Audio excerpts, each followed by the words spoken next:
A young man sitting at his desk in the office glanced at his watch. There was still a little time left. A few minutes later, the workday was over, and everyone started to get ready to go home. The young people said goodbye and commented that they had worked well today. The young man thought that after work, one should always go home quickly. This principle had previously helped him live peacefully. Greed usually leads to failure, so if you put it aside, you can live a stable life. Looking into the room opposite, the young man saw warriors practicing their skills. The guy thought that these guys were still working hard. It looked impressive, no matter how many times he looked at it. At that moment, the skill, constellation that gives light, was being practiced. Once in the year 2050, monsters invaded the planet along with strange creatures also called constellations.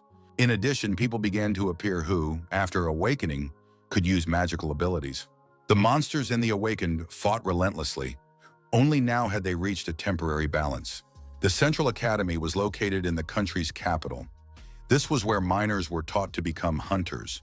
The young man had been working here for 9 years. Awakened ones, hunters, constellations. It sounded cool, but such things were not suitable for simple people like this guy. In the evening, sitting in front of the TV screen, the young man watched the news. The announcer reported that 200 people had already been reported missing this month. This was announced by the Hunters Association. She stated that the missing people were connected with the constellation of the King of Carnage. The young man thought that the TV screen was saying the same thing every day.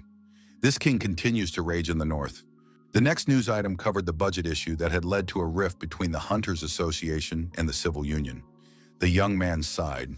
Were they still arguing? Some wanted to spend money while others demanded savings. He thought it would never end and turned off the TV. Even though the world had changed, profiteers were still in business. That's why corruption and crime are still rampant even now. It seems like everything is different, but in reality, nothing has changed. The young man thought that all this was being done by people smarter and more reliable than him.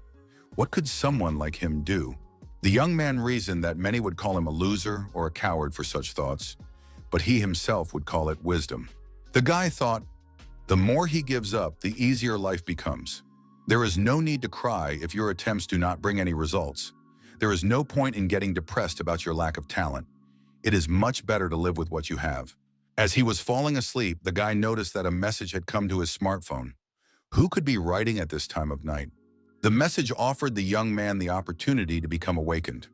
It also gave a 100% guarantee of choosing the appropriate constellation. The guy smiled. What kind of old-fashioned scam is this? It's not even funny. As he fell asleep, the young man wondered if he wanted to become awakened. Of course he did. Even an awakened F-rank dreams of promotion. Everyone would agree if it were that simple. The message repeated itself, but the young man no longer responded. Morning came. The guy woke up and immediately looked at his smartphone screen. There were 7 new messages. It annoyed him. He was glad he had ignored that psycho's message. A huge chest appeared before the young man's eyes. What was it? The young man couldn't believe it. Was the nighttime message real? One of the messages said that his consent had been confirmed. The young man thought, he had only said, that would be great, but he hadn't said yes. What kind of scam was this? Since the candidate was asleep, the constellation selection was canceled. However, the delivery of the system was completed. The young man decided that there must be equipment in the chest. One of the messages explained that if he said status window, it would open. The young man uttered the phrase, and the window did indeed appear. However, it contained shameful information that he was embarrassed to show anyone. The guy thought, it doesn't matter what class he woke up in, the fact itself is important. But the system indicated the characteristic, Path of the Great Knight, rank, SSS. He had to look in the chest. The system reported that the random equipment was Legendary Armor of the Golden Guard of the Divine Beast. What did that even mean? SSS-RANK characteristics and legendary equipment. A 1 in a million chance. If this had happened a few years ago, the young man would have jumped for joy. But now everything was different. He decided to throw away the equipment and started looking for trash bags. He was sure that this was not a blessing, but a curse that would ruin his life. He had no intention of dying in battle. However, throwing away the bags was a bad idea. If someone in their area found a legendary item, the consequences would be serious. even leading to clashes between guilds. The young man decided that he needed to go to work first. His boss at work was surprised. Had the young employee decided to work only half a shift? The young man replied that he had urgent matters to attend to. After a while, the young man was already outside the city, riding a bus towards Incheon. In the end, he decided to get rid of the thing that threatened his peaceful life. The young man was troubled by the fact that this thing was called the Way of the Great Night. After a while, the young man arrived at the end of his journey. He stood at the edge of a cliff. The young man threw the suitcases down with all his might and told them to go to hell. With a sense of accomplishment, the young man returned home in the evening. He was exhausted. 24 years ago, an explosion rocked one of the buildings. That same year, one of the most powerful awakened beings in history left the country with his group due to a conflict with the state. For this reason, monsters began to appear more frequently, and the safety of citizens was threatened. Bloodthirsty monsters threatened the peaceful population, and something had to be done about it. People used whatever means they had at their disposal to get rid of the monsters, but their numbers continued to grow. It got to the point where people decided there was no hope. Never before had there been so many monsters. Where was the government looking? An employee informed the boss that the monsters were approaching. It was necessary to contact the hunters. The director was in danger. Help was needed. There were children in one of the rooms. They were frightened. The man who noticed the children outside the window saw the monster and became even more frightened. They had to run. The monster passing by noticed the children outside the window and stopped. The children hid in the corners in fear. They were very scared. The bloodthirsty monster broke the window and got inside. The young man did not know whether to consider it luck that he was the only survivor in that room. The journalist asked the hunters and survivors to look at the camera. He would take a photo for the press and the public. He told the boy to smile because surviving such a disaster was a real miracle. The young man saw the suitcases he had thrown off the cliff into the river the day before. What were they doing here? In front of our hero lay a suit of armor. Many dream of such a thing, but the young man saw it only as shackles. The status window confirmed. This was the legendary armor of the Golden Guard of the Divine Beast. It is permanently bound to the one who opened it first. The young man was surprised. Could an item really bind itself to someone? But that was impossible. This item also had additional functions: breath control, body temperature regulation, auto repair, pocket storage, and auto search for the owner. There were many convenient functions. The young man thought maybe he should put on the armor and use the pocket storage. Most likely the armor was here because of the auto search. The protagonist decided that his life could be in danger if this armor was found on him. Our hero wondered, how does one even put this on? Perhaps there was a word for it, something like equip. After saying these words, the armor appeared on the man. It really worked. The protagonist thought that this was much cooler than he had expected. The knight decided that this couldn't go on. Surely there must be some information at the academy. Our hero decided to find the pocket storage function by locating the corresponding button on the status screen. The boss asked employee U if he wasn't working a half shift today. The young man replied that he had urgent matters to attend to, therefore he had to return to work. Our hero thought if he looks through the training materials for hunters and the list of equipment, he will definitely find something. The penalty and the characteristics turned out to be much worse than he thought. Would he always have to fight up close? Usually if there are big penalties, there should also be a lot of benefits.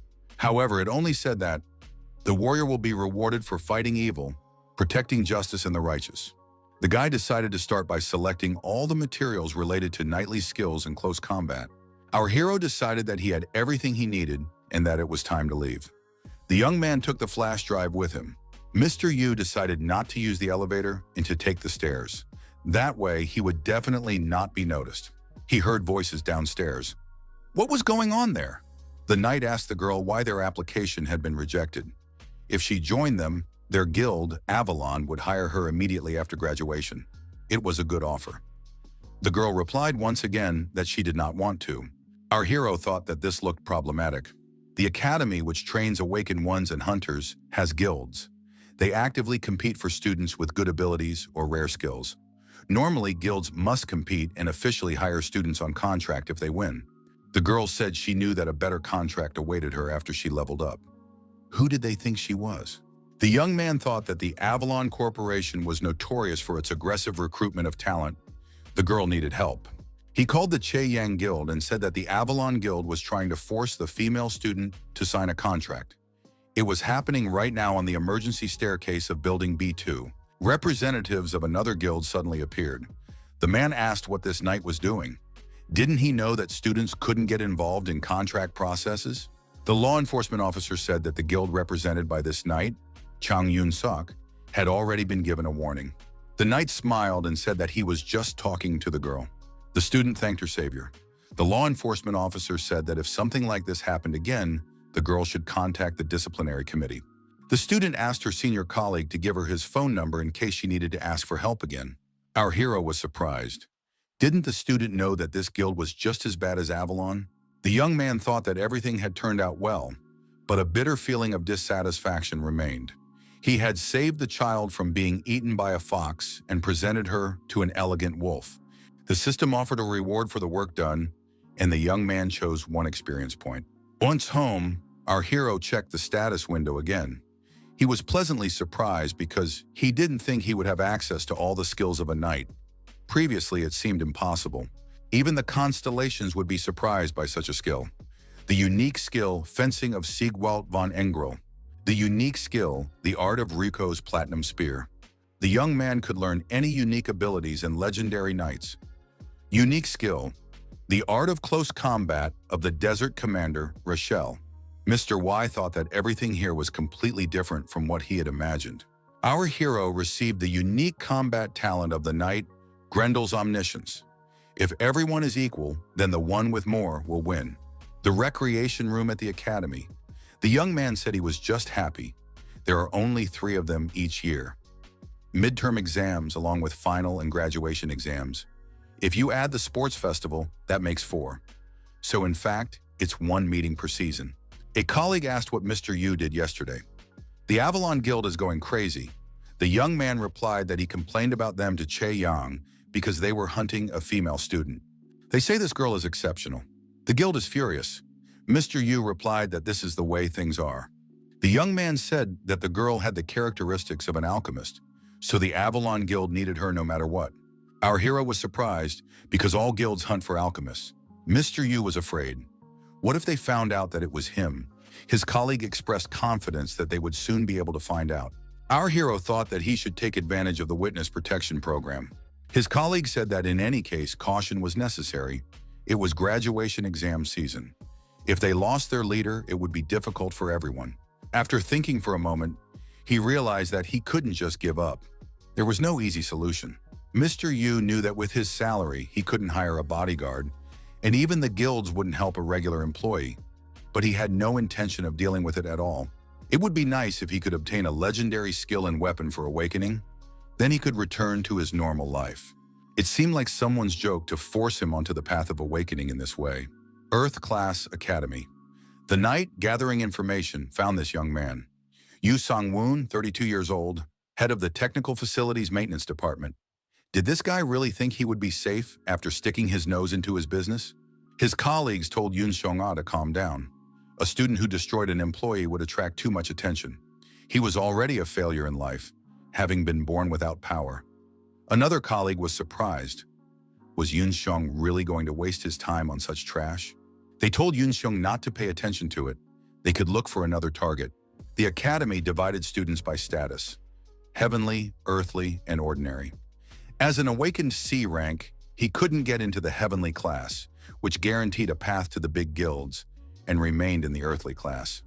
The difference between the classes was truly like heaven and earth. The heavenly class of awakened ones was responsible for the protection and security of the country. The heavenly class was an excellent opportunity to gain power. Only graduates from there had a chance to enter Avalon as a master. Yun Song said he would do everything he could to get into the heavenly class. He couldn't even increase his status level. All the tricks in the book were used, but it didn't help. His colleague noted that it would be better to find another solution now. They couldn't waste time on this employee. Yun Sung said that they would still have to destroy this full-time failure. If they didn't do it now, other employees would stand in their way in the future. They needed to set an example. The young man said that made sense. Another guy said he didn't know his place. How exactly was Yun Sung going to resolve this situation? Yun Sung replied that he knew someone who was good at such things.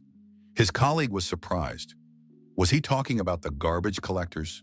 Garbage collectors and demon worshippers are criminal communities hostile to both monsters and humans. Demon worshippers have sworn allegiance to deities that oppose humanity. It is impossible to negotiate with them. Garbage collectors, on the other hand, work only for their own benefit and are often used by guilds for dirty work. Yunsong asked his interlocutors why they were so surprised. After all, they know that all large guilds have connections with trash collectors. A trash collector will take care of it. All you need to do is spread a few rumors. His immediate superior was surprised. What kind of vacation could there be during final exams? And for 5 days, no less. Our hero had expected this, but his boss turned out to be too stubborn. Yu Sang-won thought a few days would be enough. Everything would calm down if he hid for that time. His boss refused. Their slogan was unity, so nothing would happen. Yu Sang-won was not a rookie, so why was he acting this way? Yu Sang-won thought that he should at least tell his boss that someone from the Avalon Guild was hunting him. If something happened, he would be the first to be suspected. Our hero realized that his opponent would most likely send a garbage collector after him, as he would not want to get his hands dirty. In any case, he needed to leave the academy for a short time. The owner of the weapon shop asked, "Is Yu Sang-won looking for a weapon for protection?" Our hero was surprised. Did the rumors spread so quickly? The merchant said, "Why else would someone who hasn't awakened yet come here with such an expression on their face?" The man listed potions, a defensive sword, a gas gun, an automatic rifle. Anything catch your eye? Yu Sang-won replied that his salary would not be enough for that. Our hero asked for a few potions and a protective sword. He would pick them up after work. At the foot of the mountain, there was a sign on the road prohibiting further passage due to possible danger. Ahead was a dungeon full of monsters. Yu Sang-won arrived at the appointed place. He had a sword behind him, and ahead of him was an F-rank dungeon, the lowest level of clearing. Even an ordinary person with a weapon could handle it. Our hero thought if he wanted to face the guy from Avalon, he would have to become stronger. The status window informed him of the appearance of a dungeon quest. Destroy the ferocious hounds. Savage hounds are bloodthirsty monsters. They appeared at the entrance to the dungeon. Yu Sang-won took out his sword and thought he had to do it. Battle was inevitable. He put on his armor and entered the fray. After a short time, the monsters were destroyed. They all died with a single blow. It was too easy for the awakened one, all thanks to his automatic armor. The young man thought that this way they could figure him out. He needed another plan. Perhaps thanks to his combat skills, the number of destroyed bodies of the ferocious hounds was growing. With each swing of his sword, our hero felt his skills improving. Now he could destroy several monsters at once with a single blow. Yu Sang-won thought about how quickly his skills were developing. He could sense the monsters behind him without even turning around. This was due to the combat talent of Grandel, the Knight of Omniscience. Our hero had no idea that this skill was so powerful. 30 hounds were destroyed. If he sold the magic stones, the association would immediately realize that he was awakened. After studying the information, Yu Sang-won realized that one of the effects of his armor was to double his stats. The protagonist received a reward for clearing the dungeon. He didn't expect anything more from an F-rank dungeon. The rewards were based on characteristics. Yu Sang-won was surprised. Were they really giving him all this just for clearing a small, low-ranked dungeon? Yu Sang-won chose to increase his stats and avoid penalties. He thought it was a great reward. A unique skill was activated. Vision of the Forest Blade of the Elemental Knight Ilarion. Yu Sang-won was only level 4, but his stats were impressive. Under these conditions, the best guilds in the country would fight over him. Everything was becoming much more complicated than he had expected. Yu Sang-won thought that the garbage collector might already be chasing him, but going out like this would be a mistake.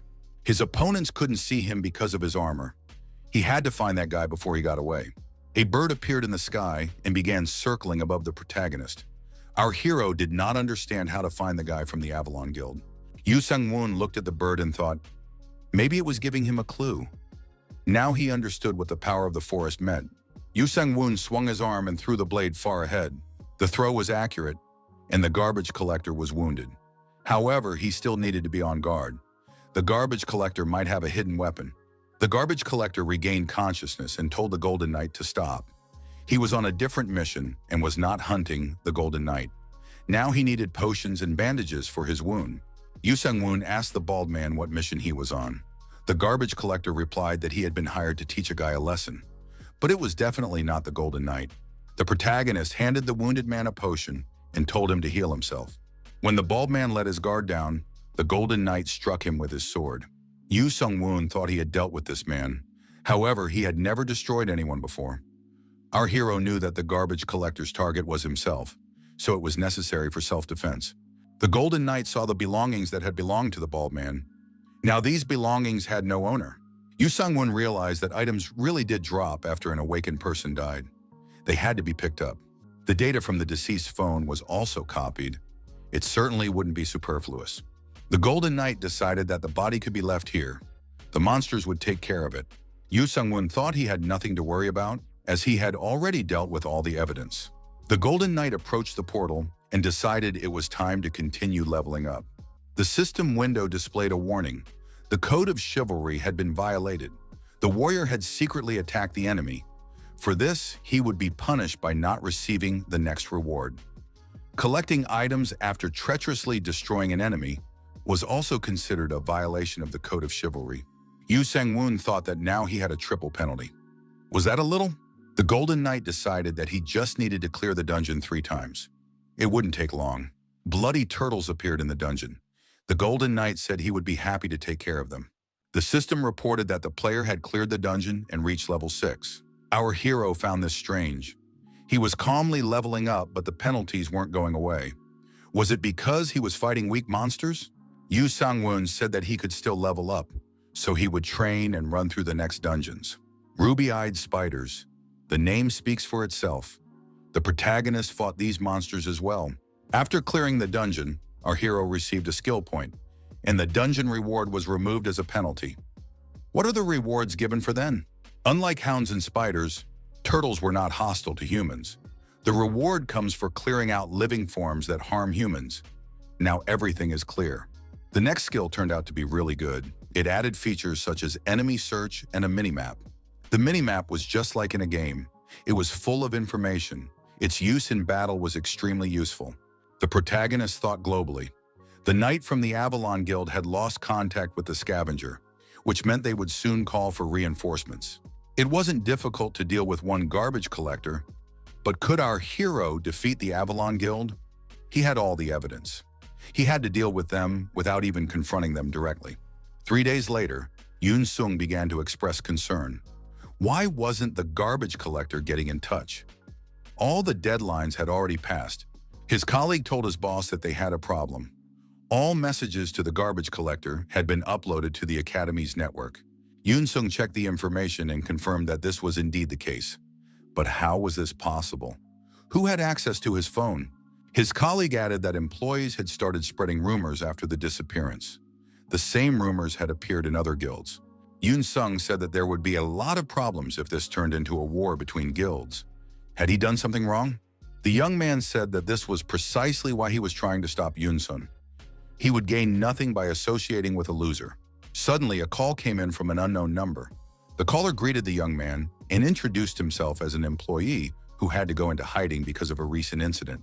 Yoon Sung realized who he was talking to. Yu Sang-woon said that he had been working at the academy for 9 years, so he was well versed in such matters. The garbage collector who had been sent to him had already been taken care of. Yoon Sung asked whether he should take this call as a declaration of war on Avalon. The academy employee replied that he would not dare to do so. Why not let the rumors remain rumors and let him return safely to the academy? Yu Sang-woon stated that he didn't need anything. He knew his place. He just wanted to be a pebble on the side of the road. Yu Sang-woon added that if anything happened, he would pass the information on to the Guildmaster of Avalon, so it was worth thinking twice before taking any action. The conversation ended. Yoon Seong was furious. Now he couldn't even deal with this man. His colleague asked who had called. Yu Sang-woon thought that people had to pay their bills. It was necessary to do so in order to survive. The man told his interlocutor that he had suffered from his son's actions. He was glad that everything had been resolved peacefully and wanted to repay him. Was there anything his interlocutor wanted? Yu Sang-woon said he didn't need anything. He was just grateful for the kindness. The man noted that he was indeed a wise young man. The protagonist thought that now all he had to do was return to the academy on time. Our hero was surprised. Why didn't he check his updated statistics? His immediate superior said he understood everything. He was glad that Yu Sang-woon had taken care of it, but he would not allow him to simply leave work. The young man replied that he was glad to be alive and was already going to work. The employee told his boss that he understood how difficult things were right now. He needed a longer break. Yu Sang-woon said he couldn't miss work. He had to make up for the days he had missed. Our hero in uniform, hammer in hand, tried to catch up. His colleagues were surprised. Yu Sang-woon wasn't even sweating. Had he eaten something special? It must be harder because they had made last year's trick more difficult. Yu Sang-woon told his colleagues that it was all because he had rested well. Now he had to work harder. In the locker room, one of the employees complained that he was tired of working until 9 o'clock every night. The protagonist said that they could leave early today. He himself noted that he would return because he had forgotten something in the training room. The young man definitely felt someone's gaze on the back of his neck. Could it be someone from Avalon? He needed to take them to the training room. Yu Sang-woon loudly declared that he knew the stalker was here, so he had to come out. A girl came out of the dark room and said regretfully that she had been spotted. Yu Sang-woon was surprised when he realized that she was a student. The girl said that the young man should have come here earlier. She hadn't even had time to eat while watching him. Yu Sang-woon wondered what a student from the heavenly class had to do with someone like him. He doubted that it was a confession of love. The girl said that this guy was not her type. He should no longer pretend to be an ordinary person since he had managed to notice her. The girl admitted that she didn't understand why the young man was working in his position, but offered to fight him. Yu Sang-woon was surprised. How could he compete with a student from the heavenly class? She was not an opponent to be trifled with. The protagonist firmly replied that he refused. The young man said that he was too busy preparing for exams and that the girl should find someone else. Our hero was not sure if he would come out of the sparring with the awakened B rank. Besides, he saw no reason to reveal his abilities to the world. The student said that the young man should agree at least once. Otherwise, she would tell everyone that he was awakened. Yu Sang-woon asked why she was going to do that. Yu Sang-woon asked why the student wanted to fight him. The girl explained that her constellation said that this guy had a martial arts star, and therefore she had to fight him if she wanted to become stronger. The young man understood what was going on, so he couldn't hide his awakening even if he tried. But what did the martial arts star have to do with it? He didn't have anything like that. However, the young man had the unique fighting talent of Grandel, the Knight of Omniscience. If his talents grew into a constellation, it would be understandable why it was called the martial arts star. Yu Sang-woon said that in any case, he had no reason to fight. The girl asked the young man not to leave like that. After all, she could tell him everything. The protagonist replied that he saw no problem with that. He would just have to stick to his legend. The student sadly admitted that she just wanted to become stronger. Yu Sang-woon asked why she didn't join a guild to level up. The girl objected that levels were just numbers. She needed abilities. She wanted to compete with strong people, not annoying monsters. Yu Sang-woon said that in that case, the girl should go straight north. The archdemons of the Slaughter King and their fanatical followers would be only too happy to have her company. The student was surprised. Would the employee really leave, even after such a lovely girl asked him to stay? Yu Sang-woon turned around and replied that that was exactly what would happen. If she wanted to train, she should go to the mountains. The student got angry and activated the magic circle of justice. Everything around her was engulfed in flames. The protagonist was surprised. What kind of barrier was this? Did she understand that she would be punished if the fact of attacking an employee was confirmed? The girl said that she was hearing this for the first time. However, she was facing an awakened being, not just an employee. The student explained that the barrier would only disappear if one of them died or lost consciousness. It was a gift from her constellation, Libra. Yu Sang-woon thought that now he really had no choice. Then he said he had one request before they began. This battle must remain a secret between them, as must the fact that he is awakened. No courts, no complaints, and no compensation for damages. The girl was surprised. Why complicate things? After all, it's just a battle. Yu Sang-woon added that he would only agree if she swore on her constellation to fulfill all the conditions listed. The girl swore, but she also had one request. She said that if she won, the young man would have to join her group. And now she was ready to begin. Yu Sang-woon didn't have time to react before the girl attacked him. Her movements were very fast and our hero barely managed to block the blow. A barrier appeared between the young people, and the girl hit it with force. Yu Sang-woon asked if she was okay. The student asked what that was. Did her opponent use magic? The system informed the young man that he must observe good manners even in sparring. When it comes to martial arts, both sides must preserve their honor. Yu Sang-woon was surprised. What does preserving one's honor mean? The student asked her opponent to teach her the hand of justice, Shin-a-young, a follower of the constellation balance. The girl was surprised again. Was the young man refusing to fight? Yu Sang-woon asked if he should do the same, but he was just an employee, not a fighter. Yu Sang-woon understood why he was doing this, but he agreed anyway. It all seemed very ridiculous, but the system countered it. The young man thought that such a system was completely useless. The student attacked our hero again.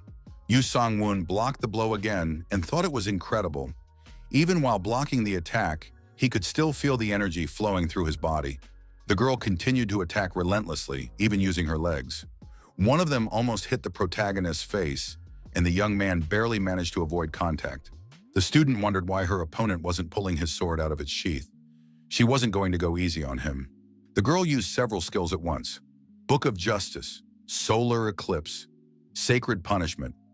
Our hero was amazed to see such abilities in the talented student. The girl used her fists.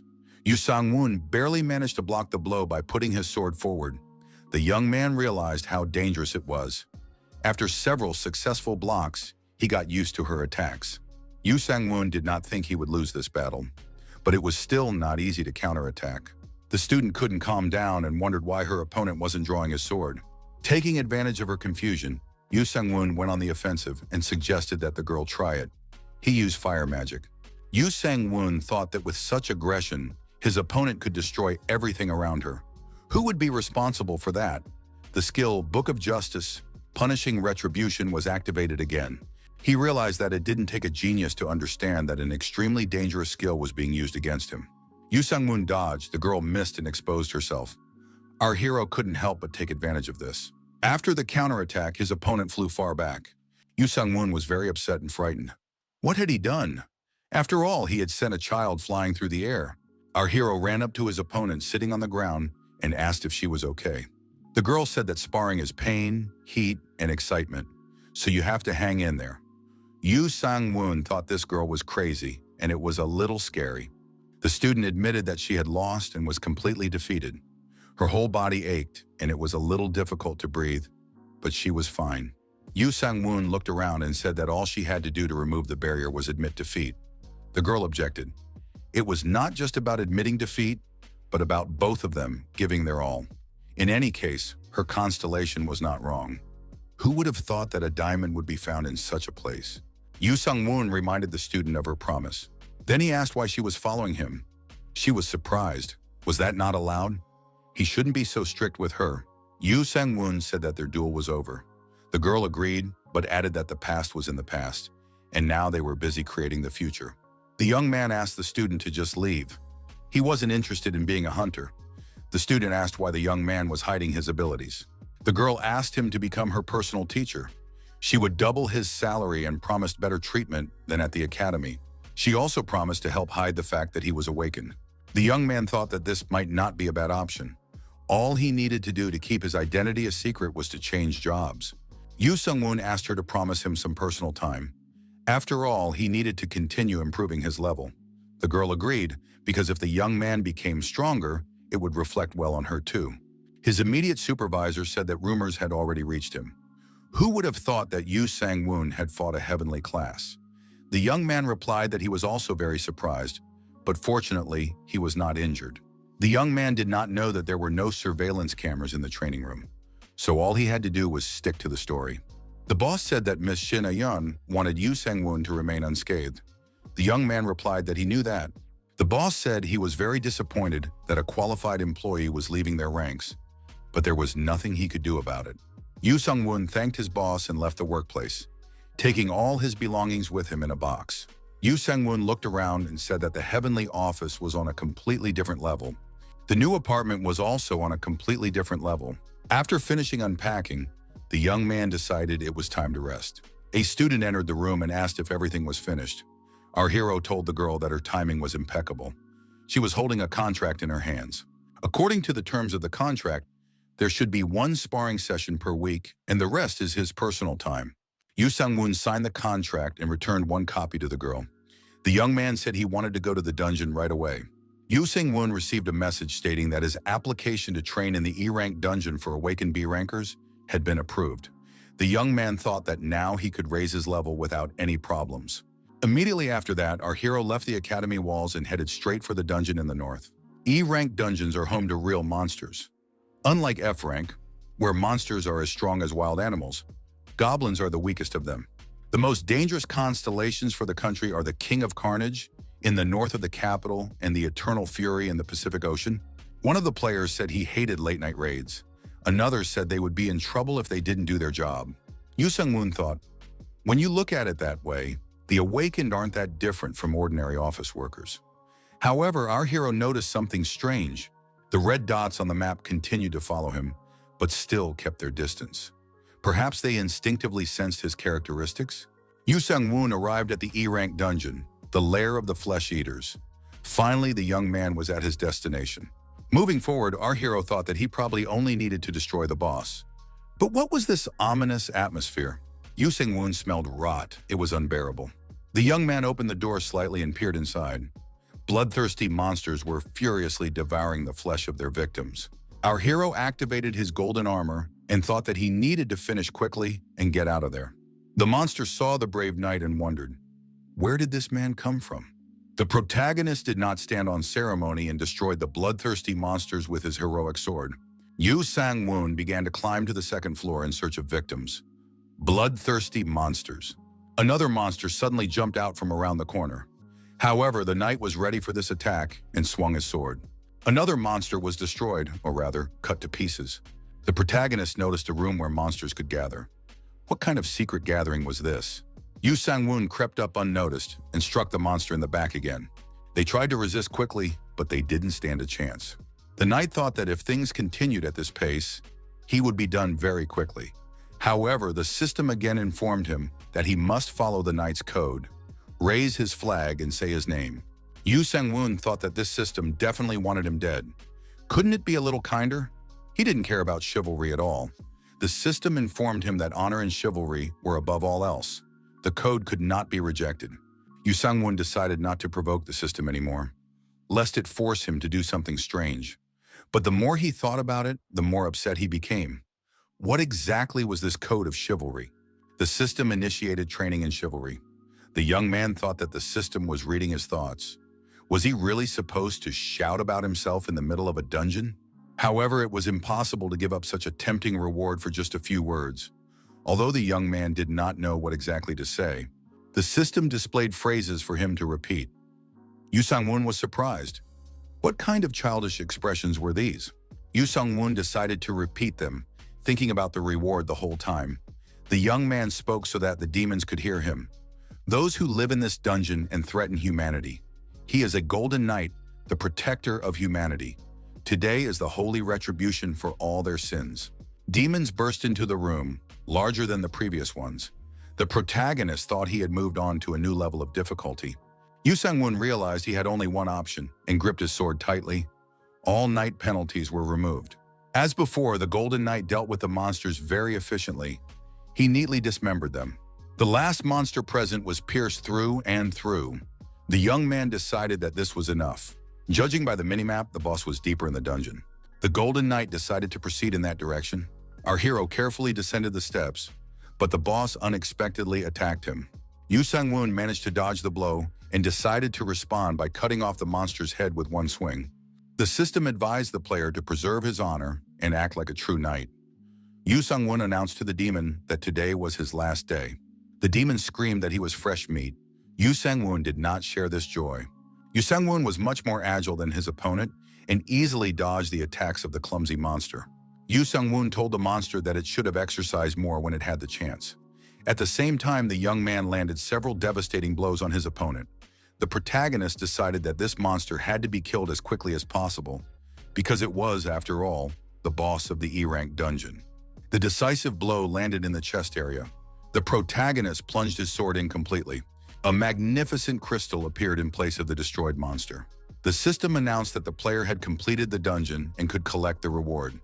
Yu Sang-woon decided that another skill point was the best option. Yu Sang-woon chose to summon a knight. An additional knight was summoned as a reward. It turned out to be Akalon, a metal golem that looked more like a robot. The master's registration was successful. The knight declared that he would begin protecting him. Then a knight of the Order of the Sacred Heavens, Sumyeol, was summoned. The girl said she would follow her master on the path of light. Yu Sang-woon noticed that this knight had wings. Who would have thought that the knights would turn out to be non-human? The Golden Knight declared that these two were now his subordinates. The metal golem confirmed this, adding that the master could give any orders within reason. Sumyeol said she would follow the master anywhere as long as they walked a path free from filth and darkness. Yu Sang-woon thought that he had acquired a golem ready for anything and a holy angel. The young man asked if they needed to eat or sleep. The golem replied that food was not important to him, but that mana was required for recovery in case of serious damage. The master determines their location. Sumyeol added that she could get energy from food, but absorbing mana was much more effective. There was also no specific location where they had to stay while on standby. Yu Sang-woon was puzzled by the fact that the metal golem would have to be hidden somewhere. With Sumyeol, it was much easier in this regard. The young man remembered the storage skill, which could be used to keep summoned creatures. Should he clear another dungeon to get this skill? 3 people stood at the entrance to the dungeon. They knew that the young man had gone in alone and were sure that he would not come out unharmed. They had to wait. But suddenly a golden knight, a metal golem, and a holy angel appeared from the dungeon. This radically changed the balance of power. Yu Sang-woon thought the 3 looked like trash collectors and asked who they were. People usually avoid dungeon entrances. Or were they waiting for someone? The frightened young people hastily declared that they were just passing by and were already leaving. The golem repeated the words that one of them had said earlier. He came in alone. He won't get out of this unscathed. The golem reported that the voice recording had been played back and the hostility confirmed. The Golden Knight praised Akalon for his excellent work. The girl drew her sword from its sheath. The frightened people began to justify themselves, saying that they thought the young man would come out alone and be easy prey. Yu Sang-woon realized that he had been followed. One of them said that it was just a misunderstanding, that they weren't following anyone, especially not Mr. Golden Knight. But the hero replied that they were clearly waiting for him. Yu Sang-woon took off his golden armor and asked if he looked like the person they were chasing. But that didn't make them feel any better. One of the villains said that he wasn't a dangerous person at all, but just an ordinary academy employee with no powers. Then Yu Sang-woon reactivated his armor and said that it was unfair to hide his abilities, but now he definitely couldn't let them go. The hero ordered Akalon and Sumyeol to take on 1 enemy each.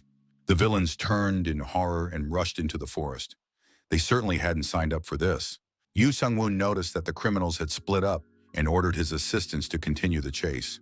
Sumyeol swung her sword and declared that she was acting in the name of the Order of the Sacred Heavens. The criminals must be punished. Akalon reported that the command had been accepted and the Knight of the Galactic Order began his attack. Yu Sang-woon thought that, instead of catching up with the enemies, his assistants, a tin can and a doll with wings, were just chatting. Were all knights like this? He also realized that all 3 knew his identity, and now he couldn't let anyone get away. The hero noticed that the enemy was very fast. Of course, he could use a throwing weapon, but that would result in punishment. The villain thought he had shaken off his pursuers, but when he turned around, he saw the Golden Knight behind him. Yu Sang-woon drew his sword and said that the villain had been caught. The villain realized it was time to flee to the dungeon. The criminal shouted that now he would definitely not be caught and rushed to the portal leading inside. Yu Sang-woon shouted that he would not let that happen and attacked the fleeing man. The knight noted that he had expected the escape into the dungeon, as it was the safest option. That was why he was here. After examining the criminal's smartphone, the hero realized that a demon worshipper was behind the trash collectors. The metal golem reported that the enemy had been captured. The villain in the golem's hands screamed, demanding to be released and calling for help. Yu Sang-woon was disconcerted. Had the metal golem been flying through the sky in plain sight all this time? Sumyeol brought another criminal and said she had completed her mission. Photos of the protagonist's assistants participating in the chase quickly spread across the internet. Yu Sang-woon thought he needed to leave quickly. Sumyeol and Akalon received orders to get rid of the villains and announced that they were going to carry them out. To carry out the command, the assistants rose into the sky with their victims. The young man thought that they were back to their old ways. Then he decided to use magic and employed the legendary skill, Spatial Gate, to the Knight's Sanctuary. A spatial gate opened before him. Yu Sang-woon told his assistants that he would call them later. They were not needed for the time being and could spend their time in the sanctuary as they wished. They confirmed receipt of the command and said they would begin to carry it out. Leisure time then. In the morning, the alarm clock rang. The young man woke up in his bed and wondered what time it was.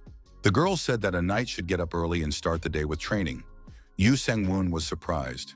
How did Sam Myeol end up here? The girl replied that any knight under the master's command could freely enter and leave the sanctuary. Yu Sang-woon reminded her that he had told her to stay there because she might be noticed. Sam Myeol said that was why she didn't take her equipment and wore regular clothes. Yu Sang-woon asked where she got these clothes. Sam Myeol replied that a Kalon made them especially for her.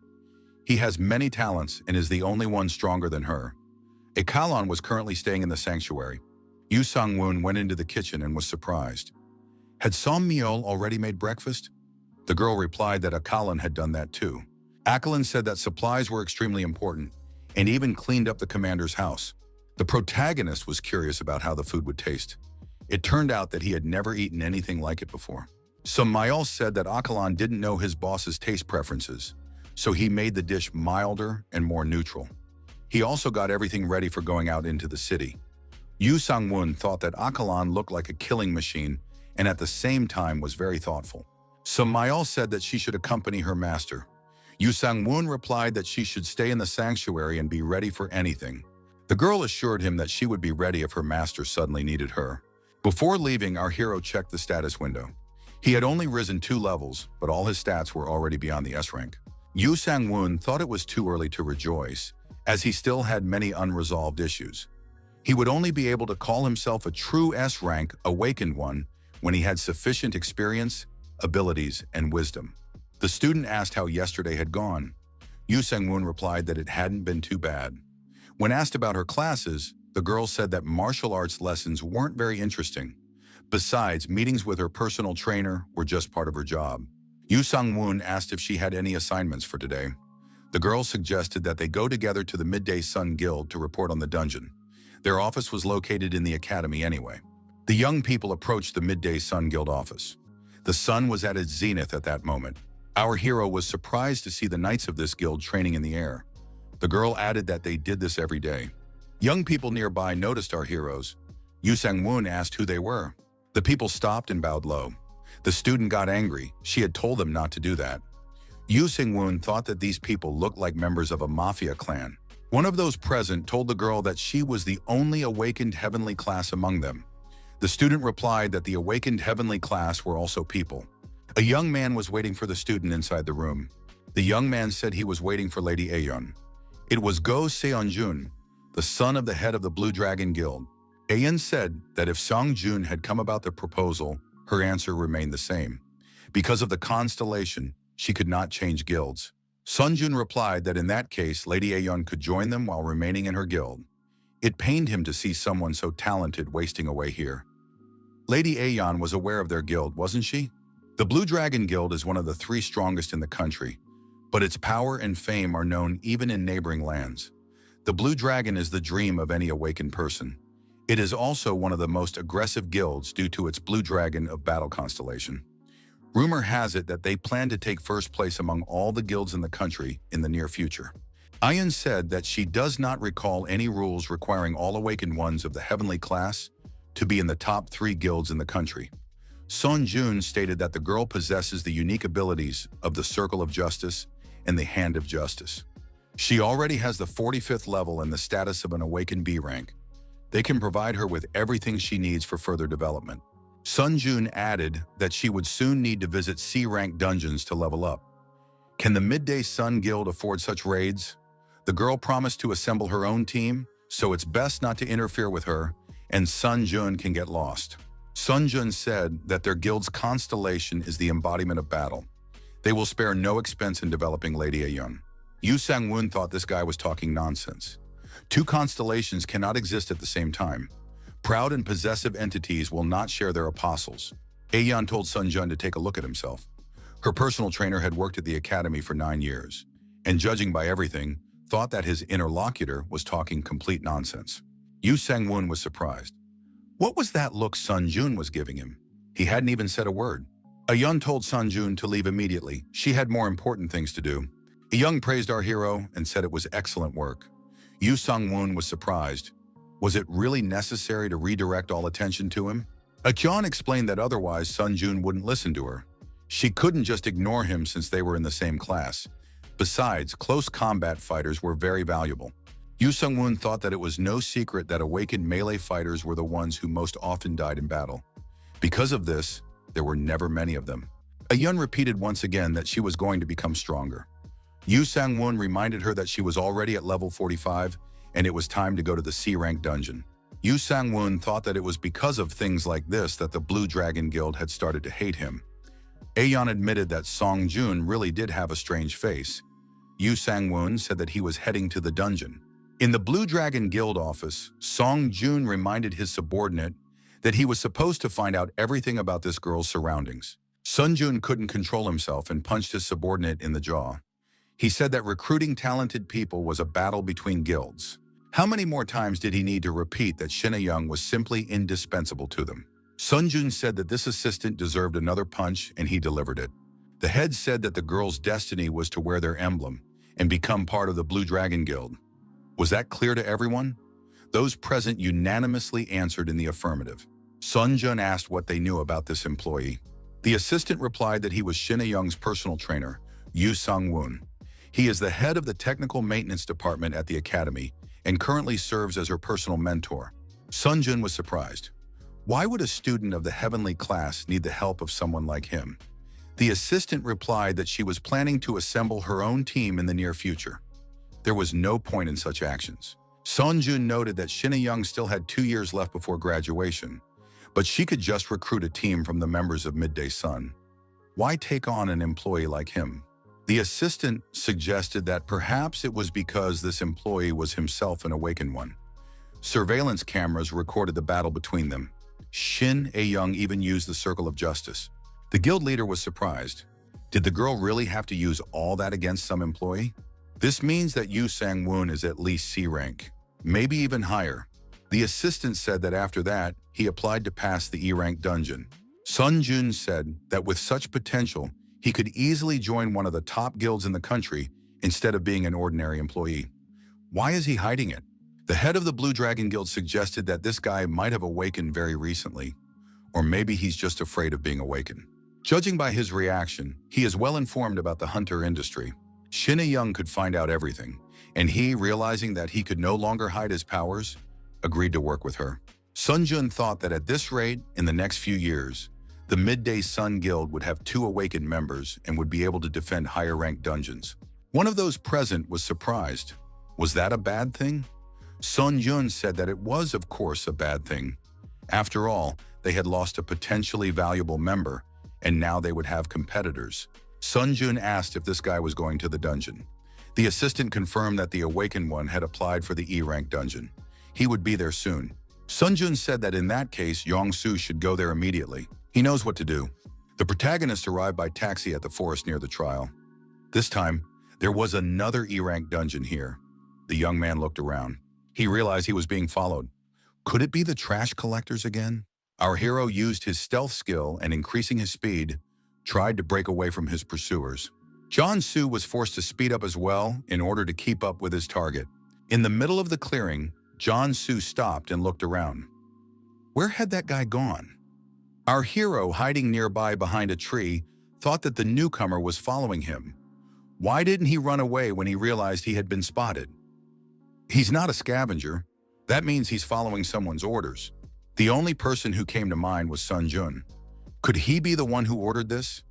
Perhaps Sun Jun already knew that he was awakened, but it would be extremely foolish to fight the Blue Dragon Guild, which loves battle and never stops. Yu Sang-woon went to the other end of the clearing and thought that this should work.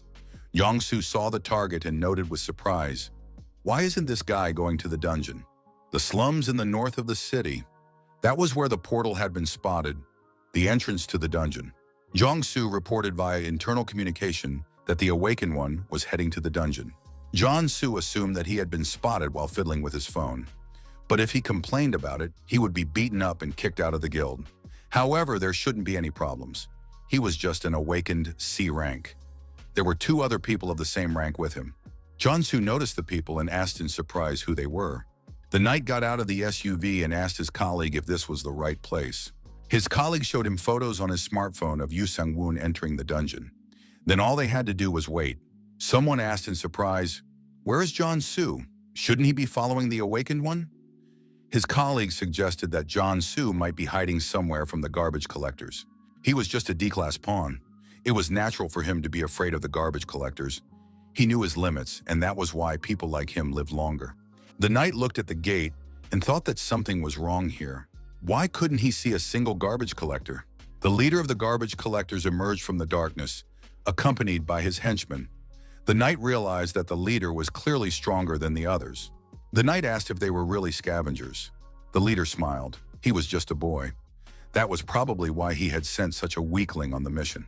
The leader said that this pursuer had strayed into their territory, and now they had to take care of his unfortunate soul. The man crushed the smartphone with his hand and said that there was no longer any need for it. The knight was discouraged. He didn't even know that this was the territory of the scavengers. The knight asked why these people had decided that they had come for their souls. The leader replied that it was obvious. They knew that knights hunted garbage collectors, baiting them in this way. The knight was surprised. Where did they get the idea that they were being hunted? This was some kind of misunderstanding. The leader said that there were only E-rank dungeons here, and even D-rank awakened ones were rarely found here.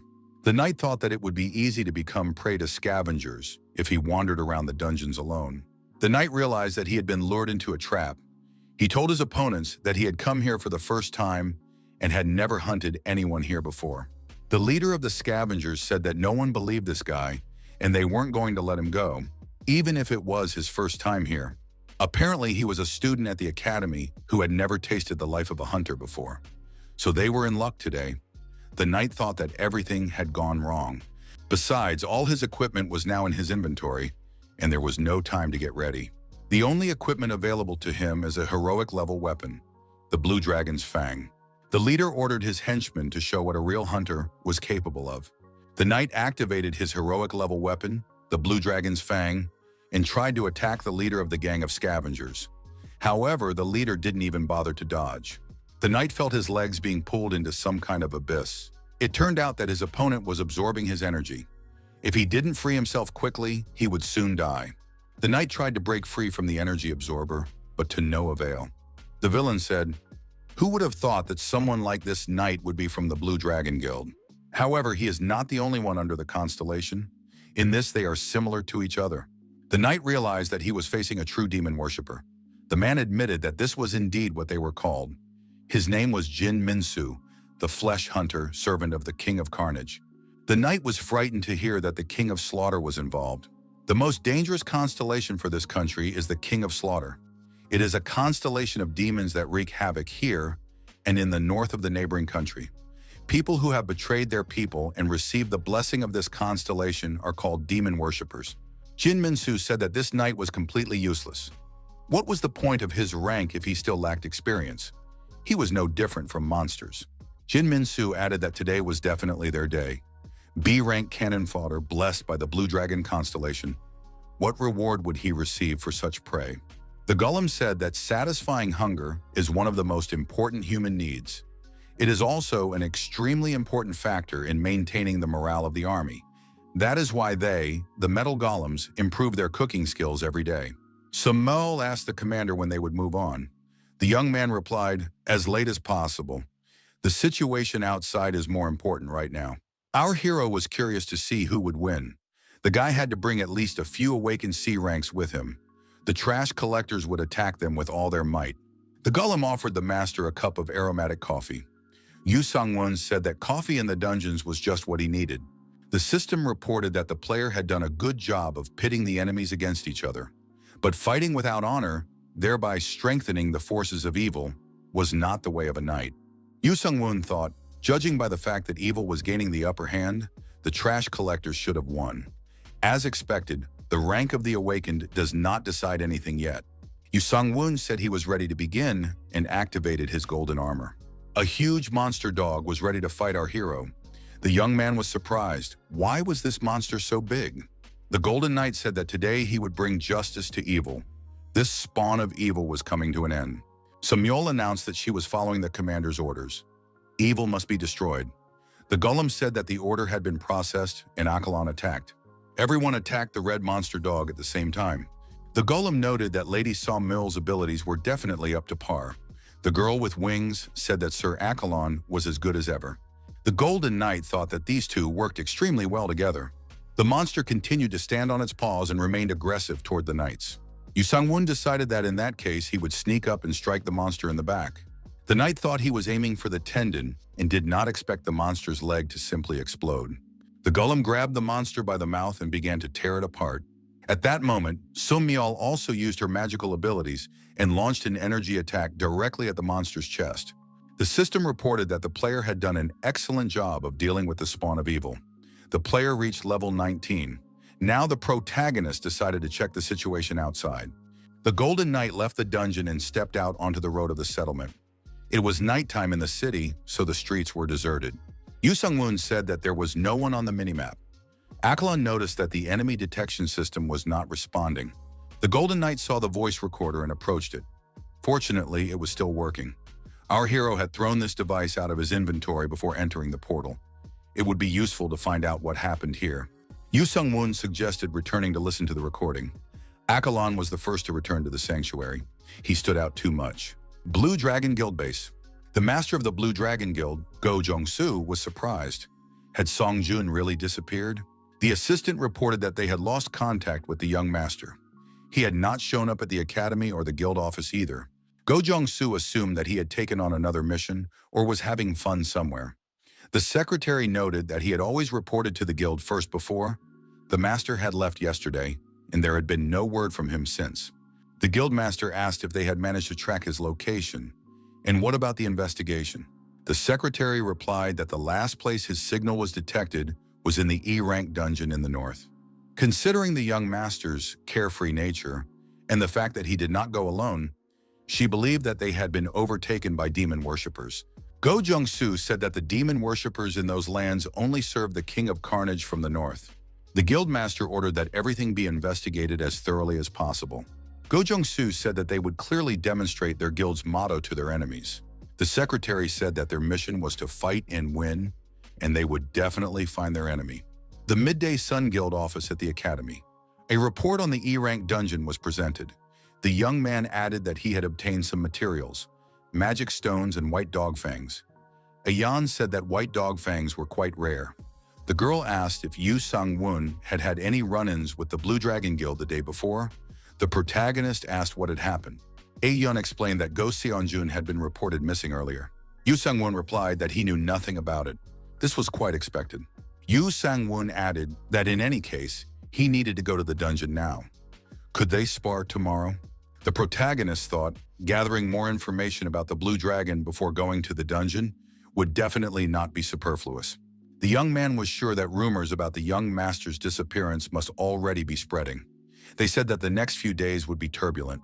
It was hard to believe that something like this had happened in the Blue Dragon Guild. Yu Sang-won thought that he would be the first suspect. It was definitely dangerous to go to the dungeon today. The association's equipment repair room. Swords that needed repair were fixed using autonomous mechanisms. Yu Sang-won thought that the repair room was completely different from all the others. The repair specialist returned our hero's sword and said that the repair was complete. Yu Sang-won was surprised. Was it really that fast? Yu Sang-won decided that he was now ready to go to the dungeon. Yu Sang-won wanted to see what else the association had to offer. Someone called out to him. The young man asked if they were from the Blue Dragon Guild. He was their loyal fan and wanted to get their autographs and take a photo with them. The girl said they had to ask a few questions. Yu Sang-won replied that he couldn't refuse, since they were from the Blue Dragon. They showed the young man their business card and said his name was Nam Guk-jin. He was the leader of the Blue Dragon Guild Search and Reconnaissance Team number 11. Namguk asked what the young man knew about Song-jun. Yu Sang-won replied that he knew only one thing. This student of the heavenly class had shown interest in Shin Young from his guild. Namguk asked what connected the young man to Shin Young. Yu Sang-won replied that Shin Young had recently hired him as her personal assistant. She is very kind, and to repay her kindness, he plans to train in the dungeon again. The young people said that in that case, They had no more questions and were leaving. Yu Sang-woon asked about the promised photo and autograph. Nam-guk said he would send a special gift from the guild. It would be nicer than just an autograph. Yu Sang-woon asked if he could get the Blue Dragon's halberd as a souvenir. After the two left, our hero thought that his behavior had paid off. Now no one would think badly of him. In any case, he had an alibi, so there was no need to worry. The girl asked Nam-guk if he really thought the garbage collectors had caught the young master when he was following that guy. Nam-guk said the cameras confirmed it. He also recently met with Shin A-young from Midday Sun. He wanted to get rid of this employee because he thought he would interfere with his plans. Nam-guk didn't understand why Song-joon went there dressed as a simple hunter. He had a full set of armor blessed by Hephaestus. Most people would be lucky to even see such a thing, let alone get their hands on it. The girl suggested that he was trying to hide his identity. This guy's target was a personal employee of the Midday Sun Guild. Nam-guk said that in the end, it all comes down to trash, collectors, and demon worshippers. In the dungeon, the Golden Knight was in the midst of a battle with another monster. Sung Mayol had to admit that today the gentleman fought with honor. The golem said nothing. He just hummed a song. Yu Sung-woon said that it was just an E-rank dungeon, so there was nothing to be particularly surprised about. The young man asked the golem how he knew this song. The golem replied that he had saved it in his car when he was gathering information on NeoTube. In the information window, our hero chose Knight's Call, ready to help him. Who would it be this time? Croakbane, the Dragon Knight, appeared before the protagonist. Croakbane told the man to take an oath and give him food. Yu Sang-woon replied that he fully agreed to these conditions. Croakbane swore allegiance to his master as a knight. Yu Sang-woon thought that this knight was very large and powerful. He would be very useful. Yu Sang-woon decided that now that he had another knight, he could train even more effectively. Sung Mayol asked the commander what their next steps would be. Yu Sang-woon replied that they were going to the next dungeon. From now on, they would not only clear dungeons, but also train and test themselves. A month passed. Blue Dragon Guild Conference Room. Nam-guk said that as a result of their investigation, they had discovered that the young master had been killed by Jin Minsu, the Flesh Hunter, an awakened C-rank demon worshipper who served King Boini. The guildmaster asked how Jin Minsu had found his son. Nam-guk replied that the day before the incident, someone had destroyed several of his trash collectors. This caused a great commotion among them. They even lost the opportunity to hire demon worshippers. The young master entered their territory in his usual hunter's gear. After that, a battle broke out. The guildmaster said that he had warned his son not to underestimate low-level awakened ones. Jin Minsu must be caught, but who destroyed those garbage collectors? Nam-guk replied that they did not know. The trash collectors still haven't found him. There is some possibility that Yu Sang-woon did it. There are records that he was clearing the E-rank dungeon in that area on the day the trash collectors were destroyed. In other words, this guy lured him in. So, if the demon worshippers destroyed the young master, did they also take his belongings? And thus, a new A-rank demon worshipper came into being. Nam-guk said that he is gathering strength, uniting the scavengers, demon worshippers, and monsters under the leadership of King Boini. The guy is preparing for something. We need to get rid of him as soon as possible. The master said he would immediately contact the other guilds and the association. The employee asked what they should do with Yu Sang-woon. After all, he is an employee of the Midday Sun Guild. The guildmaster said that this guy should be left alone. If rumors spread about this, everyone will think his son is stupid. It's better to let him fight the demon worshippers and die with honor. The Blue Dragon Guild master said that everyone should prepare for a sweep. The protagonist was working in the E-rank dungeon. At that moment, training was underway, practicing strikes. Croakbane tried to show his best side and didn't give his master a break. Croakbane said that the master was training hard and deserved praise. The metal golem recommended that the master drink some water. The suggestion was timely. The golem said that the master's abilities were improving every day. Today, he managed to inflict damage, even taking into account Croakbane's armor. Croakbane said again that the master was impressive. Yu Sang-woon said that they were going to the dungeon and that words could wait until later. Bloodthirsty monsters awaited our hero in the dungeon. Croakbane proved himself well in this battle. He urged all his comrades to attack. The golem told Sir Croakbane to follow orders and not cause confusion. Sung Mayol noticed that Croakbane wanted to take all the glory for himself. The monster declared that the meat had come to him on its own. The system reported that the dungeon had been cleared and the player had reached level 28. Yoo Sung-woon said that the characteristics of this level were simply unimaginable. If only the association knew about this. Yoo Sang-woon saw a missed call from Shin A-young and contacted her himself. The young man said he had just been released. The girl said it was very urgent. Her mother knew everything. The territory of the Midday Sun Guild. The administrator asked how she could help the young man. The young man replied that Shin A-young had invited him. His name was Yoo Sang-woon, and he was her employee. She said it had nothing to do with money or anything like that. Why did she need him in that case? Our hero was led to the office of Shin So-mi, the head of the Midday Sun Guild. Yoo Sung-woon understood that this woman was definitely an important person, so it was better to be cautious. Shin So-mi acknowledged that this young man had good manners. Our hero said that the guild leader was too kind to him. Shin So-mi said that she needed someone like him, considering that her daughter was not very talkative. Yoo Sung-woon was frightened. Could this woman who resembled a queen really be A-yeon's mother? Shin So-mi said she was surprised. The young man seemed much more adequate than she had expected. She had assumed that this guy would turn out to be a parasite who would lead A-yeon astray. A-yeon reminded her mother that she had already said that this guy was completely normal. The guild leader said that she had been informed about joint sparring sessions, but the young man did not look like a martial arts master at all. What use was he as her personal assistant? Yoo Sang-woon thought that this woman did not waste time. The protagonist replied that, to be honest, he was of no use. A-yeon wanted to intervene, but the woman told her daughter not to interrupt the adult's conversation. The guild leader snapped her fingers, and Shin A-yeon was immediately immobilized. Her mouth was also taped shut. The woman asked if this could be taken as an admission that his goals were questionable and that he had no desire to contribute anything to her daughter. Yoo Sang-woon replied that it was Shin A-yeon who had proposed the contract. Why would he refuse double the salary and a reduced working day to a third of what it used to be? Shin So-mi was surprised. Did the young man agree to such nonsense just for the money? The young man replied that anyone who lives a normal life depends on money, so he would do anything as long as it brought him a tangible income. The guild leader said that made sense, but it made the situation even more suspicious. Besides, as far as she knew, men were guided more by instinct than by brains. Our hero thought that this woman was directly implying that he was a dubious character. Yoo Sang-woon replied that from the outside it might indeed seem that way. But he still prefers mature, dignified, and wise women, not children. Saying this, our hero approached the guild leader and added that he liked women like her. At that moment, Shin A-young, bound hand and foot and unable to speak, almost choked with rage. The protagonist thought he did it, but such a statement seems completely unsuspicious. The young man reasoned that saying such things to a married woman would be quite rude. His dismissal was now only a matter of time.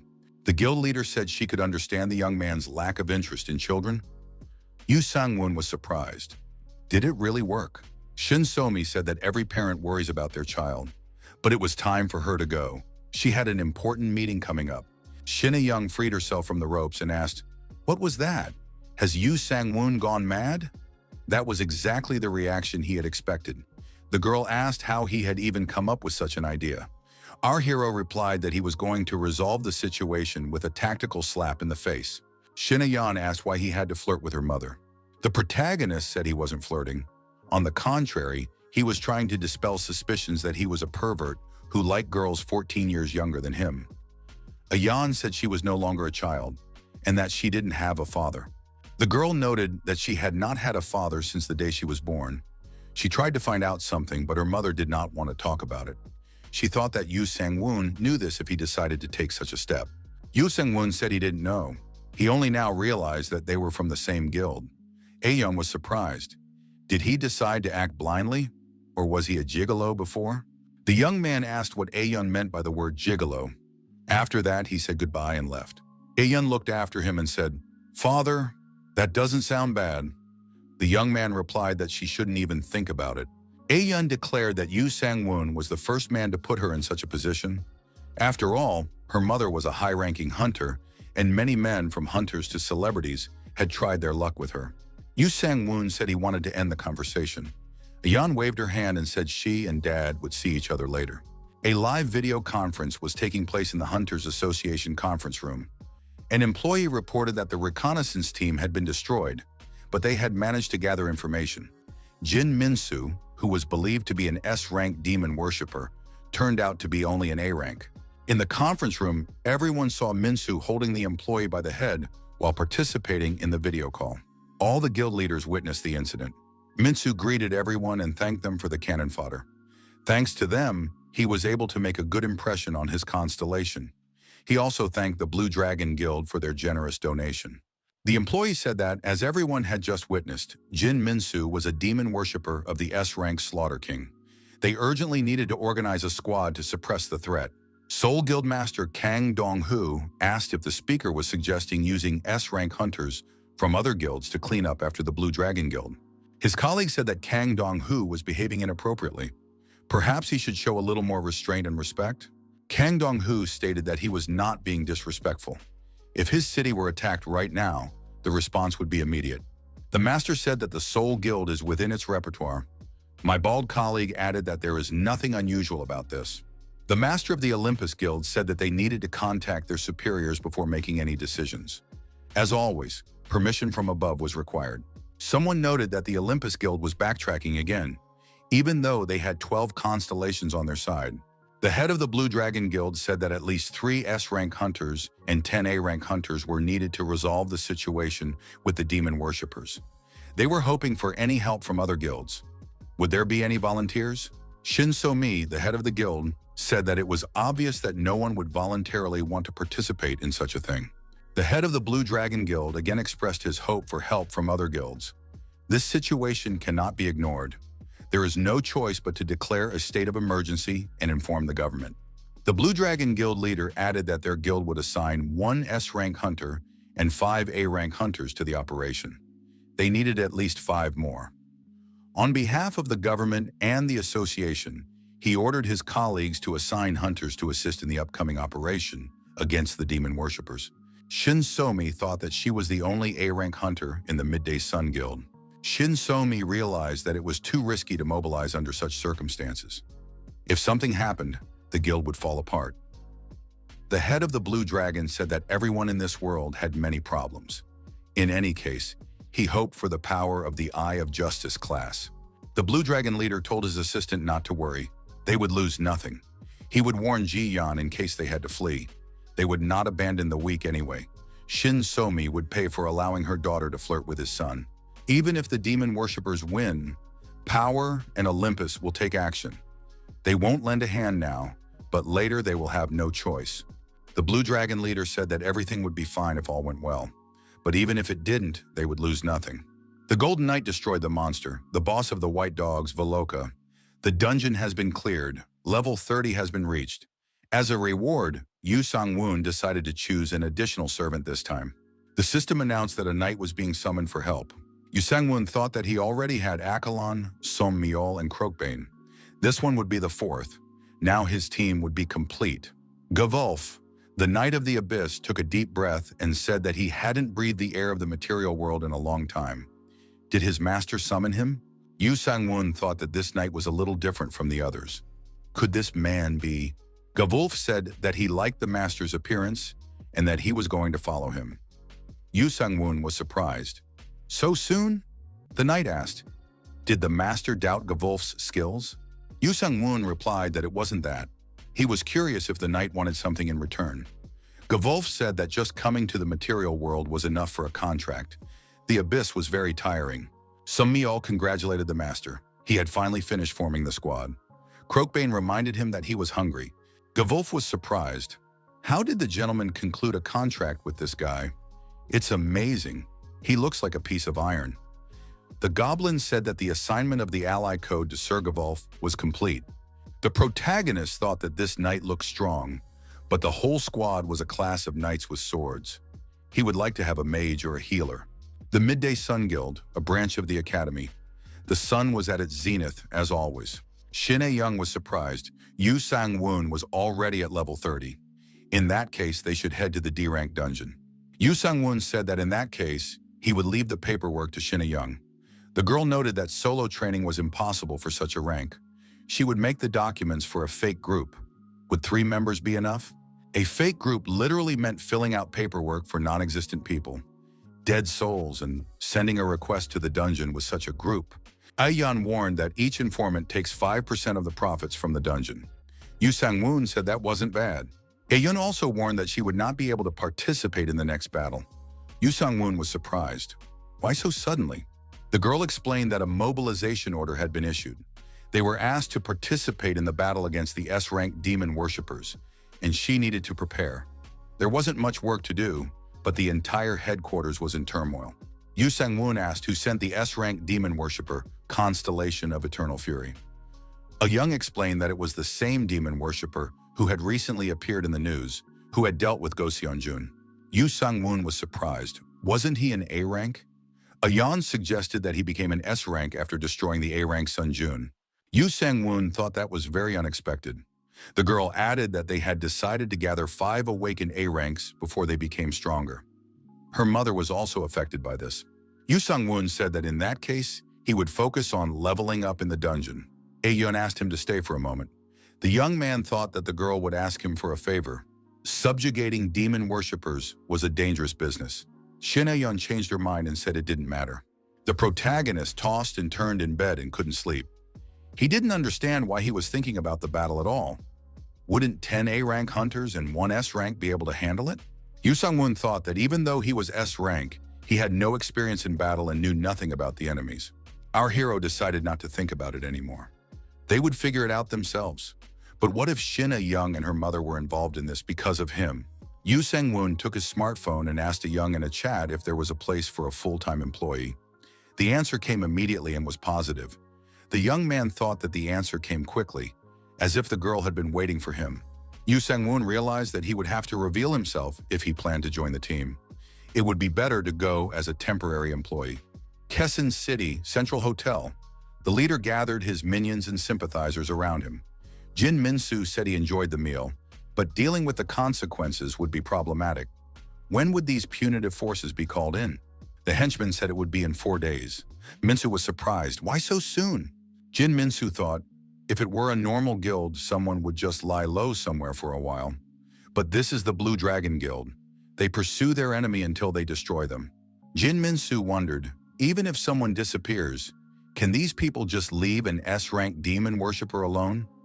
In the north is Frozen Death, in the west is Emperor Shai, and in the east there could be either the Japanese or demons. Plus there's endless fury in the Pacific Ocean. In any case, the Blue Dragon remains the most serious enemy. The assistant said that, based on the information received, 10 A-rank and 1 S-rank awakened are going against Jin Min-soo. 5 Blue Dragon associations have joined forces. In total, there will be more than 1,000 of them. They can use tanks and artillery with engines powered by magic stones brought from the capital. Jin Min-soo said that they knew he would not run away, and this made them even more agitated.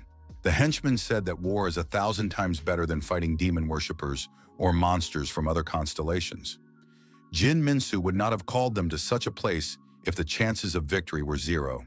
Jin Min-soo laughed and said that it was good that those present were not stupid. These guys were trying to turn everything to their advantage. One of those present, a man in a hood, said he had a bad feeling. They needed to get out of there immediately. However, his premonition came too late, and he did not have time to escape. An arrow pierced his chest. Jin Min-soo, holding a crossbow in his hands, said he wasn't done talking yet. It's better to contact those you can trust than those you can't handle. Those present were frightened. What kind of creatures were these? 2 monsters did indeed appear near Jin Min-soo. They were the demons of King Boini. But why were they here? Jin Min-soo said that his rank had risen after he offered these fools to the king. Later, he was able to hire them using points. The only downside was that he had to provide them with food.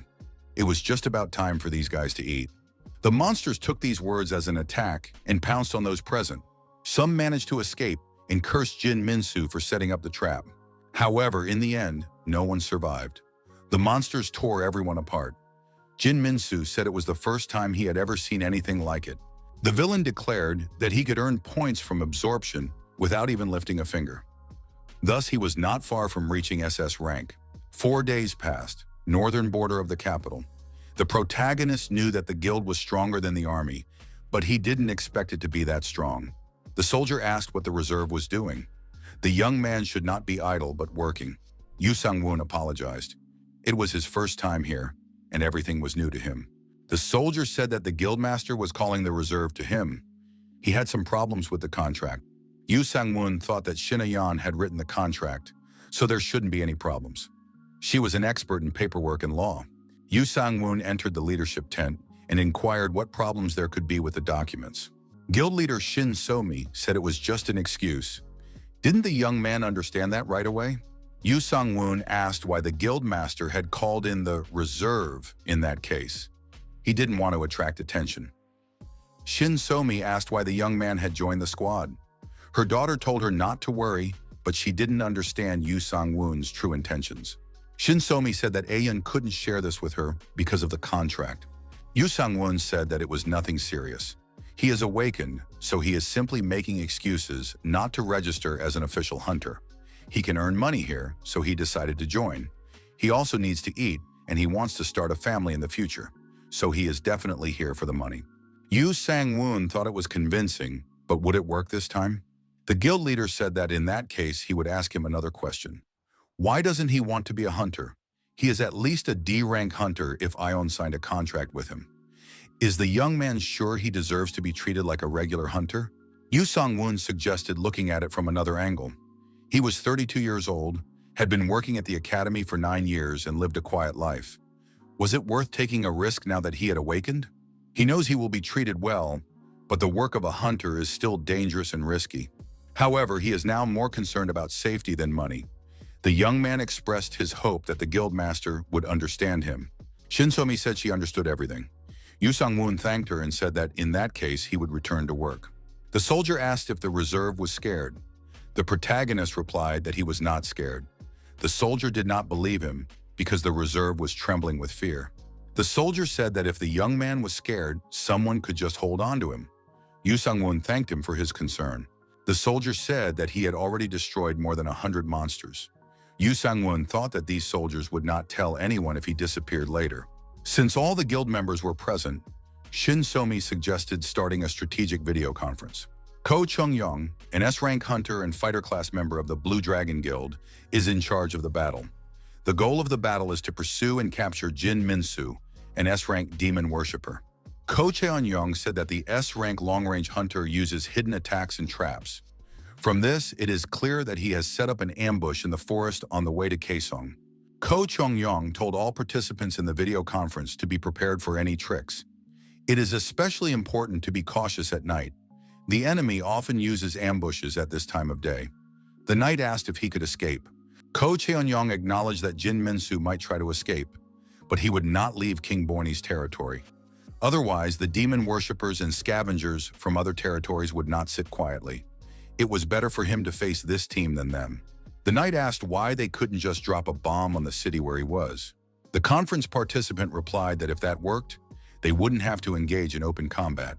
The soldier asked how Ko Jong-yeon planned to fight the main target. Ko Jong-yeon replied that there was no need to worry. Despite his S rank, he was still just a guy who quietly set traps. The head of the Soul Guild asked what would happen if a high-level monster or demon appeared. Their appearance is very likely if this guy's an S-rank demon worshipper. Ko Jong-yeon replied that in that case, he would fight Jin Min-soo, and the others would take care of the demon. In the worst case, they would have to fight monsters around B rank. Shin So-mi thought that they would have to survive somehow. But what did A-young mean when she told her that earlier? A-yeon said that if her mother needed help, she should stay close to Yu Sang-woon. A-yeon added that she couldn't reveal the details, but that this guy was much more reliable than the other guild members. Shin So-mi didn't understand why she should rely on someone who couldn't even become an official hunter. 10 hours passed. The forest near the city of Kaesong. The young man asked why they had set up camp here instead of heading to Kaesong. The soldier said that the reserve had been trembling with fear just a moment ago. Wouldn't it be better for him to stay here? The soldier said that the reserve knew nothing, as it was his first time here. Outside the capital, the roads were too open, the forest was denser, and there were dungeons all around. They would not be able to get there safely.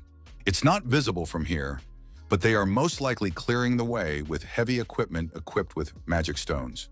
The scavengers are lying in ambush and aiming in all directions. The path will not be safe in any case.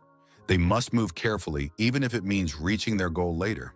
The protagonist received a message from Akalon from the sanctuary. What could have happened? Akalon warned that the master should add another spoonful of salt and sugar and fry the vegetables in oil so that they do not burn. When frying them, you need to use force, as if scraping them from the bottom. Yu Sang-woon got angry. He thought it was something serious, but it was just cooking advice. Akalun noted that sleep and food greatly affect the morale of the army. Delicious food reduces stress. Yu Sang-woon told the goblin to stop nitpicking. He would take care of it. The soldier was surprised. Why was the reserve making noise? Yu Sang-woon replied that he had a habit of talking to himself when he cooked. Jin Min-soo said that the armor was better than he thought, but good protection is not everything. Jin Min-soo said that he would now defeat the monsters in the dungeon and show his true power to the guys who mistakenly consider him S-rank. The monsters from all over the area led by Jin Min-soo moved towards the human squad. The soldier saw a cluster of red dots on the map and said that there was a group of about 2,000 monsters 2 kilometers to the west. They were heading towards the military base. The commander told the radio operator to launch a signal flare and report what type of monsters had been detected. The operator reported that they were E-rank life snatchers, beast hounds, D-rank bloodsuckers, and flesh eaters. Firearms could handle them. The commander shouted that in that case they would turn all the monsters into mincemeat. On the command's orders, automatic fire was opened, and the monsters were attacked by hunters and soldiers. Ko Cheon-yong announced that they would be moving out soon. If anyone couldn't keep up, they should get on the flying blue dragon in advance. The hunter said she had found him. As expected, this demon worshipper had released the monsters and was watching from the forest. He was a kilometer to the west. Ko Cheon-yong determined that Jin Min-soo had come alone, and in that case, they would advance in that direction. The monsters and armed hunters were rapidly approaching each other. Battle was now inevitable. Shin So-mi thought something was wrong. Could Jin Min-soo have been discovered so quickly? It would be better if a few people stayed here. The head of the Soul Guild said it was too late. Ko Cheon-yong would not allow the main forces to split up. She needed to tell the others to be careful. Shin So-mi saw the distinctive arrows. The commander said there was no reason to worry. Only Jin Min-soo could use these blood-red arrows. It was definitely him. The A-rank mage activated the lightning strike skill. The warrior with a hammer in his hand dealt a devastating blow to the monster, sending it flying far back. Ko Cheon-yong also showed his skills. Wielding his sword, he cut the monsters to pieces. Cheon-yong thought that it was necessary to finish this quickly and go on vacation.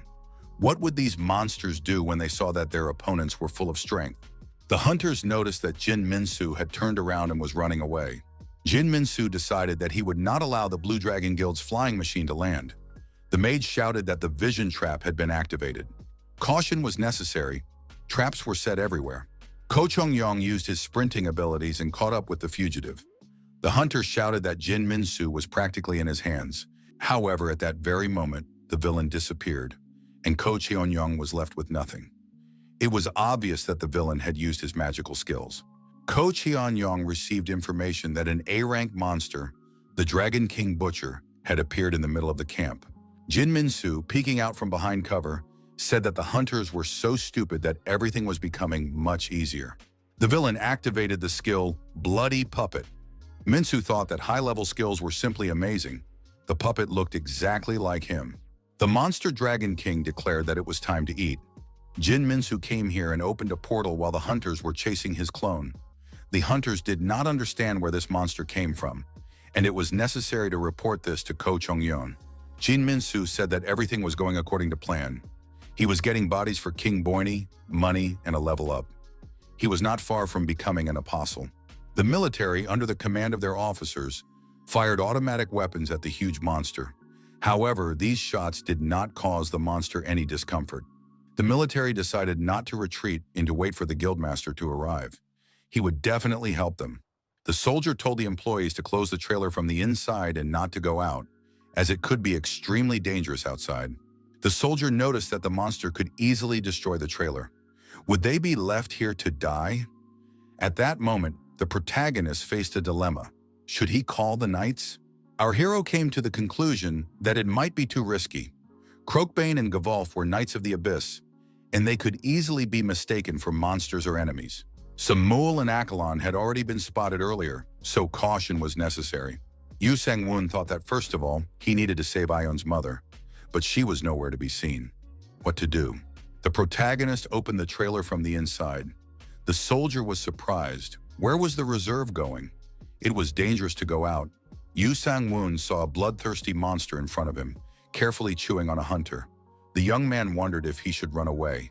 The system informed him that thoughts of escape were only the beginning of a battle that would bring dishonor to a knight. He had to make the right decision. Yu Sang-woon thought about what to do. Perhaps he needed to find the one who summoned these monsters. If so many monsters had suddenly appeared here, it meant that someone had opened a portal. He needed to find that someone. Yu Sang-woon thought about which of them could be a demon worshiper. He had already increased his chances of victory, but this guy was unusual. A report came in that there was a wounded person near the truck, hoping for timely assistance.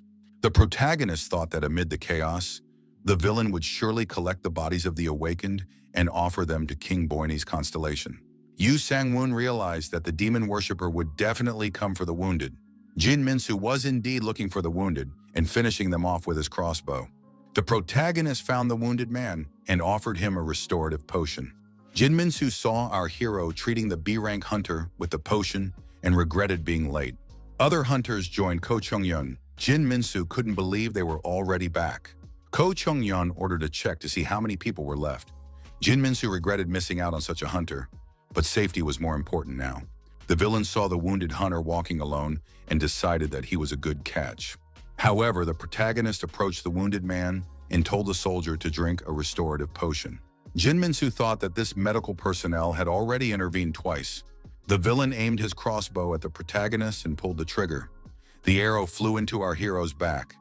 Jin Minsu thought that this guy would no longer interfere with him. However, the Golden Knight appeared behind Jin Minsu and saying, "Gotcha," pierced the villain through with his sword. The Golden Knight said that he had guessed the villain's presence thanks to his shot. The unique combat talent of the Knight of Omniscience, Grandel, was activated. With the help of this skill, the enemy ambush was detected. The system warned that the honor of those who fight treacherously from ambushes should not be respected. It is necessary to get rid of them and feed their remains to wild animals. Yu Sang-woon said that it was not easy for him to find Minsu in the ambush. The villain said, "Unity of bloody dots." As expected, the protagonist did not understand anything. What did this guy just say? Suddenly, Jin Minsu disappeared, leaving a red mist in his place. The wound on Jin Minsu's body quickly healed. He said that this golden armor would regret it. The Golden Knight spotted his opponent standing on a tree branch. Our hero wondered if Minsu had used the explosion to take off.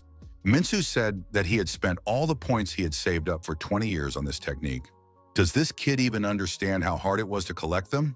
Jin Minsu said that he even used a regeneration scroll and an elixir. Victory would definitely be his.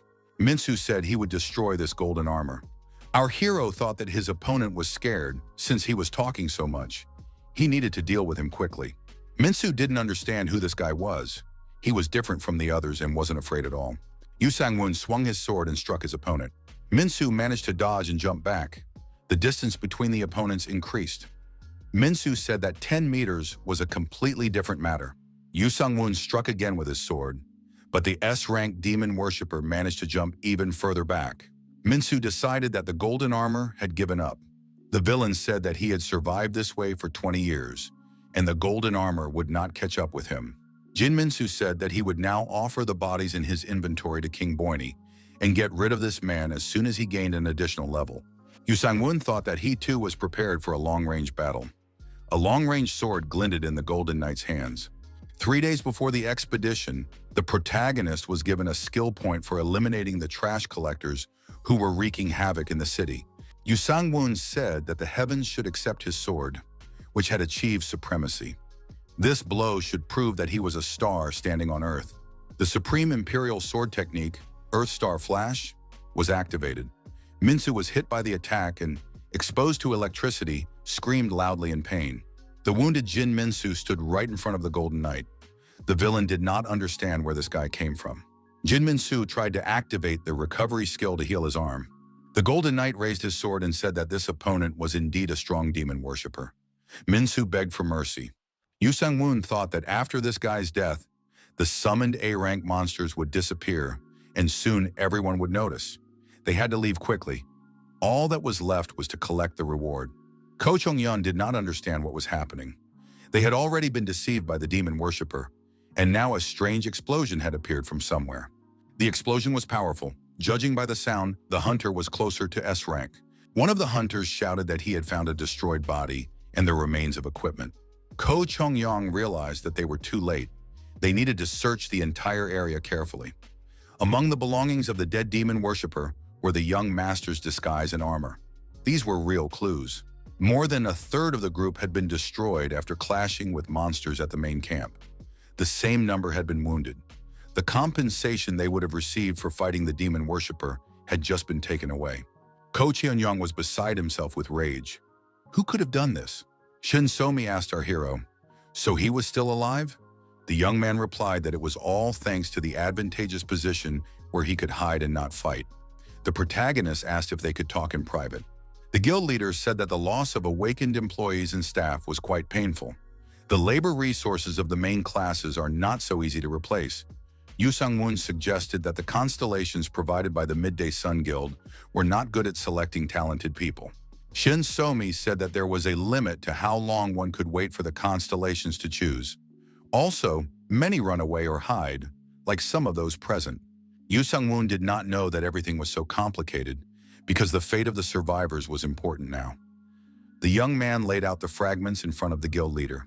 Shin So-mi asked how he did it. Did he really deal with Jin Minsu himself? Yu Sang-woon said that he couldn't have dealt with an S-rank demon worshipper on his own. He pretended to be an employee, but secretly got rid of several trash collectors who were investigating him. Shin So-mi should use this to make up for the losses. The guild leader asked again, could she really take it? It looked like about 1 billion. Yu Sang-woon said it was enough to help each other. Shin So-mi asked, is that all? Doesn't he have any other motives? Yu Sang-woon replied that Shin So-mi could treat him to a meal sometime. He had never eaten homemade food. Yu Sang-woon thought it was a little strange, but if she could be of use to him, so be it. The soldier saw Yu Sang-woon and was glad that the reserve was still alive. Yu Sang-woon said he was just returning from a briefing. The soldier said he didn't understand anything, but he heard that Jin Minsu had died. They needed to get out of there before the other trash collectors arrived, so they had to hurry. Yu Sang-woon decided to activate the status window and check the updated information. The young man saw that he had gained 8 levels at once. Normally, this would require completing 30 D-rank dungeons. One of the soldiers said that the Blue Dragon's decree had not been carried out because of the stranger who had destroyed Jin Minsu. Ko Jong-yeon's loud cry cursing the unknown person could be heard throughout the entire area. Yu Sang-woon thought that he had created additional problems for this guy. It was not worth confronting him. Several hours passed. The head of the Blue Dragon Guild received a detailed report. The guild leader said that he had not sent the squad for such a result. Ko Jong-yeon said he was very sorry, but that was all he could do. The guild leader believed that they would not be able to deal with the damage. It was his fault because he had rushed the preparations out of resentment. But it would be wonderful if they could overcome this test from the Blue Dragon, or at least let the guild master of the Midday Sun die at the hands of the trash collectors and worsen their situation. Ko Chung-yong apologized again. The head of the Blue Dragon Guild couldn't believe that some guy had appeared who was able to deal with an S-rank demon worshipper on his own. Ko Chung-yong provided an image of the Golden Knight destroying Jin Minsu. The warrior said they got it by combining photos from recording devices, drones, and satellites. It's golden armor. Ko Chung-yong noted that, judging by the time the photo was taken, this was the only suspect. The guild leader asked, is the designer of this armor from Olympus? Ko Chung-yong replied that their style is different. They usually leave parts of the body exposed in the Greek and Roman styles, and the armor does not cover the entire body. He is also not from the Soul Guild. The master said that this is a trump card hidden by one of the guilds. Blade, Sky Peak, Iron Will, Patient Avenger, and Noon Sun.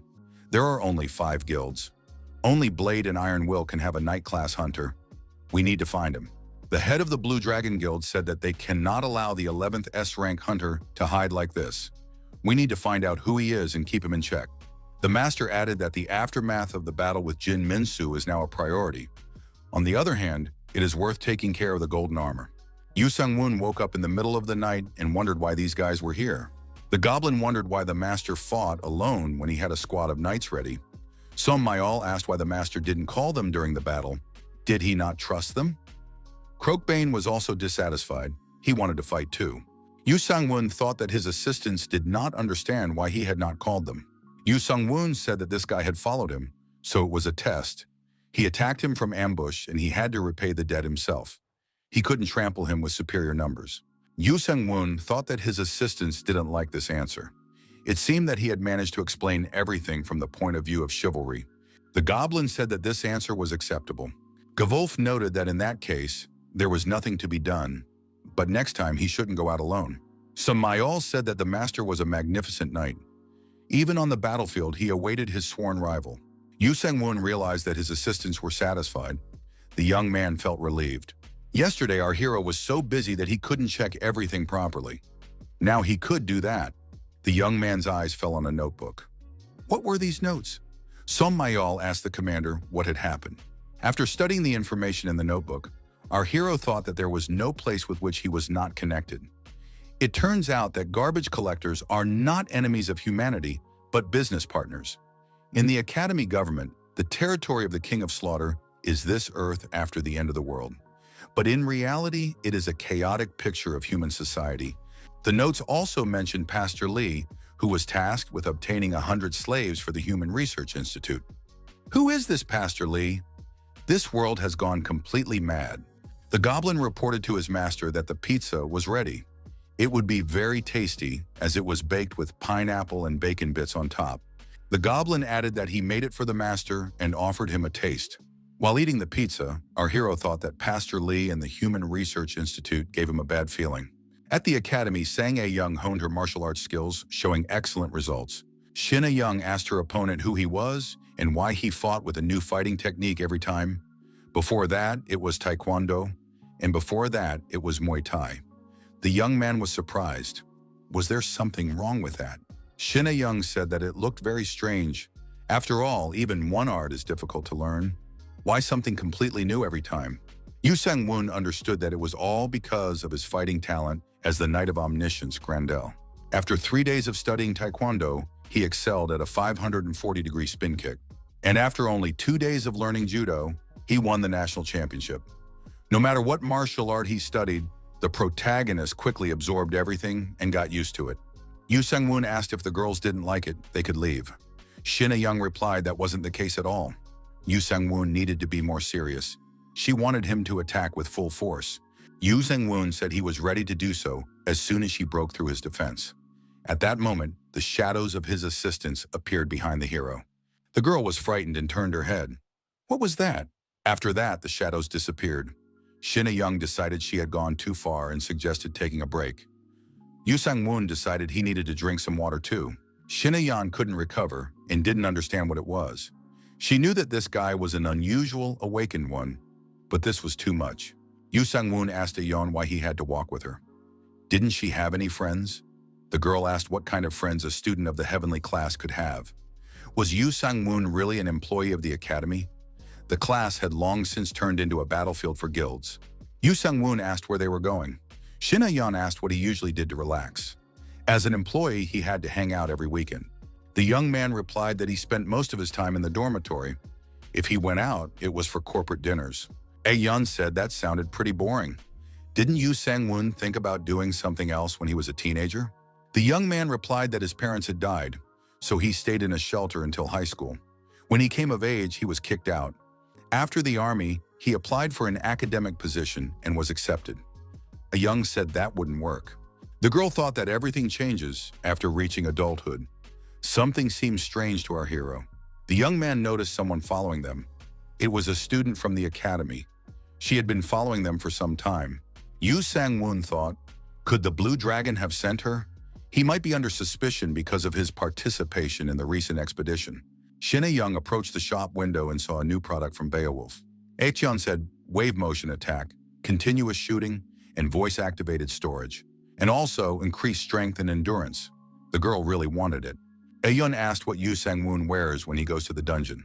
The young man replied that he uses an association set, cheap, reliable, and suitable for new hunters up to D rank. A-yeon noted that if you wear it incorrectly, you can become a target for trash collectors. The young man added that he had a regular iron sword as a weapon. Young pointed out that a D-rank player could buy new weapons. Medium and large monsters appear, so it's important. Yu Seung-woon thought that gold armor would be enough for him. He said aloud that he would buy it sooner or later. He couldn't do it yet because he was helping Ion's mother. Shin Ion suggested that her companion take a look at the store. Maybe they would do some shopping. Glancing at the display cases, our hero decided that there was a lot of equipment here. The girl said that even those who are not hunters should carry about 3 types of weapons. Yu Sang-won replied that his class cannot use throwing weapons or any other weapons designed for long distances. Yun noted that in that case, he needs a spear, a sword, and a blunt weapon, as well as a shield to top it all off. Shin Yan asked which manufacturer the young man preferred.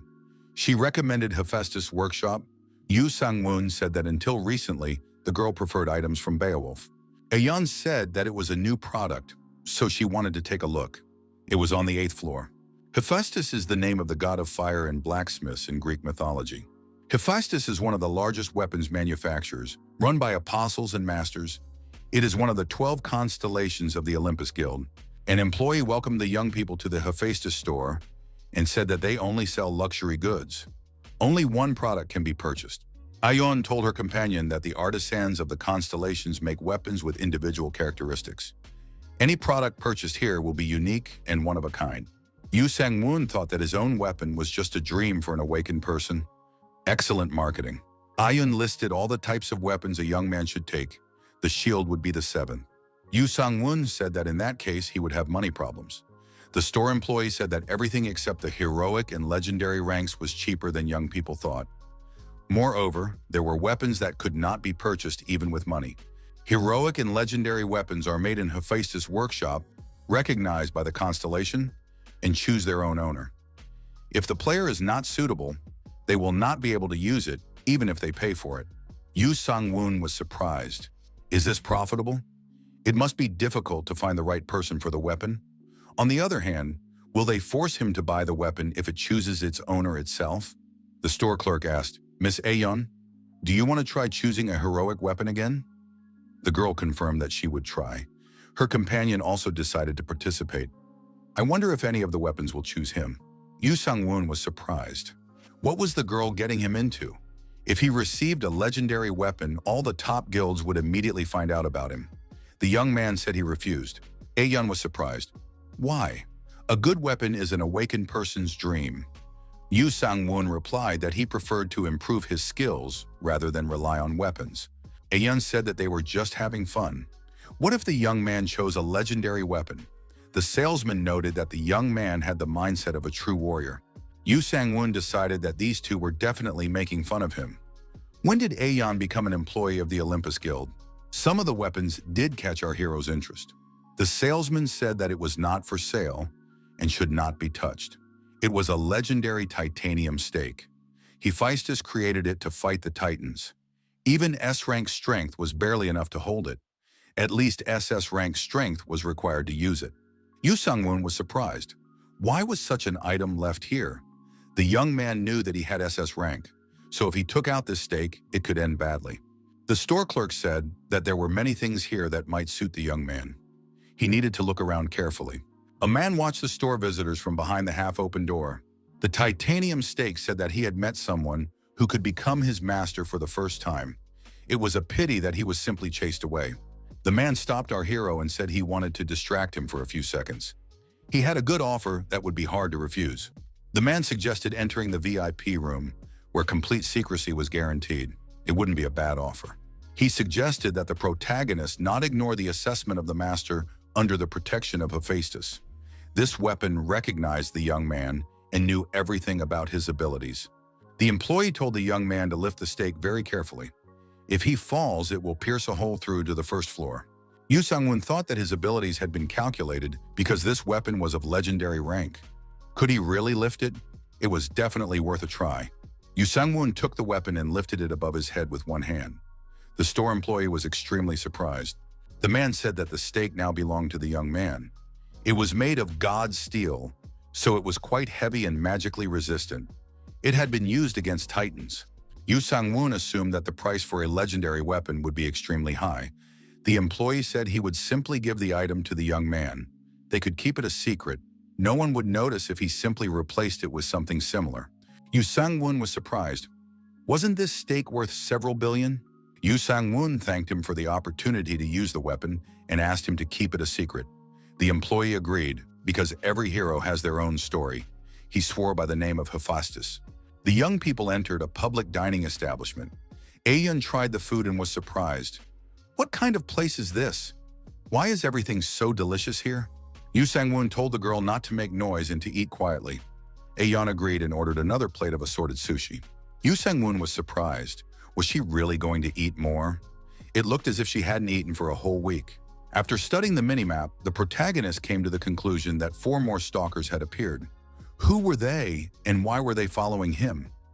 It was starting to get tiresome and stressful because their skills were rather clumsy. The spy was frightened. Had her cover been blown?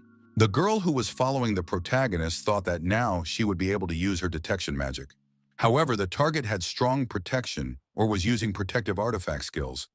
She was unable to obtain any information. The girl was surprised. Did an ordinary employee have a defensive skill? Usually they don't reach that level. Could he be a golden knight? After eating, Aeon asked where they were going next.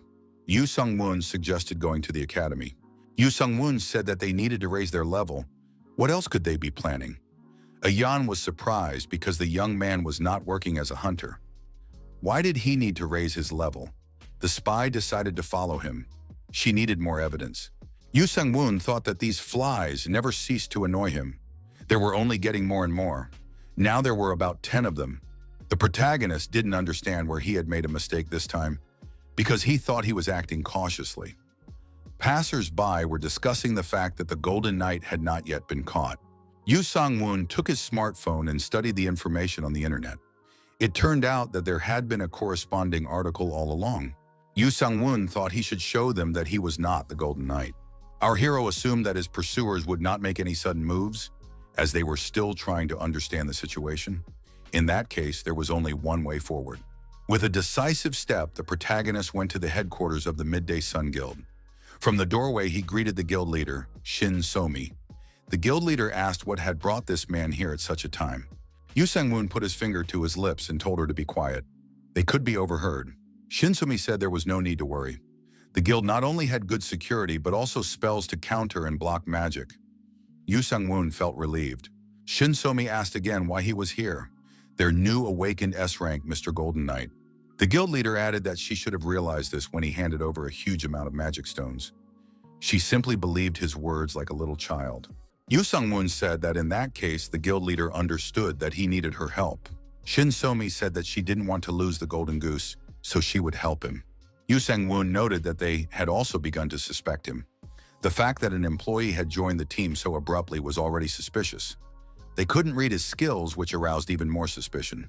What should he do? The guild leader asked why he wouldn't become a hunter and become famous. Only his victory over the demon worshipper proves that he has talent in battle. Yu Sang-woon explained once again that he wants to live a quiet life. If Shin So-mi continues to talk to him like this, he will leave the capital. The guild leader said she understood.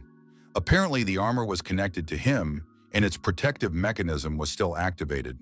Why not turn it off? Yu Sang-woon replied that in that case, his skills would be instantly revealed. The woman said he was right. If all the suspicions were due to the magic block, she could deal with it. She could tell them that she had used the skill. Her eye of justice specialized in gathering and detecting information. She knew how to use the magic block. Shin So-mi noted that they only needed a reason why she used the skill on him. What was his class? Yu Sung-woon thought that all awakened people had classes. How did it happen that he didn't have a specific one? The young man explained that it was something like a class related to knighthood. He specializes in close combat defense. The guild leader said that in order to hide something, you have to leave something in plain sight. Yu Sung-woon was surprised. Why was she suddenly talking about this? The woman noted that starting today, the young man would be responsible for tracking the Golden Knight from their guild. Yu Sung-woon thought, so it turns out that a Golden Knight will be chasing a Golden Knight. The protagonist said he would never have thought of that. The guildmaster was truly a genius. Yu Sung-woon decided that now that everything had been discussed, he could begin his hunt. The girl, possibly a representative of the academy, continued to follow him, unaware that she had long been discovered. Yu Sung-woon decided to use his stealth skills and increased his speed. His pursuer was forced to speed up as well, but lost sight of him. The girl looked around, not noticing that the young man had hooked himself onto the wall and was hanging above her. Seizing the moment, the young man jumped to the ground and, finding himself in front of the frightened girl, swung his fist to scare her. He said that she had been annoying him since the moment he weighed her near the cafe. Our hero added that the newcomer had been exposed. The girl, of course, was frightened and asked where she had made a mistake. Yoo Sang-woon replied that it was obvious. She was one of them, and it would be strange if he hadn't noticed them. The girl asked what he wanted from her. Yoo Sang-woon replied that he was interested in information because she had been talking to others while stalking him. The frightened girl said she knew nothing. The protagonist became angry and warned that this was the last time he would ask, otherwise she would go straight to hell. The girl became even more frightened but continued to insist that she knew nothing. Yoo Sang-woon was surprised. Was she really willing to sacrifice her life so selflessly for the guild? Our hero declared that there were still many people left to whom he could ask this question, so they could say goodbye. At the same time, the guy relaxed his fists. The girl realized that things could end very badly for her, so she handed him her smartphone and told him to read their group chat. After reading the information, the young man realized that everything was much worse than he had thought. The chat included information about the madman, Pastor Lee. Yoo Sang-woon let the girl go and returned her smartphone. In the same way, he tracked down another stalker and questioned him. After certain procedures, our hero gained access to this young man's smartphone. Yoo Sang-woon decided that this was the best move to spread his legend and remove all suspicion from himself. A week later, a speaker addressed the Hunters Association in the main conference hall. He announced that after the victory over Jin Min-soo, the search for the Golden Knight was intensifying. The speaker was Hwang Soo-hwan, president of the Hunters Association. He said that preparations were necessary as Pastor Lee was beginning to close in on Keeson. The head of the Blue Dragon Guild noted that this was not on the agenda and should not be included in the discussion. Hwang Soo-hwan stated that the audience was blocking topics that were not beneficial to them. He said that in that case, he was ready to move on to the main topic, announcing the decision of the association and the state regarding the Golden Knight. The president added that the Golden Knight was a demon worshiper who had stolen an S-rank demon worshiper and had been placed on the wanted list. Hwang Soo-hwan added that the announcement would be made within the week. If anyone continues to hide the Golden Knight, they should think twice about it. Shin So-mi thought that they couldn't get him, so they decided to destroy him. How cruel they are. D-rank dungeon, slaughter hall. The Golden Knight fought the monsters effectively. This time our hero decided to use a new weapon, a stake. The weapon proved so effective that the monsters were destroyed much faster. The Golden Knight said, "Excellent. One strike, one kill." Croakbane told the master that he also wanted to participate. Somil congratulated the gentleman on finally finding his weapon. Gavulf said he was ready to call him the knight who found his weapon. Now, if the gentleman took the oath, his contractor would become a true knight. Yoo Sang-woon was surprised. Did one really need to take an oath to become a true knight? Now it was clear why there was no class in his status window. The goblin asked if the gentleman thought that bandits were knights just because they were armed. A knight is someone who keeps his oaths and promises. Samael told the commander to only say what he really wanted. They would be his sword until the end, whatever his oath was. Yoo Sang-woon was surprised. Why were they so upset? He didn't want to live bound by such an obligation. Yoo Sang-woon found himself in a very strange place, a temple filled with demons. This was a D-rank dungeon, a slaughterhouse. The boss was a cruel demon. The boss declared that the prey had come to him. Yoo Sang-woon held out his stake and told the demons that today would be their last day. Justice would prevail in the name of chivalry and this flag. The cruel demon told his followers that they would enjoy the feast and began a demonic spell. The demons reported that they could feel his energy everywhere. Croakbane warned his master to be careful with magic. The cruel demon ordered the warriors to capture the strangers. Yoo Sang-woon told his assistants to do their best as well. The cruel demon declared that the meat party was beginning. Yoo Sang-woon stepped forward and prepared to face the monsters. Croakbane appeared before the hero and told him to take care of himself. Yoo Sang-woon replied that they looked the same, the only difference being that their bodies had become a little stronger. The cruel demon said he was impressed and ready to show his opponents his signature move. The Golden Knight declared that he would finish off the monster quickly and struck a devastating blow with his spear. The cruel demon said he wasn't done yet, but it was too late. Information came in that the Golden Knight had cleared the D-rank dungeon, the slaughter hall. The exit will open immediately after receiving the reward. The reward will be the hero's equipment, a random chest. Yoo Sang-woon said he didn't need it right now and put the chest in his inventory. Keeson Hotel, rooftop party hall, pleasant, lively music was playing. Pastor Lee, a demon worshiper from the King of Slaughter constellation, thanked the guests for accepting his invitation and announced the start of the main course of the day. In front of the pastor on the table lay a huge, appetizingly prepared piece of meat. One of the monsters present noted that this was Pastor Lee's new work and that the spectacle was simply magnificent. Pastor Lee explained that the dish had been prepared with all his heart for the archdemon beasts guarding the King of Carnage's hall. The monster added that it looked delicious and that one should eat slowly to enjoy it. Pastor Lee's culinary skills are simply amazing. The bird-like monster said that the food was filling and contained no preservatives. Pastor Lee thought that everything was going according to plan. When the dish was eaten, Pastor Lee thanked everyone present at the grand opening of the Human Research Institute No. 2 and expressed his desire to make a proposal. The institute conducts research and duplicates the awakened, turning them into elite members of the monster team. But now it is difficult to provide for them, as supplies have deteriorated. The monsters were outraged. How could Pastor Lee come to such a conclusion? The pastor said that the quickest way to solve the problem was to hunt. The monster asked if the pastor really needed their help. It sounded arrogant. The pastor said that under no circumstances would he ask the apostles for help. Rather, they had prepared hunting competitions for their own entertainment, a privilege of rulers. To add excitement, a prize would be awarded. The monsters were surprised. What did that mean? Pastor Lee stated that the first prize was a potion that increased stats. All stats would increase by 1 rank for an hour when used. Another prize was an evolution potion. The pastor assured them that this potion would help them rise to the rank of SSS-RANK apostle. The monster was surprised. 5 years of experience in one go? The pastor said that the evolution potion would go to the person who caught the most prey, and the enhancement potions would go to the second and third place winners. The contest will last exactly 1 week. Everyone present expressed their desire to participate, as they had not used their powers in a long time.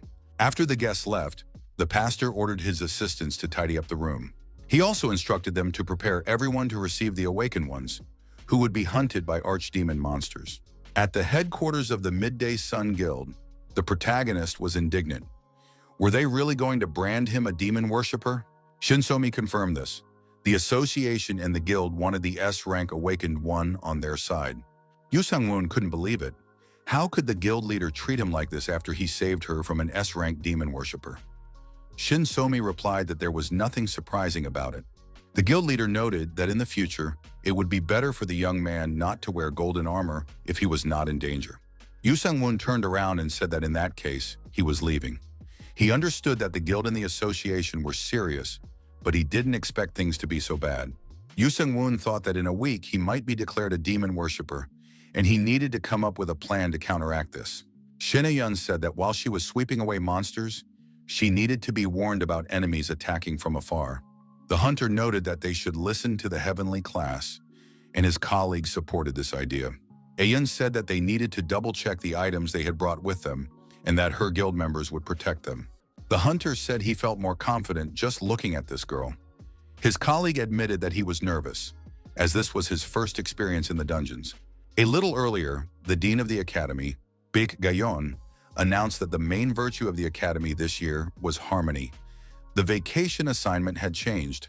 Now each student had to go to the dungeon on their own. The students were surprised. How could they assemble a team under such conditions? Baek Gayon explained that a quota system had been introduced. Each party must consist of 1 heavenly representative, 2 earthly classes, and 3 ordinary classes to ensure that the team was balanced.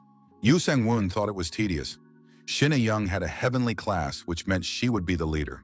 The employee reported that they were approaching the dungeon and would defend it, wishing Miss A-yeon good luck. The girl thought that these employees were treating her like a child, and she wanted to finish the academy quickly so she could go to the dungeon in peace. The car arrived at its destination, and the students, led by Shin A-yeon, headed for the dungeon. Before entering the portal, the girl checked the team's readiness once more and ordered them to follow her. The employee reported in alarm that the radar was detecting something. Why had the alarm gone off?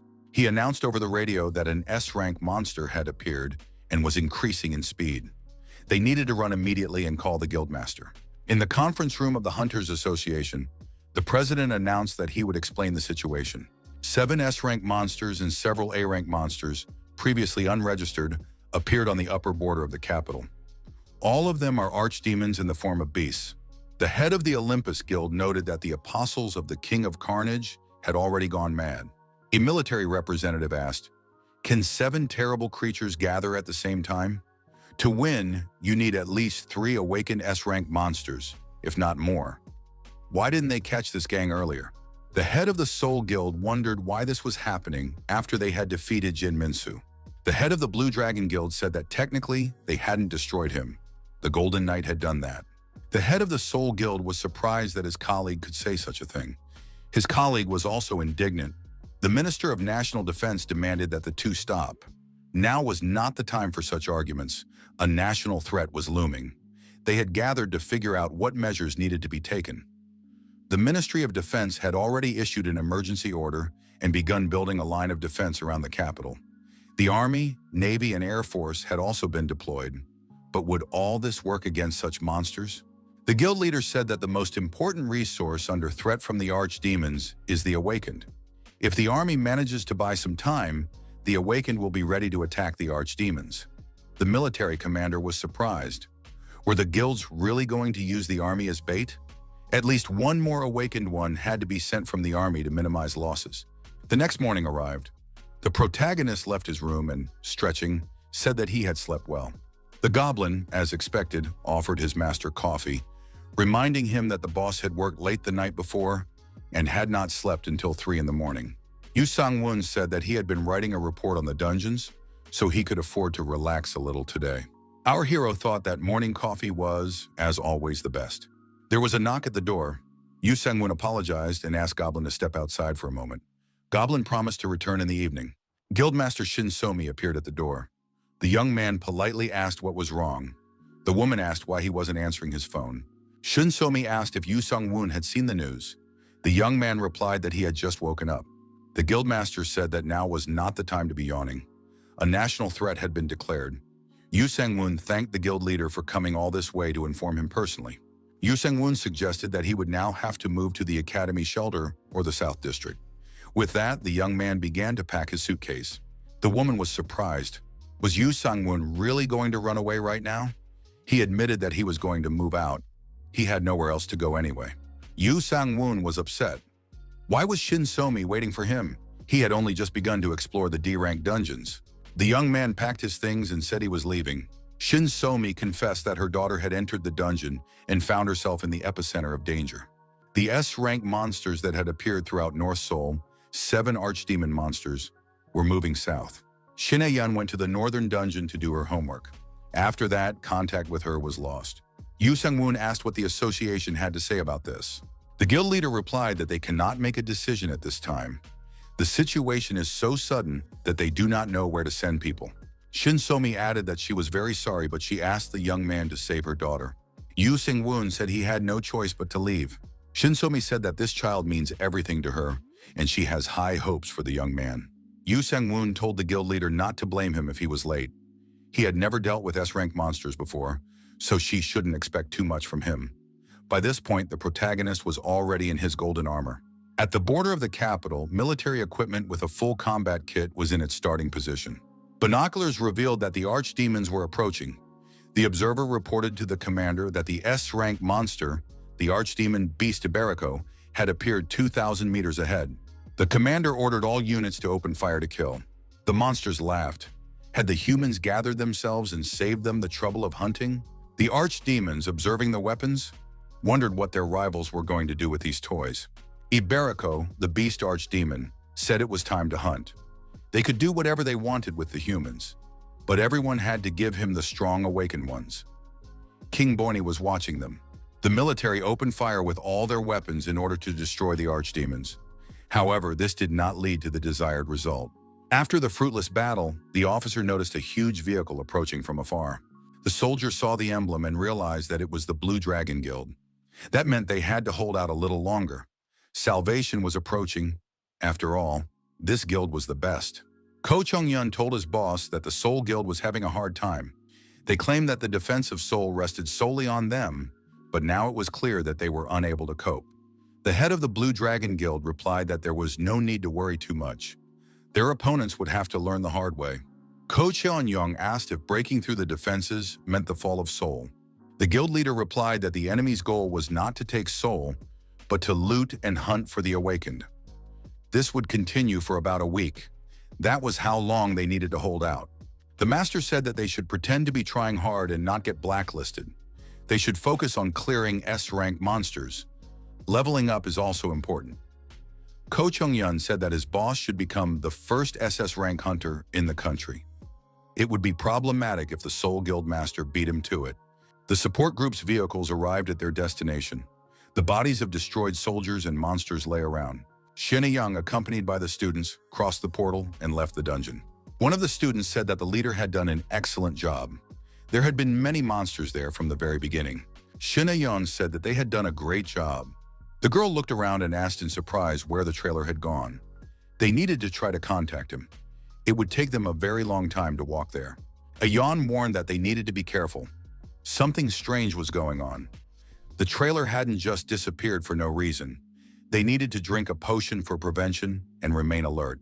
One of the students was frightened. "Don't tell me monsters have appeared here." Shin Ayeon tried to call her friend, but there was no answer. After a while, she managed to reach her mother. The guild leader asked if Ayeon had cleared the dungeon. The girl confirmed this, but added that the trailer had disappeared. Her mother said there was no time to explain. They had to get out of there quickly. It would be better to stay in the dungeon and hide somewhere inside. The students were alarmed. They didn't understand what was going on. Aeon said that she didn't like it either, but they had to evacuate. They had to hide in the nearest dungeon. The archdemon beast Leghorn said that there was a group of awakened ones here. Aeon saw him and said that he looked scary. The students asked what it was. Aeon said it was an archdemon beast. She had read about them in class. It was a subject of King Boyne. Its power was comparable to that of an S-rank dungeon boss. Aeon realized that escape was impossible. The only option was to fight. Leghorn noted that even monkeys run away when they see an enemy they cannot defeat. Did these people really want to fight? Aeon told the students to run away and not look back. She would take care of this chicken-headed monster herself. Shin Young gathered her strength and activated the Ring of Justice. Leghorn was surprised. Could this girl really be an apostle of some constellation? But to him, she was nothing more than dust. He didn't expect her to use it. It was impossible to destroy such power just like that. It was like the absolute law. Leghorn assumed he was right if the girl remained silent. He had to deactivate the spellcaster so that the Ring of Justice would disappear. Leghorn added that he had to find out her name so that the constellation would not be tarnished. The archdemon said that he was Leghorn, one of the archdemonic beasts, an apostle of King Boyne, the guardian of his hell. A person must give their name. Aeon thought she had gained enough time for the students to escape. The girl gave her name, Shin Ayeon. She was an apostle of the constellation balance. Immediately after that, Ayeon was attacked by the monster. She was thrown far back, but remained standing. The girl said the blow was too strong. Shin Ayeon lost consciousness and fell to the ground. Leghorn lifted her up and said she was alive. Archdemons said that they would pay more for her than for an ordinary person if she could use such a skill. Suddenly, the Golden Knight appeared nearby and asked why this bird monster wouldn't let the girl go and leave. Leghorn asked who he was and why he was wearing golden armor. Where did he get such tasteless style? Yu Sang-woon said that the monster had no right to judge anyone with such a disgusting appearance. Leghorn said that was very rude. However, the knight looked much more expensive than this woman. He would pay for his insolence. Yu Sang-woon thought that this monster was frightening him. He was definitely very strong. Was it even possible to get out of here alive? Leghorn wondered why the Golden Knight did not run away. In that case, he could give his name. Yu Sang-woon replied that he would not introduce himself to a beast that had wounded a small child. To this monster, he was just a knight. Leghorn threw Shin Ayeon to the ground and said that he was, in that case, the nameless Golden Knight. Yu Sang-woon became angry and declared that this bird monster was a real scoundrel. You don't treat girls like that. The protagonist attacked the archdemon with a weapon from the manufacturer, Hephaestus, and noted with satisfaction that he had hit his target. Yu Sang-woon picked up the girl and asked if she was okay. Leghorn declared that he would never forgive the man for this and ordered his minions to attack. The next moment, his assistants appeared behind the hero and said they had come at his call. Yu Sang-woon ordered Song Mail to take Shin Ayeon to a safe place and the rest to follow him to deal with the enemies. Yu Sung-woon prepared for the attack and rushed at the monsters with acceleration. The hero was surprised. He gave it his all, but the archdemon still blocked his attack. Yu Sung-woon told his assistants that it was time for a collective attack. Gewolf said that the contractor had finally allowed him to fight a worthy opponent. The goblin added that his master had made a wise decision. Croakbane said that he loved chicken mince. The ring was closing in, and Leghorn had nowhere to retreat. However, the archdemon had no intention of surrendering. The hero acknowledged that the enemy had called his servants. He was truly cunning. Leghorn said he wanted to see what this man was capable of. The protagonist thought that this archdemon was very different from the other monsters. If it weren't for this weapon, he would have had a very difficult time. Thanks to the weapon from Hephaestus, the hero was able to repel the chicken-headed monster's attack. Leghorn was surprised. Was this even a human being standing before him? Yu Sung-woon noticed that he had activated an additional skill as a bonus. Leghorn couldn't believe that an ordinary man had managed to push him away. Yu Sung-woon said he wanted to finally end this. Leghorn asked the man to stop. They could discuss everything. Behind the protagonist, the archdemonic beast Przewalski appeared. He never thought he would see such a thing. Yu Sung-woon realized that the archdemon was not alone. He couldn't delay. Otherwise, he would find himself at a disadvantage. Leghorn told Przewalski to stop staring at him so intently. Przewalski replied that they were from the same constellation. Since when did they help each other? Leghorn had been beaten by an ordinary man. It must be very embarrassing. The hero doubted that he could handle both of them. Leghorn declared that the man had been honored to see this. Usually only those who have earned the right to enter King Boyne's hall and fight him can see the phoenix's rebirth. Yu Sung-woon was amazed. The archdemon was getting stronger. The young man raised his sword and said that the heavens should behold this blade, which had reached perfection. This blow would prove that he was a star on this earth. Leghorn asked the man to wait, for he was still transforming. Przewalski said that no one would wait for his transformation to end. The hero activated the Supreme Imperial Heavenly Method. The skill Earth Star Flash was used. Leghorn was attacked while still in the process of transformation. The Golden Knight thought he had landed a critical blow, but his opponent managed to complete his transformation. Would he be able to defeat him now? Yu Sung-woon said he was glad Leghorn had survived. The chick would have died from a single blow. Leghorn declared that he would show the man the power of the Phoenix Reborn and attack the hero. Yu Sung-woon couldn't stay on his feet. He thought that if this continued, he would definitely not survive. Przewalski was surprised. Was that all Leghorn was capable of?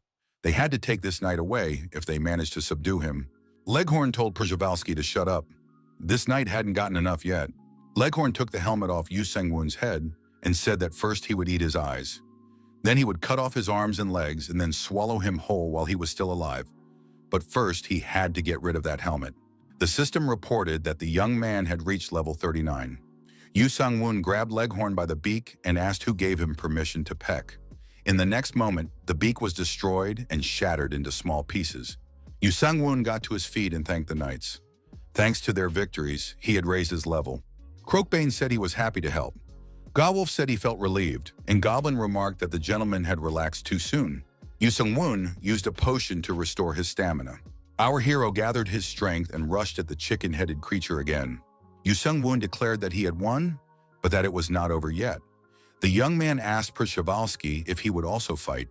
The archdemon replied that he could, but he could see that the knight did not want to. Yu Sung-woon admitted that he did not want to. It was just that the chicken-headed man did not understand. Przewalski said that he were not alike. Leghorn forgot his duties. He sought entertainment and died. Yu Sung-woon said he would take his word for it and was going to return. He would take his things and leave. Przewalski said he would eat all the chickens that were left without an owner. Archdemon released his brothers, who defeated all of Leghorn's allies. Meanwhile, the number of monsters was increasing on the northern border of the capital. The archdemonic beast Tosadok ordered his minions to destroy all humans. The dogs barked and said they would carry out the order. Shinsomi realized that the archdemons were approaching. She needed to activate her abilities. It's a good thing they don't know about the Eye of Justice. Shinsomi said that there are two monsters on the left. One is a Hindu, the other is a Chihuahua. The sheepdog is on the right. A group of demons is digging a tunnel in the west. This information must be passed on. The commander declared full combat readiness for military equipment. Ko Cheon-yong ordered to fire only on his command. Shinsomi expressed hope that everything would be fine. Tosadok received a message that Leghorn had died in the line of duty. Tosadok shouted that they were going to hunt down Leghorn's followers, otherwise Przewalski would eat everything himself. The military recorded the retreat of the archdemon and his minions. The head of the Soul Guild was surprised. Was the battle already over? The hunters shouted joyfully that they were saved. Shinsomi also realized that the monsters had retreated. Could it be that her daughter had done it? At the Hunters Association, the president wondered why they had retreated. The military commander suggested that the monsters might have encountered problems. In any case, they should prepare for another attack. The president of the association said he had checked many sources. The archdemons were fighting to kidnap the awakened ones at the suggestion of Pastor Lee. The military representative asked how they had gathered the archdemonic beasts. Regardless of the reasons, they could attack without restraint. The guild leader noted that too many lives are at stake. The public will demand that troops be sent to rescue the abductees. The president of the association said that this time, 7 S-rank monsters had gathered. At least 21 S-class hunters would be needed to defeat them. The head of the Blue Dragon Guild clarified 6 S-rank monsters. He is ready to present a video of their guild fighting the archdemonic beast Remrem. The archdemonic beast Remrem said that Leghorn had been deceived. They cannot lose, they must retreat. Those present began to ask questions. How could this have happened? The head of the Blue Dragon Guild said that when he was collecting data about the battlefield from a satellite, he found this. A photo of an explosion appeared on the screen. He thought he had seen it somewhere before. It was the Golden Knight. He used the same skill as in the battle with Jin Minsu. The military, seeing the footage, concluded that it did indeed look similar. It turns out that the Golden Knight destroyed Leghorn. The head of the Blue Dragon said that he had been drawn into a battle where he defeated the beast. The only question was whether it was a solo hunt or not. The military suggested that it could have been a group hunt, but even in this case, everything becomes only more mysterious. The head of the Olympus Guild said that chaos could ensue. The head of the Soul Guild noted that it was necessary to keep this a secret. The president of the association suggested the opposite, to spread the word. It is necessary to shift public attention away from the topic of rescuing the kidnapped people. There will be discontent, but there is nothing that can be done about it. The head of the Blue Dragon Guild said that the president was indeed clever. This would calm the people and put pressure on the Golden Knight. At the Midday Sun Guild headquarters, the protagonist said that it was difficult to rescue Shina Young. She is now in the hospital. Shin Somi said she would examine the young man for injuries. There is no point in resisting. The guild leader explained that she had been a doctor for a long time. The young man's condition cannot be described in words. Yu Sang-woon was forced to take off his shirt, but it was still unexpected for him. Shinsumi ordered him to lie down for an examination, purely for medical purposes. After examining him, the woman said that he had fractures, bruises, and bleeding. There were many problems, but no surgical intervention would be necessary. He could just rest and continue drinking the potion. Yu Sang-woon said he felt relieved. He was worried about his injuries. Shin Somi replied that he couldn't die with 900 endurance points. Yu Sang-woon was surprised. Didn't he have 800 points? Now it was clear why his stats had decreased. Shin Somi told the young man not to look at her like that. Unlike ordinary people, the treatment of awakened individuals depended on their skills and stats, so she had simply checked.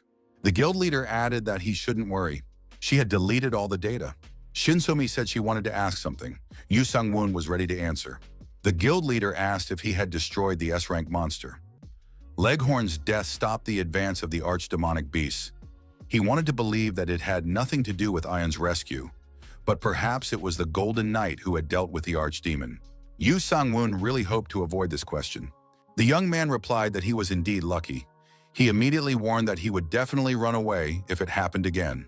Shinsumi said she understood, but was sincerely grateful for saving her daughter. Yu Sang-woon said he needed to rest and went to sleep. Yu Sang-woon asked how long he would need to stay in the hospital. The guild leader explained that his endurance was beyond common sense, so he would recover quickly, but advised him to rest for a few days. Yu Sang-woon said that, in that case, he would take the potion and rest at home. Staying here was too suspicious. Shin Somi noted that the young man was indeed very cautious. The guy pointed out that there was nothing wrong with that. The woman said she would erase all his medical records so he could rest easy. Yu Sang-woon, sitting on the sofa, thought that his body still hurt. The armor should repair itself. The protagonist realized that he had forgotten something important. Were his knights okay? Yu Sang-woon took out some potions and said they were for the knights to recover and recharge. The goblin reported that some of the equipment was damaged but could be repaired by the self-repair system. Som Mayal said she had enough mana, so everything was fine. Gewolf noted that he only needed alcohol, and Krokbane added that meat was enough for him. Yu Sang-woon replied to the knights that today he would do whatever they wanted. Gewolf asked the boss if he would regret what he had said. After a while, the plates on the table were empty. Gewolf thanked the contractor for the food. The protagonist was glad that the knights had eaten their fill. The young man thought that he had spent $2.5 million today. Supporting an entire team is no joke. It's good that there is a reward for the quest. After assessing the situation, the hero said that level 43 was serious business. However, his skills were only half developed, as he was not using the power of Sinsu. At this rate, he would not be able to use the titanium stake. With these stats, he could only be a healer. Gewolf told the contractor that this was not the best idea. He added that he was not pointing out what skills the contractor had acquired, but that he had already proven the uselessness of such skills by defeating Leghorn, an S-rank monster. The goblin said he agreed with his colleague. One strong skill is better than many useless ones. The master could put everything into strength, and next time it would be much easier to defeat a monster. Yu Sang-woon thought that this was not the case with these knights. He just wanted to become a healer. Som Myeol also disagreed that the leader needed healing skills. It would be better to add a professional healer to the team. Yu Sang-woon decided that made sense and asked what they wanted to choose. Samuel asked what the gentleman thought of Sun Shin's knight skills. Given his lightning speed, he would be perfect for fighting demons. Gewolf said that the contractor was unsure of himself and therefore plunged himself into the abyss so as not to reveal himself to the world. So the skills of the abyss would suit him. The goblin disagreed, saying that it would be better to learn the skills of a galactic knight. They were very powerful. Krokbane added that Yonen's sword art was also very useful. Yu Sang-woon thought that these guys were just imposing their ideas on him. He himself wanted to learn horse riding. After all, it was strange for a knight not to ride a horse. Yu Sang-woon said he would like to ride a dragon and asked if there were any recommendations. Gewolf replied that dragons are too temperamental and their trust must be earned. The goblin added that they are also very vulnerable in cold places and eat a lot, so they are expensive to maintain. Yu Sang-woon realized that dragons were more trouble than he had anticipated. Samuel said there was one option. He would need the summoning skill, which would allow him to make a contract with a dragon, but he would be bound to it. Although it was difficult to earn the respect of such a creature, all of the problems listed above would disappear. Yu Sang-woon realized that he needed the summoning skill, and after using it, the riding skill. Samael noted that it would be better to learn riding skills with multiple slots. That way, the gentleman would be able to make contracts with different summoned beasts. Yu Sang-woon acquired the legendary riding skill, the skill to summon the night mage Kaelida. Seeing a possible candidate, a dragon, the protagonist thought that summoning it here would be problematic. Yu Sang-woon decided that physical improvement gave combat abilities, and wisdom gave the knowledge possessed by the archdemonic beast. The young man chose an item that increased respect and enhanced the knight's abilities. It also strengthened his armor and gave him the essence of the phoenix. Samael warned the commander that the appearance of the armor was changing. The hero was surprised to see that it had indeed become completely different. Yu Sang-woon said he didn't like it very much. Everyone would immediately understand that he was the one who had dealt with Leghorn. The goblin noted that this armor emphasized the lord's nobility and strengthened him at the same time. Gewolf admitted that the contractor looked great. Som Mul said that the armor was perfect for the commander. Yu Sang-woon decided to study the new functions of the armor. The hero thought that it was really cool. He would become stronger with each new leader skill. The next morning, the protagonist asked Akalon what was for breakfast today. However, Shin Ayeon was in the kitchen. The girl said, "Finally, Mr. Sang-woon is awake." Yu Sang-woon was surprised. Was Ayeon really making breakfast? Had she already been discharged from the hospital? The young man acknowledged that thanks to Shin Ayeon, he was able to defeat the S-rank monster. This monster was indeed frightening. Ayeon apologized, saying that it was because of her that Yu Sang-woon was in danger.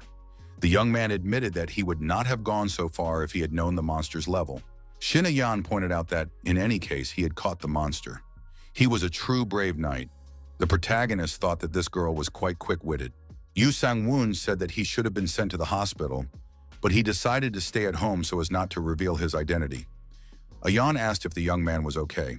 The protagonist replied that he was not okay, so she should not make him worry, or his blood pressure would rise. Shin Ayan said that in that case, she would prepare a healthy breakfast for him. On the television news, the anchor wondered why the Golden Knight had not appeared since defeating Leghorn. Yoo Sang-woon was surprised. How did they know that it was him who defeated him? Shin Ayan explained that with the introduction of combat operations, satellites began to be used for surveillance. One of them apparently spotted the Golden Knight. The expert reported that the government and the Hunters Association had admitted that it was the Golden Knight. But even after defeating the monster, he continues to hide and refuses to cooperate.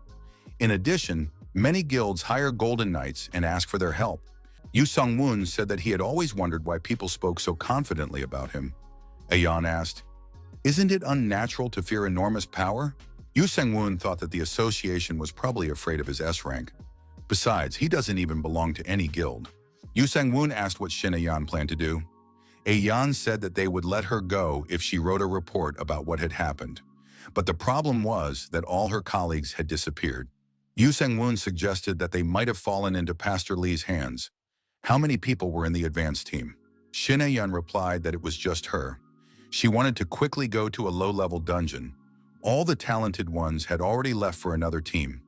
All that was left were the assistants. Yoo Sang-woon suggested that the suspicious guy was kidnapping people to experiment on them. Yoo Sang-woon thought that after Jin Minsu was destroyed, Pastor Lee expanded his influence over the country. If this continued, it would be difficult to organize a rescue team. Ayan was surprised. Why did Yoo Sang-woon say that? They had an S-rank hunter. Yoo Sang-woon said that the guilds didn't want to lose their S-rank hunters. There were only 2 in the Soul Guild and 3 in the Blue Dragon Guild. If the Blue Dragon lost one, it would immediately lose its place among the top guilds. Ayan understood why they were sending so many hunters to catch one S-rank hunter. The young man said that because of this, it was not worth expecting much from the rescue team. Most likely because of the SS rank, they would abandon the idea. Ayan asked if it was impossible to save the others. Yoo Sang-woon replied that unless all the A-rank and S-rank hunters in the country were mobilized, but that was too risky, so it wouldn't happen. Yoo Sang-woon thought that Ayan shouldn't count on him. He didn't plan to reveal his identity. The girl burst into tears. The young man was surprised. What was going on? He didn't know how to calm her down. There was nothing he could do. In the academy archives, the young man decided to look at his awards. There were quite a few awards. He couldn't get rid of them right away. Yoo Sang-woon thought that these gloves would be perfect for Ayan, but he had sacrificed his life to get them, so he should save them for later. The sword looked very useful. It was the legendary sword of Boini. It could easily cut through thin skin and hard bones. It could handle all monsters that did not wear armor. Next was a ring blessed by King Boini. The ring could also come in handy, so he had to keep it for himself. Our hero was worried about summoning. Since he was in the archive, it made sense to look at the data on summoned creatures. The guy found the relevant literature and familiarized himself with the available information on proper summoning methods. Now he knew a lot about mediums. The only phoenix material for summoning appeared after Leghorn's death. Wouldn't it attract evil creatures? Yoo Sang-woon chose a ring that should suit the medium. The description mentioned the privileges of King Boini. Maybe he could buy another medium if he used this ring. The young man thought if he sold Phoenix-type materials or other S-rank stones, he would surely be exposed quickly. But what if he sold things using King Boini's privileges? Mafo-gu Hunter Management Office. Yoo Sang-woon thought that reconstruction was in full swing in the northern part of the city. It was still quiet here. Our hero put on the legendary ring blessed by King Boini. Now he can use his privileges and summon the apostle in charge of trade. A magic circle appeared under our hero's feet. Lightning bolts danced across its surface. At that moment, our hero found himself in another location, in front of some building. Yoo Sang-woon entered the building. The girl greeted the customer. She said her name was Foxy and that she conducted auctions on behalf of King Boini. Our hero assumed that a demon might appear, but it was a completely different matter here. The girl was surprised. She had a legendary buyer in front of her. She was ready to help. Yoo Sang-woon said he wanted to sell and exchange items. Foxy said she understood that right away, but asked what the young man wanted to sell. Yoo Sang-woon replied that he wanted to sell magic stones and other materials first. The girl asked what type of materials they were. meat, bones, or blood. Their constellation did not value magic stones, so they bought them at a low price. Yu Sang-woon showed the girl the items he wanted to sell. Foxy said that these things smelled like Leghorn, the king of Boyne. So did this young man defeat the Orchid Man? Yu Sang-woon asked if that meant he wouldn't be able to make the exchange. Foxy replied that it didn't matter. She was willing to exchange the phoenix feather for 1,000 points and the phoenix bones for 2,000 points. The young man asked if Foxy would not purchase the burning sunstone. The girl replied that they did not trade in such items. It would be better to sell it to other constellations. Yu Sang-woon was surprised. As a merchant, shouldn't she buy something expensive at a low price and resell it at a higher price? Foxy said that their constellation was not looking for profit. Phoenix feathers and bones could not be sold anywhere else at a higher price. Yu Sang-woon said that in that case, he was ready to make a deal. Foxy said she would buy it right away. After the money was transferred to the young man's account, the girl asked if he would open the exchange window. Yu Sang-woon checked the information in the exchange window and said that all the items offered were stolen. Foxy confirmed this. They get meat, bones, blood, and sell the leftovers. How could it be otherwise? They have craftsmen, just like other constellations. The protagonist understood why their prices were so high. They only value destruction, while demon worshippers hope to buy armor at wholesale prices. Yu Sang-woon asked if there was anything dragon-like. Foxy asked if the young man wanted to hunt dragons. Then he definitely needed treasure. Shiny gold coins and jewels piled high. There was nothing better. Yu Sang-woon wasn't sure if he had enough points. He couldn't remain indebted to this auction house. Foxy said there was a set of jewels for dragon bait. There were many good things in it, and it only cost 10,000 points. Our hero was presented with a set of jewelry for dragon bait. It was all in a chest. Yu Sang-woon was surprised. Wasn't it worth at least 1 billion? The young man thought that the economy here was completely different. It was good that he could buy it cheaply. Foxy asked if the young man didn't like it. Yu Sang-woon asked for 2 such items. Foxy noted that it would cost 20,000 points. Ga-wolf asked if the contractor had finally decided to summon a dragon. Samael noted that if it was a contract summoning, there should be no problems. Golem said that they were unfulfilled dreams, and that was also a virtue of knights. Yu Sang-woon was surprised. Maybe it was time to stop trying to dissuade him. Yu Sang-woon asked for some time to be quiet, as he needed to concentrate and focus. After a while, Ga-wolf said that the contractor had succeeded. Samael admitted that this creature was quite enormous. The dragon had been summoned. Gwolf stated that judging by its shape, it was definitely a Western dragon. The goblin informed his master that this dragon was golden. The dragon asked the protagonist if he had summoned it. Yu Sang-woon admitted this candidly. Yu Sang-woon was surprised. Why was the dragon approaching him so closely? Should he be afraid of it? The dragon asked the young man how much he had prepared. Yu Sang-woon was surprised. What was he talking about? The dragon clarified how much money he had prepared to pay for the contract before his call. Yu Sang-woon was surprised. If it was about the cost of the contract, was there such a thing? He needed an explanation. The dragon saw a chest with jewels purchased at an auction house. The dragon declared that this was what he wanted. Yu Sang-woon thought that no one was listening to him here. The dragon admitted that he liked such things, especially Renaissance paintings. Very beautiful and rich in color. Yu Sang-woon asked his knights, "Are all dragons like this?" The dragon asked our hero how long he had been thinking about the contract. Did the young man want to be a partner or a dragon knight? Did he want to fly through the sky on his back? Yu Sang-woon was surprised. Was this an interrogation? The dragon said that he needed to leave the option of writing open for each summon. Or was the young man ready to take the ally package? How long would the contract last?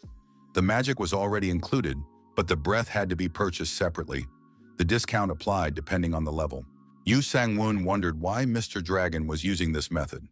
What was this separate dragon breath function? This summoning was more like a business run by a dragon. The dragon asked why the young man thought so. It's all for the treasure. It's problematic to just sign a contract. The dragon admitted that it's not bad to follow heroes, but such people are often very modest. On the other hand, when heroes get rich, they become lazy and don't even think about going on missions. The dragon admitted that he would stay until the contract ended. The dragon said he had tested the young man's skills. He had the skill of a horseman. Had he taken an oath? Had the young man served other knights? Yu Sang-woon replied that he had not taken an oath and had not served. The dragon said that was fine. He needed other contracts for the oath. For how long was the young man willing to sign a contract? He recommended 10 years. It would be paid annually and include additional services. There was also a bonus for renewal. Yu Sung-woon said that he would like to calculate the exact payment first. He also wants the dragon's breath. The protagonist thought that no matter what anyone said, a dragon without breath was not a dragon. The dragon confirmed a 10-year contract with annual payment. Services include riding, magic, and dragon breath. He will follow orders in battle, giving advice along the way. There is a penalty for terminating the contract for reasons other than death. Yu Sang-woon asked again how much it would cost. The dragon replied that since the young man had summoned him with sufficient payment, another chest like this would pay for 1 year. It turned out to be cheaper than our hero had thought. Even including the rewards from the S-rank monster, it was still too cheap. The dragon warned that he could already make a partial prepayment. Yu Sang-woon said he was ready to pay for the whole year at once. The dragon was pleased that the knight paid for everything today. However, the knights around him were also amazing. Would the young man purchase any additional services? Yu Sang-woon replied that he did not intend to do so. The dragon suggested that he think about it. He also needed to put his fingerprint at the bottom of the contract. To summon him, he needed to fill the bracelet with mana and call his name. Yu Sang-woon said he understood everything and asked what the dragon's name was. The dragon replied that his name was Eldrin. Now it was necessary to sign the contract. The protagonist thought that this dragon was a very tiresome creature. Perhaps it would be better to summon a wyvern or a slime. Gawolf asked the contractor why they couldn't fly back. Yu Sang-woon noted that in that case they might have a problem with air defense. Gawolf was surprised. Why did the contractor need a contract in that case? Yu Sang-woon explained that if he needed a dragon, he would summon it. Gawolf said that they also had servants. Yu Sang-woon was surprised that no one had told him about this before. Gawolf said that no one had asked them about it before. They don't need servants in battle, and they wouldn't be useful in the dungeons either. Yu Sang-woon said he really wanted to see them. Gawolf whistled loudly and a horse appeared. Gawolf said it was the Abyss of Nightmares. He highly recommended it. Samayal said that she had a heavenly holy bird. It was the wings of the holy sky knight and a companion of the heavens. Croakbane said that his servant was a basilisk. These guys are strong and use breath of numbness, but he is slow. Yu Sang-woon thought he had deceived himself by summoning a dragon. The goblin said that it was no match for a dragon, but it was his assistant device, Georges. It used a top-class engine. Yu Sang-woon was very upset. What should he do now? Would he really have to fly on a greedy dragon? Yu Sang-woon turned to the guild leader. Shin Somi asked if he really wanted to sell it. Where did he get all this stuff anyway? Yu Sang-woon poured out a mountain of precious stones. He said that all of it had been legally acquired through various exchanges. The guild leader asked how many magic stones there were. Yu Sang-woon gave the exact number. His interlocutor was surprised. Wouldn't that cause a lot of problems? Yu Sang-woon said there shouldn't be any problems. After all, Shin Somi had formed several large teams in the guild, hadn't she? Shin Somi suggested that the young man take a look at it. The screen showed the monthly expenses. Shin Somi said that the Midday Sun Guild collected an average of up to 300 stones for clearing dungeons. The protagonist assumed that the dungeon would bring in more.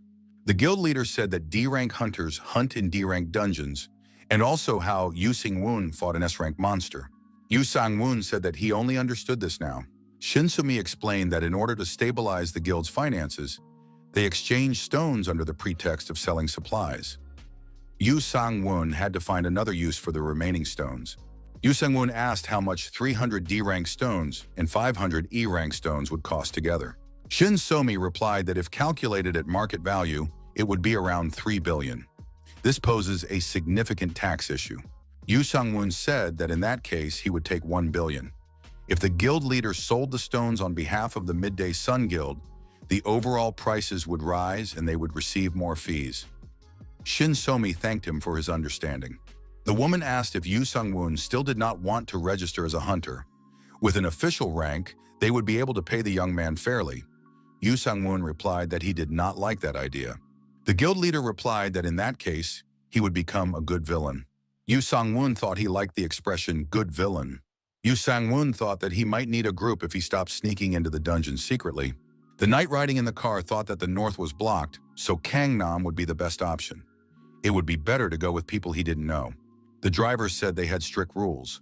If they were unlucky, they would have to stay. The knight was surprised. What did that mean? The traffic inspector was interested in the taxi and decided to stop the car. The traffic inspector told the awakened man to present his documents. The young man handed the inspector his ID card. The inspector asked what the awakened E-rank was doing here.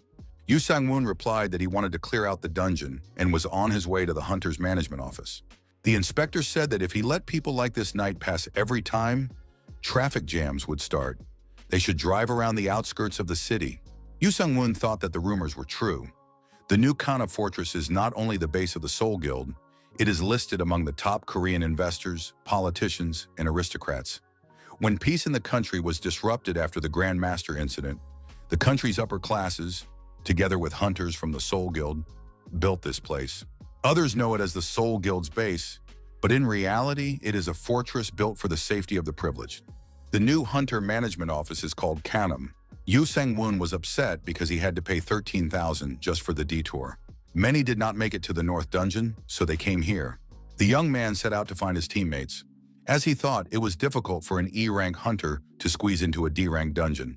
In that case, he decided to act differently. The hunter asked his colleague, the mage Doha, what to do with that guy. They hadn't seen him before. They were talking about our hero. Doha asked the young man if he had checked the guy out. The young man replied that he couldn't check.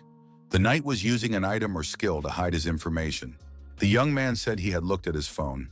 It seemed he was trying to get into a D-rank dungeon. He looked worried. Apparently, he had a high E rank or a low D rank. Doha said that he was in good shape, but too old and might suspect something. At a time like this, it was necessary to be cautious. The young man agreed. For safety's sake, it was better if the team remained incomplete. Another girl approached and said that they needed to find someone else. She would deal with this knight herself. He was definitely not their equal because they were S rank after all. The girl approached our hero and greeted him. Yu Sang-woon asked how he could help. The girl asked what kind of team the knight was looking for. They wanted to form a group, but they didn't have enough people. Yu Sang-woon replied that he was looking for a team in a D-rank dungeon. Yu Sang-woon said that he was a knight. The girl noticed that they were looking for someone in the vanguard. Would he like to join them? Yu Sang-woon approached the team and said hello. The team was also happy to meet him. Finally, they could go to the dungeon. The team leader introduced himself and said his name was Bang Yong-shin. He was a D-rank sniper of level 44. The leader said his weapon was the Rune Kaltiksa, a rare rifle. He used bullets made exclusively from magic stones. The knight with the axe said it was a cool rifle. Jianxing admitted that the rifle was powerful, but a little loud. With it, he could take down a medium-sized monster in a second. The girl said her name was Do-hee, and she was a priestess chosen by the constellation. Next to her was Choi Sop-gil, who had been working with them for some time. He was a tracker and was at her level. The hunter with the axe said his name was Pai Yun-hoon. He is a D-rank hunter of the 38th level, class, warrior. His weapon is a goblin axe and he is pleased to meet them. The protagonist also introduced himself and said that he is level 43, an E-rank hunter, class knight. He fights with a sword and shield. Choi Sop-gil said that if everyone had introduced themselves and no one had any questions, they could head to the dungeon. Yu Sang-woon thought that they should have done this earlier. He had wasted a lot of time for nothing. The group of hunters approached the forest cave, at the entrance to which was a portal to the dungeon. Do-hee said that it was difficult to find anyone in the vanguard right now. They leave as soon as they receive more lucrative offers. The leader of the squad agreed, but that's why hunters level up. Yu Sang-woon thought that these two were the leaders. Pai Yong-hoon and Choi Sop-gil seemed to be blocking the retreat. Do-hee asked Yu Sang-woon if something was wrong. The young man replied that everything was fine. He was just a little nervous. Bang Zhongshin said that he had a good skill level, so he wanted to join the Seoul Guild. They had very good privileges. Yu Sang-woon thought that these hunters would soon get down to business, but unfortunately he couldn't wear the golden armor. Bang Yong-shin said that they had arrived at their destination, the D-rank monsters cave. Now they needed to warm up a little, so they got started. The leader ordered all the hunters to stand on the front line. The monsters would soon attack. The monsters did indeed line up on their front line and prepared to attack the hunters. Bang Jianshin told everyone to stay alert. It was only just beginning. Yu Sang-woon covered the left flank with his shield, while Yun-hoon worked on the right. Yu Sang-woon thought that these hunters were acting as usual. Very standard. The commander told Yu Sang-woon to hold out as long as possible. The monsters attacked the group of hunters, and the circle kept getting smaller. There was nowhere to retreat. Pa Yun-hoon was frightened and said that for some reason there were a lot of these monsters. How could they deal with them? Jongshin told Yoon-hong not to leave his position under any circumstances. Yoon-hoon held his axe forward and decided he would not take a step back. The monster continued to approach. Jongshin fired a shot and the monster fell. Yoon-hong breathed a sigh of relief. Yoon-hong said that in that case he was ready to trust the commander. Yu Sang-woon held his shield forward and held back the onslaught of the advancing monsters. The young man thought that he would have figured it out long ago. It was very difficult to pretend. Choi Sop-kil plunged his blade into another monster, and the monster's attack weakened. The protagonist noticed that arrows had stuck into the ground near him. Who could be shooting them? Humanoid monsters emerged from their hiding places and also attacked the brave hunters. Jongshin told Do-hee to leave the magic to them. She just had to defend the front line. It was important to trust each other. They had to put resistance on the monsters. Do-hee agreed and said she would put a buff on them. Yoon-hoon and Yu Sang-woon were delighted with the priestess's magical abilities. The humanoids continued to shoot, forcing our hero to go on the defensive and put up a shield in front of him. Yoon-hoon and Yu Sang-woon had to admit that fighting with a buff was much easier. Yu Sang-woon thought that Yoon-hoon was performing much better in joint combat than previously expected. The hunters saw strange images in front of them. It seemed to be a sign. Jongshin shouted for everyone to be careful. These are signs of a trap. We'll have to retreat. Yoon-hoon and Yu Sang-woon looked up and saw a huge axe above them. The hunters managed to jump aside and the trap did not work on them. The axe continued to hang above the ground. Do-hee said she would heal Yu Sang-woon. Our hero replied that the potion was enough for him, and besides, his armor had protected him. He needed to conserve his magic. The hunters came to a huge gate. Could this be the boss's room? Do-hee said that they had done a good job. The order was given to rest a little, and the hunters decided to start eating. Jongshin asked Yu Sang-woon, "Is this really the food they give out at the association? Is it really tasty?" Yu Sang-woon replied that it was edible. The leader suggested that the protagonist try some other food. He had heard that the food from the association wasn't very tasty. Yu Sang-woon thought that Jongshin had added something to the food. It was definitely suspicious. Do-hee also offered the young man some ginger tea. It goes well with food. Yu Sang-woon flatly refused, adding that he was allergic to certain foods. He thought they wanted to get rid of him before he entered the boss's room. Choi Sop-kil said that he could offer a different selection of food if the young man didn't like it. Jongshin asked why Yu Sang-woon wouldn't try the food offered to him. Yu Sang-woon decided it was time to intervene. The group leader said that they were being kind to the young man and that he shouldn't behave like that. Yu Sang-woon kept a dagger at the ready behind his back. The protagonist didn't want to violate the code of chivalry, but apparently he had no choice. Yu Sang-woon drew his dagger and wounded Choi Sop-kil. The hunter fell. Jongshin was surprised by what was happening and asked Sop-kil how he was feeling. Do-hee was also wounded, and her leg began to bleed. Yoon-hoon held his axe forward and thanked his colleagues for distracting the hunter. This made his job easier. Yu Sang-woon wondered if Yoon-hoon was really not a hunter. Was no one going to clear the dungeon properly today? Yoon-hoon struck the group leader, and he fell. Yu Sang-woon told Yoon-hoon to stop doing stupid things. Yoon-hoon, with a noose in his hand, said that if the young man didn't resist, he would spare him. Yoon-hoon tied up the three hunters. Yu Sang-woon asked Yoon-hoon who he really was. The young man with the axe replied that it was none of his business. Yoon-hoon told Yu Sang-woon to watch the prisoners, or he would have to kill him. Jongshin shouted for Yu Sang-woon to help them escape, but Yoon-hoon immediately struck the group leader with his axe. Yu Sang-woon gagged the commander and asked Yoon-hoon if he was a garbage hunter. Yoon-hoon confirmed this and asked if Yu Sang-woon knew that they were also garbage hunters. The protagonist replied that he suspected as much. Yu Sang-woon said that the young men had keen eyes. This trio of scavengers had thousands of victims to their credit. The priestess was particularly distinguished. She pretends to be innocent, but she stabs people in the back. She alone has 10 million victims to her name. Yoon-hoon said he would deal with the monster boss and told Yu Sang-woon to keep an eye on them and not to do anything stupid. Our hero wondered why this guy was talking down to him like that. On the television news, the announcer wondered why the Golden Knight had not appeared since defeating Leghorn. Yu Sang-woon was surprised. How did they know that it was him who defeated him? Shin Young explained that with the introduction of combat operations, satellites began to be used for surveillance. One of them apparently spotted the Golden Knight. The expert reported that the government and the Hunters Association had admitted that it was the Golden Knight. But even after defeating the monster, he continues to hide and refuses to cooperate. In addition, many guilds hire Golden Knights and ask for their help. Yu Sung-woon said that he had always wondered why people spoke so confidently about him. Ayan asked, "Isn't it unnatural to fear enormous power?" Yu Sang-woon thought that the association was probably afraid of his S-rank. Besides, he doesn't even belong to any guild. Yu Sang-woon asked what Shin Ayan planned to do. Ayan said that they would let her go if she wrote a report about what had happened. But the problem was that all her colleagues had disappeared. Yu Sang-woon suggested that they might have fallen into Pastor Lee's hands. How many people were in the advance team? Shin Ayan replied that it was just her.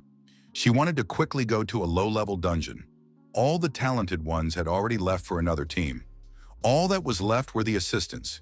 Yu Sang-woon suggested that the suspicious guy was kidnapping people to experiment on them.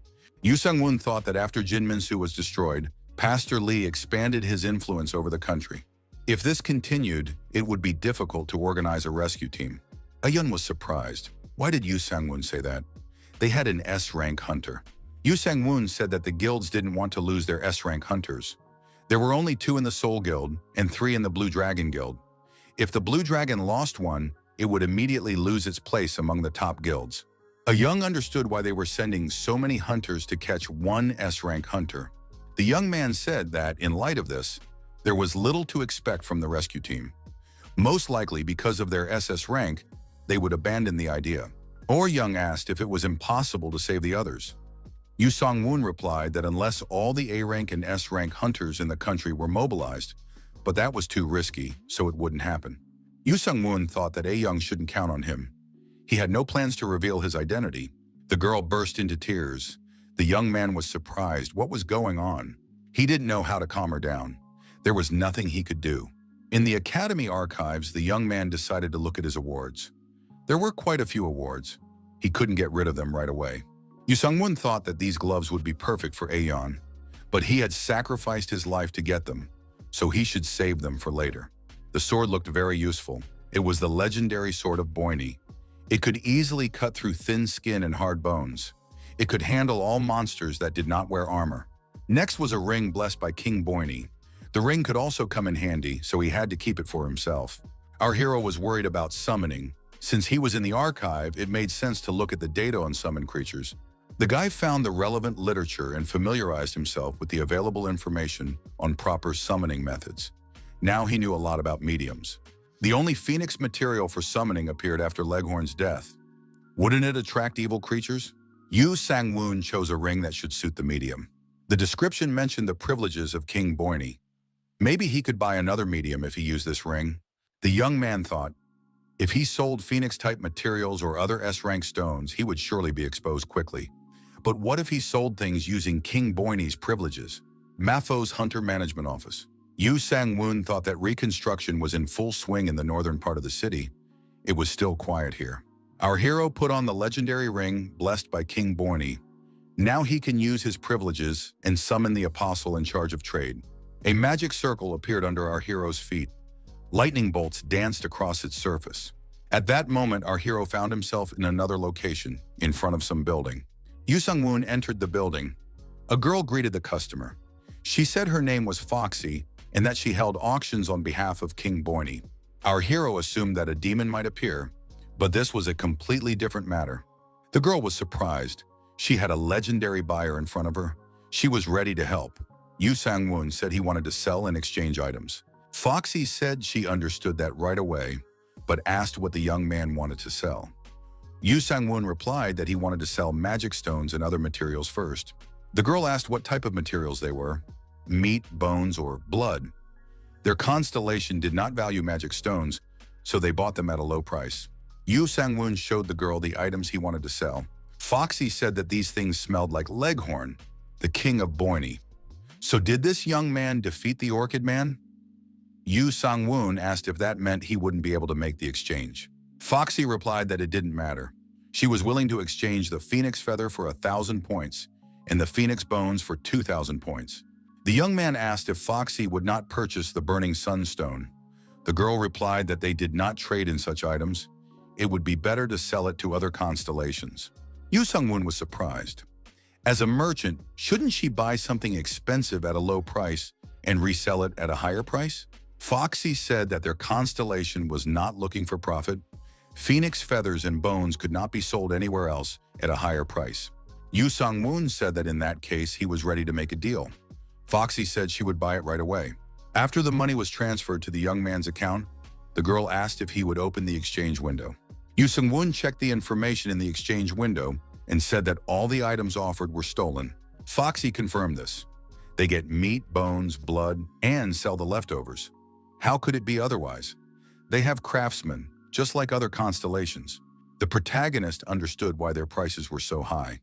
They only value destruction, while demon worshippers hope to buy armor at wholesale prices. Yu Sung-woon asked if there was anything dragon-like. Foxy asked if the young man wanted to hunt dragons.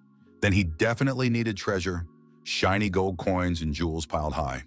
There was nothing better. Yu Sung-woon wasn't sure if he had enough points. He couldn't remain indebted to this auction house. Foxy said there was a set of jewels for dragon bait. There were many good things in it, and it only cost 10,000 points. Our hero was presented with a set of jewelry for dragon bait. It was all in a chest. Yu Sung-woon was surprised. Wasn't it worth at least $1 billion? The young man thought that the economy here was completely different. It was good that he could buy it cheaply. Foxy asked if the young man didn't like it.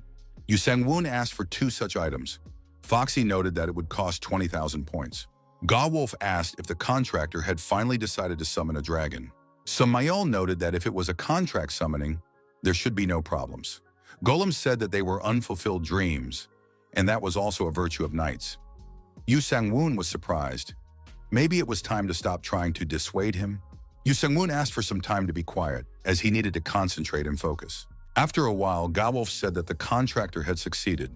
Samael admitted that this creature was quite enormous. The dragon had been summoned. Ga-wolf stated that judging by its shape, it was definitely a Western dragon. The goblin informed his master that this dragon was golden. The dragon asked the protagonist if he had summoned it. Yu Sung-woon admitted this candidly. Yu Sung-woon was surprised. Why was the dragon approaching him so closely? Should he be afraid of it? The dragon asked the young man how much he had prepared. Yu Sung-woon was surprised. What was he talking about? The dragon clarified how much money he had prepared to pay for the contract before his call. Yu Sung-woon was surprised. If it was about the cost of the contract, was there such a thing? He needed an explanation. The dragon saw a chest with jewels purchased at an auction house. The dragon declared that this was what he wanted. Yu Sung-woon thought that no one was listening to him here. The dragon admitted that he liked it, especially the Renaissance painting. The colors were very beautiful and rich. Yu Sung-woon asked his knights, "Are all dragons like this?" The dragon asked our hero how long he had been thinking about the contract. Did the young man want to be a partner or a dragon knight? Did he want to fly through the sky on his back? Yu Sung-woon was surprised. Was this an interrogation? The dragon said that he needed to leave the option of writing open for each summon. Or was the young man ready to take the ally package? How long would the contract last? The magic was already included, but the breath had to be purchased separately. The discount applied depending on the level. Yu Sung-woon wondered why Mr. Dragon was using this method. What was this separate dragon breath function? This summoning was more like a business run by a dragon. The dragon asked why the young man thought so. It's all for the treasure. It's problematic to just sign a contract. The dragon admitted that it's not bad to follow heroes, but such people are often very modest. On the other hand, when heroes become rich, they become lazy and don't even think about going on missions. The dragon acknowledged that he would stay until the contract came to an end.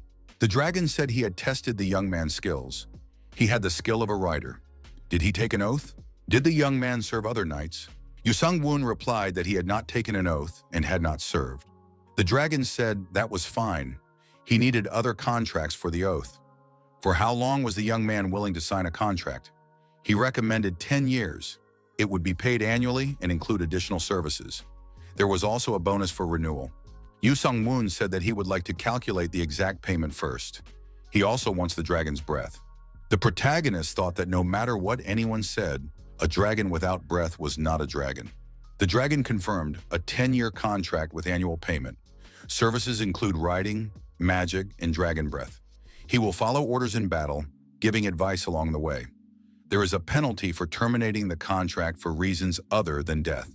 Yu Sangwon asked again how much it would cost. The dragon replied that since the young man had summoned him with sufficient payment, another chest like this would pay for 1 year.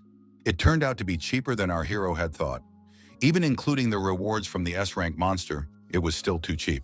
The dragon warned that he could already make a partial prepayment. Yu Sung-moon said he was ready to pay for the whole year at once. The dragon was pleased that the knight paid everything today. However, the knights around him were also amazing. Would the young man purchase any additional services? Yu Sang-won replied that he did not intend to do so. The dragon suggested that he think about it. He also needed to put his fingerprint at the bottom of the contract. To summon him, he needed to fill the bracelet with mana and call his name. Yu Sang-won said he understood everything and asked what the dragon's name was. The dragon replied that his name was Eldrin. Now it was necessary to sign the contract. The protagonist thought that this dragon was a very tiresome creature. Perhaps it would be better to summon a wyvern or a slime. Gwolf asked the contractor why they couldn't fly back. Yu Sang-won noted that in that case, they might have a problem with air defense. Gwolf was surprised. Why did the contractor need a contract in that case? Yu Sang-won explained that if he needed a dragon, he would summon it. Gwolf said that they also had servants. Yu Sang-won was surprised that no one had told him about this before. Gwolf said that no one had asked them about it before. They didn't need servants in battle, and they wouldn't be useful in the dungeons either. Yu Sang-won said he really wanted to see them. Gwolf whistled loudly and a horse appeared. Gwolf said it was the Abyss of Nightmares. He highly recommended it. Samyol said that she had a heavenly holy bird. It was the winged knight of the holy sky and a companion of the heavens. Crocbane said that his servant was a basilisk. These guys are strong and use breath of paralysis, but he is slow. Yu Sung-won thought he had deceived himself by summoning a dragon. The goblin said that it was no match for a dragon, but it was his assistant device, Georges. It used a top-class engine. Yu Sung-won was very upset. What should he do now? Would he really have to fly on a greedy dragon? Yu Sang-won turned to the guild leader. Shin So-mi asked if he really wanted to sell it. Where did he get all this stuff anyway? Yu Sang-won poured out a mountain of precious stones. He said that all of it had been legally acquired through various exchanges. The guild leader asked how many magic stones there were. Yu Sang-won gave the exact number. His interlocutor was surprised. Wouldn't this cause a lot of problems? Yu Sang-won said that there shouldn't be any problems. After all, Shin So-mi had formed several large teams in the guild, hadn't she? Shin So-mi suggested that the young man take a look at it. The screen showed the monthly expenses. Shin So-mi said that the Midday Sun Guild collected an average of up to 300 stones for clearing dungeons. The protagonist assumed that the dungeon would bring in more. The guild leader said that D-rank hunters hunt in D-rank dungeons, and also how Yu Sang-won fought an S-rank monster. Yu Sang-won said that he only understood this now. Shin So-mi explained that in order to stabilize the guild's finances, they exchanged stones under the pretext of selling supplies. Yu Sang-won had to find another use for the remaining stones. Yu Sang-won asked how much 300 D-rank stones and 500 E-rank stones would cost together. Shin So-mi replied that if calculated at market value, it would be around 3 billion. This poses a significant tax issue. Yu Sang-won said that in that case, he would take 1 billion. If the guild leader sold the stones on behalf of the Midday Sun Guild, the overall prices would rise and they would receive more fees. Shin So-mi thanked him for his understanding. The woman asked if Yu Sang-won still did not want to register as a hunter. With an official rank, they would be able to pay the young man fairly. Yu Sang-won replied that he did not like that. The guild leader replied that in that case, he would become a good villain. Yu Sang-won thought he liked the expression, good villain. Yu Sang-won thought that he might need a group if he stopped sneaking into the dungeon secretly. The knight riding in the car thought that the north was blocked, so Gangnam would be the best option. It would be better to go with people he didn't know. The driver said they had strict rules. If they were unlucky, they would have to stay. The knight was surprised. What did that mean? The traffic inspector was interested in the taxi and decided to stop the car. The traffic inspector told the awakened man to present his documents. The young man handed the inspector his ID. The inspector asked what the awakened E-rank was doing here. Yu Sang-won replied that he wanted to clear out the dungeon and was on his way to the hunter's management office. The inspector said that if he let people like this night pass every time, traffic jams would start. They should drive around the outskirts of the city. Yu Sang-woon thought that the rumors were true. The new Kana Fortress is not only the base of the Seoul Guild, it is listed among the top Korean investors, politicians, and aristocrats. When peace in the country was disrupted after the Grand Master incident, the country's upper classes, together with hunters from the Seoul Guild, built this place. Others know it as the Seoul Guild's base, but in reality, it is a fortress built for the safety of the privileged. The new hunter management office is called Kanam. Yu Sang-woon was upset because he had to pay 13,000 just for the detour. Many did not make it to the North Dungeon, so they came here. The young man set out to find his teammates. As he thought, it was difficult for an E-rank hunter to squeeze into a D-rank dungeon. In that case, he decided to act differently. The hunter asked his colleague, the mage Doha, what to do with that guy. They hadn't seen him before. They were talking about our hero. Doha asked the young man if he had checked the guy. The interlocutor replied that he couldn't check. That knight uses an item or skill to hide his information. The young man said he had looked at his phone. It seems he is trying to get into the D-rank dungeon. He looks worried. Apparently, he has a high E rank or a low D rank. Doha said that he was in good shape, but too old and might suspect something. At a time like this, it was necessary to be cautious. The young man agreed. For safety's sake, it was better if the team remained incomplete. Another girl approached and said that they needed to find someone else. She would deal with this knight herself. He was definitely not their equal, because they were S rank after all. The girl approached our hero and greeted him. Yu Sang-woon asked how he could help. The girl asked what kind of team the knight was looking for. They wanted to form a group, but they didn't have enough people. Yu Sang-woon replied that he was looking for a team in a D-rank dungeon. Yu Sang-woon said that he was a knight. The girl noticed that they were looking for someone in the vanguard. Would he like to join them? Yu Sang-woon approached the team and said hello. The team was also happy to meet him. Finally, they could go to the dungeon. The team leader introduced himself and said his name was Bang Yong-shin. He was a D-rank sniper of level 44. The leader said his weapon was the Rune Kaltiksa, a rare rifle. He used bullets made exclusively from magic stones. The knight with the axe said it was a cool rifle. Jianxing admitted that the rifle was powerful but a little loud. With it, he could take down a medium-sized monster in a second. The girl said her name was Do-hee, and she was a priestess chosen by the constellation. Next to her was Choi-sop-gil, who had been working with them for some time. He was a tracker and was at her level. The hunter with the axe said his name was Pei Yun-hoon. He is a D-rank hunter of the 38th level. Class, warrior. His weapon is a goblin axe, and he is pleased to meet them. The protagonist also introduced himself and said that he is level 43, an E-rank hunter, class knight. He fights with a sword and shield. Choi Sop-gil said that if everyone had introduced themselves and no one had any questions, they could head to the dungeon. Yu Sang-woon thought that they should have done this earlier. He had wasted a lot of time for nothing. The group of hunters approached the forest cave, at the entrance to which was a portal to the dungeon. Doe said that it was difficult to find anyone in the vanguard right now. They leave as soon as they receive more lucrative offers. The leader of the squad agreed, but that's why hunters level up. Yu Sang-woon thought that these two were the leaders. Pei Yong-hoon and Choi Sop-gil seemed to be blocking the retreat. Do-hee asked Yu Sang-woon if something was wrong. The young man replied that everything was fine, he was just a little nervous. Bang Jong-shin said that he had a good skill level, so he wanted to join the Seoul Guild. They had very good privileges. Yu Sang-woon thought that these hunters would soon get down to business, but unfortunately, he couldn't wear the golden armor. Bang Yong-shin said that they had arrived at their destination, the D-rank monster cave. Now they needed to warm up a little, so they were getting started. The leader ordered all the hunters to stand on the front line. The monsters would soon attack. The monsters did indeed line up on their front line and prepared to attack the hunters. Bang Yong-shin told everyone to stay alert. It was only just beginning. Yu Sang-woon covered the left flank with his shield, while Yun-hoon worked on the right. Yu Sang-woon thought that these hunters were acting as usual. Very standard. The commander told Yu Sang-woon to hold out as long as possible. The monsters attacked the group of hunters and the circle kept getting smaller. There was nowhere to retreat. Pai Yun-hoon was frightened and said that for some reason there were a lot of these monsters. How could they deal with them?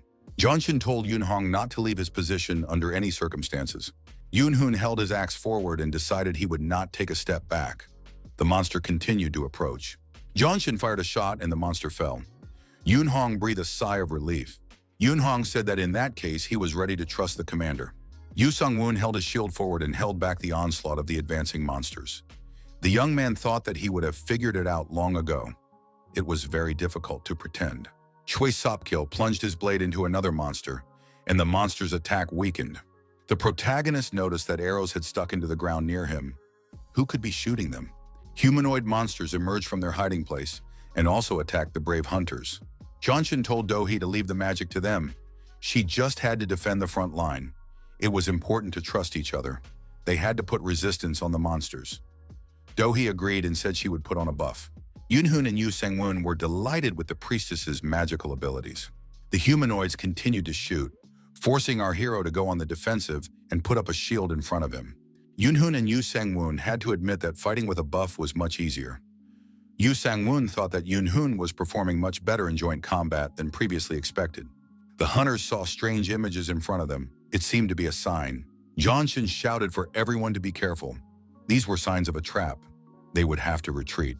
Yoon-hoon and Yu Sang-woon looked up and saw a huge axe above them. The hunters managed to jump aside and the trap did not work on them. The axe continued to hang above the ground. Do-hee said she would heal Yu Sang-woon. Our hero replied that the potion was enough for him, and besides, his armor had protected him. He needed to conserve his magic. The hunters came to a huge gate. Could this be the boss's room? Do-hee said that they had done a good job. The order was given to rest a little, and the hunters decided to start eating. Jongshin asked Yu Sang-woon, "Is this really the food they give out at the association? Is it really tasty?" Yu Sang-woon replied that it was edible. The leader suggested that the protagonist try some other food. He had heard that the food from the association wasn't very tasty. Yu Sang-woon thought that Jongshin had added something to the food. It was definitely suspicious. Do-hee also offered the young man some ginger tea. It goes well with food. Yu Sang-woon flatly refused, adding that he was allergic to certain foods. He thought they wanted to get rid of him before he entered the boss's room. Choi Sop-kil said that he could offer a different selection of food if the young man didn't like it. Jongshin asked why Yu Sang-woon wouldn't try the food offered to him. Yu Sang-woon decided it was time to intervene. The group leader said that they were being kind to the young man and that he shouldn't behave like that. Yu Sang-woon kept a dagger at the ready behind his back. The protagonist didn't want to violate the code of chivalry, but apparently he had no choice. Yu Sang-woon drew his dagger and wounded Choi Sop-kil. The hunter fell. Jongshin was surprised by what was happening and asked Sop-kil how he was feeling. Do-hee was also wounded, and her leg began to bleed. Yoon-hoon held his axe forward and thanked his colleagues for distracting the hunter. This made his job easier. Yu Sang-woon wondered if Yoon-hoon was really not a hunter. Was no one going to clear the dungeon properly today? Yoon-hoon struck the group leader, and he fell. Yu Sang-woon told Yoon-hoon to stop doing stupid things. Yoon-hoon, with a noose in his hand, said that if the young man didn't resist, he would spare him. Yoon-hoon tied up the three hunters. Yu Sang-woon asked Yoon-hoon who he really was. The young man with the axe replied that it was none of his business. Yoon-hoon told Yu Sang-woon to keep an eye on the prisoners, or he would have to be eliminated. Jongshin yelled at Yu Sang-woon to help them escape, but Yoon-hoon immediately struck the group leader with an axe. Yu Sang-woon gagged the commander and asked Yoon-hoon if he was a garbage hunter. Yoon-hoon confirmed this and asked if Yu Sang-woon knew that they were also garbage hunters. The protagonist replied that he suspected as much. Yu Sang-woon said that the young men had keen eyes. This trio of scavengers had thousands of victims to their credit. The priestess was particularly distinguished. She pretends to be innocent, but she stabs people in the back. She alone has 10 million victims to her name. Yoon-hoon said he would deal with the monster boss and told Yu Sang-woon to keep an eye on them and not to do anything stupid. Our hero wondered why this guy was talking down to him like that. Ko Jung-yeon said even if they knew who he was, what could they do? He was able to destroy even the expensive barrier. A TV reporter showed that part of the barrier collapsed because the Golden Dragon was attacking the wall from the inside. The Ministry of Defense considers the use of helicopters or fighter jets too dangerous, so they plan to deploy hunters. If the wall is destroyed, the place will become vulnerable to attack by vultures. In this regard, the shares of companies associated with the Seoul Guild and Shinganam are falling rapidly. The guild leader turned off the TV. The guild leader said that they couldn't just sit and watch this happen. They needed to send several units out on reconnaissance and gather information. They had to find out the identity of the Golden Knight by any means necessary. Ko Cheon-yong said he understood. The assistant told the guild leader that the battle was not yet lost. She had additional information in her hands. A TV reporter at the scene said that he had finally appeared. The second S-rank hunter, Shim Kang-hoon. The head of the Soul Guild went to the front line. Now the Golden Knight, the devil worshipper, would face the guild leader. The reporter said that the head of the Soul Guild had just drawn his sword to restore his damaged honor. Ko Cheon-yong noted that the news was reporting on the deaths of people, but it looked like a sports broadcast. His assistant said that reporters always did that. The guild leader said that it was necessary to record the fight between the two. Some of the guys from the reconnaissance unit should be sent to record everything. High-quality video was needed. The assistant said they would do as the guild leader ordered. The master thought that S-rank hunters rarely encounter each other. This fight would be excellent material. The knight addressed the Golden Dragon, saying that he was the head of the Soul Guild, and challenged him to a fight. Judging by his attire and reaction to his skill, the Golden Knight also belonged to the Knight class. He had to respond. The protagonist said that he had no reason to respond. The Steel Goblin noted that his master was the strongest and would certainly accept the challenge. Gawolf added that they couldn't miss a duel between knights. Yu Song-woon thought that most of his assistants did not support him. The Golden Knight said that in that case he would fight this knight from the trash heap. After all, only a knight from the trash would defend rats like Chairman Bay.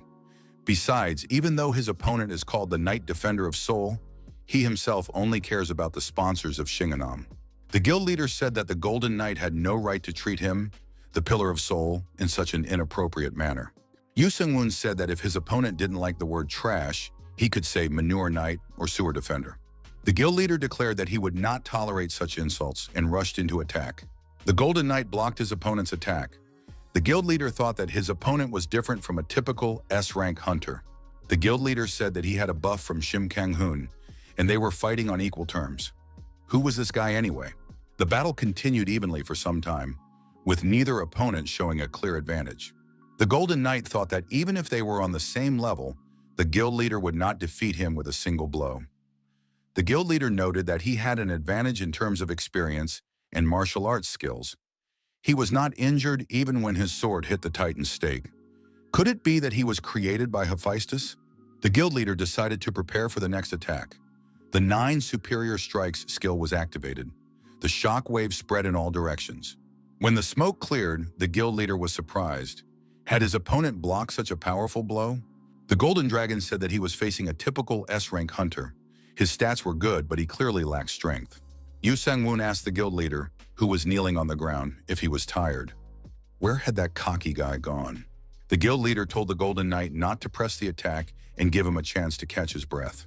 Yu Sang-woon said he had no intention of doing so and delivered a devastating blow. At the same time, the protagonist noted that he would take the life of the servant of evil. However, the head of the Soul Guild was able to jump up and leave the battlefield.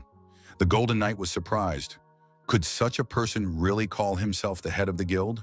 The protagonist thought that in any case, it would be a pity to leave without leaving a few pleasant memories of himself. Our hero said, "The horizon, which is the boundary between heaven and earth, must see his sword, which cuts through the sun and the moon." The skill's second type Heavenly Lord's Sword Flow, Horizon Slash, was activated. Everything around was illuminated by a bright flame. Shinna Young heard conversations around her. Everyone was discussing the battle between the Golden Knight and the head of the Soul Guild, who had fled in disgrace. The girl sent a message to our hero, saying that she would come to his aid soon. The head of the Soul Guild found himself near a trash can somewhere in a doorway. He was surprised. How did he end up here? The guild leader realized that, fortunately, he was not in Shinganam. He must have been thrown here by teleportation magic. The head decided that he should return to his guild first. The knight saw the destroyed Soul Guild building from afar and was outraged. Who dared to do this? The head had 2 unread messages on his smartphone. Could someone be looking for him? They were system messages saying that the knight had fled the battlefield, desecrating the path of a knight. Now it was impossible to communicate with him as a knight until he apologized to the Golden Knight, who had honorably responded to the duel. Now this player was temporarily classified as a soul fugitive. The guild leader thought that the Golden Knight was responsible for all this. How could he fix it? The guild leader did not understand where he would look for the Golden Knight to apologize to him. Kim Kong-hoon appeared behind him. The leader was surprised. How did he manage to sneak up on him? The knight replied that he had been there from the beginning and called his opponent a soul fugitive. The soul runaway understood that it was all because he had been defeated by that scoundrel, the Golden Knight. Due to the penalty associated with knighthood, most of his skills were now blocked. Shim Kang-hoon asked how the soul runaway planned to solve this problem. The guild leader said he had a solution, but he couldn't talk about it. In any case, he didn't know what to do now. Shim Kang-hoon said that one issue needed to be dealt with first and handed over a document resigning from his position as guild leader. The soul runaway asked who would take on this responsibility. After receiving the autograph, Shim Kang-hoon declared that it was all over. This meant that the soul fugitive could rest. Through the guild leader's status window, he could check the buffs he and others had received. The countryside fugitive wondered what to do next. Shim Kang-hoon said that it was not worth announcing that one S-rank member of their guild was missing. They had plans for closed training. Shim Kang-hoon said that the soul fugitive would be well hidden so that no one would see him wandering around. Shim Kang-hoon deactivated the soul fugitive and ordered him to be frozen immediately. Security personnel began to carry out the order and place the soul fugitive in the appropriate sarcophagus. An employee took out a remote control and carried out the order. The sarcophagus lid closed, and the soul fugitive was isolated. He must remain alive and await his fate in this state. In the future, if his skills are unlocked, he may be put to use. The sarcophagus was placed in a truck for further transportation to the storage facility. Yu Sang-woon, as always, woke up to the sound of an incoming message. The young man looked at his smartphone screen and saw many messages from Ayeon and her mother. The guy decided that he needed to calm them down first by explaining that he was alive, well, and safe. Yu Sang-woon put his smartphone on the nightstand and decided to sleep a little longer. The young man thought that Ayeon was planning to rescue him. But why? The phone rang from the country's Hunters Association. It was a member of the group investigating the incident in Shinganam. Yu Sang-woon said he had nothing to say about it. Yu Sang-woon added that he had almost been killed by Chairman Bae and had been saved by the Golden Knight. Was that really what the caller wanted to hear? Hadn't they already talked to the guards? Yu Sang-woon said that the sponsors in the Soul Guild would surely want to take revenge on him. He was scared, so he was going to hide somewhere in the wilderness. Our hero interrupted the conversation. The young man thought that the calls were very annoying and unsettling. The protagonist thought that he was the only witness to Chairman Bae's death and couldn't just give up. Someday they would come here too, so he would have to leave. The young man walked over to the window. The protagonist looked out the window and saw Shin Ayoung and Shin Somi below. The girl waved at him. Yu Sang-woon asked Ayeon how they found him.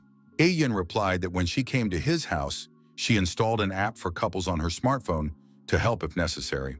Ayeon said that this time, Yu Sang-woon was definitely in serious trouble. The girl noted that in any case it was very cool, an incredible force that swept away everything in its path.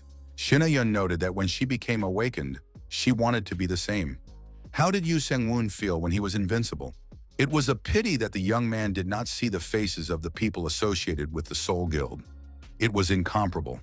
Yu Sang-woon noted that he was not invincible, he just won the fight. Yu Sang-woon wondered if the story would have been different if the Soul Guild had used guerrilla tactics, or if they had surrounded him and started shooting indiscriminately. Shin Somi said that unlike the Golden Knight, victory alone was not important to the Soul Guild. They had fought in front of everyone in their sponsor's house, so they had a duty to find and defeat their enemy. In any case, what was Yu Sang-woon going to do now? The young man replied that he had to remain inconspicuous for a while. He was going to go to the S-rank dungeon to level up, but apparently that was no longer possible. Shin Somi said she would try to explain the situation to the young man. Currently, the members of the Soul Guild are divided into two groups. One is combat-oriented and the other is peaceful. The current situation arose solely because of Chairman Yue's personal interests. Even if everything is shaking, the losses already incurred must be taken into account. The combat group is going to simply leave Shinganam and support the other guild. Yu Sang-woon thought that it would not be so easy to destroy them. Shin Somi suggested that the peaceful faction would win. Disbanding the rural guild would not do any good. This means that the wall will be rebuilt. The woman added that Shinganam would be re-equipped in this way. The problem was with the association. Yu Sang-woon said that they had already called in the morning and were trying to reach him. Shin So-mi noted that her guild had also been contacted. They were told to report to the association if he got in touch. Yu Sang-woon asked if anyone had seen them. Shin So-mi admitted that someone could have followed their trailer. The guild leader added that the young man should not worry, she had already prepared everything. First, they would record a request for help and then sell the eyewitness information to the association. They would record his testimony on video and then pass the recording on to the association. The protagonist thought that they were now going to manipulate the situation. The woman continued, this way, they would show that they did not have a very good relationship. They could say that they had locked the young man up to extract information. Yu Sang-woon noted that he wouldn't be able to go to the dungeon for a while anyway. It was probably a good idea. Shin So-mi added that it would be best to say that they had locked him up in the mountains. The woman asked her daughter if she could skip classes for a few days. Was she ready to become a B-rank supervisor? The girl agreed. Yu Sang-woon thought that these women were ready to do anything. He asked what the plan would be. Shin So-mi said that first they needed to reveal some significant information so that everything wouldn't look too suspicious. Yu Sang-woon reminded her that they had met the Knight of the Abyss, Ga Wolf. The guild leader set up video cameras and said they didn't have time. They needed to decide quickly and start filming. The young man said on camera that it was terribly annoying, but he couldn't hide for the rest of his life, so he decided to tell everything. He was very angry. As long as only some people were being captured and destroyed, no one cared. But when Chairman Bei died, it caused a big stir. If he notices anything suspicious, he should immediately contact the vultures. Everyone should know this. At that moment, Shin Ayan appeared in the cell and immediately subdued the young man in order to capture him and subsequently bring him to justice. The young man shouted that they had set him up. Ayan ordered him to shut up if he wanted to live. Shin So-mi said that it was well shot, especially the last scene. Yu Sang-woon said that now was the time to lie low. Did he need to go somewhere with Shin Ayan? Shin So-mi assured him that she would take care of all the negotiations. The young people got out of the trailer in the middle of the road and decided to walk part of the way to cover their tracks. Yu Sang-woon hoped that nothing bad would happen. He said that in the future, he would have to repay her somehow for all this. Yu Sang-woon asked if the girl would laugh at him for hanging on her. Ayan pointed out that in any case, an E-rank hunter cannot challenge a B-rank. Yu Sang-woon said that they were going to the mountains to train, because if they lived near people, they could get into trouble again. Ayan pointed out that there must be many wild monsters in the mountains, and there was no owner. But what kind of place was this? Shin Ayan wondered, what if this place was a conflict zone, the former territory of the northern part of a once united country? Yu Sang-woon was curious. Is his companion really a genius? The girl replied that she was an honor student at the academy from the Heaven class. Ayan told Yu Sang-woon to stay nearby. She would go and buy something to eat. Left alone, Yu Sang-woon wondered, what was going on with Chairman Bei? There were no articles related to this incident on the internet. The young man thought that this world was not changing. The man lying in a hospital bed loudly asked for water. He was in pain, but there was no one around. The man continued to call for help, saying that his arms and legs hurt. A child appeared in the hallway with medicine on a tray. The woman told Sun Won not to worry about him and just do his job. Sun Won silently and emotionlessly walked down the hallway with the medicine on the tray. The child walked past the reception desk. The nurses, talking to each other, said that the patient in room 302 was strong. He had not been given any food or water for 2 days. It must be hard. His wife and children had abandoned him, and he didn't even know it. He cried and said he wanted to go home. It was just awful. 4 more people will arrive tomorrow. How can we make room? What should we do? The nurse told Yu Sang-woon to take it and put it in storage. Yu Sang-woon remembered the prisoner behind the glass partition who was eating rice greedily. The protagonist thought that he couldn't leave things as they were. There was nothing to think about. The Golden Knight had to appear again. After a while, Shin Ayan appeared on the forest road with a large shopping bag. The girl announced that she had returned. Yu Sang-woon asked, does Ayan happen to know who will be the successor after Chairman Bei's death? Ayan replied that the acting chairman was now his younger brother, Bae Jun-soo. He was probably in the funeral hall. Yu Sang-woon said he was going to intervene a little. Baek Jun-soo was indeed in the funeral hall in front of his late brother's portrait. Baek Jun-soo said that he did not know what had gone wrong, but Yoon-hoon had died. So if the funeral went smoothly, he would become the next chairman without any problems. At that moment, the doors flew open and someone burst in, knocking over the security guards. The Golden Knight appeared in the funeral hall. At that moment, he was holding one of the security guards by the throat. The man screamed for mercy and to be set free, saying he was just doing his job. Baek Jun-soo thought anxiously. Where did the Golden Knight, the devil worshipper, come from? The Golden Knight was furious. He approached the successor and asked, "Is this man the younger brother of Chairman Bae?" The Golden Knight asked when Bae Jun-soo would take his older brother's place, saying he would pay for his brother's disgusting hobby. Baek Jun-soo was frightened, knelt down and said he was wrong. He would take responsibility, take care of the victims' families, and pay them substantial compensation. The Golden Knight agreed and expressed hope that the successor did not have the same disgusting hobby as his older brother. Bae Jun-soo stated that he was definitely a different person. The association's interrogation room.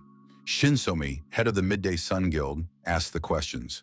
The men were outraged. Did Shin So-mi really say 1 billion? Is she out of her mind?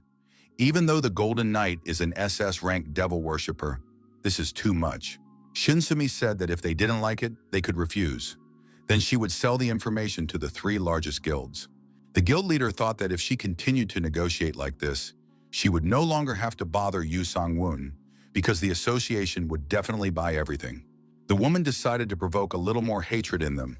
She said, "Are the people who couldn't object to Chairman Bae's words now objecting to the hunter?" She is also the guild leader and an apostle of the constellation. Shin So-mi rose from the table and said that this deal would not suit them. They are civil servants after all, and all they think about is how to keep everything quiet, then retire and receive their pensions. The opponents objected. That's not true, it's just that the amount is very large. After all, they also have a certain budget. Shin So-mi suggested putting more effort into the negotiations. Or did they not want to know about the Golden Knight's goals? Shin So-mi pointed out that the 3 of them were negotiating right in front of her. A counter-offer was made to halve the amount. Shin So-mi stated that bargaining was inappropriate here and added that she agreed to 800 million.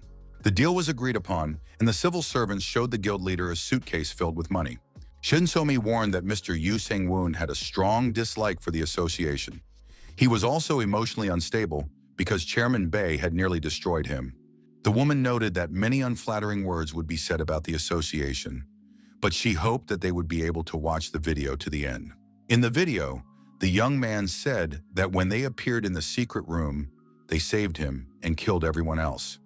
A knight named Ga-Wolf said that he and the Golden Knight fought together against evil and sought glory. Yoo Sang-woon added that, in any case, for people like him, at the bottom of society, the Golden Knight is a good person. The man was surprised. Was the Golden Knight really Don Quixote? It turns out that he fights evil and seeks glory.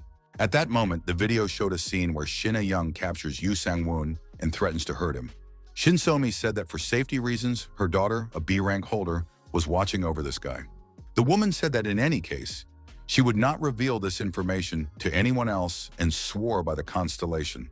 Shin So-mi thanked everyone for their attention and added that that was all. An assistant entered the office and said they had a problem. The Golden Knight had appeared at Bae's funeral. The employees were surprised. How did this happen? The assistant said that the Golden Knight disappeared as soon as he was promised that Chairman Bae's victims would receive substantial compensation. The employees realized that the information presented to them in the video was accurate. Several days passed.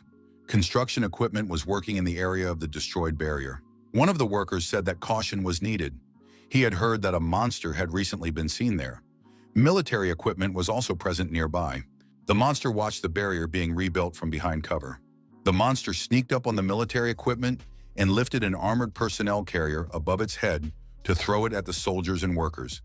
At the same time, the monster screamed loudly. The military commander ordered an attack. They were under attack. It was Gurmak. The monster acted swiftly, and there were casualties among the people. The commander said that it was necessary to request support. The workers ran to the noise and saw that a monster was rampaging in their area of responsibility. Suddenly, a man with a sword in his hands appeared. The workers were surprised. Who was he? The man said that these guys had to go with him. The head of the Seoul Guild, Shim Kang-hoon, was in his office, deep in thought. A television announcer reported breaking news. Apostle Sang Go-jung, Gurmak, and the monster A-Rang are moving towards the center. Reinforcements are needed. A mysterious group of vultures kidnapped workers from a construction site in Shinganam. An assistant entered the office and addressed the guild leader. A support group was needed immediately. Shim Kang-hoon asked, "Has the association and other guilds responded?" The assistant said there was no news. "What will they do with Gurmak?" The guild leader asked if there was any guild that could handle him. The assistant replied in the negative. Shim Kang-hoon was furious. Where was the Golden Knight when he was so badly needed? On the beach of the East Coast, Yu Sang-woon was fishing successfully and enjoying his leisure time. Shin A-yeon was surprised. Had Yu Sang-woon really caught so much? She had thought that the sea was better than the mountains. It was good that they had come here. After attending Chairman Bei's funeral, they tried to live in the mountains as planned. However, due to surveillance by the association and the Seoul Guild, they decided to move to a deserted beach on the East Coast. At the moment, the protagonist was living for his own pleasure. Krokbane told the girl that they would start training today. A-yeon replied that she didn't mind. During training, A-yeon attacked Krokbane and said that he would now receive her fist of justice. Her opponent blocked her punch and said that her fist was too weak. Shin A-yeon got angry and started hitting her opponent from different angles. Krokbane went into a tight defense, and the girl couldn't break through it. Yu Sang-woon thought that A-yeon had lost 30 times, but she did not give up. She was more suited to being a knight than he was. In the end, the girl said she was giving up. Krokbane acknowledged that A-yeon had grown a lot recently. That was enough to become his soldier. Yu Sang-woon waved his hand and said it was time for lunch. A-yeon replied that she would be right there. Krokbane recommended that the owner also practice. Yu Sang-woon was surprised. Isn't fishing exercise? It's exercise in patience. Yu Sang-woon asked his assistant what he thought of Shin A-yeon. Does she look promising, or does she need to improve her level? The assistant said that the girl is capable of unlocking her potential herself, but the price for this will be efficiency. To become stronger, she needs to improve her level and characteristics. Krokbane said that A-yeon is straightforward and does not turn a blind eye to dishonor. It's a pity that her strength is small in comparison. Yu Sang-woon suggested that the girl read the book, The Dance of the Phoenix. The young man said that it was a legendary skill called The Dance of the Phoenix. This book dropped from the S-rank monster Leghorn. Shin A-yeon was surprised. Would Yu Sang-woon really give her this book? The girl asked why Yu Sang-woon was giving her this skill. Yu Sang-woon said that A-yeon was different from all the awakened people he had seen. She did not have useless envy, and she did not use others. The girl replied that she didn't think so. When she saw Yu Sang-woon, she felt envy. Our hero said that his knights also speak well of her. That is why he is giving her this skill, so that she can grow. A-yeon replied that it was like a union. A-yeon said she felt happy. Good weather, warm sea, lots of fish, and a great skill to boot. Yu Sang-woon told A-yeon not to worry about him. He still had many other skills. Shin A-yeon suggested that the skills he has are much better than the one he gave her. The girl said she was using it right now and activated the status window. Shin A-yeon was elated. She said that she had A+ rank characteristics. In addition to this, her dexterity stats would continue to grow. That's what a legendary rank skill means. Young added that she was currently at level 45 in rank A, even though she had never even been to a C-rank dungeon. The girl turned around and ran away, shouting as she ran that she was going to use her skills and would be back. Gawolf told the counter-contractor that she wanted to make sure she had become stronger. She should be left alone for now. In the beach house, the protagonist was cooking and waiting for Shin A-yeon to return. A phone call came from the guild leader, Shin So-mi. The woman said she had received information that A-yeon had become an A rank. Yu Sang-woon confirmed this. The guild leader said that a sudden promotion was not a good thing. Yu Sang-woon said that he also had to quietly enter the C-rank dungeon, so he thought, why not make the White Knight Guild stronger? He gave the girl the skill book he had left, and she used it immediately. Shin So-mi said that her daughter already had potential. In any case, they could leave now. She had settled everything with the association. Yu Sang-woon said that in that case, they needed to find a house somewhere on the outskirts. The guild leader said that there was a problem. Had Yu Sang-woon heard that Seoul had been attacked? Yu Sang-woon replied that he had no information. Shin So-mi said that everything was much more serious than previously thought. Monsters from the Sang-go-jong constellation had invaded. But because of the situation the Golden Knight had caused in Shinganam, they couldn't respond properly. Shin So-mi added that the wall construction site in the south had turned into an A-rank dungeon. The guild leader added that the association had issued a call to arms. Yu Sang-woon said he didn't care. They could manage without him. The young man received a message on his smartphone summoning him to an emergency meeting. He would have to go to the capital. The military officer in charge called on everyone to have their ID checked. The young man said that those fools from the Soul Guild had issued a mobilization order because they couldn't handle the Sangajong constellation on their own. Our hero was told that hunters below D rank were not much better than professional athletes. His rank was subject to conscription as an ordinary soldier. Yu Sang-woon thought that if he wanted to be recognized as a D-rank hunter, he would have to pass a promotion test. The young man was given an automatic weapon. It was the first time our hero had held one. Yu Sang-woon realized that it was an automatic rifle that used regular bullets, not magic stones. The senior officer said that the briefing was about to begin. Their goal was to deliver equipment to Shinganam and build a line of defense. The mission of each platoon would be communicated to its commander. It was necessary to strictly follow orders. Next, the soldiers were tasked with building a line of defense. At this time, the battle with Girmak, the apostle of the constellation Sun Gojong, was still ongoing. The hunters were also forced to fight hordes of robbers under the protection of this constellation. In addition, monsters were detected in the constellation of the King of Slaughter and Vultures, which also complicated the response. The soldier said that the hunters from the Soul Guild couldn't even stop the Golden Knight, so they'll get it from Sun Gojun too. The officer announced a 10-minute break. The soldiers were upset that they had to work here because of some fools. Yu Sang-woon was checking the information on his smartphone. After exchanging messages with Shin A-young, the young man thought that everything was only getting more confusing, but there was nothing he could do about it now. As soon as everything was over here, he would be promoted to D rank and go somewhere in the countryside. Special Command Headquarters for the second incident in Shinganam. The commander asked his subordinates if they knew why Shinganam was so paralyzed. It was all because of the appearance of the constellations of Sankojong and the King of Slaughter. From what they knew, this attack was different from the previous ones. The ground forces had already suffered significant damage. Also, vultures were encountered during the assault, and everyone was acting much more organized than before.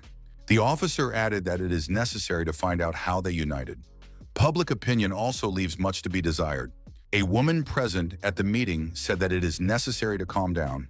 It will be possible to find out how they united later. Although Shinganam has made many enemies, if he falls, Seoul will fall too. We need to think about what is really urgent and important. The officer suggested revising the defense strategy in that case. The head of the Blue Dragon Guild thought that this woman was at her peak again.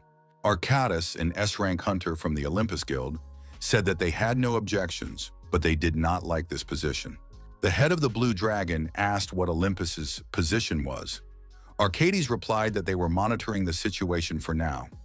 If the Soul Guild collapsed, they were considering gathering the crumbs and eating them. The head of the Blue Dragon said that he would not want the Soul Guild to fall apart, but everything had been heading in that direction for a long time. Arcadis agreed with this statement. But is there any information about the Golden Knight? The Golden Knight used the Titan Spear. It is the work of Hephaestus. Arcadis understood what his interlocutor was hinting at, but titanium spears are made in large quantities and scattered all over the world. They are difficult to track down. The head of the Blue Dragon asked if the Olympus Guild had investigated where deals had been made recently. Could they share that information? He really wanted to find it and was willing to pay whatever amount his interlocutor named. At the White Knight Guild, Shin Ayan was furious because of the large number of reports. Shin Somi said that her daughter would not marry Yu Sang-woon under any circumstances. Ayan asked her mother how things were going with Shinganam. The guild leader replied that they were trying to cover up all the holes as best they could. Ayan added that Yu Sang-woon had joined the local self-defense forces and was now digging trenches. Shin Somi noted that in that case, he shouldn't get hurt. Ayan was surprised that her mother was worried about him. Shin Somi asked her daughter if she knew about circus elephants. If a baby elephant is chained up, it won't be able to break the chain even when it grows up. The guild leader added that he is strong enough to be called an SSS-RANK devil worshipper. But he doesn't care about the world. He doesn't want to do anything. The young man is lonely. He has no power. Ayan wondered why he was indifferent to the world. His mother replied that when he was very young, he lost his family while fleeing from monsters. But even after he ended up in an orphanage, his problems did not end. Shin Somi said she had seen many people who had been abandoned, their lives ignored. Nevertheless, he did not become angry at the world. So in a way, they were lucky. Otherwise, they would now be facing an enemy so powerful that they had never seen before. Ayeon agreed that it would be truly terrible, but she still didn't think it was right to leave things as they were. The guild leader said that Yu Sang-woon was a modest person, so everything would be fine. The more she thought about him, the more she understood him. Shin Ayeon suggested that her mother liked Yu Sang-woon. Shin Sumi blushed with embarrassment and said that wasn't the case. She just felt indebted to him because of her daughter. The soldiers were brought to their destination, and the officer told them to get off the bus. The meeting is tomorrow at the same time. Yu Sang-woon thought that everything was the same as when he was serving. But where were the conscripts now? The news reported that the National Guard had repelled the monsters in Shinganam. Academy Director Baek Ga-yeon was leading the front in Shinganam. Yu Sang-woon wondered why the Academy Director was here. 5 years ago, the students were studying at the Academy as usual during their designated time. The door opened slightly, and the Academy Director appeared in the doorway. She told the students to pay attention. They received a report of serious human rights violations against the staff. She wants to build a reliable legal system and cannot stand idly by and watch this happen. Therefore, she insists that all employees have their health checked. This is only for the sake of improving the working environment. The director added that the person in charge would collect suggestions for improving the situation. One of the students said that the newly appointed director of the academy is acting quite progressively. Yu Sang-woon accidentally overheard a conversation that should not have taken place in an educational institution. Who would accumulate trillions in an educational institution? All funds must be invested in research. The director told the employee that if they trained excellent staff, the guild as a whole would improve. If the guild improved, its efficiency and combat effectiveness would increase over time. Yu Sang-woon thought that negligence and corruption had been defeated. Thanks to the new director, some of the bosses resigned and work became easier. The new director is smart, but too straightforward. People around her hate that. Yu Sang-woon raised his hand and stopped a taxi. The protagonist got into the car and told the driver to take him to Shinganam. The driver was surprised because there was a war going on there. Yu Sang-woon said he was willing to pay double the fare. The driver agreed but warned that he would not drive inside. Yu Sang-woon thought he would like to turn a blind eye to this, but he couldn't. It was very serious. The director had to stay alive until he returned. Shinganam, southern front line. Monsters with weapons in their hands are advancing, but the military is shooting them with automatic weapons. The soldiers were surprised that the monsters weren't decreasing in number, even though they kept shooting.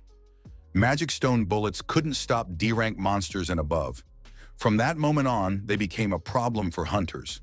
A monster jumped onto military equipment and destroyed a soldier with a swing of its sword.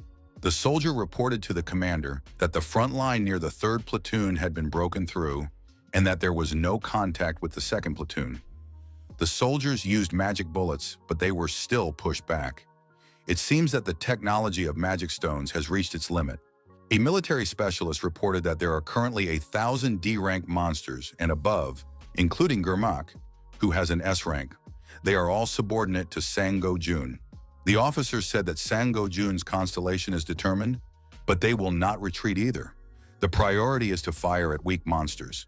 An ally reported to Lord Gurmak that the humans were putting up strong resistance. The monster said there was no need to worry. This time, he was leading the raid. The sea monster admitted that the humans were foolish, which is why everything was going according to plan. Gurmak said it was time to leave. The military specialist reported that 3 large groups of monsters had separated from the mountainside where the Sang-go-jong constellation base was located. They had even split into 4 groups, except for Gurmak. The officer wondered if they were out of their minds. Were they not going to defend the base? The soldier said that when a constellation is cleaned up, it is simply expelled from Earth. But they are risking their lives. The officer did not understand what they were thinking. The military specialist told the commander that a S-rank monster, Bahaku, had been detected. The officer reported by radio that the S-rank monster was heading for Sawan. The military specialist was surprised. Had even the apostle, who guards the main sanctuary, been sent? This was his first time encountering such a thing.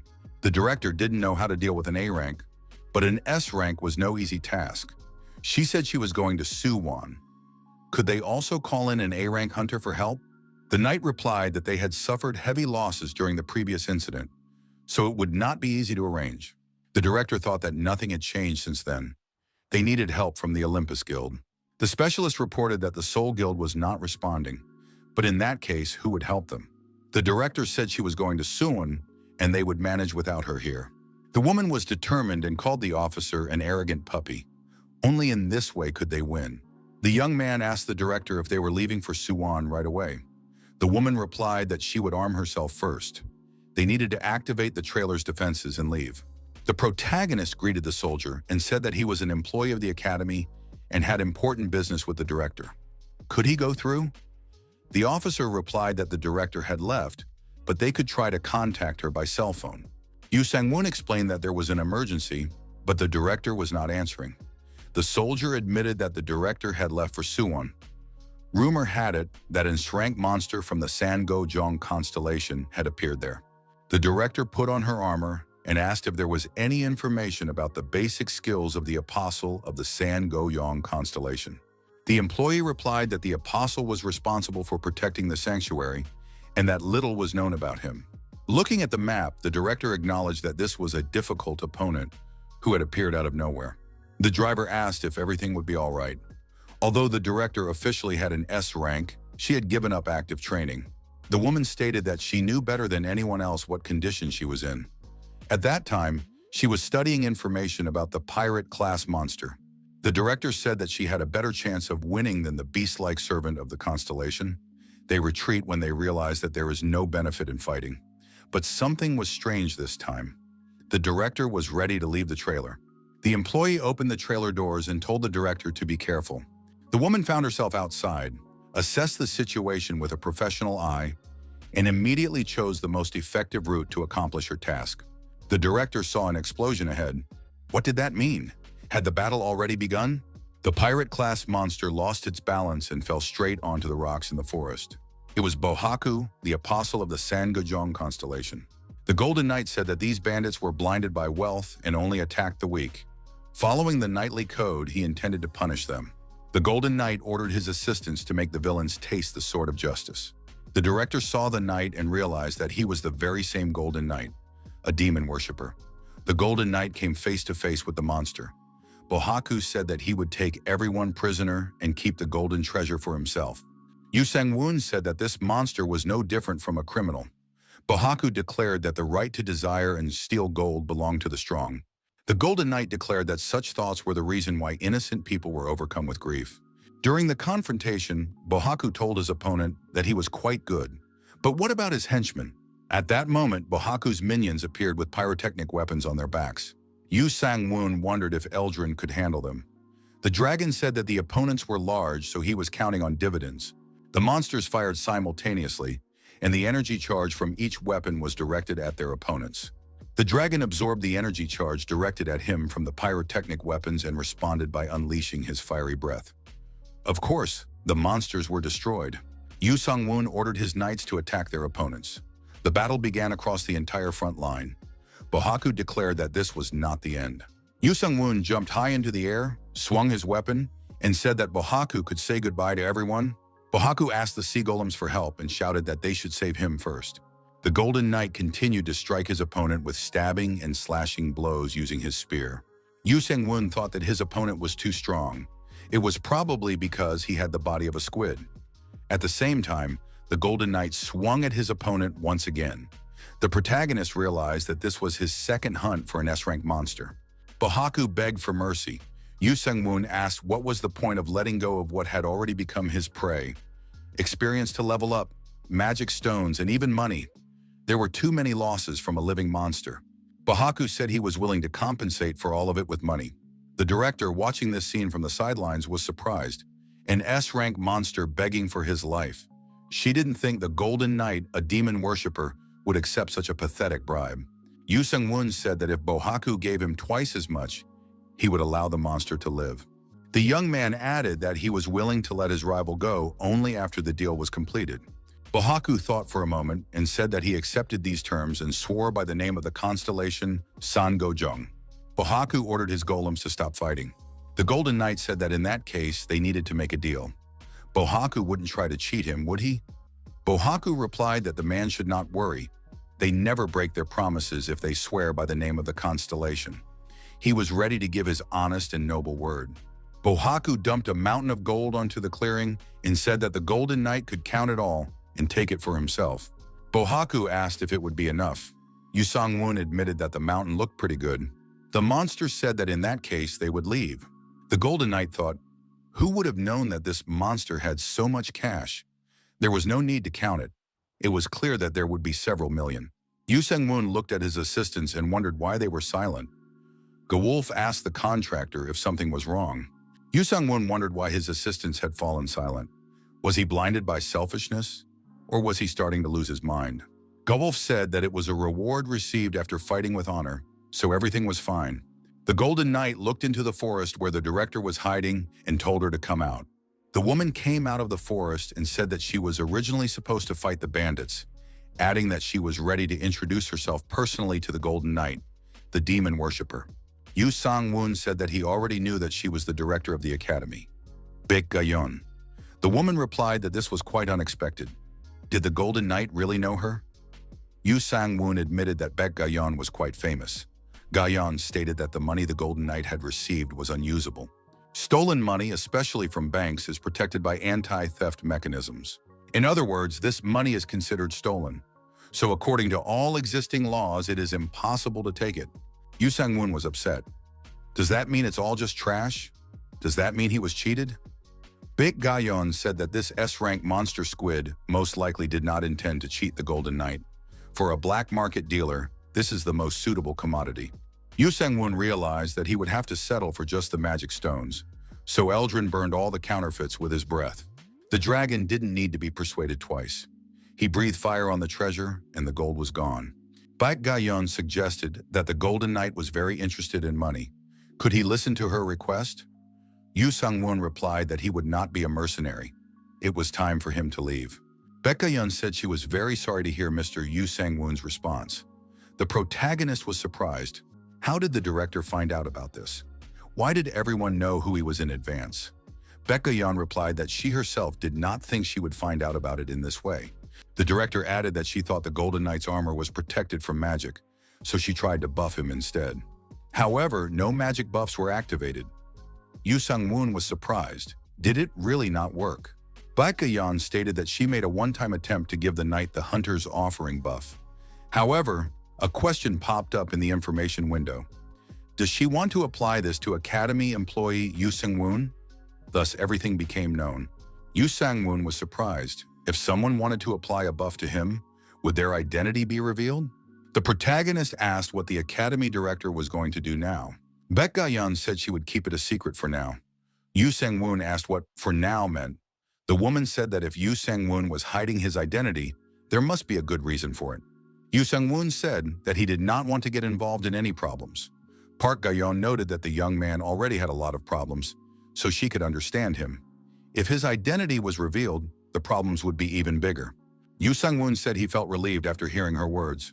The protagonist looked at his smartphone screen and said that he had received a message. Bohaku was going to the new Gangnam.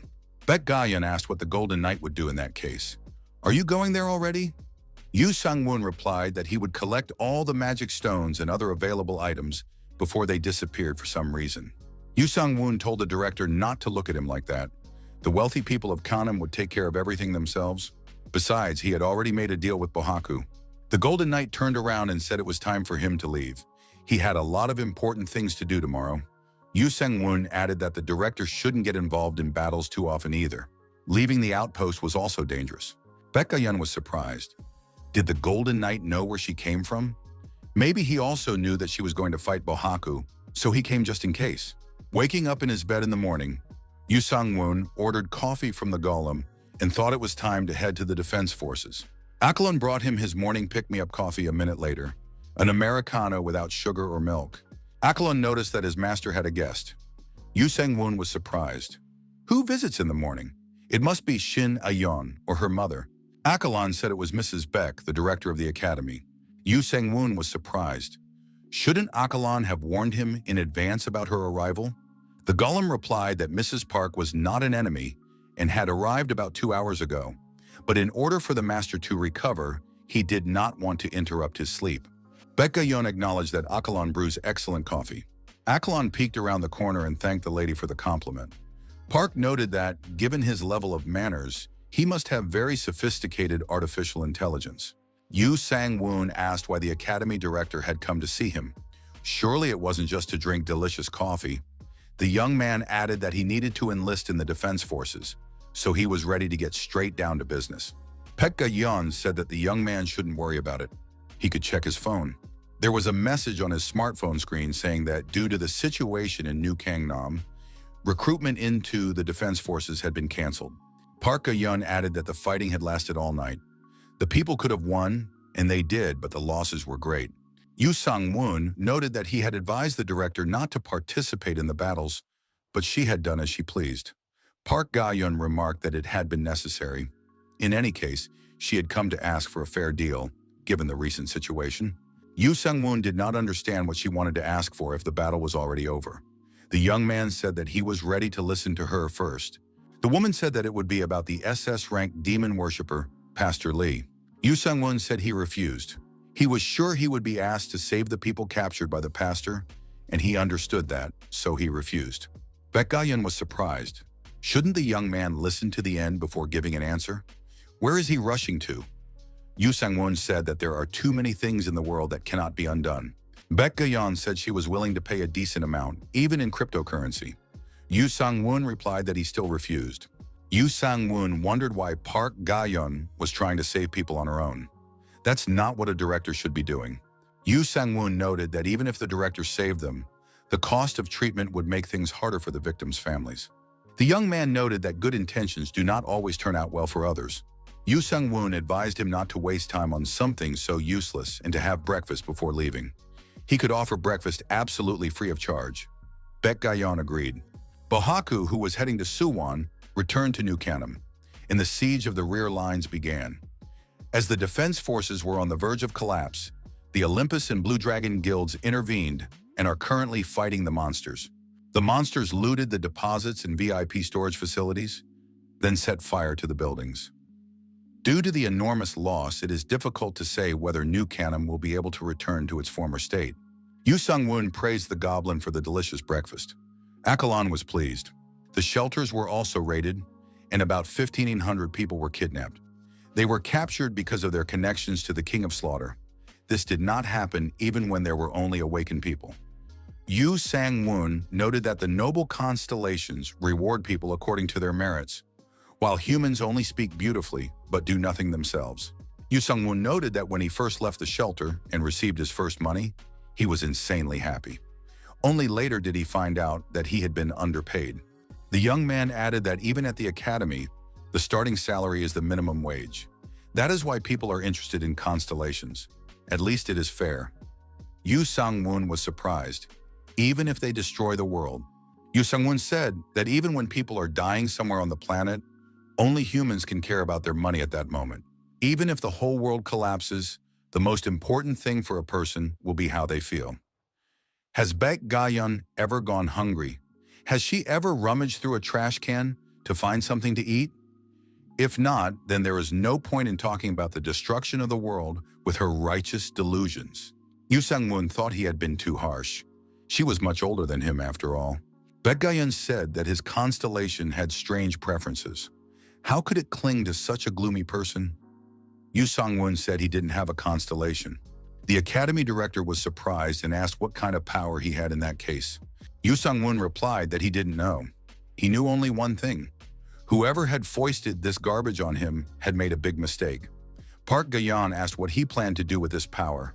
If he didn't intervene in the situation in Gangnam, would he become a symbol of justice, fighting off evil or something like that? Yu Sang-woon said he wouldn't do that. He would just reach a level where they couldn't bother him anymore, and then he would go back to farming. Baek Ga-yeon was surprised. Was that really the goal of a young man with such power? Yu Sang-woon confirmed it. If he had a constellation, he would swear by its name. The director said she was simply speechless. Yu Sang-woon said that wasn't bad either. Then people wouldn't know that there was such a coward who only knew how to run away. Yu Sang-woon asked if Miss Baek had finished her breakfast. It was time for him to leave.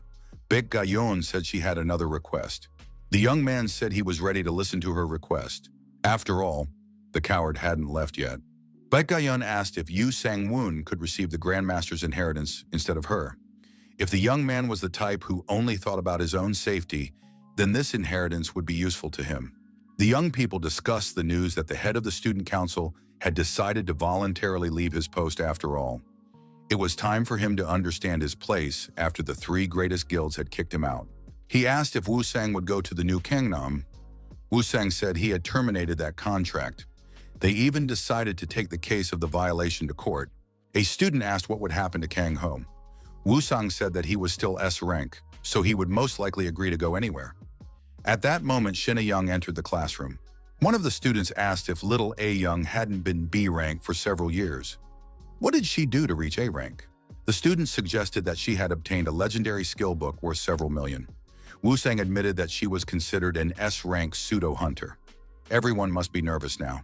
She is the 11th candidate for S-rank. Wu Sang asked A-yeon if she had thought about his earlier proposal. The girl repeated that she was going to stay in the country and work with her mother. Wu Sang suggested she think it over carefully. A future S-rank shouldn't be stuck in these shallow waters. She should go deeper. Shin A-yeon wondered if that was true, even considering that there were 2 SS ranks in these shallow waters. If the Olympus Guild could persuade at least those 2, she would join. Wu Sang said that A-young was still naive, but she could contact him if she changed her mind. The student said that if he were in A-young's place, he would join Olympus, because it is one of the 3 largest guilds. The girl said that she didn't like these 3 guilds. They are arrogant, and there is no one there at her friend's level. Shin A-yeon was asked once again to consider Olympus's offer. It was actually quite decent. Shin A-yeon thought she was close to failure. I wonder what Yu Sang-woon is doing now. Shin So-mi asked in surprise if he had become a student of Baek Ga-yeon. Yu Sang-woon said he just needed to take care of it. Baek Ga-yeon clarified that it was more like the key to a chest containing the master's legacy. It was necessary to take care of it and give it to someone who was truly worthy. Yu Sang-woon asked what would happen if he gave it to the wrong person. Baek Ga-yeon replied that he would have to pay the price. For example, problems with leveling up, obtaining items, and conflicts with other guilds and groups. Baek Ga-yeon added that if Yu Sang-woon agreed to her request, she would add him to the list of students. Shin So-mi said that if Yu Sang-woon became her student, Park Ga-yeon would have to be able to control any information about him. Now the young man would be able to calmly improve his level. Yu Sang-woon suggested that this would attract unnecessary attention. The guild leader said that since he was her student, he would not be involved in anything unnecessary, even if he showed above-average skills. Yu Sang-woon said, a party of 4 led by the guild leader. Does she have healing skills? Shin So-mi replied that she had allocated her remaining points to improving medical equipment and first aid skills. She had already applied to become the group's healer. Yu Sang-woon asked, did the guild leader also foresee the future in order to have a full set of healers? She can be relied upon. Shin So-mi asked why he was surprised. Anyone could have foreseen this. Yu Sang-woon was surprised. Why did she blush? The underground city of Kaesong. People with their hands tied are moving through the streets. They are prisoners of war. The driver told Pastor Lee that it was because of the recent incident in Gangnam. Pastor Lee looked closely at the faces of these people.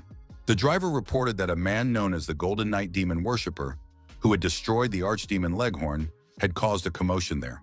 Shortly after that, San Go-jun's forces attacked, so now there is great turmoil there. Pastor Lee said, so it turns out these scoundrels came here to sell the prisoners. That's not bad, but what happened to the foreign buyers? The driver reported that negotiations had failed with everyone, including the Emperor of the Constellations Qin, King Pei-yang, and the Communist Party. He added that the Emperor and the King rejected the negotiations on moral grounds, and the Communist Party said it would not negotiate anything except for hired support. Pastor Lee asked if the foreigners would really give money if they sent them support. That's just ridiculous because they're basically offering to become their servants. The driver noted that since negotiations with the Communist Party had failed, there were problems with food supplies. Their numbers had increased due to scavengers brought in by the Archdemon Beasts and the King of Slaughter. Measures would have to be taken soon. Pastor Lee said that it was necessary to break through when there were insurmountable problems. The driver asked what they should do if the Golden Knight decided to join the game. He even had a dragon. Pastor Lee said that the driver had become too talkative and that he should shut up and drive. The driver understood and apologized. Pastor Lee added that the adults would figure it out themselves. Negotiations were underway in the White Knight Guild in broad daylight. Yu Sang-woon suggested that everyone introduce themselves. Our guild leader, Shin So-mi, and Academy Director Baek Ga-yeon acquainted? Shin So-mi said she was pleased to meet him.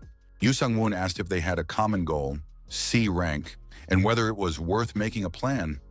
Baek Ga-yeon asked why they shouldn't take B rank. Yoo Sang-woon was surprised. They had only met today, and now they were going straight for B rank? The Academy Director asked if they needed to waste time on C rank when it was still here, and what experience guild leader Shin So-mi had in B rank dungeons. Shin So-mi replied that she had been there once, but only because of the exam to advance to A rank. Baek Ga-yeon noted that if only B rank dungeons were taken into account, she had been in more than 300. The Academy head added that if the White Knights Guild quickly cleared a B rank dungeon, it might raise suspicion. But if she was with them, there would be no need to worry about such things. Yoo Sang-woon thought that if they went to such a dungeon with an S-rank hunter, the difference would be quite significant. And going to a B-rank dungeon when, in the opinion of those around them, their guild had barely reached C rank was, at the very least, unwise. Baek Ga-yeon had already informed the association that she would resign from her position to train a student, so there should be no problems. The head of the academy said they could leave right away. Yoo Sang-woon agreed. If no one objects, it's better to do it right now. Park Ga-yeon knew the young man would say that and expressed her delight that he was so curious. Shin So-mi agreed that they should go. She added that she would also go, as she needed to gain experience. Baek Ga-yeon got up from her seat and said that if everyone was ready, it was time to set off. The trailer arrived at the control area of the B-rank dungeon. Park Ga-yeon announced that they were almost there and that everyone needed to check their potions and equipment. After the check, the trailer moved on. Finally, Park Ga-yeon said it was time to get out. The entrance to the dungeon was a little further away, but preparations had to be made here. The Golden Knight asked if there were any monsters here. The head of the academy said that these were traces left after the loss of the constellation. They would not interfere in any way, and there was no need to be afraid ahead of time. Baek Ga-yeon expressed confidence that the young man would cope, but in any case, they would follow him because she did not know the way. The Golden Knight said he would try his best. Yoo Sang-woon, dressed as the Golden Knight, walked first, followed by 3 women, not all of whom were in armor. Yoo Sang-woon unexpectedly found the entrance to the dungeon in the bushes. There was a hidden portal there. It was a B-rank dungeon, so it was a little scary. Suddenly, all the women were inside the portal. Baek Ga-yeon said that now the Golden Knight would have to go alone. A hunter must be able to explore the unknown and navigate crisis situations. At the same time, the hands of the guild leader's daughter were tied and taped. Yoo Sang-woon did not understand what was happening. Meanwhile, the portal began to disappear.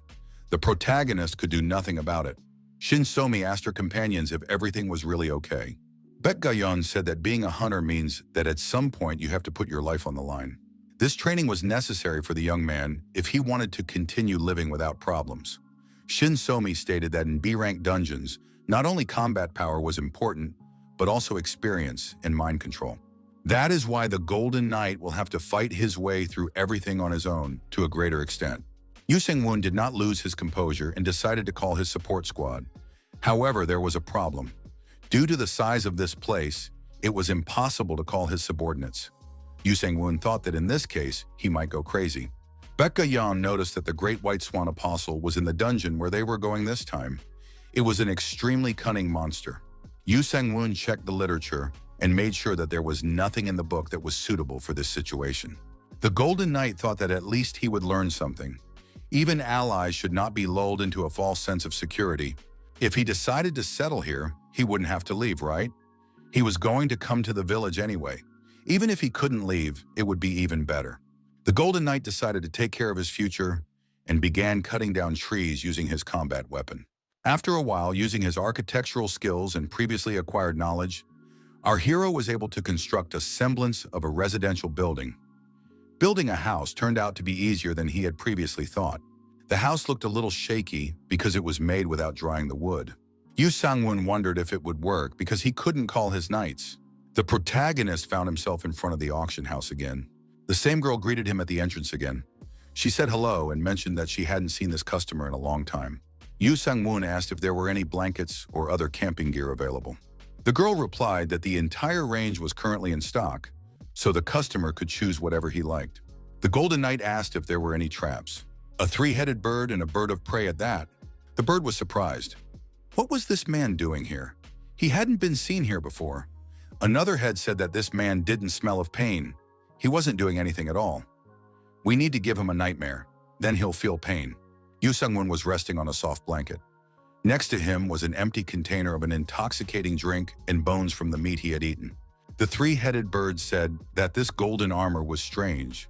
Why was he laughing while on her territory? He should react differently if he was alone in the dungeon. A human should not consider this territory his home. All three heads decided to give this man a nightmare so that he would not have such a relaxed expression on his face. It was impossible to tolerate. The Golden Knight's house was attacked by the magical energy of the three-headed bird. The bird wanted the man to writhe in pain. Yu Sung-woon opened his eyes and wondered where he was. The young man saw young people walking with their children in an amusement park. The boy saw a candy shop and said he wanted cotton candy. His father said he would bring him some candy and that the boy could wait for him next to his mother. Yu Sung-woon was frightened and shouted for the man not to go there. The man saw people running away from the candy stand. After a while, the father returned to the child. He had cotton candy in his hand. Suddenly, there was an explosion, and the candy stand was destroyed. A huge, bloodthirsty monster appeared in the amusement park. The monster grabbed frightened people with its tentacles. The mother tried to take her child away from the monster to a safe place. The man tried to reach his child, but the distance between them was increasing. The monster pierced the woman's body with its tentacles. At that moment, she managed to push her child to a safe distance. The woman, bleeding profusely, fell to the ground and told Sang-woon to calm down. The mother hugged her son and tried to protect him with her body from the bloodthirsty monster passing by. The monster began to retreat, and the woman and child remained lying on the ground. The amusement park was deserted. The woman told Sang-woon that he must survive. The boy, with tears in his eyes, asked his mother not to talk so loudly. The protagonist watched all this as if from the outside. Thus, the boy lost his parents. However, thanks to them, he was able to survive in this hole and became who he is now. Yu Sung-woon. Yu Sung-woon did not understand where he was or what was happening to him. The Golden Knight heard someone telling him to wake up. The young man opened his eyes. A huge three-headed bird was circling above the forest. Yu Sung-woon came out of his hut and asked what kind of monster bird it was. Perhaps it had avoided the mines because it could fly. The bird thought that this man talked a lot. The protagonist said he was ready to face this representative of evil like a true knight. The bird declared that it did not want to fight the strongest. It was here to express its best wishes and ask him to leave. Yu Sung-woon was surprised. Why should he do that? The bird said that the Golden Knight had no place in this dungeon.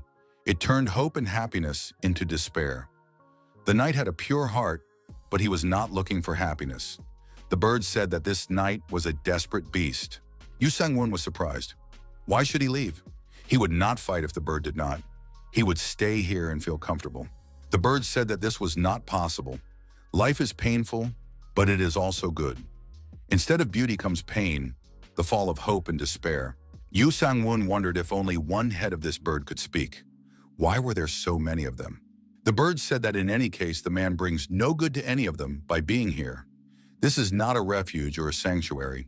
Yu Sung-woon admitted that the place where he had lived before was not a refuge or sanctuary either. It was a world of corrupt hunters and selfish people.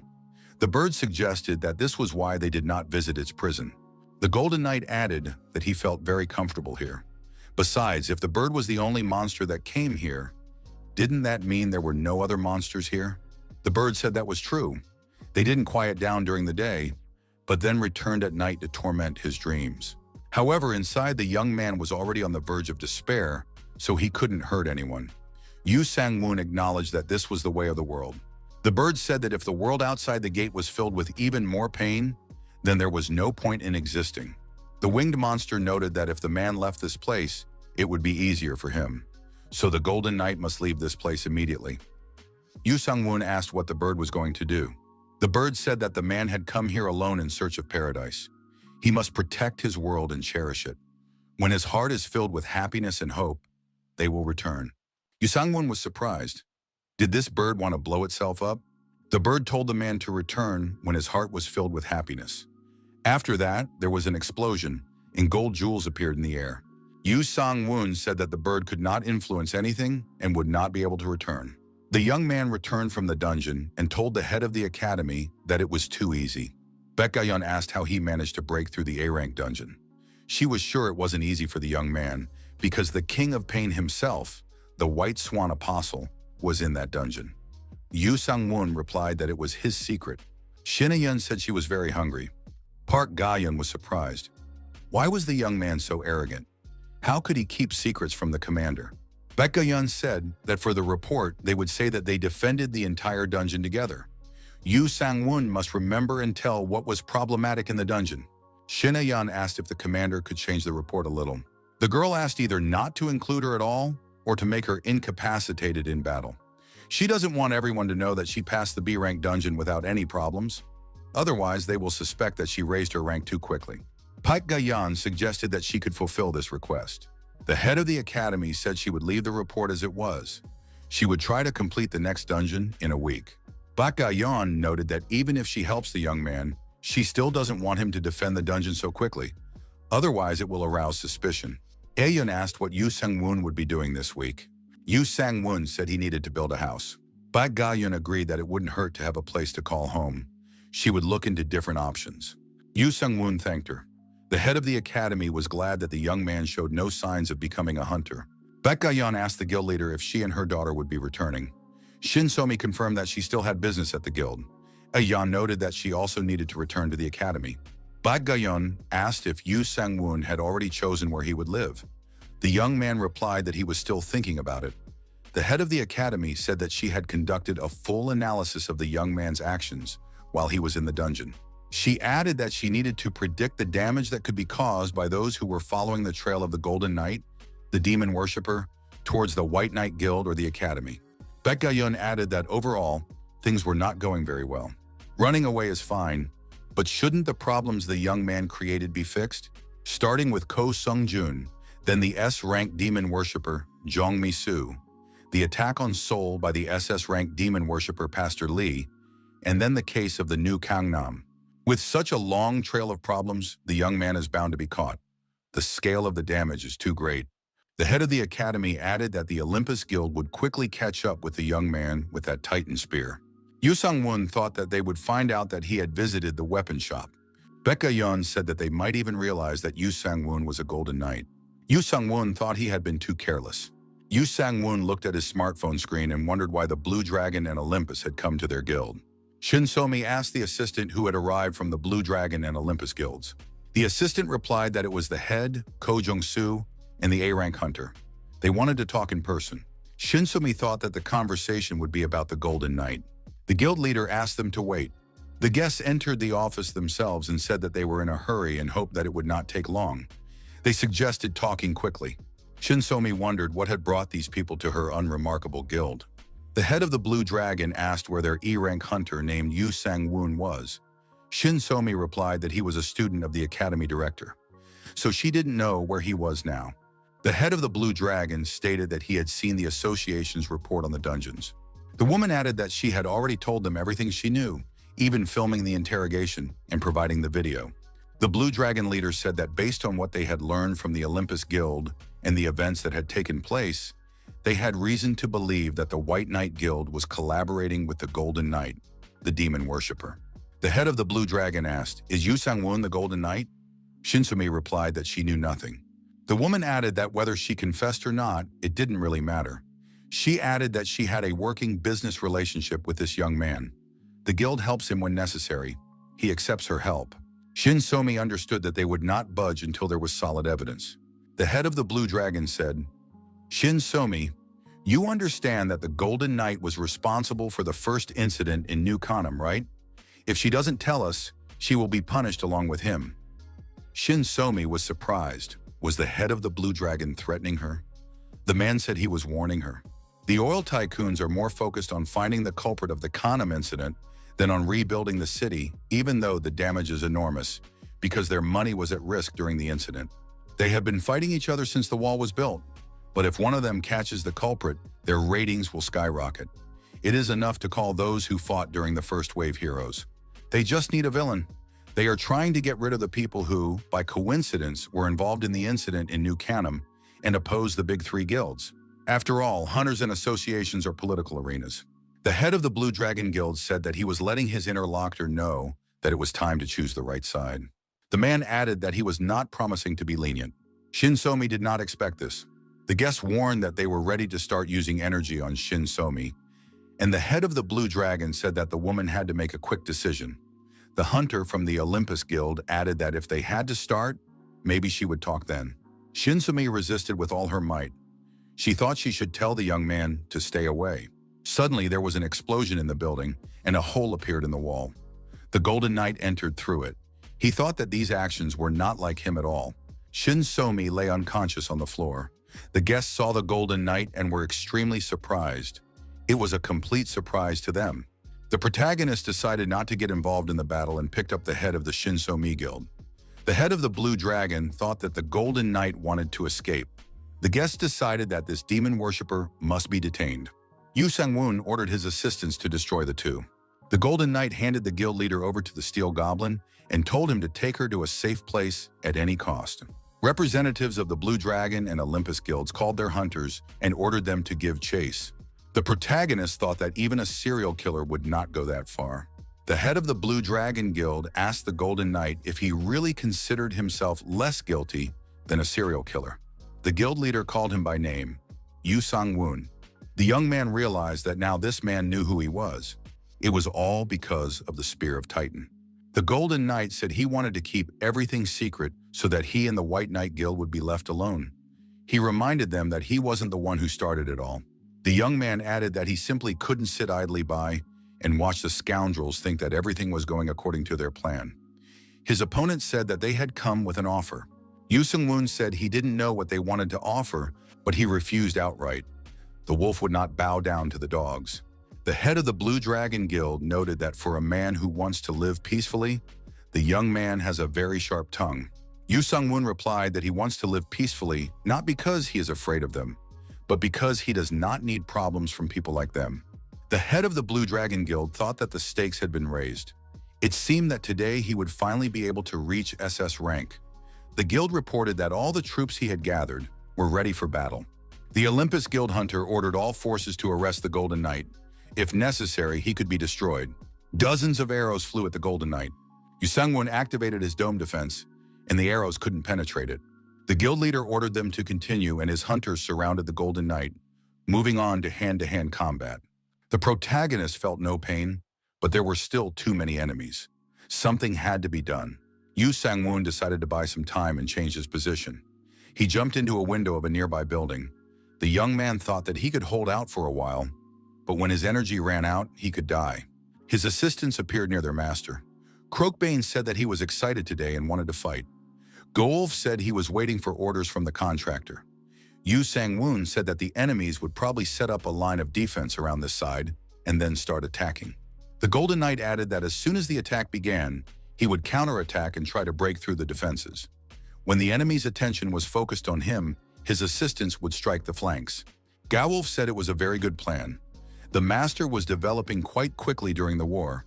Yu Sang-woon replied that he did not want to develop in that way. There was an explosion in the building, and the wall cracked all the way up to the roof. Yu Sang-woon stepped out into the window opening and said he had decided to break through. The Blue Dragon hunters shouted that the Golden Knight was heading towards them. The guild leader ordered them to stop him at all costs as he was trying to break through the encirclement. Yu Sang-woon jumped from the building onto a platform surrounded by his opponents. Everything indicated that the Golden Knight was ready for battle. Croakbane noticed that, as the master had said, they were approaching. Yu Sang-woon thought he needed to summon the dragon Eldrin. At that moment, the dragon was already nearby. Flapping its wings intensely, it approached the dangerous territory. The Olympus Guild hunter ordered his warriors to aim at the dragon. The warriors drew their bows, and dozens of arrows were aimed at the dragon flying by. The Golden Knight told the dragon to activate its protective magic as strongly as possible. The dragon replied that it also wanted many things, but the defensive functions were activated. The Olympus commander shouted for the archers to shoot at both of them. The Golden Knight said it was time to begin and prepared his sword for battle. The commander of Olympus asked his comrade, "Is there really no way to deal with the dragon?" The head of the Blue Dragon Guild said that the dragon was now S rank, but they could handle it. Yu Sang-woon looked at the mini-map and said that everything was just great. They were all gathered in one place. Our hero thought that if the mountain was suitable for the path, he would cut it down. If the river was suitable for the path, he would cut it down too. His path to uniting the world was through struggle. Suddenly, a message came that both sides should immediately stop fighting. All military actions must also be stopped. A military aircraft appeared in the sky. Failure to comply with the order would result in legal and administrative sanctions. The guild commanders were surprised. Why now? The order was repeated. All military actions must cease. The protagonist's assistants understood that this applied to them as well. Yu Sang-woon decided it was time to leave and told his assistants that they were retreating.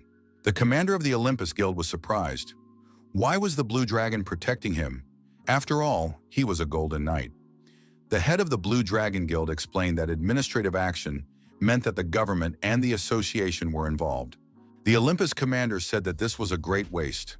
The head of the Blue Dragon acknowledged that they had become a hindrance. The Golden Knight turned around and began to run away to hide from his rivals. The Olympus hunter said that the Golden Knight was leaving. His guild should pursue him. The head of the Blue Dragon agreed. The hunters of Olympus would pursue him, and they would keep an eye on it.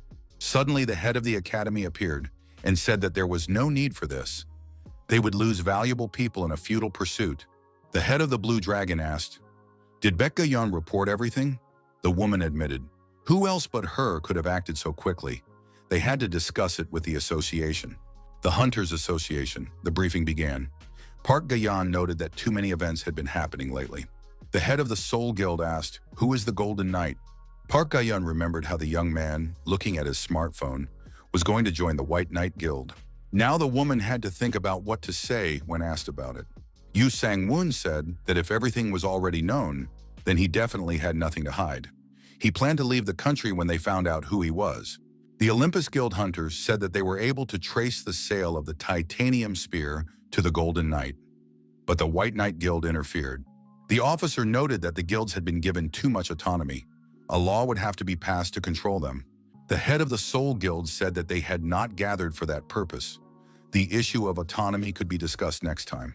The Olympus hunter reported that there was a detailed profile. The Golden Knight was Yu Sang-woon. He was 32 years old and single. He had no particular history. He grew up in an orphanage and got a job at the academy.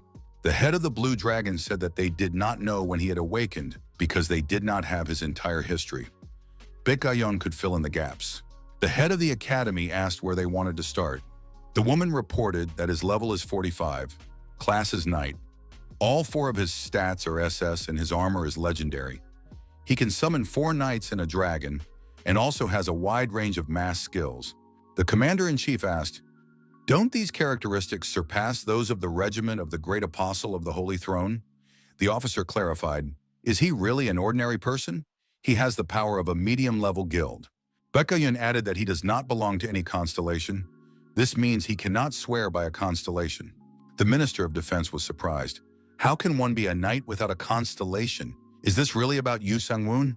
Baek Ga-yeon asked, "Don't they believe her? But the important thing is not how such a person exists. The question is why this guy takes on big things while remaining in the shadows." The head of the academy added that she would not even know of his existence if it weren't for the events in which he participated. Joining a guild seems like a glamorous and wonderful life, but there are fierce battles and political struggles. The commander of Olympus said that he could have stayed away from the battles, but he still did everything he could to prepare for them. Wouldn't it be even stranger if he avoided fighting? Baek Ga-yeon said that the incident with Chairman Bai was the most troubling. It was an accident for Yu Sang-woon. He was just trying to protect himself. Park Ga-yeon asked if the head of the Blue Dragon Guild agreed with her. The head of the Seoul Guild was indignant. What was Park Ga-yeon talking about? Wasn't it Chairman Bai who woke the sleeping lion?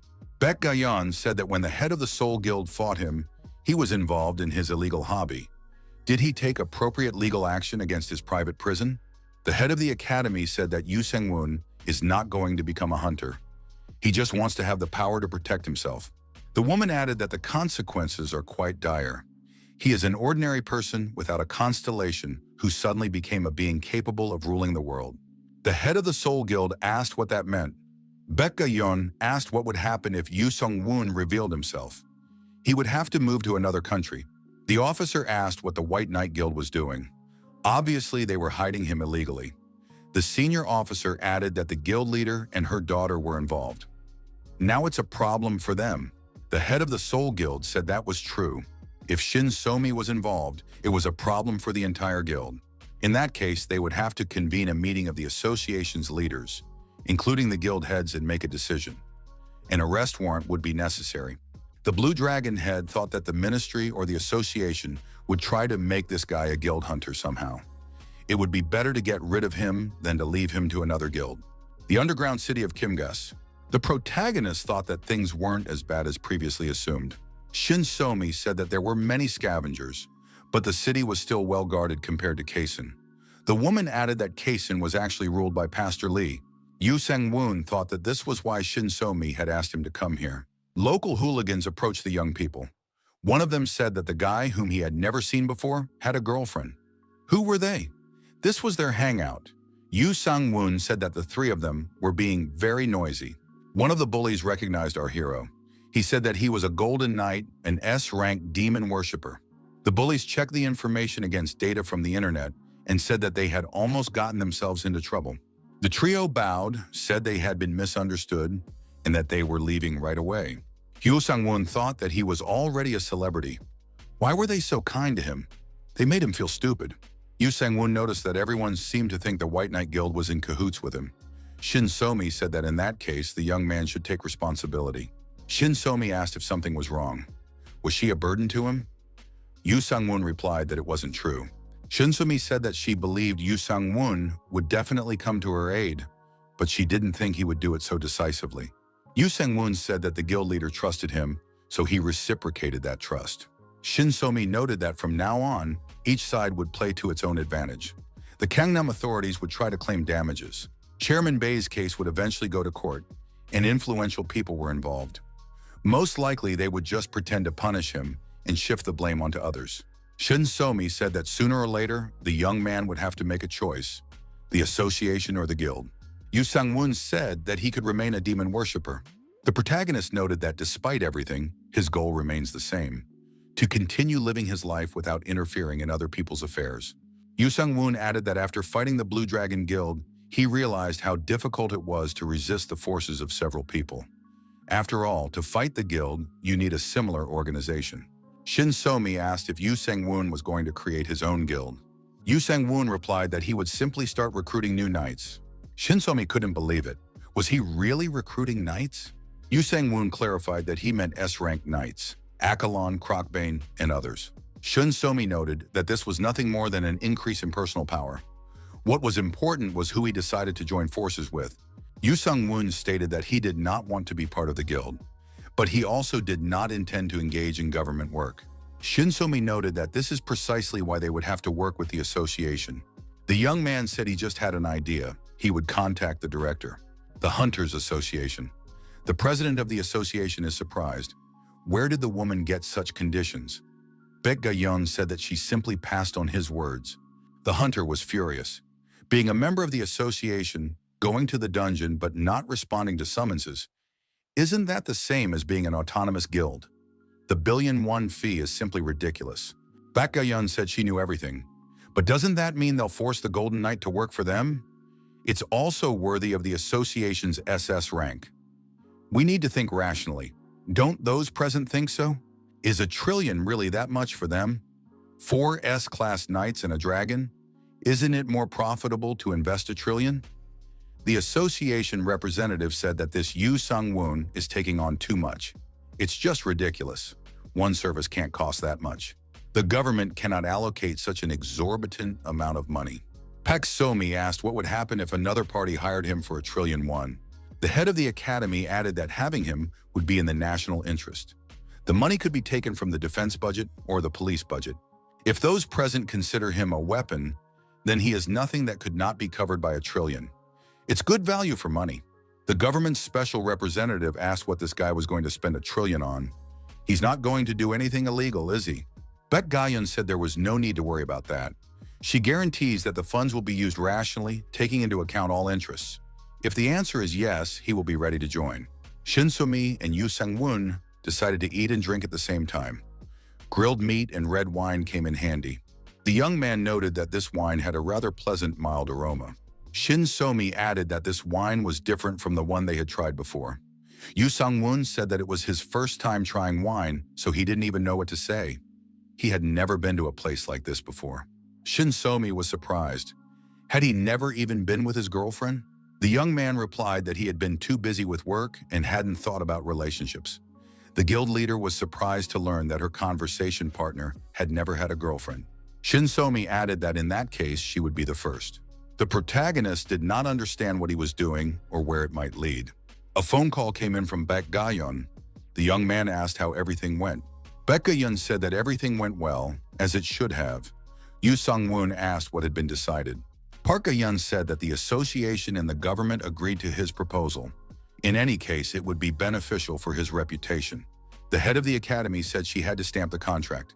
Did the young man want to meet in person? Yoo Sung-woon replied that it would only be possible tomorrow. After the conversation ended, Shin Somi asked what decision had been made. Yoo Sung-woon replied that they had agreed to meet tomorrow. Yoo Sung-woon got up from the table and said that when Shin Somi was done, they would leave. He needed to recharge his energy before tomorrow's trip. Yoo Sung-woon said that he had 2 skill points that he had accumulated and 2 options for rewards for saving his guild leader. This time he wanted to summon a knight.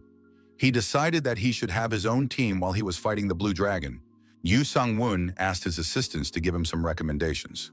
Golem said that Galactic Knights would be suitable for the Master. With a production Sword Knight and support drones, the Master would be well covered. Gawolf added that Abyss Knights were the best because they were always ready for battle. Samiel noted the same thing about the Heavenly Knights.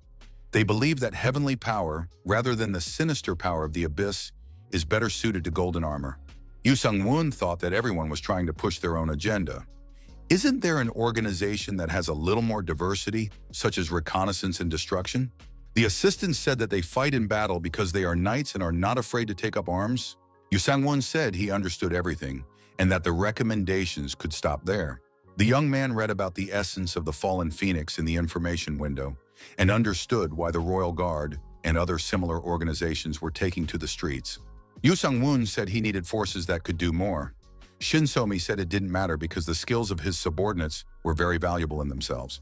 Yoo Sung-woon said that he had 2 skills: the Blood Guardians of the Elemental Knights Cillian Forest Blade and the Heavenly Sword Army of the Knight of Devastation, Ryu Chen. Yoo Sung-woon added that he had 1 more skill.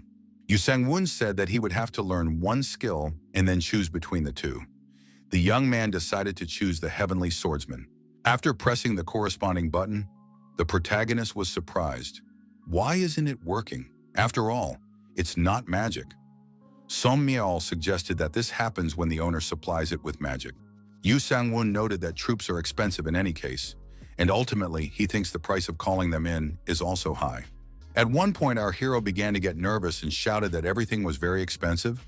Shin Somi didn't know what was going on, but she understood that the situation was not looking good. Yoo Sang-woon decided that there was definitely a mistake in the information provided. Knights should be a separate purchase. Shin Somi asked if trying to assemble an army with 2 skills wasn't a problem.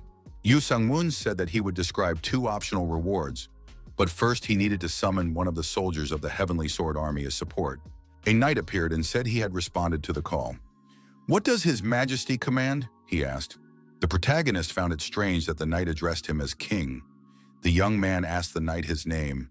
The summoned knight replied that he had no name, as he had been summoned as a soldier of the king. Yoo Sang-woon regretted that the knight had no name. The knight said that his life belonged to the king. It was not worth asking him his name. It was better to send him into battle.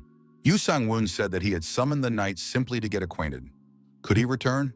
The knight replied that he was always at His Majesty's service and ready to be by his side. Yoo Sang-woon thought that 1 soldier had taken a lot of effort. Shin Somi asked if he had seen his stats and skills.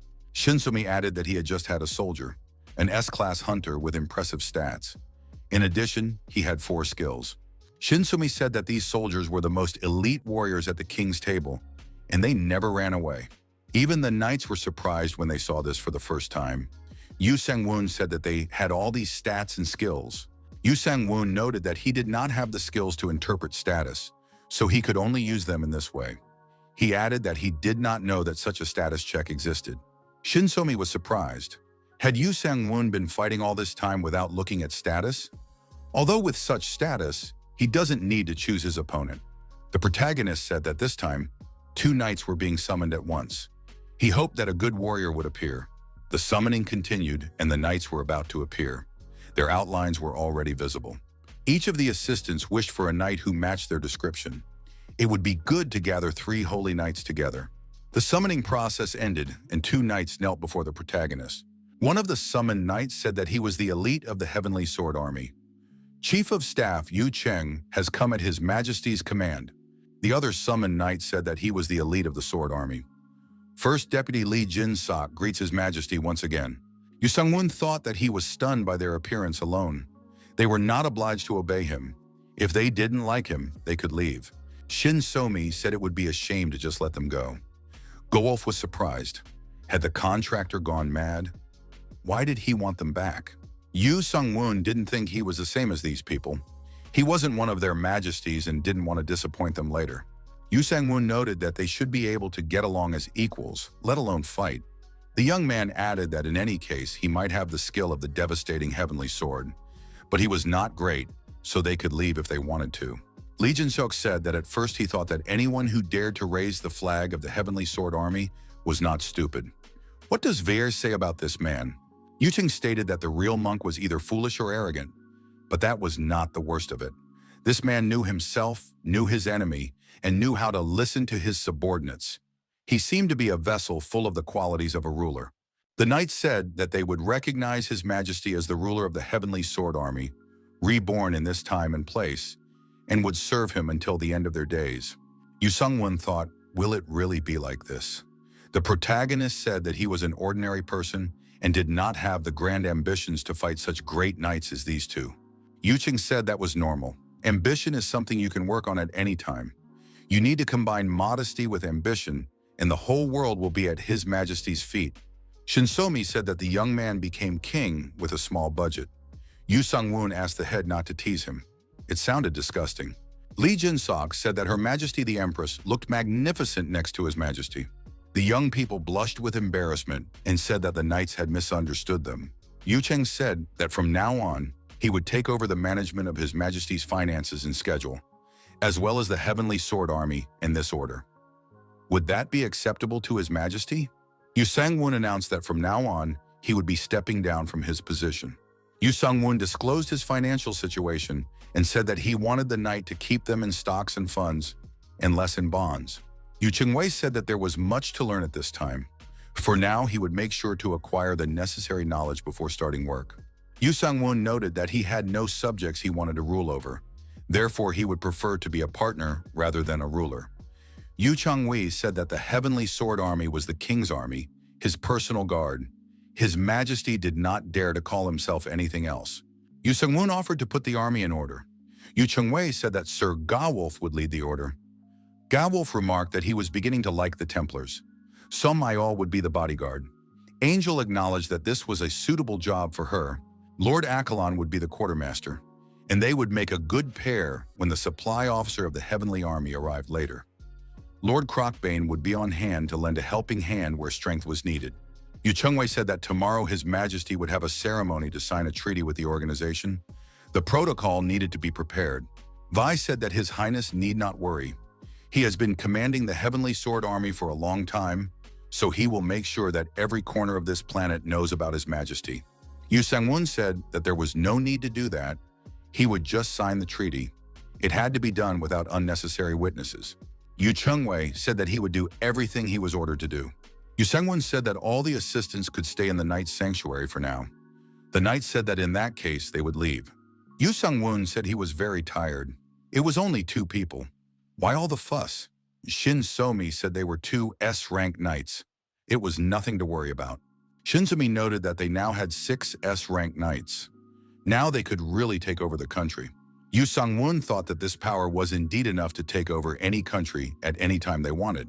Shin So-mi was almost certain that Yu Sang-won would be invited to a meeting tomorrow. Perhaps they would try to persuade the young man somehow. Hunters Association. Was the chairman going to ask the Golden Knight to take legal and administrative measures?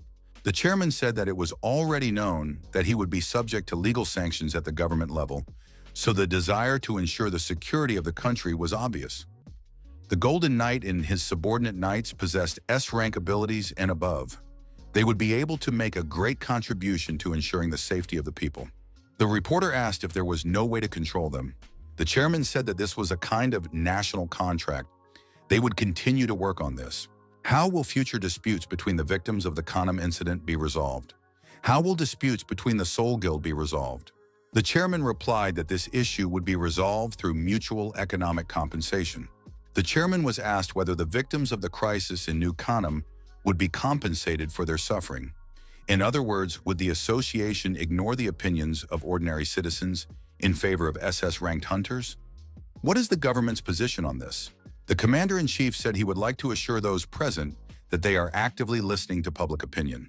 The people will be treated reasonably. Someone noticed that a golden knight had appeared outside.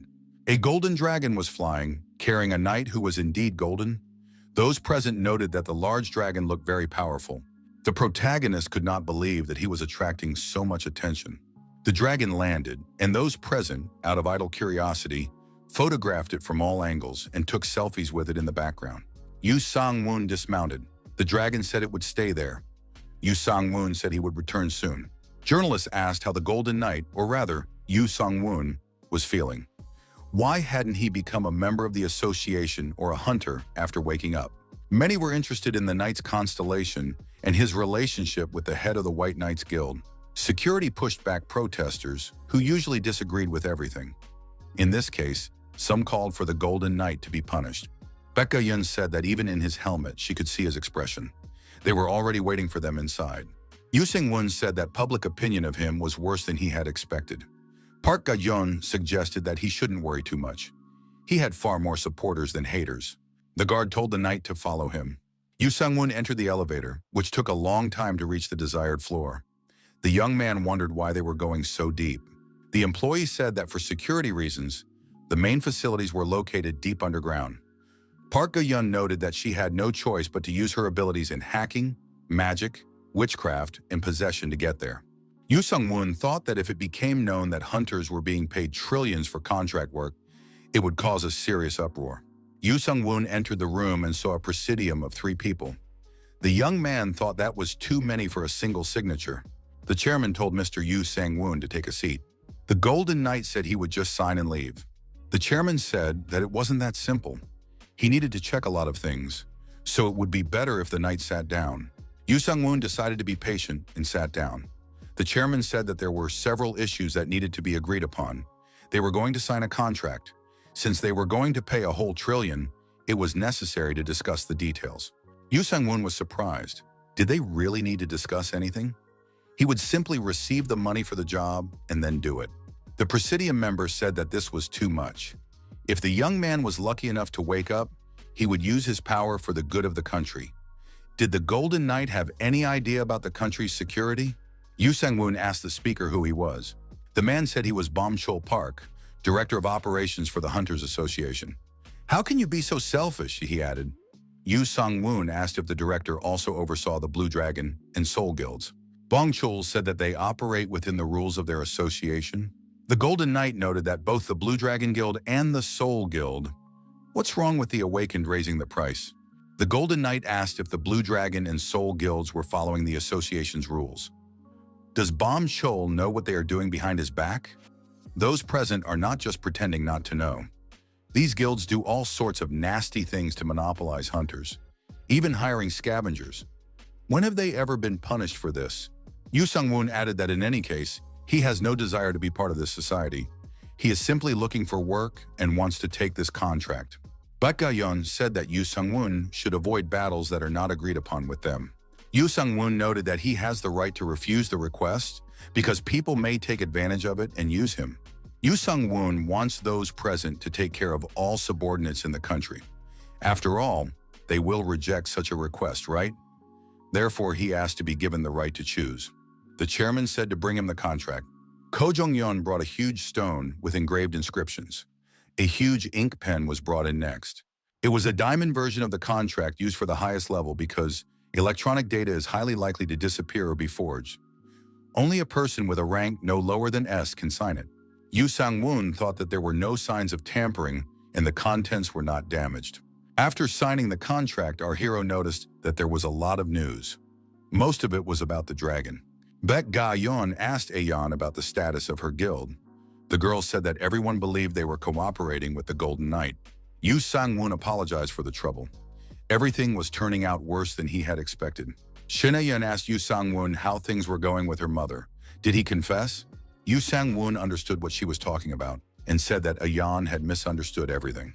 He was busy discussing and preparing for the consequences. Shin A-yeon was surprised. Did Baek Ga-yeon really do nothing? The head of the academy said that she only knew how to fight, but she was not strong in this regard. V said that this was bad news. There had been a serious setback in the production of His Majesty's heir. Baek Ga-yeon asked who this was. Yu Chung-wei said that he was His Majesty's soldier. While waiting in the sanctuary, an important story was heard. Baek Ga-yeon was surprised. When did Yu Sang-woon manage to ascend the throne? A-yeon said that it was probably a new knight that Yu Sang-woon had summoned. Yu Sang-woon was surprised. Why did the knight appear at this particular moment? He looked at what was in his inventory to get his finances in order. Yu Chung-wei replied that he was only there because His Highness had something important to say. It was extremely important to produce an heir. As Chief of Staff, he had to do something. The Chief of Staff said he would prepare rare liquors and herbs to boost His Majesty's vitality and also make sure his sleep schedule remained unchanged so that he would always be in a good mood. A-yeon asked what Yu Sang-woon was going to do now that his identity had been revealed. It would be difficult for him to live as an ordinary person now. Yu Sang-woon said he would try to find an accessible mountain in the local area. National parks had been closed after the monster outbreak, so it would be much easier to do so now. Yu Chung-wei added that there should be a river in front of the mountain as a symbol of fertility. Baek Ga-yeon suggested that the young man was looking for a stronghold. Yu Sang-woon admitted that he couldn't live on the mountain forever. If nothing worked out, he thought about buying a trailer and just wandering around the area. For some reason, Baek Ga-yeon thought so too. In fact, they were heading to the place where they were going to build him a house. The head of the academy reminded him how she had asked him to take over the management of the order's estate. Yu Sang-woon reminded her that Baek Ga-yeon had promised to give it to Shin A-yeon. The head of the academy said that Aranga was not enough to receive the inheritance. The trailer stopped near the Iron Fortress, the legacy of the head of the order. A-yeon said that the base was very large. Baek Ga-yeon noted that it was spacious. Despite being located in the capital, the base could accommodate up to 2,000 people. It was originally used by the guild, so it had all the basic infrastructure. Baek Ga-yeon added that the base was flooded with offers from companies and guilds wanting to buy it, but it still wasn't sold. The driver synchronized the security system and opened the entrance to the secret base. Baek Ga-yeon told the young man to follow her. He needed to be registered and put on file. Baek Ga-yeon explained that the base was large, and most of the processes here were automated, including security. Yu Sang-woon was surprised. Was really so much automated here? The system announced that environmental cleanup was beginning. The drones prepared to perform their direct duties. Yu Sang-woon was surprised. Hadn't this base burned down decades ago? Baek Ga-yeon said that it was once the largest base in East Asia, home to 3 guilds. It protected the world under the patronage of the head of the order, even after the Era of Thrones. The head of the academy noted that after the Era of Thrones, everyone said it should be destroyed, but she took it under her wing and protected it. No one should have been able to destroy the largest stronghold in East Asia so easily. Our hero was surprised that the government or association had not touched this base. The woman admitted that it was called the legacy of the head of the order, but he had left, not died. If he was found and returned, their power could be threatened. After the phone call, A-yeon said she needed to go to the guild office urgently. The girl said goodbye and said she would be back soon. Yu Sang-woon was surprised. Why so suddenly? Baek Ga-yeon told the young man not to worry too much. If she needed help, she would call. Blue Dragon Guild headquarters. The leader was asked what he was going to do now. Leave everything as it is? The leader replied, what else can they do? Start a fight against an SS-ranked person? How can they defeat a guy who single-handedly destroyed an SS-ranked monster? The only one who can defeat him now is Olympus, which has an SS-class hunter of the same rank. The head of the Blue Dragon Guild asked if Arcades had received a response from his headquarters. Arcades said that they wanted peace to be made here and a union to be created without question. The head of the Soul Guild asked if that was even possible. The damage was enormous. The Blue Dragon Guild leader asked what the point was. In this world, power determines authority.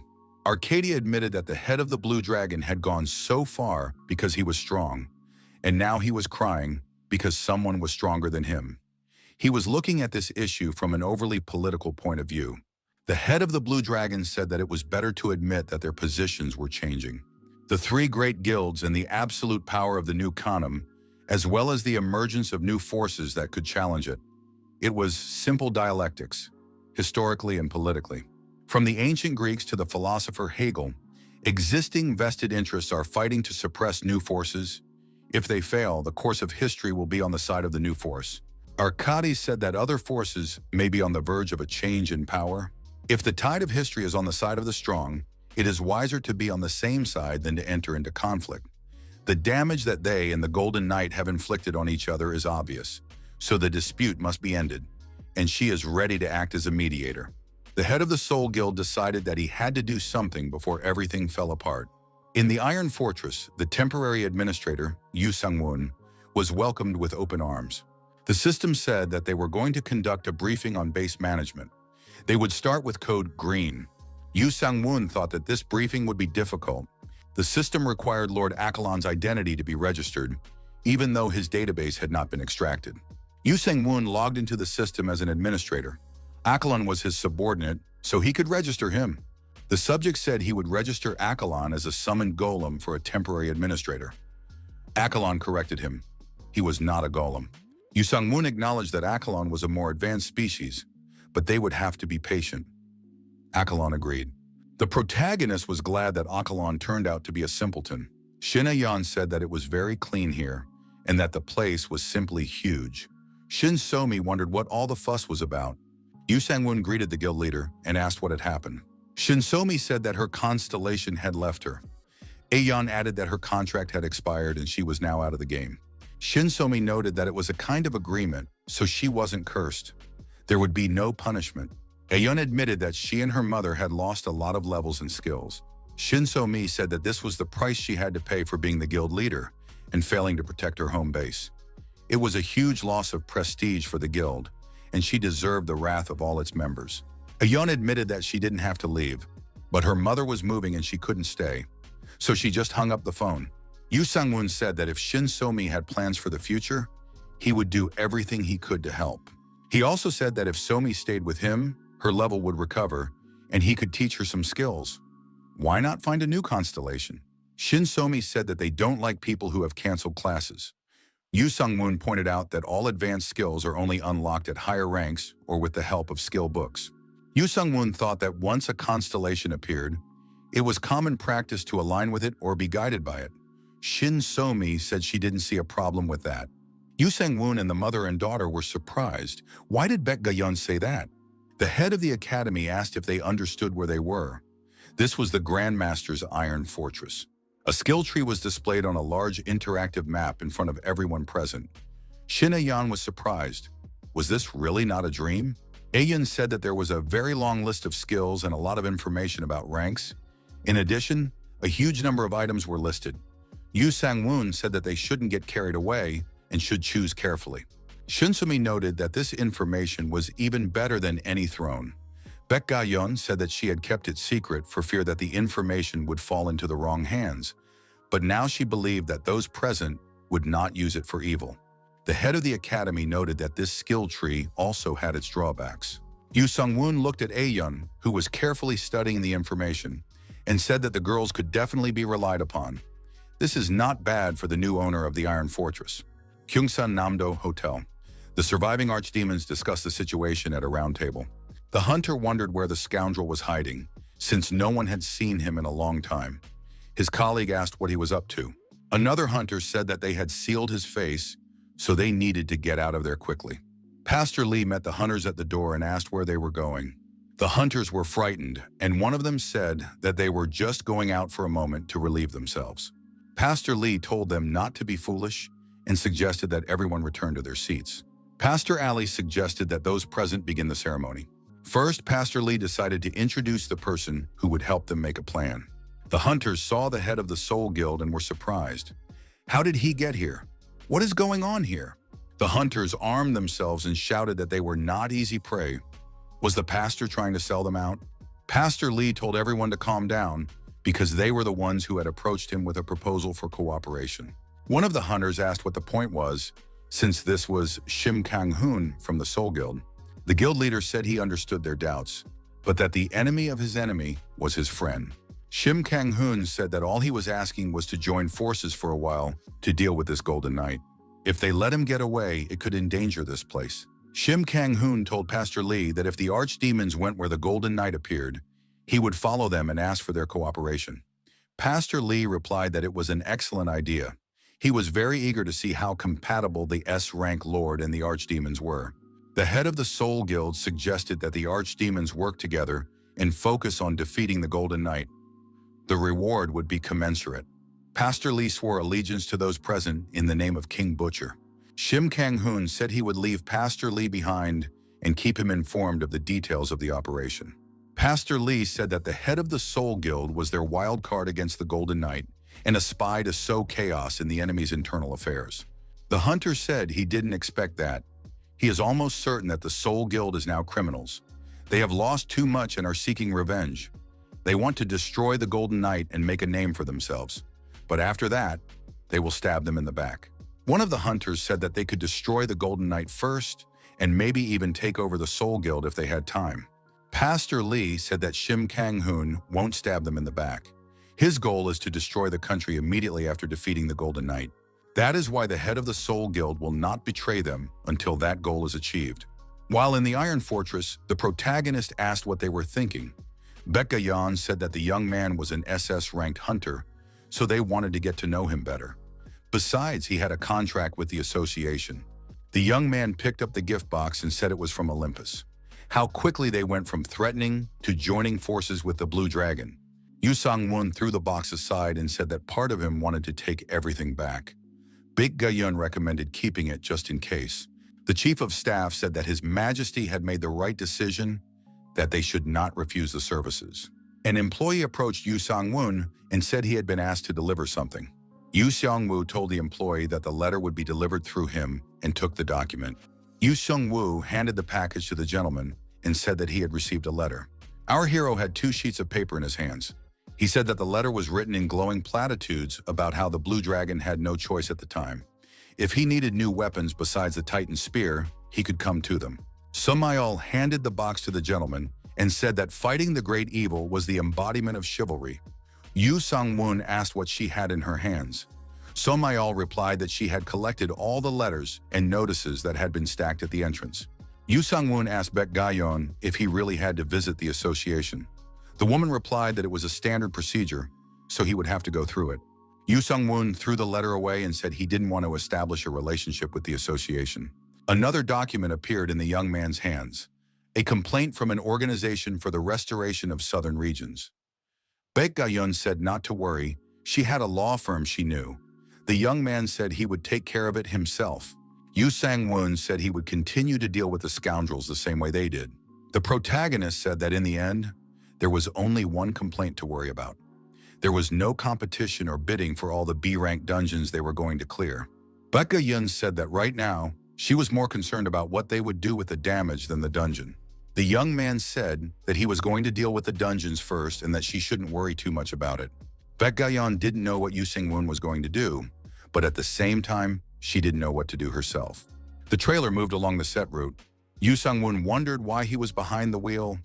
Couldn't the assistants drive the vehicle? The chief of staff expressed regret that only the master could use the Iron Horse. Yoo Sang-won asked Akalon if he really couldn't drive. The golem admitted that he didn't have a driver's license. Yoo Sang-won noted that Akalon was indeed a law-abiding tin can. Even from a distance, it was clear that the entrance to the cave was carefully guarded. Gawolf assessed the situation and said that this time everything was different.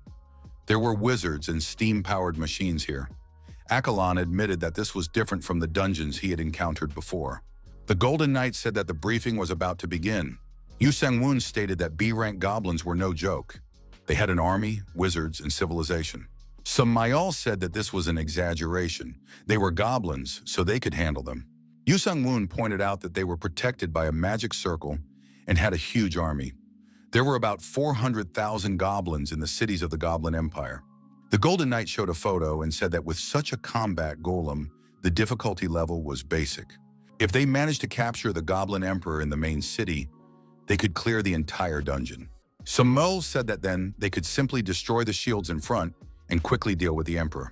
Yu Chengwei said that he could not disagree with His Majesty. It would be a massacre of the entire goblin population. Yu Sungwon thought that if Wei's words were true, they would have to change their plan. The protagonist asked why the chief of staff thought so. Yu Chengwei replied that even if they tracked down the Goblin Emperor, they would only be able to crown another king. He would never be truly pure. The Golden Knight said that the individual troops were B rank, so they shouldn't be a big problem if they decided to fight. It would be strange if their strength couldn't break the goblins. The young man added that there were few tricks and mazes in this dungeon, but in any case, it was not worth rushing. The Golden Knight said that he would ride the dragon to break through the defenses, and his assistants would immediately enter the dungeon. The Golden Knight added that even B-rank goblins could be dangerous when they surrounded you, so you had to move quickly and destroy them. Croakbane told the master that the goblins seemed to have spotted them. Yu Sangmoon declared that they were frenzied demons who had invaded their world. The demons must drop their weapons and flee, or their lives would be worthless. Otherwise, they would not see the sun tomorrow. The Hunters Association discussed pressing issues again. They wondered, what does it mean to not be in control? What does it mean to refuse an inspection by the association? Becca Yun said that she would cooperate calmly, so there was no need to be too strict with the Golden Knight. A member of the association said that they were losing supporters of the guild, so they decided to respond to kindness with kindness. If they did nothing, it would be their own fault. Becca Yun asked what they hoped to achieve in this manner. If a lawsuit were to commence, it could be argued that they might have a bad history. The association employee said that there was nothing he could do about it. It was the best they could do at the moment from their point of view. Baek Ga-yeon said she would have to figure it out herself. Something was definitely wrong with the Soul Guild. In any case, the Golden Knight was open to cooperation. Leaving the Hunters Guild office, the head of the academy said she had to trust him. The guild representatives said they would monitor the situation. Pak Ga-yeon thought that as soon as an SS rank hunter appeared, the guild immediately wanted to control him. It was no surprise that the Grandmaster left. The Golden Knight studied the scale of the dungeon and the goals set before him and realized that there was much to be done. The goblins here had a highly organized army. That was why they were ranked B. The goblin army, armed to the teeth, rushed towards the humans who had invaded their territory. Lee Jin-suk raised his sword, led his troops, and said that they had much to destroy. Gewolf declared that blood was calling him. Samael said she would show them the right way. The opposing sides clashed in a fierce battle, and the goblins began to suffer irreparable damage. The Golden Knight's troops rapidly went on the offensive and began to press the enemy army. The Golden Knight acknowledged that there were many goblins. The work was endless. Nevertheless, it was invaluable experience for his subordinates. The protagonist recognized that even he needed to gain experience and grow. Everyone needed experience points. With his indomitable actions, the Golden Knight left no stone unturned. Our hero initiated a powerful explosion, and the shock waves scattered the goblins in all directions. A month passed. Iron Fortress. Shinsomi thought that all this was taking too long. Could it be that events were not going according to plan? Pek Ga-yeon suggested that it was because the Goblin Empire was too large an underground labyrinth. Such long campaigns were not uncommon. Expeditions into large dungeons took months. There was no need to worry too much. Baek Ga-yeon handed her the letter and said that this was what she should be concerned about. Shin So-mi studied the contents and asked, "Is everything settled? Is the trial postponed when something like this happens to a hunter in a dungeon?" Baek Ga-yeon said that most guilds have legal representatives or contracted law firms, so there are safeguards in place. But this guy had nothing, so it's just a matter of public opinion. The head of the academy said that it was useless anyway. The only sanction was a ban, which would not do much good. Shin So-mi was surprised. What were they thinking? Baek Ga-yeon replied that she didn't know. Shin So-mi said that if the head of the academy found out that the complaint was related to the guild, it could be used. Baek Ga-yeon said that she had been trying to investigate the case for about a month, but even their own members didn't know what was going on. An emergency alert came from the association.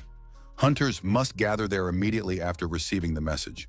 This meant a crisis of epic proportions. The fate of the nation was at stake. Baek Ga-yeon said she had to go to the association immediately. Yu Sang-woon was to contact her as soon as he left the dungeon. Shin-somi was extremely alarmed. What was really going on?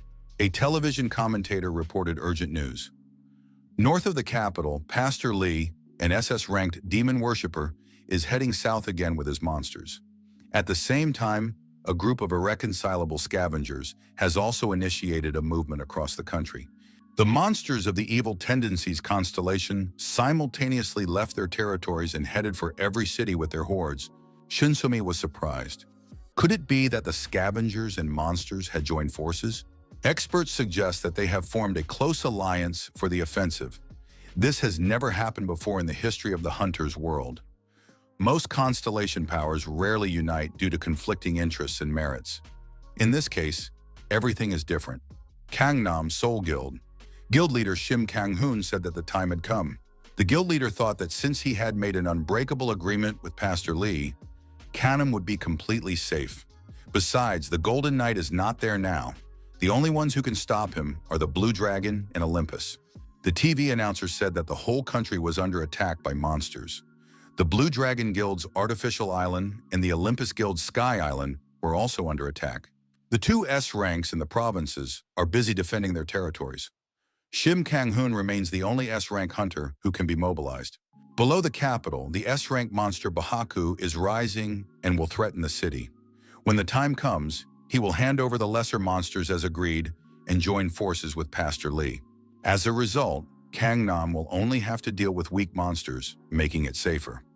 The rest of the capital's residents will flock to him as the damage increases. Gangnam will become the only cradle of the country. Shim Kang-hoon thought it was the perfect plan. Even without the Golden Knight, there were no unforeseen circumstances or distractions. The Golden Knight continued to destroy monsters in the dungeon, spreading his justice. The antagonist saw that the hordes of monsters were not diminishing. Several living ones appeared in place of those destroyed. The Golden Knight wondered, why are there so many of them? Yu Chung-wei, attacking another monster, said that Lord Akalon had conducted a scan and said that the estimated population, including those hidden, was over 1 million. The Golden Knight now understood why no one before him had wanted to invade this place. The Chief of Staff said that this dungeon was a war rather than a battle. Therefore, it was difficult for the entire guild to pass through it. Croakbane reported to his master that he could hear mechanisms. Something was rising from the dungeon's basements. Some mole suggested that reinforcements were already on their way. Yu Sang-woon was surprised. What reinforcements could he be talking about? The protagonist thought that they would stop filling him with experience and start marching on his home territory. Yu Chung-wei said that in that case they would not touch the tunnel, but simply block it. The Golden Knight said that they would make their way to the main building, trying to stay close to the walls. The Steel Goblin and Gawolf said they liked that plan. Yu Sang-woon suggested dealing with the mechanical goblins that had appeared first. An unregistered squad appeared before the Golden Knight and his assistants. Who were they? Some Mel reported that enemy soldiers were coming out of the cave. The Golden Knight decided to act more decisively because he was already tired of all this. Samul reported to the boss that a white flag had been raised ahead. The monster boss with the white flag was approaching the line of confrontation. The enemies dropped their weapons and followed the Goblin Emperor with the white flag. The Goblin Emperor approached in a carriage and continued to hold the white flag aloft. The Chief of Staff said that this might be a trick, so it was necessary to be on guard. Under no circumstances should they remove their armor. The Goblin Emperor left the carriage and approached the Golden Knight. The ordinary goblins knelt down. The Goblin Emperor said that he would no longer fight and was surrendering. He declared that he could no longer bear to see his soldiers suffer for nothing. He had made his final decision. The goblins decided to surrender to the High Golden King and entrust their fate to him. Yu Chung-wei said that the Goblin Emperor was giving the kingdom to His Highness. The Golden Knight was surprised. What should they do now? Was this even possible? Yu Chung-wei said that it was up to the king to decide. Som Mol declared that they would obey the Lord's decision. The Steel Goblin said that everyone was waiting for the king's order. The protagonist thought about what would happen if he gained this power. At this moment, a system window should appear to give him advice, but it is not there now. The Golden Knight informed the Goblin Emperor that he agreed. There was no point in fighting anymore. He accepted the Goblin Empire's surrender. The system announced that the Goblin Empire was now under the Golden Knight's control, and he would be able to control the goblins. Yu Sang-woon thought that he now had a vassal state. The Goblin Mage said that he worshipped the Great Golden King and would follow him. The Golden Knight looked at his assistants and said that he respected their first conquest. He was happy about their victory. The assistants congratulated the king on his victory. The Golden Knight thought that now he had truly become a king. The hordes of goblins lined up in neat rows and paid tribute to their new king. The goblin mage said that he would call the great golden king his majesty and carry out his will. The chief of staff said that this goblin had become one of his servants, but he was not entirely reliable, so caution was necessary. The golden knight said that they should not be sent outside the dungeon yet, but should remain where they were. Yu Sung-woon thought that the goblin's human speech was still poor. It was surprising that they could speak human language at all. After showering, the protagonist thought that life was getting back on track. The young man lay down on the sofa and said he needed to sleep. He was ready to devote a whole month to it. The outer front of the capital, the Blue Dragon Guild faction. The guild leader said that something had changed in Pastor Lee's attack this time. The defense systems and unmanned turrets on the city walls were not working as they should. The attacks were focused on the generators that powered the defense systems. The military wondered how this could have happened. The location of the generators is always classified. They don't understand how he got out, but they are targeting Pastor Lee. Even if the main assault is stopped, there will be big problems if the Molen side is not found. The military officer asked guild leader Gao Tianshu, "Are A-rank monsters really that difficult to destroy?" The officer added that he needed to defeat the elite monsters before deploying his troops. He cannot fight because he cannot defeat them. The guild leader replied that everything is happening quickly, which is why they are experiencing difficulties. The officer noted that if the war of attrition continued, it would create problems for the supply line. Gao Tianshu said that they had formed a strike force and were taking them out one by one, trying to do it as quickly as possible. The officer recalled the guild leader's words that the country was prepared for any crisis. "If they are so good," he said, "then I can give up my 3 guild titles." The guild leader said that now they need to work with the military to fight.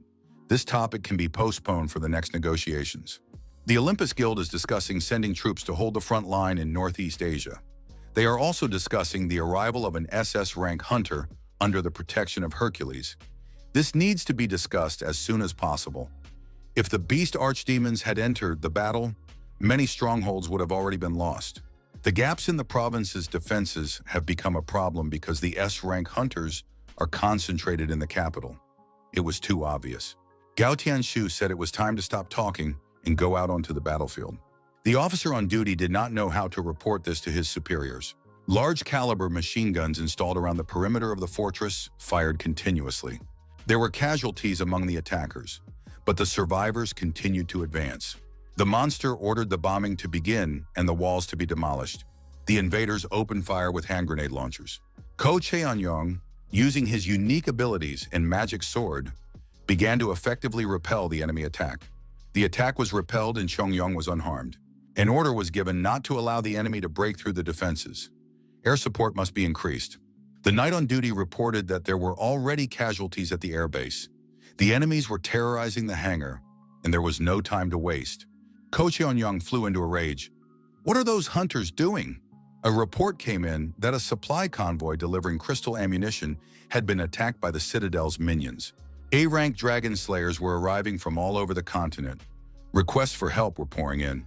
The head of the Blue Dragon Guild said that this meant he might have to leave the country. Gao Tianshu asked how Ko Cheon-yong was doing. The hunter said that they had many fours, but they were not falling behind. The A-rank people set up a shield barrier and are directing them. They have to collect the bodies of the prisoners and the fallen. The guild leader asked, "How crazy does Ko Cheon-yong have to get for it to get easier?" The hunter said, "To destroy this thing, you'll need S-rank firepower. He's not even close to that." Gao Tianshu told the hunter to calm down and rest a little. Yu Chengwei told the goblin that he needed to learn the language as quickly as possible, for it was the name of the king. Now they would study ideograms. The goblin thanked him and began studying the necessary material to meet at least the minimum requirements. Croakbane and the deputy chief of staff measured their strength and came to the conclusion that they both met the necessary standards. The knights noticed that they had a guest. Indeed, Shinsumi was approaching them. Croakbane, continuing to pull on the rope, shouted that he had almost won. The deputy chief of staff let go of the rope and asked in surprise, "Is Ms. Shin Somi really here?" The woman asked how they had escaped from the dungeon. She had no news, so she came to inquire. The chief of staff said that His Majesty was unharmed. Shin Somi was delighted and asked if she could see him. Yu Chengwei said that if it was not urgent, the lady could sit down and wait until His Majesty woke up. Shin Somi said it was very urgent. The woman contacted the head of the academy and said that Yu Sung-woon was safe. He had been fighting for a month and fell asleep immediately after leaving the dungeon. Baek Ga-yeon reported that the government wanted to hire him. They should contact him as soon as he woke up. The protagonist finally woke up, stretched, and said that his high status had caused him muscle pain. He would have to learn some regeneration and physical recovery skills. Yoo Sang-woon noticed that Shin So-mi was present at the base. The chief of staff had just reported this. Ms. Shin So-mi had come to visit. Yoo Sang-woon asked how Shin So-mi got there. The woman said that a very serious and urgent situation had arisen and that she was ready to get down to business immediately. The woman got behind the wheel of the trailer. Yoo Sang-woon was surprised. "Where are they going?" Shin So-mi replied that they were going to the Iron Fortress. Shin So-mi said that the government had placed an order for 1 trillion won. The young man was surprised. "Is that normal?" His companion replied that she would tell him the details at the fortress, as the situation could get out of control. Yoo Sang-woon believed that he would never receive any more orders. Shin So-mi reminded him that it was very dangerous and difficult. It was a national crisis. The woman understood that the Golden Knight did not like doing such things, but many people's lives were at stake. Yoo Sang-woon asked Baek Ga-yeon what had really happened and who these people were. Park Ga-young replied that they had been sent by the government to carry out an order. The special representative said that they had no idea what they were getting themselves into. An unprecedented joint offensive was underway by malevolent constellations and scavengers.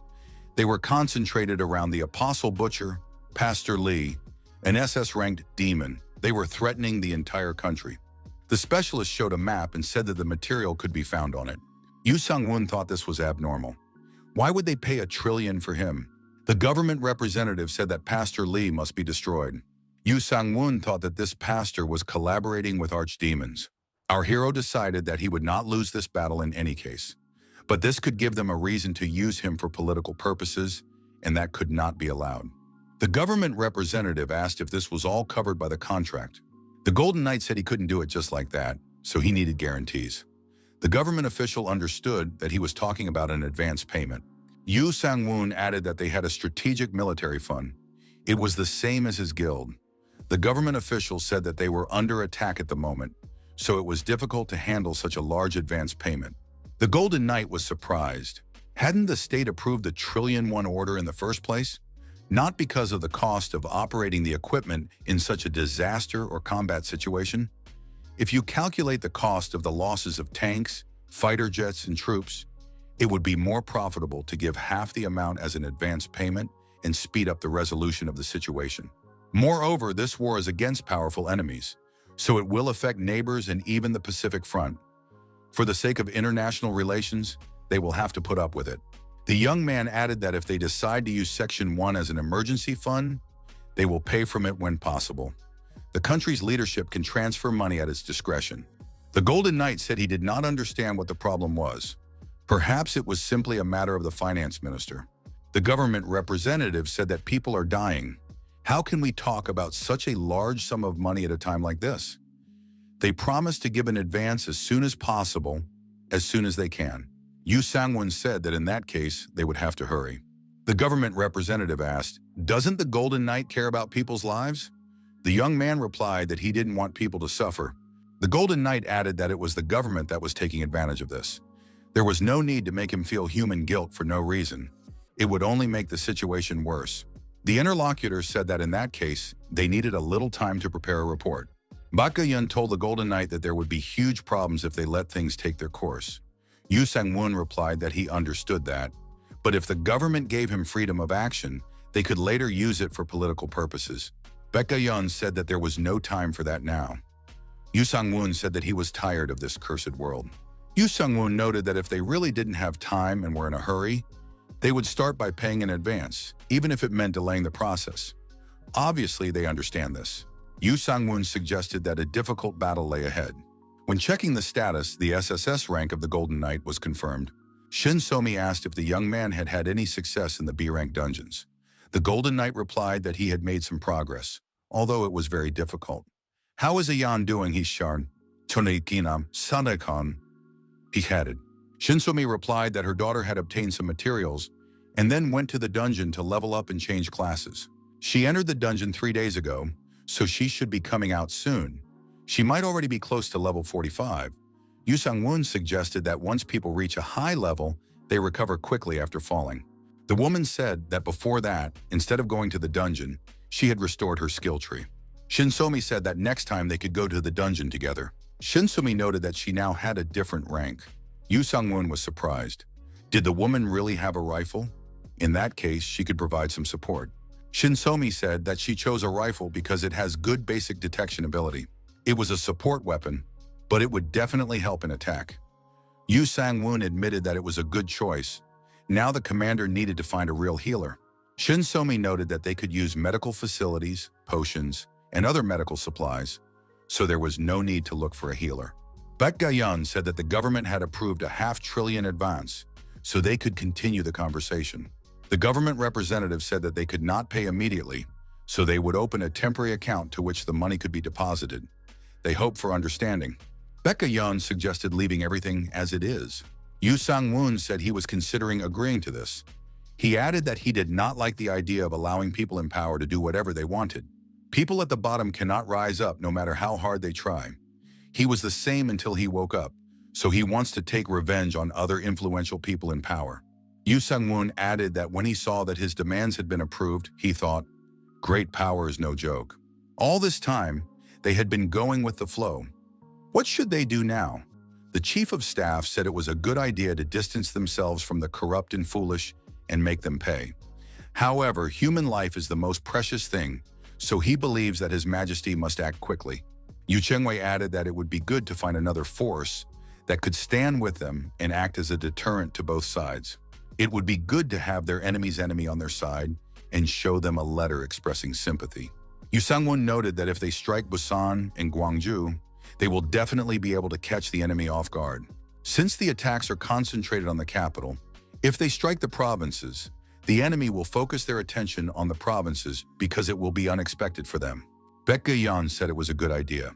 They think they will defend the capital with strong hunters, so they are concentrating their forces there.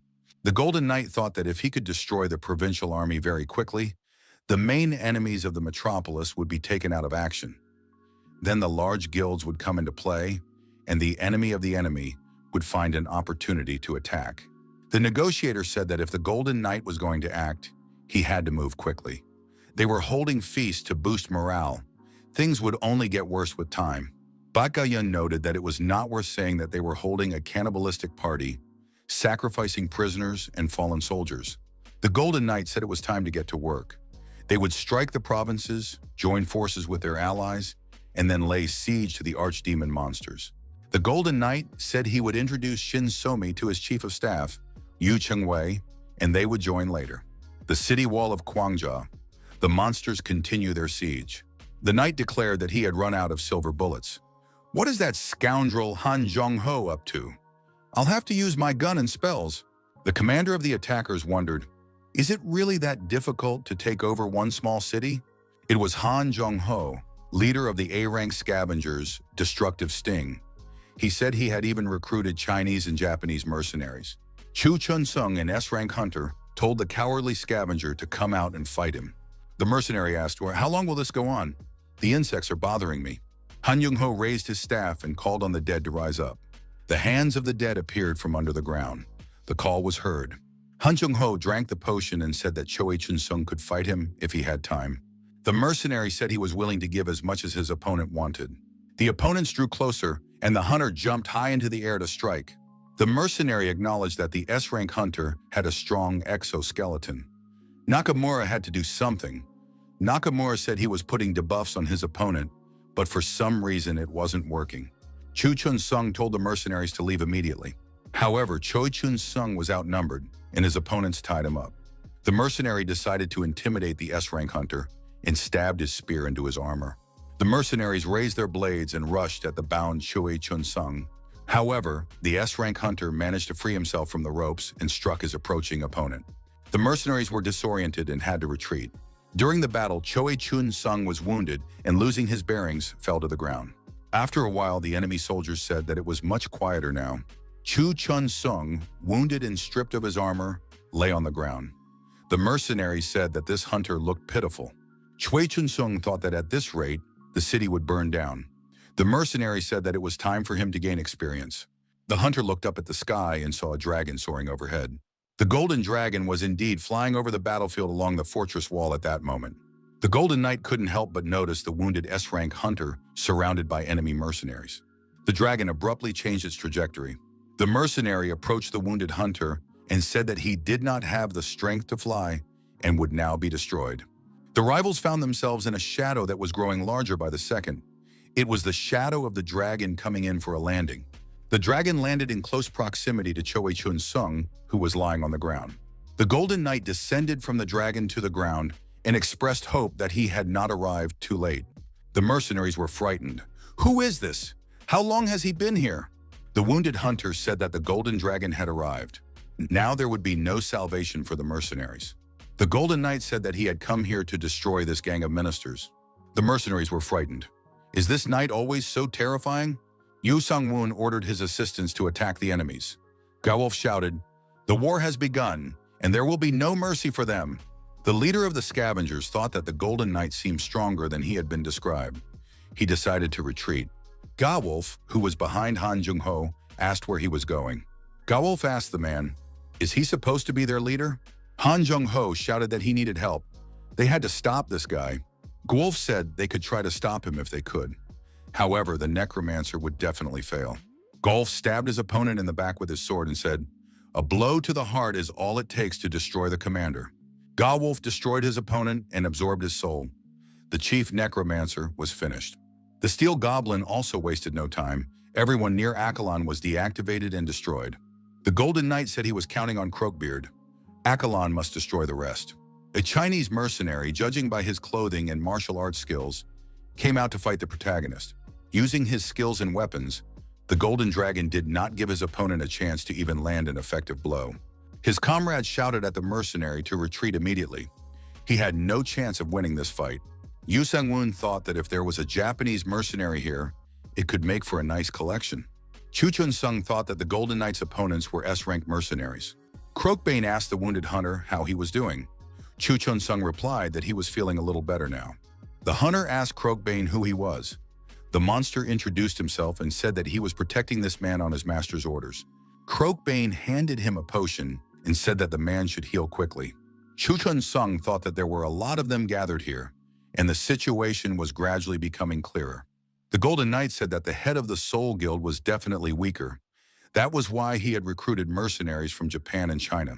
Gawolf showed the skull and said that the Black Mage was not as good as previously thought. Chu Chun-sung said that he needed to protect the city. The Golden Knight replied that there was already someone to protect the city. Besides, they had destroyed the enemy leader, so now they would most likely retreat. The Golden Knight said that Chun-sung could send the scavengers to retreat in order to clear the underground city. The Neo-Sinan suburb is the largest den of scavengers on this side of the country. This region has escaped government control due to its location on the coast and islands. It began to develop during the Age of Awakening, the Age of Constellations in Anders City.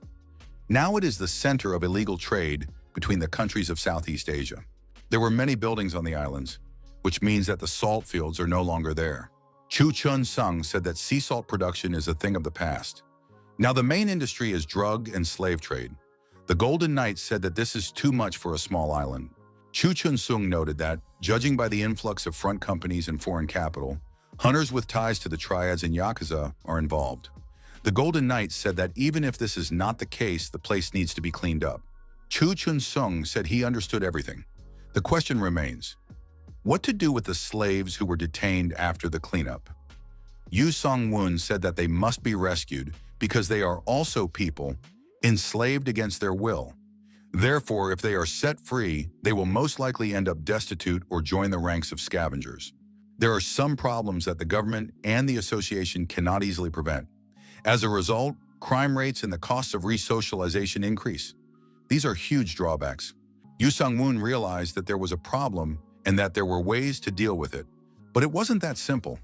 Our hero thought that the things he considered absurd were too scattered. This is the problem with society.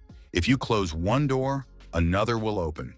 Therefore, they must cause as little damage as possible. That is why they cannot do anything about this problem right now. Yu Sung-woon asked the hunter if there was no way to save the people there. Choi Chun-sung replied that for now, they just had to wait and watch. The Golden Knight said that they had to do something at the national level. He wasn't going to argue, but he couldn't help himself. Chu Chun-sung said that he knows it's a national emergency, but he still wants to help. He wants to serve his country just like the Golden Knight. Yu Sang-woon told Chun-sung not to be so devoted to his country. There are many people here who need a hunter, so he should focus on protecting this place. Gulf asked his boss if the original plan wasn't to join forces with the S-rank hunters in the south. Yu Sang-woon suggested that they should leave a few hunters in Cholla province, as they didn't know when Neo Shinan would strike again deep inside the country. After the protagonist's return, the townspeople said that the Golden Dragon Knight had appeared. The residents thanked the Golden Dragon Knight and expressed their respect for him. A reporter asked the young man if he could tell them what brought him there. Yu Sang-woon apologized and said he had a busy schedule. Yu Sang-woon told the dragon that they were leaving. The mayor was surprised why they were leaving, as many townspeople had come to meet them. Chu Chun-sung put on his beetle armor again and told the Golden Knight not to leave. Shui Chun-sung said he wanted to tell the young man a story. He was an S-rank hunter, but that was only because he had previously worked in the Forest Service and then awakened and taken the Druid class. It took him a lot of training. The beetle added that when he became stronger, he would focus on defense, as the Golden Knight had said. Yu Sang-woon said that he was not the guild leader or an instructor, so he could not give any instructions. Yu Sang-woon told Akalon that they were leaving. Sung-meol suggested going up to scan the area and assess the situation. Yu Sang-woon agreed that Sung-meol would be able to hold out long enough before feeling tired. Yu Sang-woon asked what the current situation was. They needed to check the capital and the province of Gyeongsang. Akalon reported that a battle was currently underway in the capital between Pastor Lee's minions and the archdemons. It was necessary to evacuate and head to the nearest shelter. Dalamajigil, Handugu, and Busan were on the line. There were still a large number of mermaids and sea creatures in front of the D-City department. They were currently fighting against the guilds and military forces of Busan. However, the enemy commander, the mermaid warlord, is sending monsters from the Mermaid Palace. Yu Sang-woon suggested that the Busan side is holding up quite well. This war is becoming increasingly protracted. This is because Busan's friend is quite competent. Yu Sang-woon unexpectedly saw a knight in new armor in front of him and said it was a surprise to him. The hunter said he turned into a flying fish and crawled through a crack at the top. Yu Sang-woon said that he was able to escape before everything turned into a big mess. Yu Sang-woon said that by staying with him, Chui Chun-sung would achieve nothing. There would only be a lot of quarrels. Chui Chun-sung said that if the Golden Knight couldn't train them or keep them under control, he would prefer to have them as partners. Yu Sang-woon said that it was almost the same thing, not much different. Besides, he was just a mercenary who carried out destruction on orders. He couldn't match the moral dedication of the hunter Chui Chun-sung. Chui Chun-sung said that even if that were the case, he could still understand how the Golden Knight felt. The main thing was to save people if possible. If the Golden Knight can save someone, even if it means abandoning his moral commitment, that will be enough. The hunter said that he can save them because he has the strength, ability, and power. Chu Chun-sung noted that no matter how much he asked the association and the government for help, they did not care about the lives of the people here. He no longer wanted people to die before his eyes. That's why, instead of following their instructions and orders, he increasingly felt that he wanted to be with Yu Sang-woon. Yu Sang-woon replied that he understood, but he also didn't want to do what the association and the government told him to do. Neo Shinan felt the same way. The hunters said that they were afraid of the Golden Knight. Yu Chongwei told His Majesty that there were many reasons to make this hunter his man. The Deputy Chief of Staff added that it was a mixture of revenge, compassion, and respect for His Majesty. Samael added that the desire to save people is a powerful force that can serve well. Croakbane said he was ready to welcome the Insect Man into their ranks. Golf informed the gentleman that he would prepare a contract. Goblin added that he was also ready to accept this hunter into his family circle. The Golden Knight told Chun's son that he could not help him or do anything for him. There might be no reward for his labor, but if the hunter did not mind, he asked for his help. SSS-RANK hunter, Elementalist Jeonjia, activated the Thunder Giant while fighting in modern-day Busan, Hyundai. The huge monster that emerged from the water was struck by lightning and thunderbolts. The monster moved across the water surface, and the water monster scattered in different directions. Yu Sang-woon asked, "Is that Jeonjia, the Elementalist?" Chun-sung confirmed that she specializes in spirits associated with thunder and lightning. That is why she poses a huge threat to mermaids. The Golden Knight asked, "Do they need help?" It seemed they were outmatched. Firepower alone can take them very far. Chun Sung pointed out the location of the A-rank mermaid dungeon. The boss of the dungeon is the commander of the Tritons, an A-rank monster. If the enemies attack him with their weapons at the ready, even Hyundai will collapse in an instant. It looks smaller than the B-rank goblin underground empire. Yu Sang-woon told Akalon to pick up the pace. The car sped up. Jeonjia ordered them to fall back to where they came from. The A-rank Triton commander was a decisive and confident monster who knew his own worth. Jeongjia wondered what the commander was thinking at that moment. The officer shouted for Ms. Jong to take precautions. Jeongjia thought that his health was deteriorating and that something needed to be done. One of the officers noticed that something seemed to be leaking. What did that mean? The group of armed Tritons continued to approach. The officer said it looked like plastic or rubber debris. Could the monsters be making armor out of it? He wondered. Most likely he was wearing it for protection against electricity. The order came, open fire to kill. The Tritons used individual protective equipment to deflect the bullets and advanced effectively. The military sniper was surprised. Why aren't the bullets doing any damage? What's going on? Chan Jie suggested that the plastic armor was enchanted. A message came in that the honor guard was approaching. The officer was attacked by a Triton approaching from behind. The monsters used a cunning plan to get close enough. Jeonjia thought they were losing strategically. It was a deliberate war of attrition to see if reinforcements were coming. A huge thunderous monster was approaching the Triton army. Jeonjia issued an order across the entire line of contact. All forces must retreat to D-City. The monster boss Merman mounted a starfish and began approaching the city at hypersonic speed. The Merman soldiers engaged in hand-to-hand combat with the humans, inflicting irreparable damage. Jeonjia watched the movement of the combat forces from a safe place. She reported that the Triton commander was approaching. Armed with automatic weapons, the soldiers did not know what to do, as the bullets were blocked by shields and did not reach their target. Human resources continued to dwindle. An order to retreat was given. All soldiers were to hide behind the fortress wall. The commander said that the defense was collapsing. It was necessary to urgently return to the secondary defense. If they reached the second line, they would be able to get reinforcements.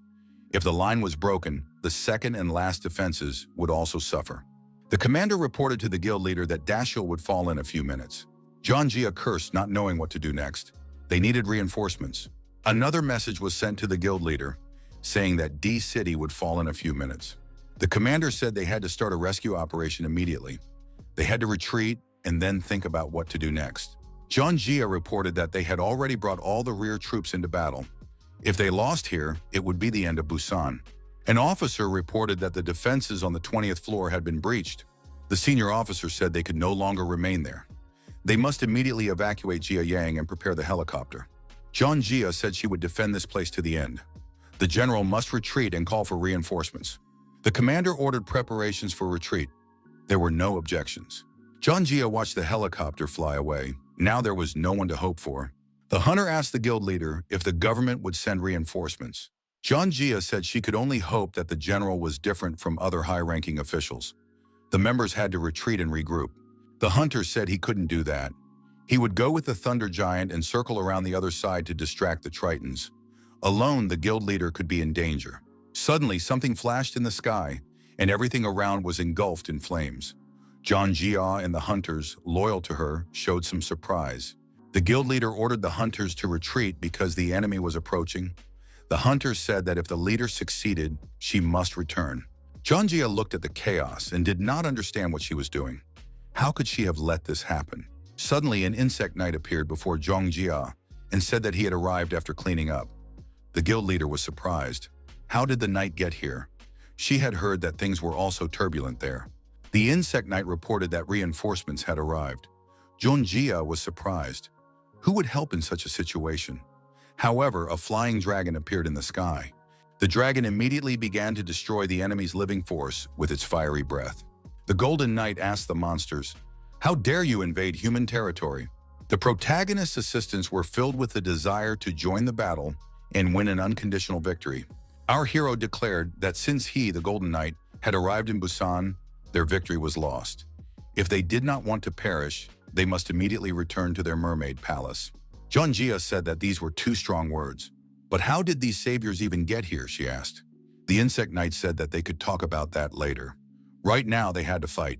John Jia declared that she could finally fight the merfolk commander. Chun Sung said that he would personally take care of the boss. John Jia replied that in that case, she would take care of the rest. John Jia activated her energy charge and declared that she would destroy all the Tritons gathered around her. The electric charge was activated. All the hunters and creatures involved prepared to deliver a decisive blow to the Tritons to knock them far back. After the battle, the Golden Dragon said that the fishy smell would haunt him for a long time. He would have to charge extra for detergent to get rid of the smell of these vile creatures. Yu Sang-woon said that first they had to finish the job, and then they could talk about payment. The dragon said that if the man didn't remind him, he might forget. Yu Sang-woon said that the sky should test his sword, which had reached its zenith. This blow would prove that he was a star on this earth. The strike was truly impressive, and he was awarded the rank of Emperor of the Heavenly Flow of Swords. The boss of the Tritons thought it was just one strike. They couldn't handle this knight. The order was given to begin a general retreat. The knights were disappointed. Were the monsters really retreating? They couldn't let the boss get away. The Triton boss, retreating, said that next time he would make the death of these people painful.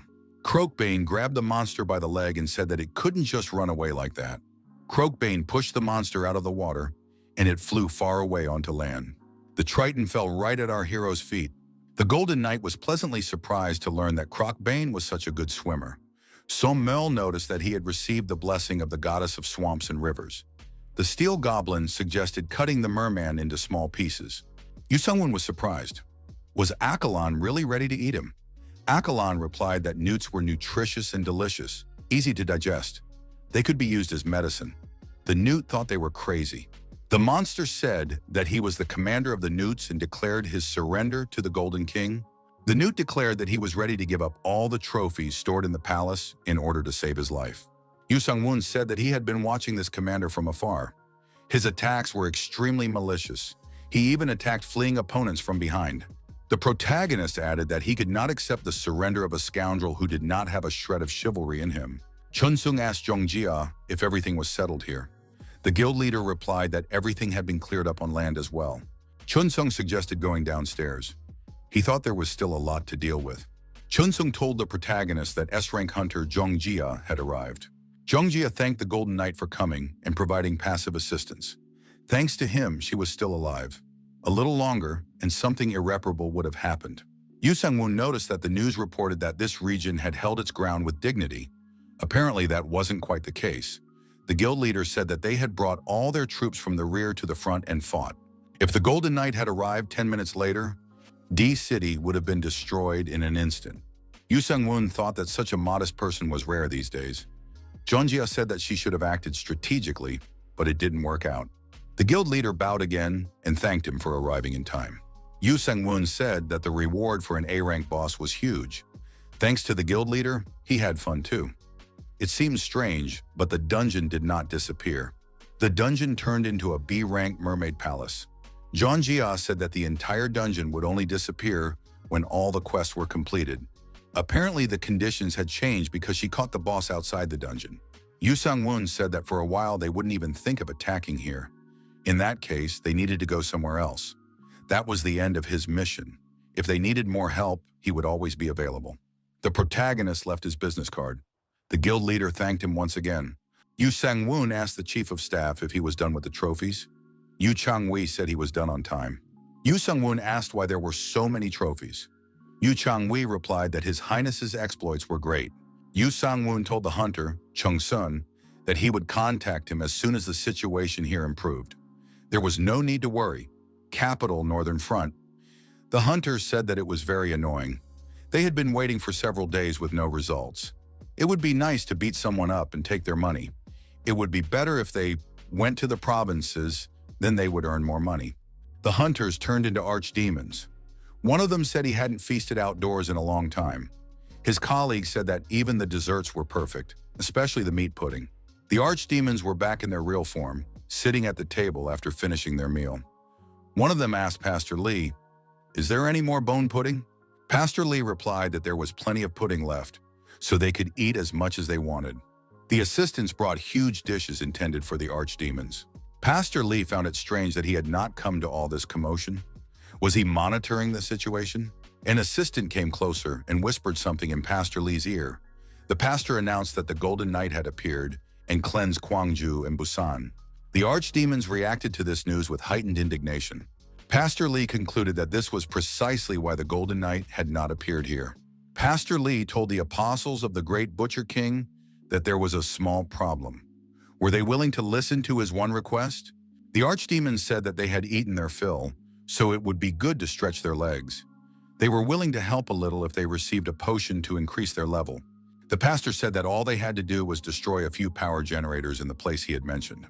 Archdemons said that in case they had to deal with Pastor Li's requests again, they should make sure to get the level up potion. Baran said he would go first. Even if Gutman was a little faster, he had more destructive power. Gutman objected that this was against the rules. Pastor Li thought that they would attract attention if they attacked the province. He would never be fooled by such a cheap tactic. Now he would show the incredible power of the Butcher King. Capital North Wall. Warning received. S-rank monsters, archdemon beasts, Ram and Gutman are approaching the North Wall. A second warning has been received. The approach of S-rank archdemon beasts has been confirmed. The military is ready to repel the attack. The guild leader has ordered all troops to prepare for battle. Ji Yonyi must be summoned. The association must also be contacted to find out when support from Olympus will be available. The head of the Blue Dragon Guild said that it is necessary to check the expected route of attack and send A-class hunters there. It is necessary to distribute the platoons so that there are no gaps in the front line. The military spread out across the entire line of the expected contact. The message received from the military stated that the Blue Dragon Guild must fight to the bitter end. An order was received to report on the current supply situation. The machine gunners were on standby. However, the patrols outside the wall had not yet returned with their report. Gautman, the beast archdemon, said he would wipe everyone out. The military received orders to return behind the fortress wall. However, they were unable to do so in time, and Gutman attacked the military with a series of unexpected explosions. Ram, the archdemon beast, also approached the area of confrontation. A report came in that the archdemon army was advancing. The head of the Blue Dragon Guild ordered them to hold out until the end. If they succeeded, and if they managed to capture the archdemons, the reward would be great. The knights loudly praised the Blue Dragon Guild. The guild leader said that the archdemons would not be able to easily take over the capital. At the headquarters of the Hunters Association, the deputy said that since the president of the association had gone to the North Wall to provide passive assistance, he would be speaking today. The Battle of the Blue Dragon Guild began at the North Wall. Enemies appeared. S-rank monsters. They were identified as Ram and Gutman. The deputy president suggested that the opponents had begun to deploy archdemon beasts. When would support from the Olympus Guild arrive? The representative said that the apostle of Athena, Diomede, would arrive within 3 hours. The side receiving the patronage of Heracles reports that a problem has arisen in the province under its jurisdiction, and they will deal with it first. The assistant president said that no help should be expected from them. The head of the academy noted that Tritonus, an S-rank hunter from the Pacific Front, would also arrive within 5 hours. Baek Gayan thought that apart from the 2 S-rank hunters, there would be no further support, but even they would arrive too late. The vice president asked about calling hunters from Busan and Gwangju. The general said, Blue Dragon has 3 people, Olympus has 2 people, and the Soul Guild has 1 person, including the association president and 2 other people. That makes a total of 9. If we take into account the A and B rank people, it might be possible to repel the attack somehow. A member of the Presidium said that Hunter Cho Song-so from Gwangju had rejected the association's call. The representative said there were rumors that the military had joined forces with the Golden Dragon Knight. The officer replied, "Does that make sense? How can we defend the territory then?" The assistant president said that due to the refusal to respond to the call, it is not possible to maintain the necessary number of troops in the province. Therefore, he wrote that he would continue to control the provinces with the help of the Golden Dragon Knight. Thanks to this, he became a hero among provincial hunters.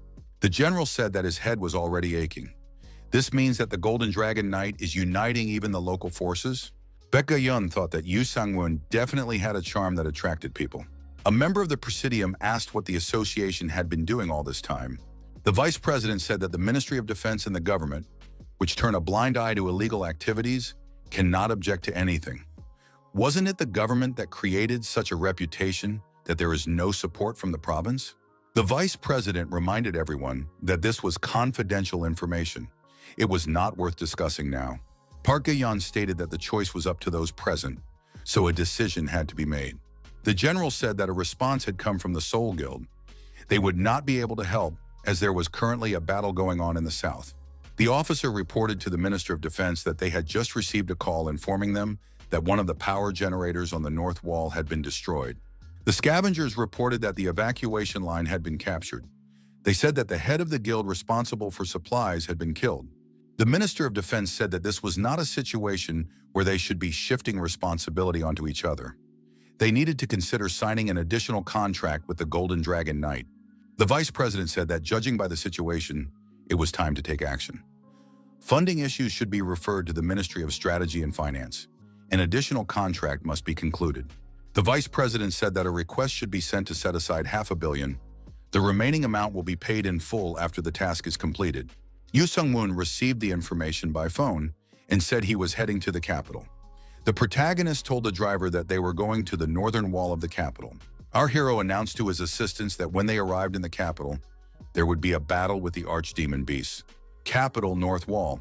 Ram took the front line. The military reported that the archdemons had broken through. Ram said that he would be considered the winner if he simply destroyed the structure. The military received orders to defend the generator at all costs. The knight rushing toward Ram suddenly stopped. The archdemon was surprised. Does he really want to live? Ram approached the surviving generator and dealt it a devastating blow. The archdemon said that this time he was betting on his victory. Suddenly, a warrior appeared, acting under the leadership of the constellation of Lady Athena. The woman said she had come to punish the demons of the evil god. It was Diomede, an S-rank hunter. The knights rejoiced. The apostle of the constellation Athena was the S-rank hunter Diomede. That meant they were saved, reinforcements were on the way. Diomede said she would place the archdemon's head on the altar of Lady Athena. Ram replied that he would present Diomede's head to the great butcher king. Ko Cheon-young informed the head of the Blue Dragon Guild that Diomede had arrived. They needed to focus and be vigilant. Now they could strike as one. Goutman called on Baphomet's minions to attack. The head of the Blue Dragon Guild told his comrades to gather their courage and aim for Gutman. The men mobilized their resources and rushed to attack Gutman and his minions. However, there were so many minions that the attack could be overwhelmed. The huntress was captured by one of the monsters and cried out that there were too many of these villains here. The guild leader shouted that they were recklessly rushing to their doom and that they needed to get out of there. Che Ji-yeon broke free from the monster's clutches and managed to fly up. Goutman laughed. Did they really think it would be easy to finish him off? The Blue Dragon Guild leader ordered them to fight with all their might. Today, they must win. Ram said that all this was starting to annoy him. The people fought with their last ounce of strength. When would Tritonis arrive? Everyone was already at their limit. Przewalski said that Ram was helpless against this girl, and he was no longer having fun. Wasn't it time to end it? Goutman grabbed one of the warriors and said it wasn't time to end it yet. Diomede thought that the situation was only getting worse. If things continued in the same vein, people would be destroyed. Diomede activated the skill Cry of Ares. The hunters noted that Diomede used her signature skill very quickly. Ram activated his attack reflection skill. He said, the stronger the attack, the stronger the response will be. Ram grabbed his opponent and said that there was a downside to this. It was a good try, but he'll have to take advantage of it, he thought, and threw the girl far back. Diomede fell to the ground. The archdemon said he was now ready to have some fun. Przewalski asked if Pastor Lee hadn't said to spare the lives of the higher-class hunters. Ram silently grabbed the hunter by the leg and lifted her up. Ram threw the girl aside again and said that in that case, they would have to eat the poor wretches who were going to Gutman's side. The hunters were ordered to rescue Lady Diomede. The hunters said that these monsters looked very strong. The monsters, minions of the archdemons, attacked the hunters and inflicted local damage on them. An order was given for the hunters and the military to begin their retreat. Ram gave chase and said that people cannot retreat whenever they please. The Golden Knight appeared in the combat zone on this section of the front. The hunters shouted that the Golden Dragon Knight had arrived. Now they were definitely saved. Yoo Sang-woon scanned her and noted that Diomede's pulse was very weak. The protagonist told Eldrin to take care of the girl. The dragon replied that such treatment was not covered by insurance. Ram, having lost part of his horn, was angry and declared that he thirsted for revenge. The Golden Knight gripped the Titan's stake tightly and said he was ready to play with this archdemon. Ram said that he would not forgive his opponent for his horn and was ready to punish him. Yu Sang-woon was surprised. This scoundrel had taken many lives but was enraged over a single horn. Ram, waving his weapon, shouted that he would definitely not forgive the knight and rushed to attack. Yu Sang-woon asked, "Has Aang arrived yet?" Aang replied that due to an urgent call, he had barely managed to get there. Ram thought that since Aang had also arrived, the battle could be left to others. The man suggested that it could be an earthquake. Apparently, it had already reached S-rank. But wasn't it said that where Media was, the reduction had taken place? The man told his comrade to bring the magic stones. The girl watched these two suspicious people from around the corner. The man asked where can we sell this body? His colleague said that it was the body of a hunter from the Giant Guild, so it would definitely be sold somewhere, but they would have to take it to Neo-Sinan. The suspicious men acted quietly. One of them said that he was on Pastor Lee's side, as he now had the advantage. Suddenly, the man received a devastating punch to the jaw. Shin Ayon, who had jumped out from around the corner, attacked the strangers. The girl said that these scoundrels lived off theft. The man said that she was an S-rank hunter and that they needed to run away immediately. Our hero's assistant chief of staff asked, "Isn't she going to finish the job?" The girl replied that she would spare the scoundrel's life, but that it was necessary to report the situation to her colleagues. Because of their greed, not only the lives of others were in danger, but also their own. Knights scanning the area after the battle determined that there were wounded on the battlefield. The assistant told Shin Ayon that local fighting was continuing on the front line. The girl asked where Yu Sang-woon was now. The assistant replied that the gentleman was engaged in a fierce battle with a beast archdemon. The assistant added that he was eager to end the unrest and bring the war to a close. Ayon said that the battle was not over yet, so there was no point in relaxing. The assistant said that he would run as fast as the wind and become a shield to protect her from danger. Ayon was surprised. "What kind of words are those?" The assistant replied that the more colorful the expression, the more sincere it sounds. Ayon thought that among the knights summoned by Yu Sang-woon, Jin Song and Yu Chong were the strangest. Jin Seok said that he was no worse than Akalan and Arobin. Nin Ayon noticed that Yu Sang-woon himself was a very strange person. Yu Sang-woon asked Ram, "He rushed into battle with such courage, but has he already decided to end it?" The Golden Knight thought that dealing with this archdemon was much easier than he had previously thought. Ram couldn't understand how he couldn't defeat this knight since he was just an ordinary human. The Golden Knight said it was time to end it, as he had a lot of unfinished business. Yu Sang-woon asked Przhevalsky, "Does he want to intervene too?" Przhevalsky replied that Ram had done well as bait, but now it was time for him to step forward. The protagonist was surprised.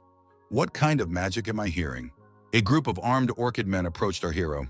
The young man said that many friends had been invited to this party. The man stated that this was the only way to capture the Golden Dragon Knight. Pastor Lee bowed and said he wanted to formally introduce himself. Pastor Lee said that he was a servant of the Butcher King. Yu Sang-woon said that he was a heartless man who kidnapped and ate people. The pastor replied that these were sacrifices to the constellation and could not be considered a sin. The pastor noted that serving the constellation meant giving it what it wanted. Yu Sang-woon suggested that the pastor had no intention of stopping this practice. The pastor said he wanted to make a deal. The essence of his service to the constellation of the Butcher King was perfectly clear. He had also heard about Yu Sang-woon, who did not serve the constellation and worked as a mercenary. The pastor said he needed several lives for sacrifices. If the Golden Knight did not interfere, they would give him all the goods they obtained from hunting. In that case, the Golden Knight, who wanted to earn money, and he, the pastor, would get what they wanted. Pastor Lee pointed to the destroyed hunters and said that their money, weapons, and magic stones would go to the Golden Knight. Yu Sang-woon noted that the offer was tempting, but if there was nowhere to spend the money, it was useless. The protagonist said that previously he didn't care what happened to this world, but now there were people he had to protect. He made a deal with the government. The Golden Knight added that what he disliked most was the world that Pastor Lee wanted to create. The pastor asked, "What kind of world am I creating?" The knight replied that this world was right behind the pastor. It was exactly the world the pastor wanted to create. The pastor said that this was the first time he had seen someone behave this way in the face of proposed wealth. Yu Sang-woon said that if the pastor simply disappeared quietly, he could save his life. The pastor replied that he had heard a lot about his mission during all this time, but this was the first time he had been so insulted. The Golden Knight said that if the pastor did not want to lose all his followers and end up in disgrace, it was time to flee. It was said that the knight was using tricks because he was afraid that if they fought here, people might get hurt. The protagonist said that if they fought for any reason, the pastor would end up on the floor anyway. The pastor declared that these negotiations had broken down. Behind Pastor Lee stood huge archdemons. Behind our hero, his assistants also appeared, ready for immediate confrontation with the archdemons. Przewalski said that Gutman had been injured. At some point, he stopped feeling his energy. Yu Sang-woon noted that now it was his turn. Przewalski declared that he would personally destroy everyone with his own hands. Yu Sang-woon ordered all his assistants to go into battle. Everyone had to be ready to fight without any limits. The hunters noticed that the Golden Dragon Knight and his assistants were fighting against the archdemons and their minions. The journalist reported that he had managed to capture on video how the Golden Dragon Knight descended. It was necessary to urgently prepare the microphone and check the sound. The military pushed the journalists away, warning them that it was dangerous there. A group of onlookers gathered nearby. Cameramen launched special drones into the sky. Thanks to the video broadcast from the drones, the composition and location of the archdemons was visible. Observers noted that the Golden Dragon Knight had finally arrived. Now they were definitely saved. The residents wanted to express their gratitude to him. Everyone present dreamed of seeing him with their own eyes at least once. Among those present was a man hiding his face under a hood. It was the leader of the Soul Guild. He declared that the time for revenge had come. The reporter said he was near the northern wall of the capital, where a battle had broken out between the Golden Dragon Knight and the Archdemon beasts. Judging by the dire situation, victory would not be easy to achieve. The head of the Soul Guild entered the room with the resting hunters. A soldier with an automatic weapon said that outsiders were not allowed to enter. The hooded man used his unique magical abilities and activated a huge burst of energy. The soldiers and hunters in the room were destroyed. The head of the Soul Guild said that Yu Sang-woon was cornered and added that he would enjoy watching him fail. The Golden Knight would die by his hands. Yu Sang-woon continued his active resistance against the advancing archdemon beasts and their minions. Ram Ram asked the Golden Knight, "Is he really going to fight with only what he has in his hands?" Przewalski added that it was better to fight with everything you could hold in your hands. Yu Sang-woon replied that it didn't matter. Whether he fought with a wooden stick or a banana, if the archdemons were frightened, they had a chance to surrender. The Golden Knight stood his ground and fought off all the enemies who tried to defeat him. Przewalski was surprised. "Is there really such a strong person?"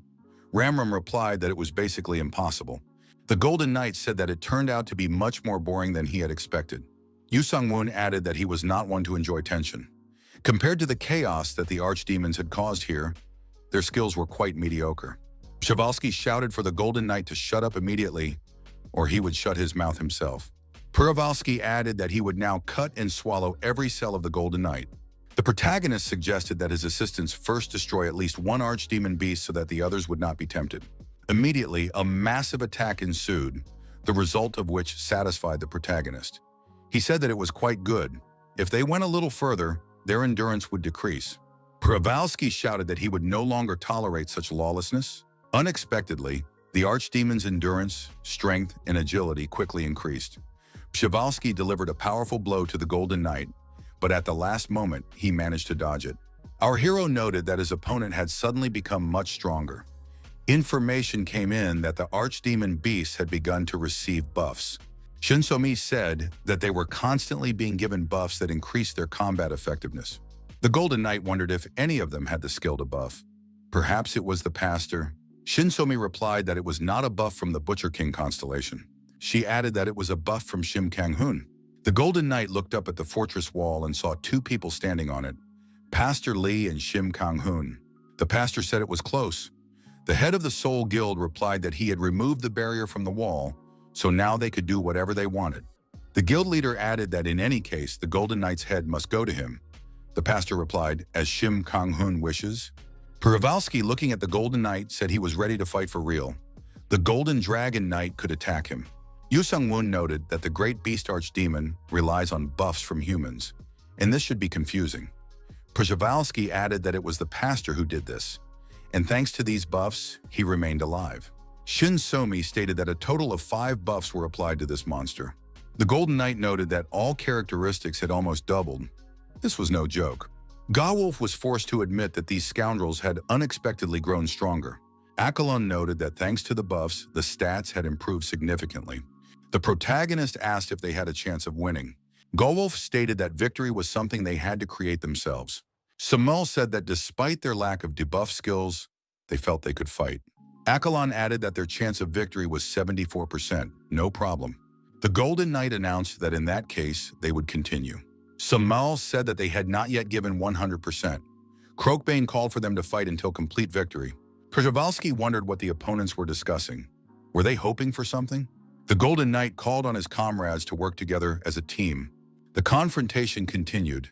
At the headquarters of the Hunters Association, they watched the ongoing battle and wondered who had given them the buff.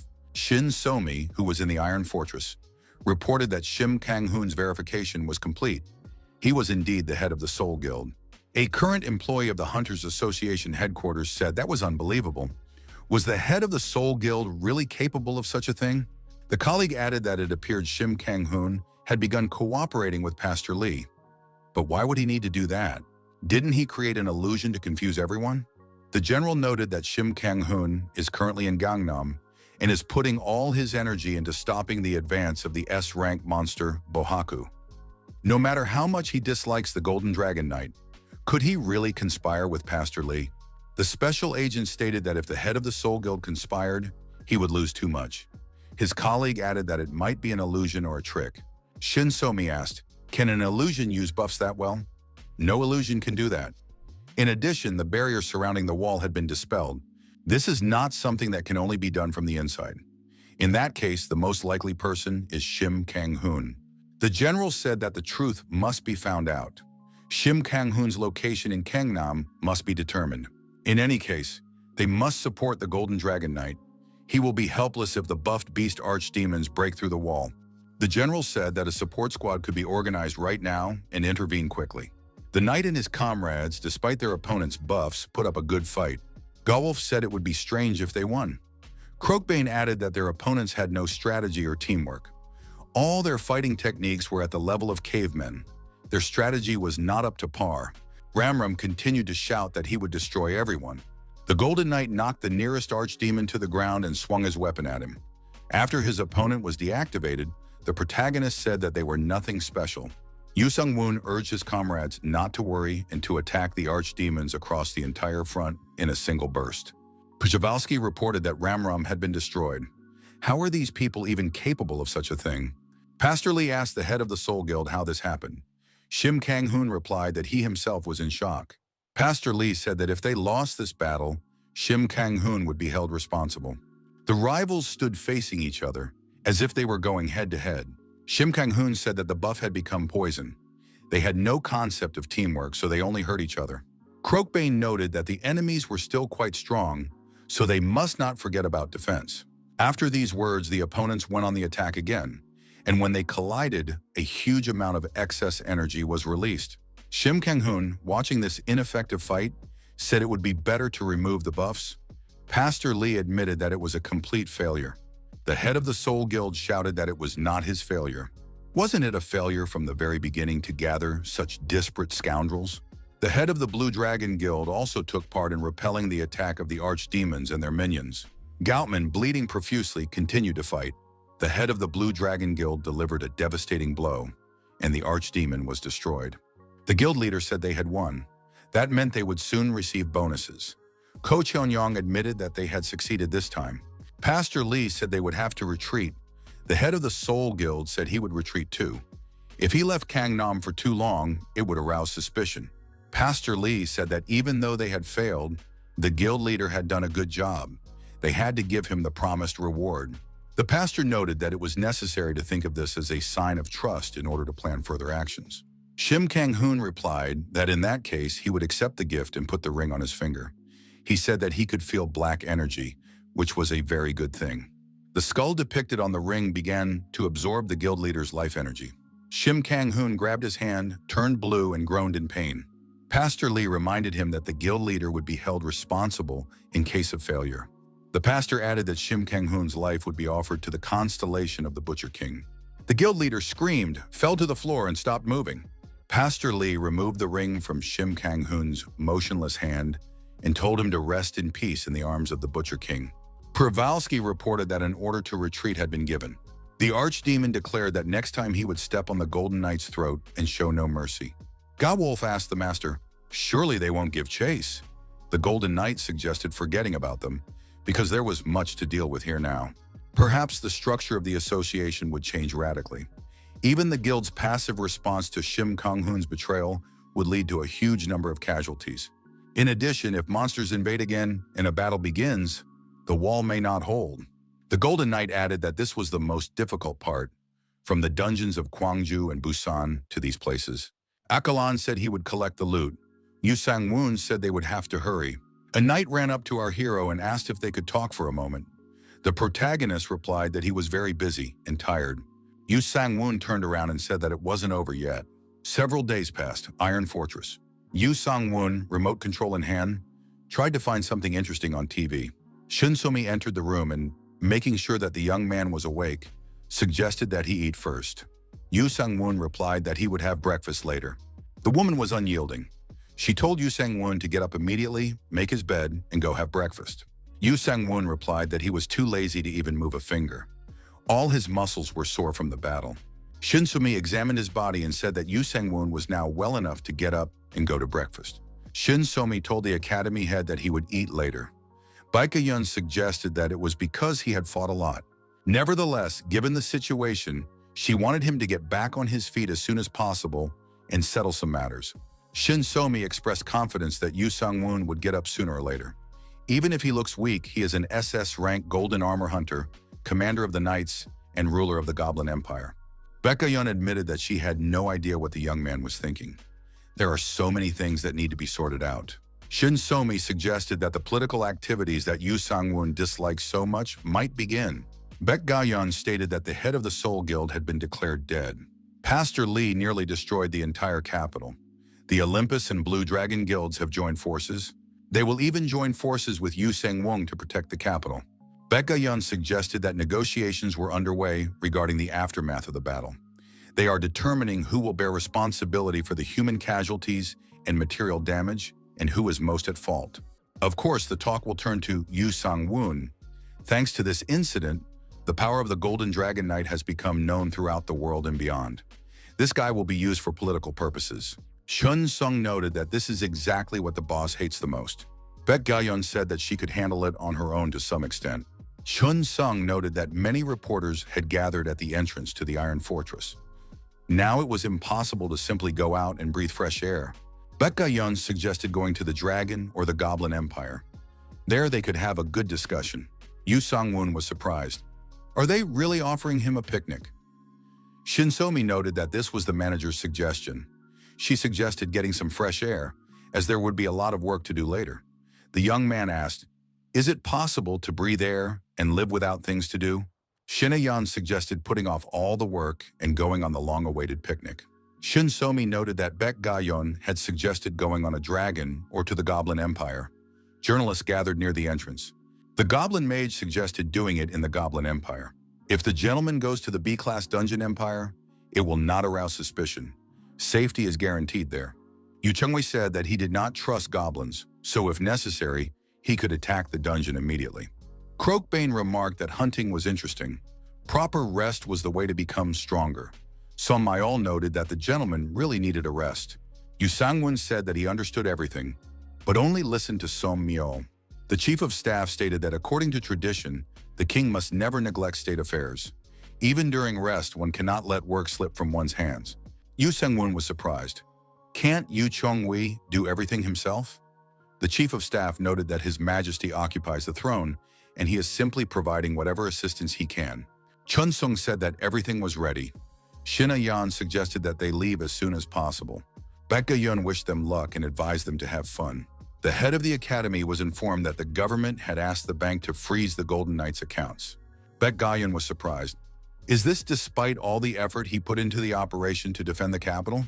The response was that the government was trying to obtain compensation. The interlocutor said that the chief district prosecutor and the judge's wife as well as Sojun, were members of this organization. Several employees of the Ministry of Strategy and Finance were also involved. Park Ga-yeon noted that people from the government had infiltrated everywhere. The head of the academy asked how much they were asking for. The woman was told that the amount of compensation was $500 million. Park Ga-yeon was outraged. That's the remainder that the government has to pay, not including the contract commission. Park Ga-yeon noted that the Golden Knight did not destroy the pastor, but the operation to protect the capital was successful. He has the right to claim part of the amount. It is necessary to contact the government and ask it to resolve the issue with the partnership in exchange for the remaining amount under the contract. The underground city of Kaesong, a special class hotel. Pastor Lee said he did not expect so many followers to come. Przewalski said that it was time to take responsibility for what this worthless pastor had done. Pastor Lee said that the head of the Seoul Guild, Shim Kang-hoon, who was responsible for the failure, had taken responsibility. The Butcher King constellation was also satisfied. Shim Kang-hoon's soul was given to him. Przewalski said that this was not enough. After all, they had suffered enormous damage. Pastor Lee said that to thank the remaining apostles and victims, he had prepared a small gift. All kinds of jewels and decorations appeared before the pastor. He said that he had prepared the trophies left behind by Shim Kang-hoon after his death. The beast archdemons immediately began to divide the items offered to them. Przewalski accepted the potion offered to him and declared that he now possessed fantastic power. Each of the orchid monsters also drank the same liquid and noted that their powers had indeed increased significantly. The archdemons declared that they were experiencing a wonderful feeling, unprecedented delight. Pastor Lee calmly watched what was happening from the sidelines. The pastor bowed to the great constellation of the Butcher King and said that because of his shortcomings, he had lost 3 of the Butcher King's apostles. The pastor noted that if he were given a little more strength, he would definitely take revenge. He wanted his weak voice to be heard. The pastor asked to be allowed to become the sword of the great constellation of the Butcher King. The archdemons observed the unnatural changes in the pastor and were surprised. Had the King Butcher really descended at the call of a human? An image of a man descending to earth appeared in the sky, with lightning flashing above him. Przewalski said that the Butcher King had descended from heaven, responding to the call of a human voice. How could this have happened? The image of a man turned into the image of a huge archdemon. Could this really be the Butcher King?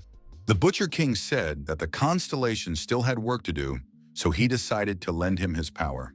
Those present were surprised. Had the pastor really converted? The Butcher King said that the constellation had given him the strength to resolve the situation. This would be another chance and a weapon of revenge for them. He was ready to accept the oaths of all those present. Now that the constellation itself had descended, he would once again present them with this world. If those present obeyed him from that moment on, it would be considered an oath of allegiance to the constellation. The archdemons recognized that he was strong, so now they would not lose. The archdemons promised to serve faithfully and gave their word of honor. The lake in the dungeon of the Goblin Empire. The protagonist decided that now he could take a well-deserved rest. It was as if he had come to live in the countryside. Ayeon asked how long they would be resting. She wanted to level up some more. They came to rest, but there was nothing to do here except study.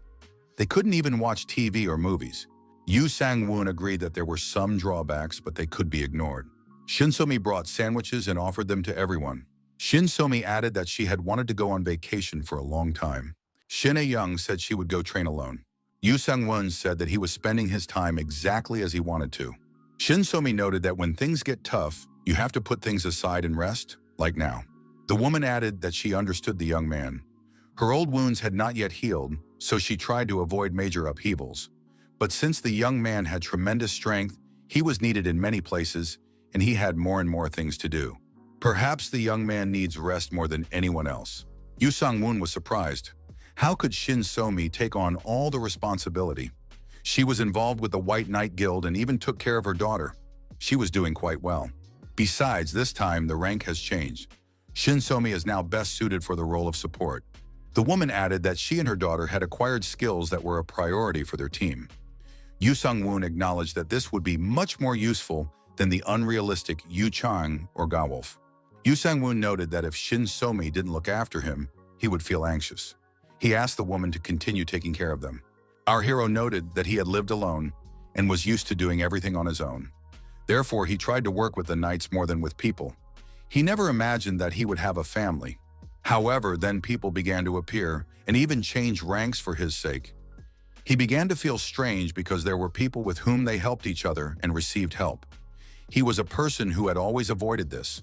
Shin So-mi said that Yu Sang-woon was an innocent man who was afraid of being hurt again. The protagonist noted that, in that case, he wanted to remain indebted to Shin So-mi. The woman said it was time for her to take care of some unfinished business. She got up from her seat and left. The young man was surprised. What had he said? Was she offended? Aeun said that Yu Sang-woon was indeed very stupid. Aeun added that, judging by her mother's reaction, she was embarrassed. The girl said that her mother had a habit of getting up from her chair when she was embarrassed. Yu Sang-woon said that it wasn't just because she was embarrassed. She had no choice but to behave cautiously, no matter what their relationship was. Aeun asked what the problem was with her mother. Yu Sang-woon noted that it was not the kind of relationship that could exist solely on romantic feelings. It is difficult for her to accept affection or to feel affection for someone herself. Her personality is such that she is more comfortable being alone. Yu Sang-woon asked what would happen to Shin So-mi if he left because he didn't like restrictions. He should be more reasonable. Shin Ae-young said that she supports them both in any case. Yu Sang-woon wondered if Aeon had changed her stance. The girl replied that she was looking for a position where she could make up for her shortcomings and not cross paths with the knights. The young man said that made sense. What did she need? Aeon replied that she was interested in Yu Sang-woon's armor. After being cut off from the constellation, she cannot properly upgrade her armor. Aeon said that Yu Sang-woon hardly ever uses his armor during battle. The young man noted that if the Golden Dragon Knight did not wear his golden armor, he would simply become a Dragon Knight in everyday attire. Aeon added that her armor is poor, so it is difficult to catch high-level monsters because she cannot use the Phoenix Flame Dance. Yu Sang-woon and Shin Ae-young went to the auction house. As usual, a girl greeted the young people at the entrance. She said she hadn't seen Mr. Yu Sang-woon in a long time. Aeon was surprised. Who was this fox girl?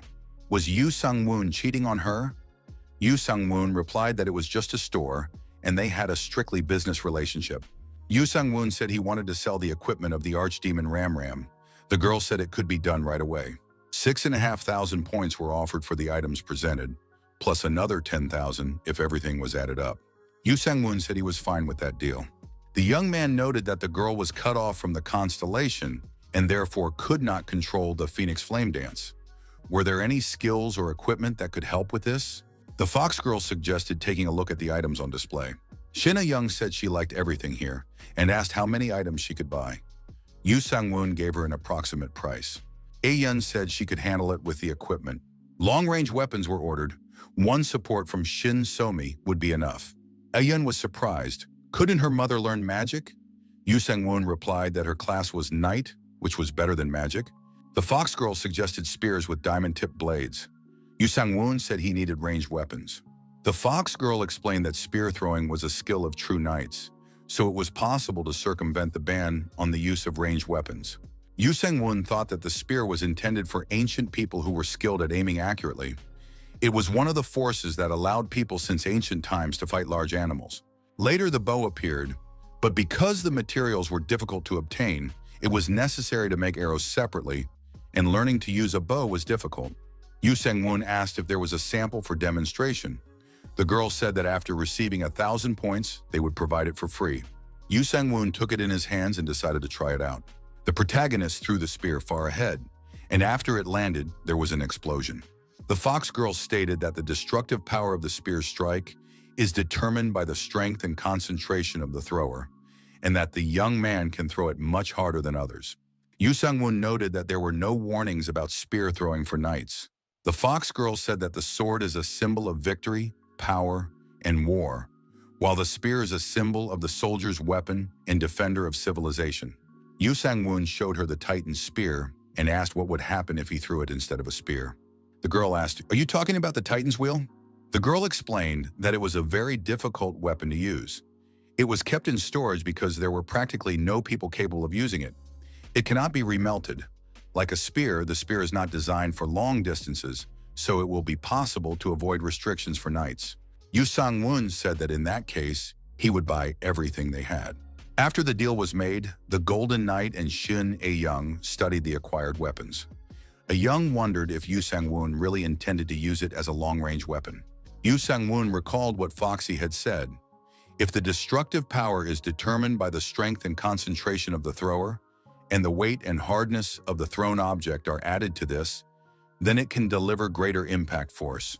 Aeon said that it sounded like a lecture on the new weapons of some country that was becoming more and more powerful. The Golden Knight said he was ready to begin training. A level 7 protective spell was cast. The protagonist announced that this was test number 1, and threw the spear with all his might. All degrees of defense were broken through, and the spear went through like butter. At the same time, a shock wave with an increased temperature was formed. The hero's assistants were hit by the wave and were thrown in different directions. The dragon was surprised. What had the Golden Knight done? Ayan declared that it was a full-fledged rocket, a new type of weapon. Akalon acknowledged that it was very dangerous. Goolf also became interested in acquiring such a thing. Chunsung anxiously asked the commander what was going on. Shinso-mi rushed over, not having had time to change out of her swimsuit. Yu Sang-woon announced that it was a test of a new weapon. Aeon honestly confirmed this. Shinso-mi wondered how strong this guy could be. Now he was so powerful that it was shocking. Yu Sang-woon suggested that there was no need for test number 2. He broke Eldraine's 7-layer magic barrier and considered that sufficient. In the distance, the sound of the Goblin Emperor's horn could be heard, a signal that the Emperor was leaving the castle. Yu Sang-woon wondered what to do about this. The Goblin Emperor rode up to Yu Sang-woon in a carriage and approached the young man with his entourage. The Emperor bowed and said that it was an honor for them to greet His Majesty. Yu Sang-woon greeted him, said that they had not seen each other for a long time, and asked what had happened because he had been told that he could rest peacefully. The Emperor replied that he had come here with an urgent request to His Majesty. Filled with reverential fear, he reported that the previous king could not leave the dungeon, but there was no choice. Yu Sang-woon said he was ready to listen carefully to the Emperor of the Goblins. The mage said that the Emperor would like His Majesty to exchange the magic stones. Yu Sang-woon asked why the goblin needed them. The goblin mage explained that magic stones are an important resource for maintaining their world. Supplies are running low, and it is unknown how many years they will last. They cannot stand by and watch their fellow tribesmen perish, so they came with a request. Yu Sang-woon was surprised. Could the magic stones really run out? The goblin mage said that there used to be many huge monsters and animals here, so there were no problems. But due to an unknown phenomenon, the ecosystem's balance was disrupted, and magic stones became rare. Our hero asked what the goblins did with the magic stones. The goblin mage said that they could be considered the fuel that sustains their entire empire. The young man thought, that means the stones are like oil on earth. The protagonist replied that he would exchange them. The goblins bowed and thanked His Majesty. Yu Sang-woon added that he had one condition. It is ineffective to hold on to resources that are already depleted and difficult to extract. Instead of resources such as oil or coal, it is better to develop technology. On Earth, the global economy depends on coal and oil, which even leads to wars, but here they are used by slaves. Yu Sang-woon said that goblins should consider this an alternative resource to magic stones and use it as the foundation for their empire. Although environmental problems will arise, it is better than the gradual collapse of the country due to the depletion of resources. Yu Sang-woon noted that this would be a condition for exchanging magic stones. They need to find the means and methods and deliver results. The protagonist asked what the goblins could give him in exchange for the magic stones. After negotiations with the goblins, Yu Chengwei said that Akalon had prepared meat for a barbecue. The chief of staff asked the gentleman what he had promised the goblins. The young man replied that he had asked for goblin troops in exchange for magic stones. They themselves would need precious metals and material resources. But since they had plenty of living resources, he said he would accept them as they were. In order to preserve the goblin system, resources needed to be replaced. It is impossible to get rid of them completely. Yu Chengwei noted that he was impressed by His Majesty's sincere concern. The goblin soldiers provided would belong to the Heavenly Sword Army, the capital, headquarters of the Hunters Association. A proposal was made to begin the afternoon report. There was a report on the completion of all barrier reconstruction work. The positions of all generals were outlined, and there were plans to create effective nuclei to disorient the enemy. The special representative said that the barrier had been repaired quickly. But what about compensation? It is difficult to replenish the budget, as the costs of the Dragon Knight are high.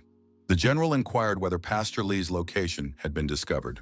The association representative noted that the pastor was nowhere to be found, including in Anders City, Keeson. According to sources, he disappeared after the explosion in the penthouse of the hotel in Keeson. A satellite image of the moment of the explosion was presented to everyone present. The pastor was seen entering the hotel, but there is no confirmation that he left the hotel after the explosion. The official noted that a dispute had arisen over who was responsible for the defeat. The possibility of Pastor Lee's death should be considered. The general turned on the video and said that what was on the screen was Pastor Lee's favorite prison for hunters. This was where Pastor Lee kept the surviving hunters he had captured. Their life energy was used to develop potions and medicines to increase levels. It was a kind of symbolic place for the pastor. If changes began there, it was obvious that something had begun to change in the pastor's life as well. The general added that if strife had broken out and it wasn't the pastor, then someone else had taken his place. The case needed to be investigated more thoroughly. There was no point in making assumptions. Evidence of his condition had to be found. The general ordered the mobilization of hunters in all areas, the commanders of each unit, everyone, right down to the police. 3 days passed in the dungeon of the Goblin Empire. Shinsumi said that it was difficult for her to exchange visions with animals, as each had its own vision. Chun Sung noted that he was aware of all the difficulties of the situation. Shin Aeyeon acknowledged that all skills are good. If you have the skill to exchange what you see with animals, it will help with reconnaissance. Somi was surprised. Where did her daughter learn this? Somi noted that making magic bullets is a great skill. Since her main class is a mage, she can use it effectively. Shin Aeyeon noted that thanks to the new powerful skill book, she can now properly use the Phoenix Dance. Shin Somi thought that Yu Sang-woon had helped them a lot again. Aeyeon looked at her mother and asked if she was thinking about Yu Sang-woon. Shin Somi came to her senses and shook her head. The woman insisted that her daughter was mistaken, but she blushed with embarrassment. The golden dragon soared in the sky. No one expected a storm to break out. Sang-woon, sitting on the dragon, said that the view was simply amazing. The dragon couldn't believe that he was working as a taxi driver for magic stones. The young man received a message on his smartphone about rumors spreading about Pastor Lee's death and realized that he needed to return to headquarters. Yu Sang-woon returned to the Iron Fortress and reviewed the necessary documents. Our hero declared that Pastor Lee would not simply disappear. It all seemed strange, even if it was stated that he had died due to internal strife. Baek Ga-yeon said that if you look at what happened, that's exactly how it was.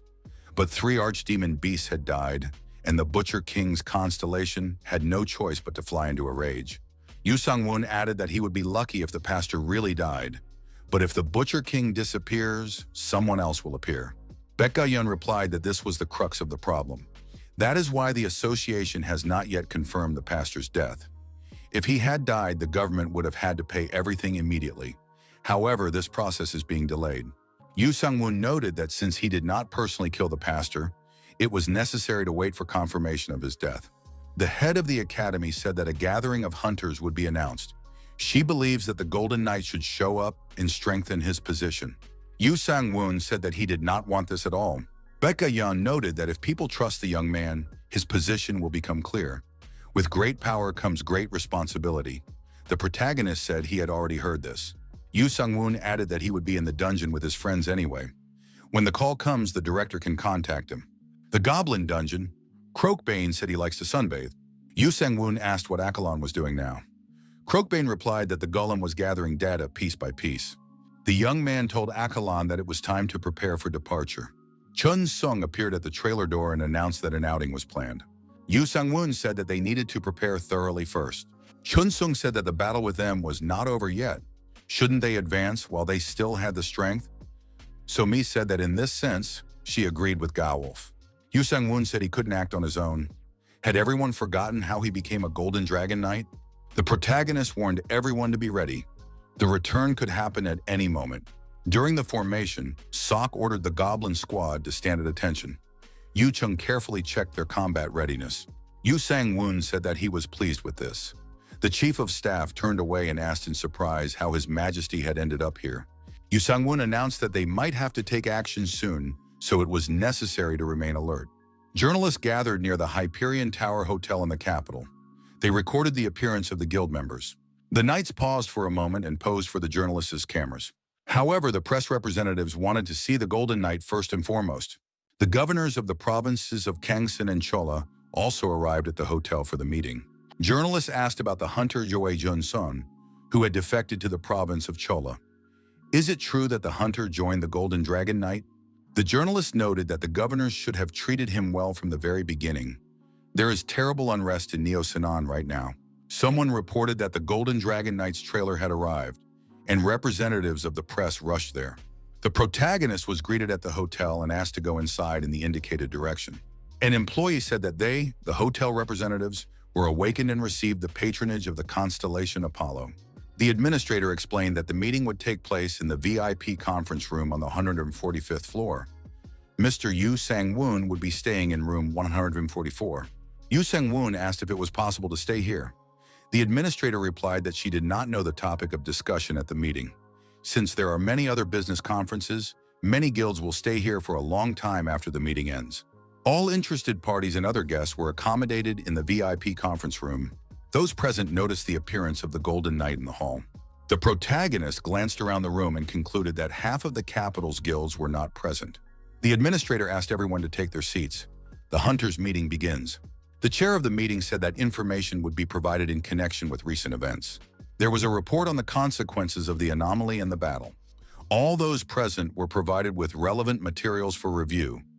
It was a report on the damage after the incident in Shinkanami. It was proposed to voice opinions on the information presented in the materials and discuss the distribution of responsibility. Former Seoul Guild head Lee Jong-won was demoted to C class, and guild head Shim Kang-hoon was found dead north of the barrier. All surviving guild members are under investigation and have signed a pledge not to leave the area. Depending on the results of the investigation, the Seoul Guild may be disbanded. The general suggested discussing the Shim Kang-hoon case later. On the agenda was the case of unintentional destruction by Hunter Cho Chun-soo. While on a mission to protect Gwangju, he left the combat zone without notifying the association or the relevant unit. The hunter stated that due to Chung-soon's absence, there were no S-rank hunters in Gwangju, but he defended the city without any support. He left only after ensuring Gwangju's safety during a large-scale invasion. The general said that leaving the territory for which you are responsible without permission is definitely a problem. It is equivalent to desertion. If it were wartime, he would have been executed without trial. Since the emergency alert was lifted after the successful defense, this issue was brought up at the post-war meeting. The relevant minister inquired about the position regarding the Yu Sang-woon group, which Chun-sung had joined. The protagonist understood why the minister was bringing this up, but wondered why he was referring to it as the Yu Sang-woon group. Yu Sang-woon said that, as an academy employee, he felt that ultimately groups of hunters could not avoid politics. Important hunters were concentrated only in the capital, and in rural areas there were not even enough A-rank hunters, let alone S-rank hunters. By gathering all the strong hunters, the largest guilds are growing in strength, while the provinces are falling into decline. Without strong hunters, security suffers. Highly skilled hunters are left to suffer even more. In summary, while everyone is striving to increase the power of their guilds, provincial hunters are falling further and further behind. Yu Sang-woon acknowledged that Chun-sung was definitely guilty of leaving his post, but his reasons must be taken into account. If those present punish Chun-sung, the reaction of the provincial hunters will exceed expectations. Yu Sang-woon added that if those present were concerned about the safety of the knights, they should discuss the deaths of Shim Kang-hoon and Pastor Lee. The head of the Blue Dragon Guild said that Yu Sang-woon was right. Until now, the greatest power of the government and the association had been authority. Attempts to preserve it had led to an imbalance of power. After problems arose due to this imbalance, another force emerged. Attempts to resist it were met with criticism, and even now no one wants to admit that the power of the association and the government has begun to wane. The participants who join him are driven by a new force. If it weren't for Yu Sang-woon, they might have been drawn to Pastor Lee, like Shim Kang-hoon. All that remains for them is to flee or join someone stronger. The head of the Blue Dragon Guild said he didn't want to thank Yu Sang-woon, but thanks to him, the invasion was stopped. This is a major contribution that hasn't been seen in decades. The minister said he would check the situation a little more and talk to Yu Sang-woon. The Minister of Defense reported that unusual information about Pastor Lee had recently been discovered. Rumor has it that he died due to internal strife, but it is safe to say that the Butcher King and the Apostles have suffered serious damage and are in disarray. Now is the best time to attack and cut off the power of the Butcher King. The general added that this is why the Ministry of Defense is sending an official request to the Hunters Association asking for their assistance in advancing north. If Yu Sang-woon and the three major guilds join forces, it will be a significant help. Yu Sang-woon reminded him that he was a mercenary. The general said he understood, but that this issue was directly related to security. If it wasn't nipped in the bud, such an invasion would happen again and people would die. Yu Sang-woon remembered the day when he was almost caught by a monster at the amusement park and the moment when he lost his parents. Baek Ga-yeon said that if he didn't want to follow orders, he should ask for his opinion. What did he think about the advance to the north that the minister had mentioned? Yu Sang-woon replied that it was the right thing to do, that the time was right. Even if the situation was difficult, the archdemons were very strong. Even if one of them were released now, half of the people would already be dead. The Golden Knight asked if anyone present had fought an archdemon beast. Were there any among them who could refute his words? They had the skill Ascent and their own skill Counterstrike. They didn't even use Ascent properly in this battle.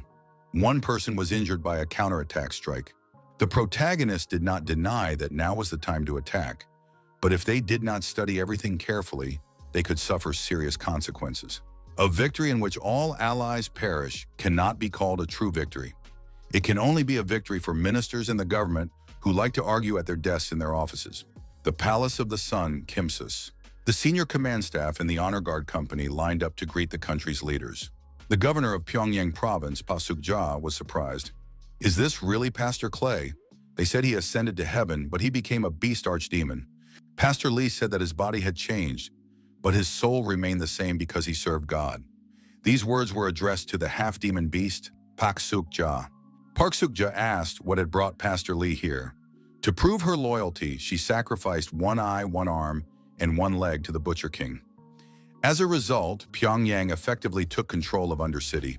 Park Suk-ja said that Pastor Lee had attacked Seoul, Busan, and Gwangju and was severely repelled. She heard that several apostles were injured as a result. Could Pastor Lee be saying that these scoundrels are going to attack the Butcher King? Their main target is Kaesong, which they consider their base. They also intend to attack Pyongyang, where the Butcher King's temple is located, considering it their second target. The enemies believe that their strength is weak. If they invade Kaesong, they will go all the way to Pyongyang.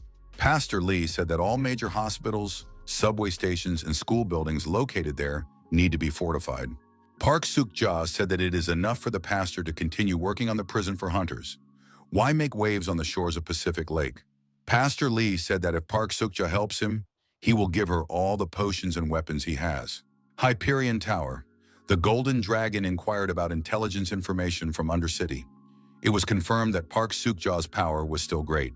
The general said that Park Suk-ja had been building a close relationship with Pastor Lee for a long time.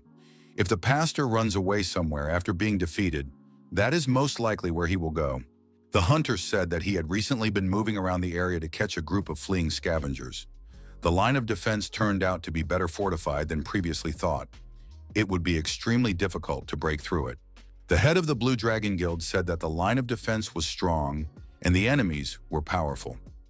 Was there a suitable strategy for this? The general stated that the lands controlled by Pastor Lee and Park Suk-ja would ultimately remain their territory.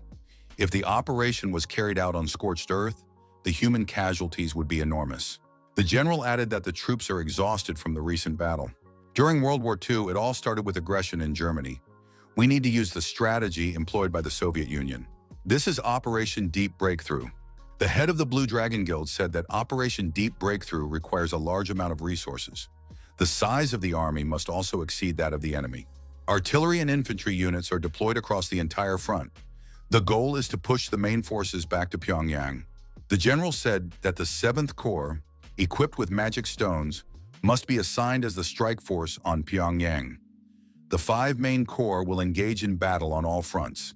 The knight said that for such an operation, they need to pass through the dungeon faster and expand their ranks. This will not be a normal operation. The general stated that as soon as the exact schedule and plan of attack were determined, everyone would be notified. Confidentiality must be maintained. This was a special military strategy. Baek Ga-yeon asked what the Golden Knight thought about this. Yoo Sang-woon replied that he did not know who they were going to surprise using a military strategy that was more than a century old. The reason the Soviet Union was able to carry out such an operation was because of its huge production system, unique to communist countries. They could mass-produce tanks and supply the troops. The Golden Knight noted that after they had caused chaos by striking everywhere, they hit vital points.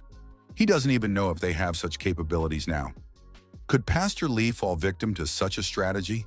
Baek Ga-yeon said that it could bring in a lot of resources, including the support of the Olympus Guild. Yoo Sang-woon said that he had no intention of participating. The head of the Blue Dragon Guild said they were going down. Ko Jong-yeon followed him. Ko Jong-yeon asked why the boss sided with Yoo Sang-woon. The leader replied that he did not think it was logical to quarrel for no reason. Yoo Sang-woon was involved in an incident that killed his son. One day he will be destroyed, but right now he is too strong. We need to train guild members as quickly as possible by capturing high-level dungeons and Pastor Lee's archdemon beasts. The guild leader added that all they could do was endure and obey until that moment. The guild representatives were waiting, comfortably seated in soft armchairs. A holographic image of the high priest appeared. The elder asked what had happened. Diomede said that they had decided to join forces to defeat the Butcher King. However, Pastor Lee's whereabouts were unknown. The high priest said that Pastor Lee's spiritual power could not be traced, so he appeared to be dead. But it was obvious that he was hiding somewhere in the north of the Korean peninsula. Diomede said he would keep that in mind. What information is there about Yoo Sang-woon? It is clear that he is still taking a passive stance. It seems that he does not want to draw attention to himself. The high priest said that Diomede should keep a close eye on this night. Apparently, he is hiding some great intention that is impossible to predict. The high priest asked how he behaved when he was nearby. It was necessary to observe him very carefully. A few days later, at the Iron Fortress, the chief of staff said he had information that would help defeat the Butcher King. Yoo Chung-wei suggested increasing the size of the Heavenly Sword Army and strengthening the troops. Baek Ga-yeon was surprised, not asking for support, but just increasing the troops. However, there are rumors that she may be excluded from this operation. This must be checked. The Golden Knight's combat abilities are well known, but it is not worth taking too much risk. Yoo Sang-woon said he saw no need to increase the troops. The chief of staff noted that if they found themselves at a disadvantage, he would ask His Majesty for help again. Chung-wei expressed his hope that His Majesty would not refuse such a request. It is very wise to prepare for battle in advance. Yoo Sang-woon asked what the others thought about this. Everyone decided that it was better than just reading Manhwa. Baek Ga-yeon suggested that something important might happen soon, so they should be prepared. It was not worth giving in just like that. Il-san, Joint Command for the Conquest of the Butcher King. The officer reported to the head of the Blue Dragon Guild that Cho Pil-shong had been appointed head of the Joint Command. The guild leader said that Ko Jong-soo of the Blue Dragon Guild was in charge of the guild union. The head of the Blue Dragon said he had heard about the commander's heroism. Last time he fought pirates in the southern Pacific Ocean. The officer replied that this was nothing compared to capturing the Beast Archdemon. The guild leader reported that only 17 guilds were participating on the hunter's side. The relevant documentation needed to be checked to clarify the levels and classes. The officer added that there would be a total of 5 corps attacking on all fronts, and the 7th Corps would attack Pyongyang. The officer said it would be good to share the strategy with the hunters in general terms. The guild leader stated that they would fight while sharing real-time information with each other. Although Operation Deep Breakthrough is fast and effective, is it really possible? In fact, it is widely used in modern warfare. The officer on duty said he wanted to give a brief report on the current situation. At present, there are no reports of combat operations on the front lines. All 5 corps are awaiting orders to advance. With the start of the attack, the 7th Corps troops equipped with magic stones stationed here will advance towards Pyongyang. The strategy is to strike deep. The 7th Corps, which will attack Busan, will be nearby. Whatever happens, they just need to attack. The guild leader asked if there was a possibility of an attack from the rear. The officer reported that the 7th Corps Special Forces Brigade was equipped with magic stone equipment. They would be deployed on the middle bridgehead. The 3rd Corps would follow them and control the surrounding area. The enemies would not be able to besiege them. The guild leader believed that this might not work. The 3rd Corps specializes in defensive tasks. Would they be able to be vigilant enough? It was decided to fully deploy the front line and distract the enemy's attention. The officer warned that the large guilds should fight as close to the 7th Corps as possible. If something unexpected happened, they would be able to provide immediate support. Command of the operation to suppress the Butcher King. Armored vehicles are fully manned and ready to advance to the front lines. The guild leader declared that it was time to move out. The officer on duty relayed the order to commence the operation. The head of the military operation inquired about the information regarding the Hunters' alliance.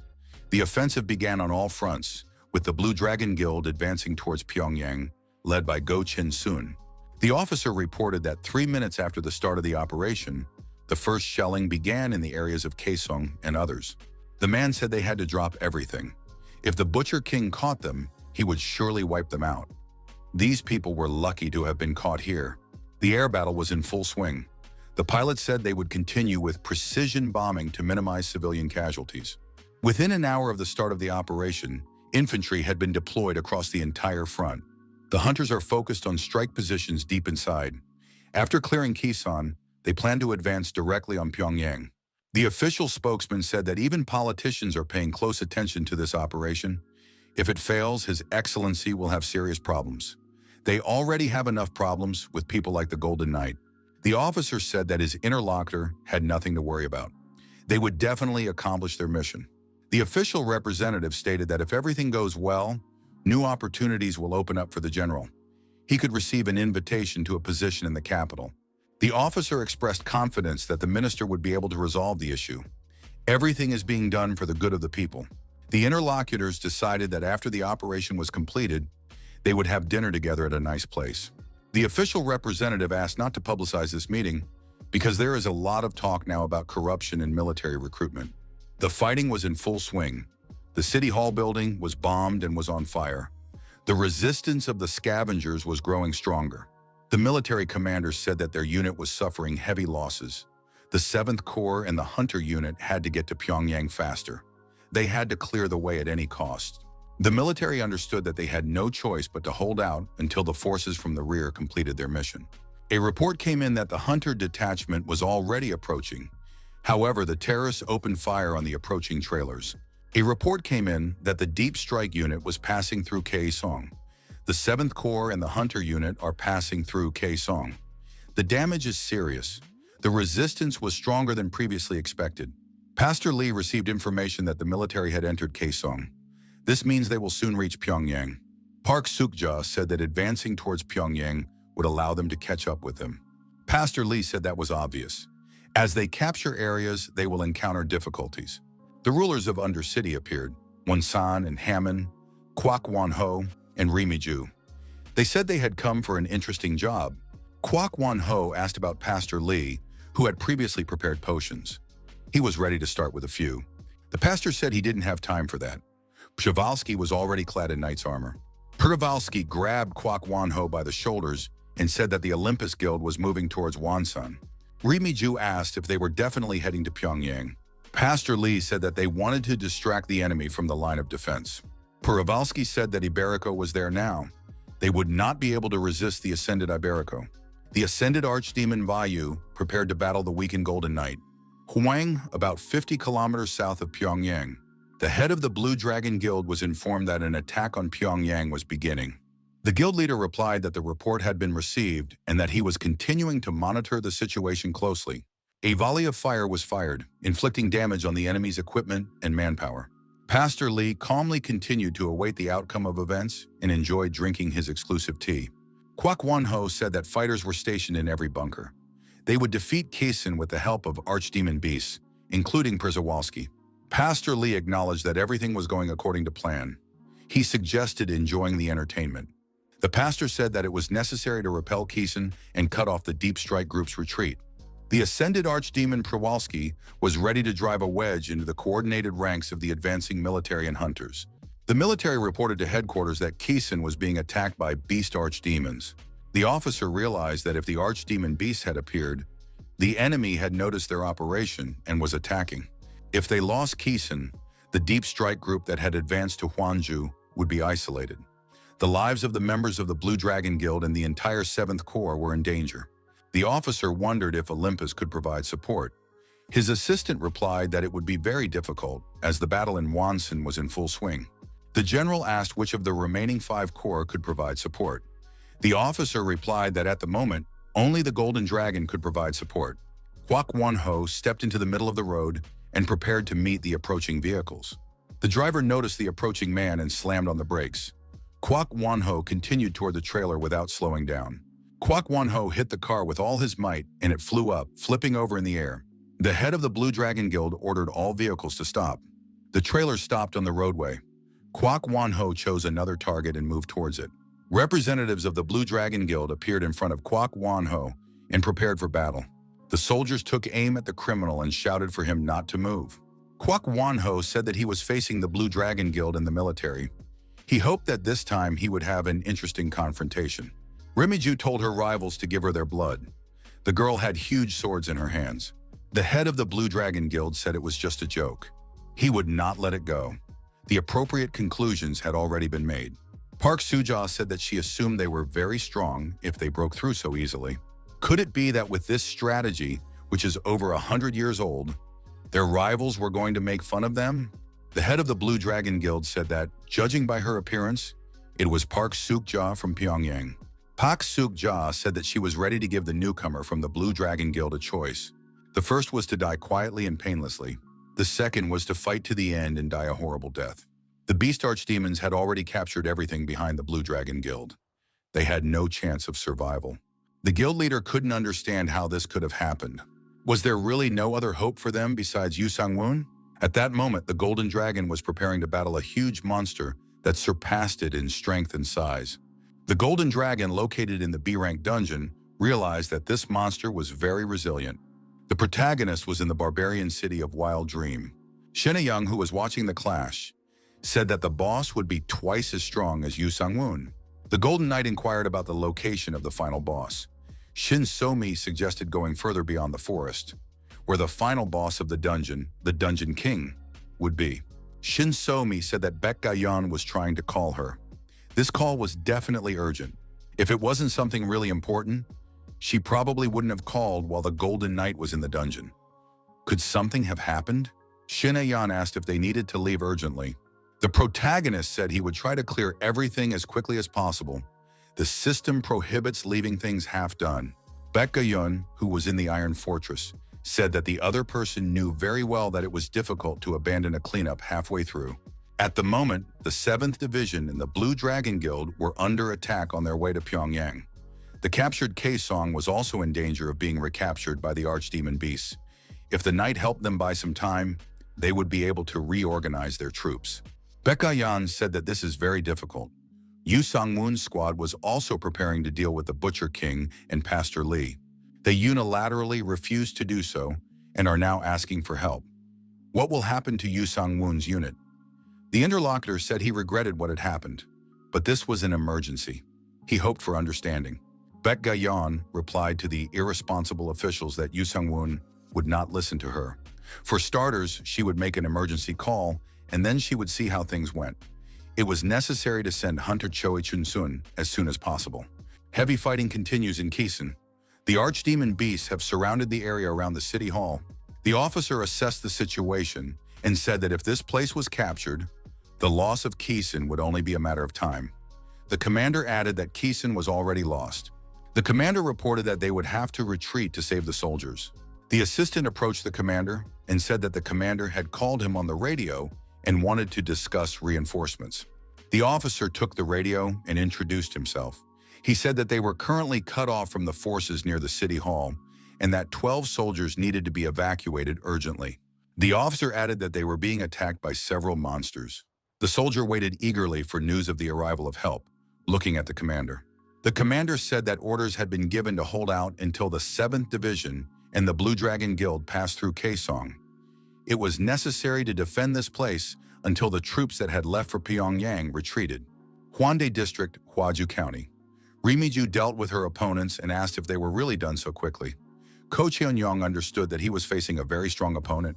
Rimiju said that this was not the end and that she wanted to have a little more fun. Ko Cheon-young thought that if this continued, they would have no chance of winning. However, while Kwok Won-ho was distracted by the soldiers, He and Jian might be able to defeat Ri Miju if they tried their best. Ko Jong-young said that if their opponent wanted it so badly, they could try to have some fun. Park Suk-ja said that all the members of the Blue Dragon Guild had died. She couldn't believe that the guild leader was such a weakling. The guild leader said he would kill her if she didn't shut up. Park Suk-ja suddenly appeared behind the master and said that he could try to do that. The guild leader was attacked and ended up lying face down on the ground.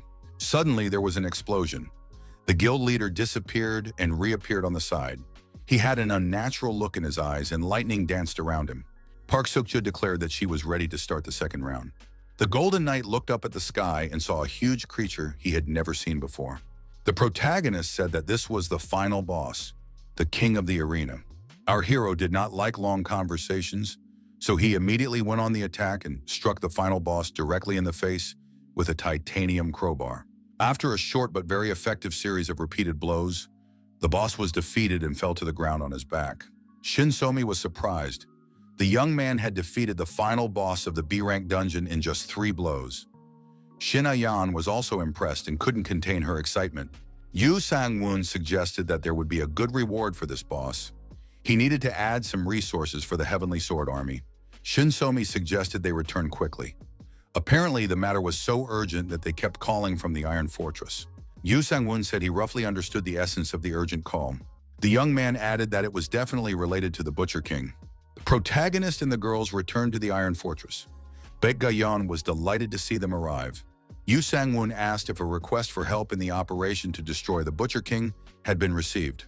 The resistance was stronger than previously expected.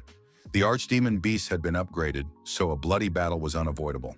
Yu Sang-woon noted that they had made so much noise throughout the country that the archdemon beasts could not have been unprepared. Shin Ayan said that the archdemons had become very strong after the upgrade and wanted to fight them at least once. Seo-mi told her daughter to keep her cool. Baek Ga-yeon said that first of all, the hunter Choi Chun-sung had been sent to Kaesong. They had to clear the way for the retreat of the group that had advanced on Pyongyang. The Golden Knight suggested starting this military campaign from there. The military transport plane and the Golden Dragon took off simultaneously. Baek Ga-yeon said that this whole incident was created unilaterally. They want to resolve it without any compensation. Officials looked down on the Golden Knight. Yu Sang-woon said that for some reason, a night notification window suddenly popped up. It is necessary to convey the order to the Olympus Guild to converge on Keson. They will clear the city and open the way for the troops retreating from Pyongyang. When the Deep Strike Squad reaches Kaesong, the attack on the main dungeon of the Archdemons will begin. Baek Ga-yeon was surprised. The Golden Knight wants to enter the main dungeon. The Golden Dragon said that a counterattack should not be expected in the main dungeon. The opponents are winning. We must concentrate our forces on Keesung to cover the retreating units, distract their attention, and strike at vital points. Baek Ga-yeon noted that this was a very bold operation. Shin So-mi said that the operation could be carried out. The strategy was strong. The protagonist said that Olympus would need time to reach Keesung, so it was necessary to contact him as soon as possible. The battle site was Hamju. The head of the Blue Dragon Guild was struggling to stand and was spitting blood. Park Suk-ja, surrounded by her comrades, said that it was time for the guild leader to surrender. No matter what he did, he would not be able to defeat them. Ji-yeon supported the guild leader so that he would not fall.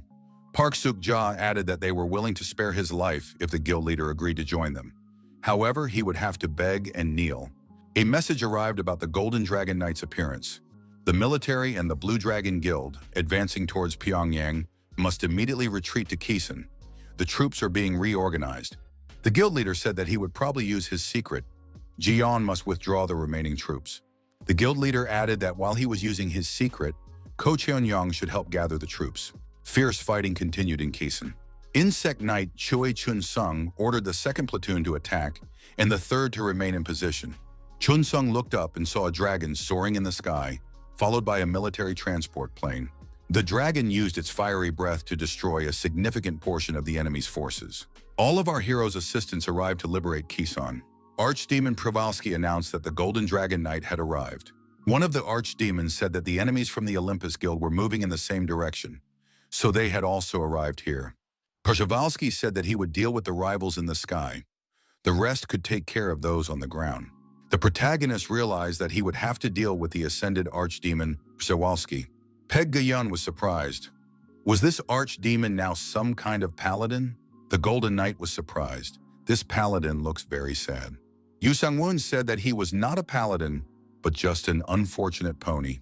Park Suk-ja said, "No matter what technique the Blue Dragon Guild leader uses, it won't work on them. Doesn't he understand that yet? If such a person is the guild leader, then they should have attacked earlier." The guild leader summoned an energy beast, and a huge blue dragon appeared before their opponents. Kwok suggested that this opponent was stronger than they had previously thought.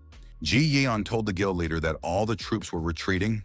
The guild leader couldn't stay on his feet and fell to the ground again. Ko Chae-young lifted the boss and said that in order for him to wake up, they needed to retreat. Park Seok-ja wondered if their opponents were using their special technique just to distract them.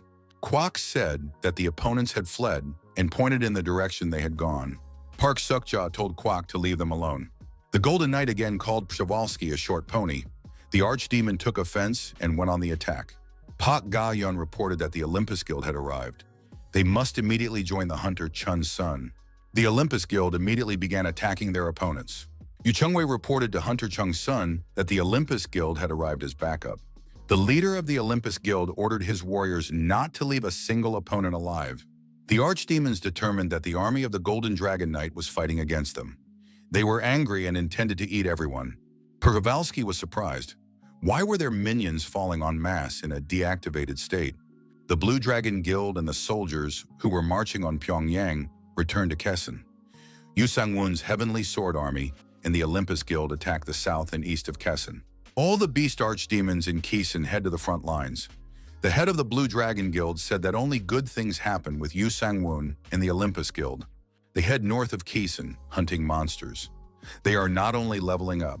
The Golden Knight on the Golden Dragon approached the ascended archdemon Przewalski. The protagonist grabbed his opponent by the neck and squeezed his fingers tightly. Blood gushed from his neck. The Golden Knight asked if the pony was going to continue resisting. Przewalski told the Golden Dragon Knight to come to the main dungeon of the Butcher King. There, he would be shown who was who. The dragon said that the archdemons and their minions were fleeing. Yu Sang-woon replied that there was nothing to be done about it. The protagonist said that first they needed to find other people.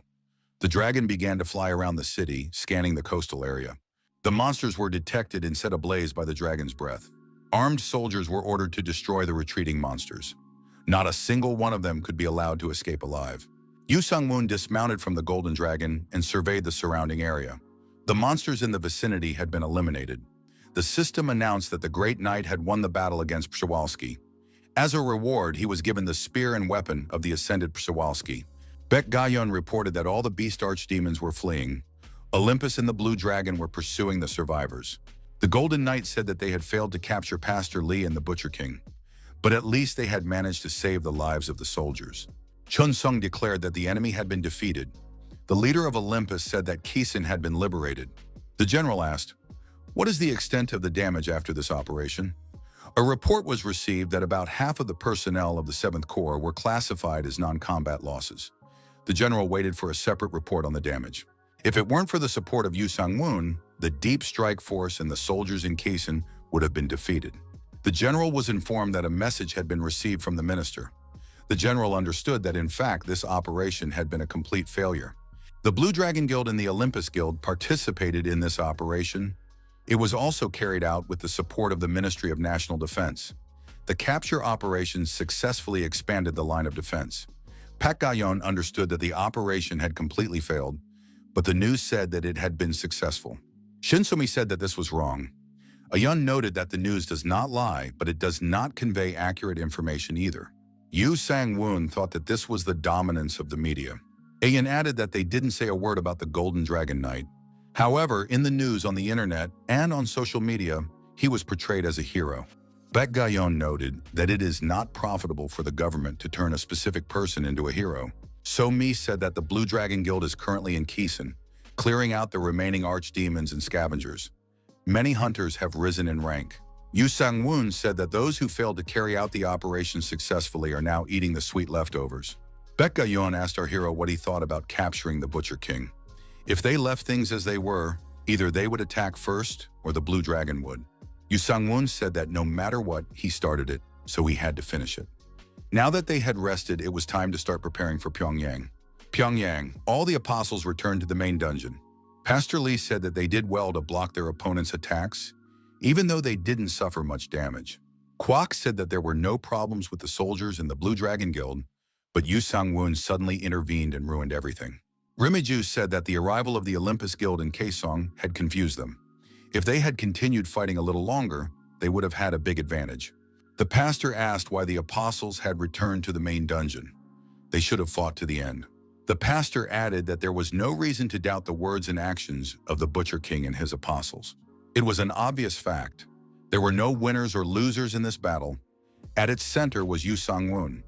If it weren't for him, the blocks would have been broken, and the archdemons would have reached Seoul with their counterattacks. Kwok reminded everyone that this was exactly what he had been saying. If they didn't deal with this man, he would interfere again.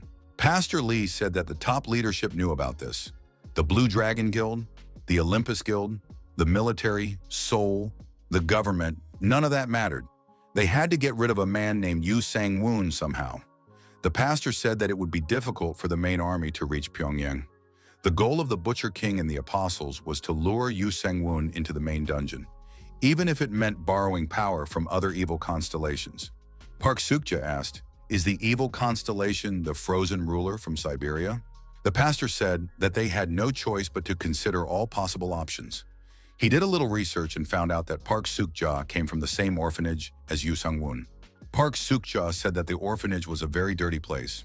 Both boys and girls were forced to do manual labor. If you were unlucky, you could become their plaything. Most people who leave the orphanage become scavengers or homeless. Park Sukja suggested that Yu Sang-woon was their most famous graduate. Pastor Lee said that the girl opened up as soon as the topic came up. Park Sukja explained that she was just reminiscing about the past and didn't mean anything else. Pastor Lee said that Yu Sang-woon and his team would soon arrive in Pyongyang. They also needed to prepare. The pastor said that while visiting the Butcher King, he had thought long and hard about life and ethics. He came to the conclusion that in order for the Butcher King to rule this world, blind creatures that did not exist before and would serve only him must come into being. Pastor Lee showed his companions the warriors of the Butcher King, whom he had created personally as a result of many years of research, beasts, archdemons, and humans. The new species were bred through genetic combinations. The pastor said that he had actually kidnapped people not only for this purpose, but also to prepare potions. Pastor Lee officially introduced the Butcher King's loyal dogs, the arch marionettes, to those present. While in the Iron Fortress, the protagonist decided to check the status window. Would there be enough there to deal with the Butcher King and Pastor Lee? Ayun looked at the same status window and said that these were her stepfather's stats. These words came as a surprise to our hero. Ayun was surprised. After all the stats are at the SSS level, and all the skills are unique. Wasn't that the level of a constellation? Yu Sang-woon was the embodiment of a constellation? So Mi said that she had also been looking at other people's stats for a long time, but this was the first time she had seen such stats. Ayun added that there were also the knights in the Heavenly Sword Army. If Yu Sang-woon wanted to, he could take over the whole world. However, with great power comes great responsibility. Baek Ayun said that if the young man is selfish, he will go down the path of darkness and decay. The constellations would not have given him such power for no reason. The head of the academy said that the young man would have to figure out their intentions and use this power correctly. Yu Sang-woon said that he knew nothing about such things, but he did not intend to become famous as a hero or a villain. Yu Sang-woon said that in any case, he needed to hone his skills so that he could easily summon the Heavenly Sword Army. Yu Sang-woon asked the girls to stop pressuring him. Why do they always do this when he's checking his statuses? Baek Ga-yeon noted that she also had something to say. While investigating Pastor Lee's whereabouts, they discovered something interesting. The head of the academy showed old photos of the boy with his parents at an amusement park. The protagonist couldn't help but recognize these people. Baek Ga-yeon added that traces had been found at the scene indicating the involvement of the apostles of the Butcher King. The head of the academy did not know how involved he was, but they had been spotted outside the city on the day of the attack. Yu Sang-woon said that at that time they were supposed to be watching the Butcher King. Why didn't they do anything? Baek Ga-yeon replied that Pastor Lee had bribed the local hunter and the police. The woman showed 2 photos and asked, "Is he the same as he is now? Doesn't he age because he absorbs the energy of living beings?" Yu Sang-woon asked why they were being told about this now. Baek Ga-yeon replied that it was important because it would affect the whole world. The woman added that there was information about the shelter where the young man had been kept. Pastor Lee's influence was also present there. The pastor interfered with the shelter structure to attract more scavengers to his side. He even replaced the managers with his own people. The woman added that at that time, the entire association was working for Pastor Lee. The head of the academy said that the young man was a typical victim of theirs. Yu Sang-woon said he wanted to prepare an attack on Pastor Lee and the Butcher King. All procedures must be followed. Baek Ga-yeon said that now there was a clear goal: to eliminate Pastor Lee and the Butcher King. The enemy must be defeated, but there were a few things that needed to be taken care of in advance. After the punitive operation, the government imposed a ban on travel to the areas where the massacre took place. If you go there without permission, there will be problems. Baek Ga-yeon asked our hero, "Isn't the Golden Knight going to lead the Heavenly Sword Army?" From the government's point of view, Yu Sang-woon and his soldiers are ordinary soldiers. The government may decide that the young man has become a traitor. Yu Sang-woon replied that he had always done so. Since then, it had been a direction that benefited the people or the government. It should be useful too, but now everything is different. Of course, the punitive command had failed in its mission, but if the young man went against the government's orders, it would be a problem from the government's point of view, regardless of whether he destroyed the Butcher King or not.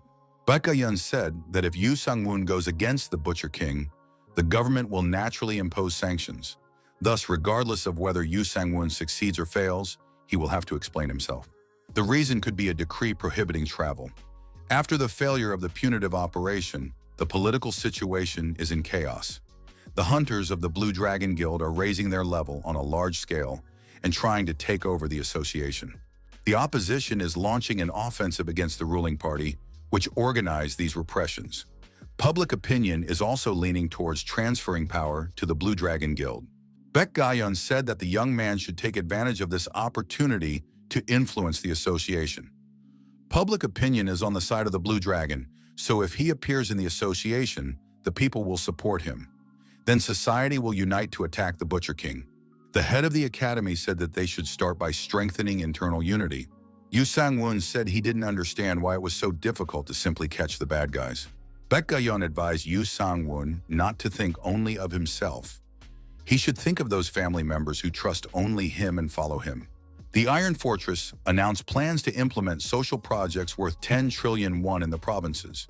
The project includes the creation of an additional shelter, as well as the construction of surveillance equipment and barriers to protect the territory.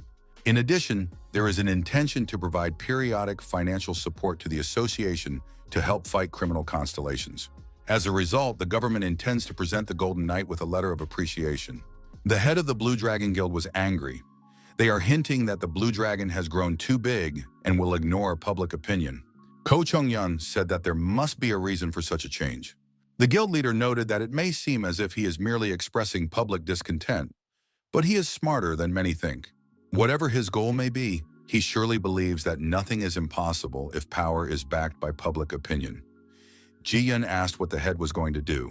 The boss replied that the association also proposes to develop support projects for local areas.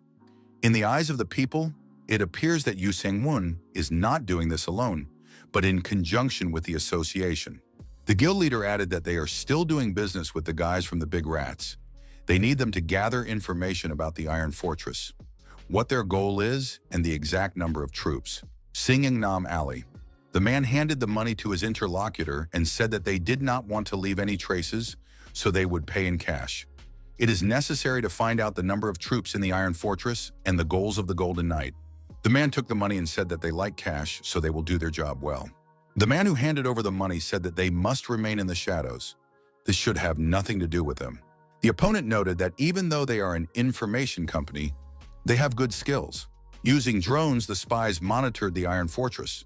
The man obtained the necessary information and received money for it. He discovered that there were not only knights in the fortress, but also goblins. The information obtained in this way was supposed to satisfy the customers. The spy turned around and saw that his colleague had been deactivated and was lying unconscious. Yu Sang-woon, who was nearby, asked who they were. Was this a drone club? The man said that they were indeed from the club. They had lost control and were now looking for where the drone had flown. Yu Sang-woon was surprised and said he thought they were spies. The man explained that it was a mistake and apologized for the misunderstanding. The protagonist didn't believe him. Yu Sang-woon stuck a titanium stake into the ground in front of the man and asked who had sent them. Yu Sang-woon said that if the man obeyed, he would be able to return home alive. The spy repeated his story. They were playing with a drone and got carried away. Yu Sang-woon suggested that the two knew where they were. Was he really going to remain silent? Yu Sang-woon poked the spy in the nose with a stick and asked if that would make him talk. The protagonist said he wasn't going to take what this man had filmed. He could deliver the video to the customer, no one would mind. The spy confessed that they had been hired by the Blue Dragon Guild. He was from an information-gathering organization. The spy asked that this guy not harm him or his organization, the Big Rats. Shin Yun looked at the business card of the Big Rats organization. The girl thought the design of the business card was terrible. Becca Yun said that the Big Rats was a company created by garbage collectors. Somi was surprised. Could garbage collectors really create an entire organization? The head of the academy noted that any scoundrel could create a company. Even criminals were citizens. Somi asked the protagonist where he got the business card. Yu Sang-woon replied that some time ago, on a cliff near the Iron Fortress, he felt a strange energy, went there, and discovered that their fortress was being secretly filmed. The Blue Dragon Guild is behind this organization. Ayun was surprised. Did Yu Sang-woon just let that man go? The young man replied that he had escorted the man back and told him to take everything he had filmed and get paid for it. Park Ga-yeon noted that it was a good job. Even if that man had been destroyed, another swindler would have taken his place.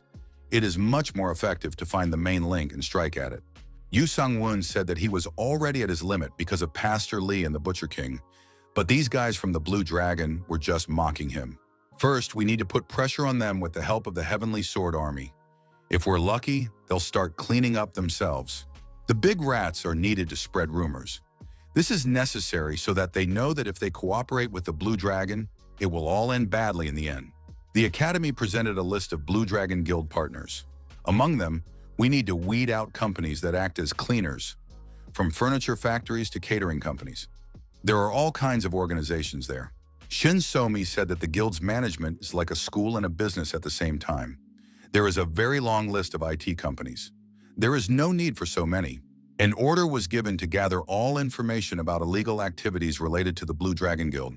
The knight informed the guildmaster that they had begun receiving complaints from companies that traded in information.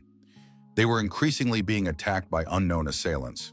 The guild leader asked what exactly the companies were saying. The assistant replied that they would not be working with them in the future.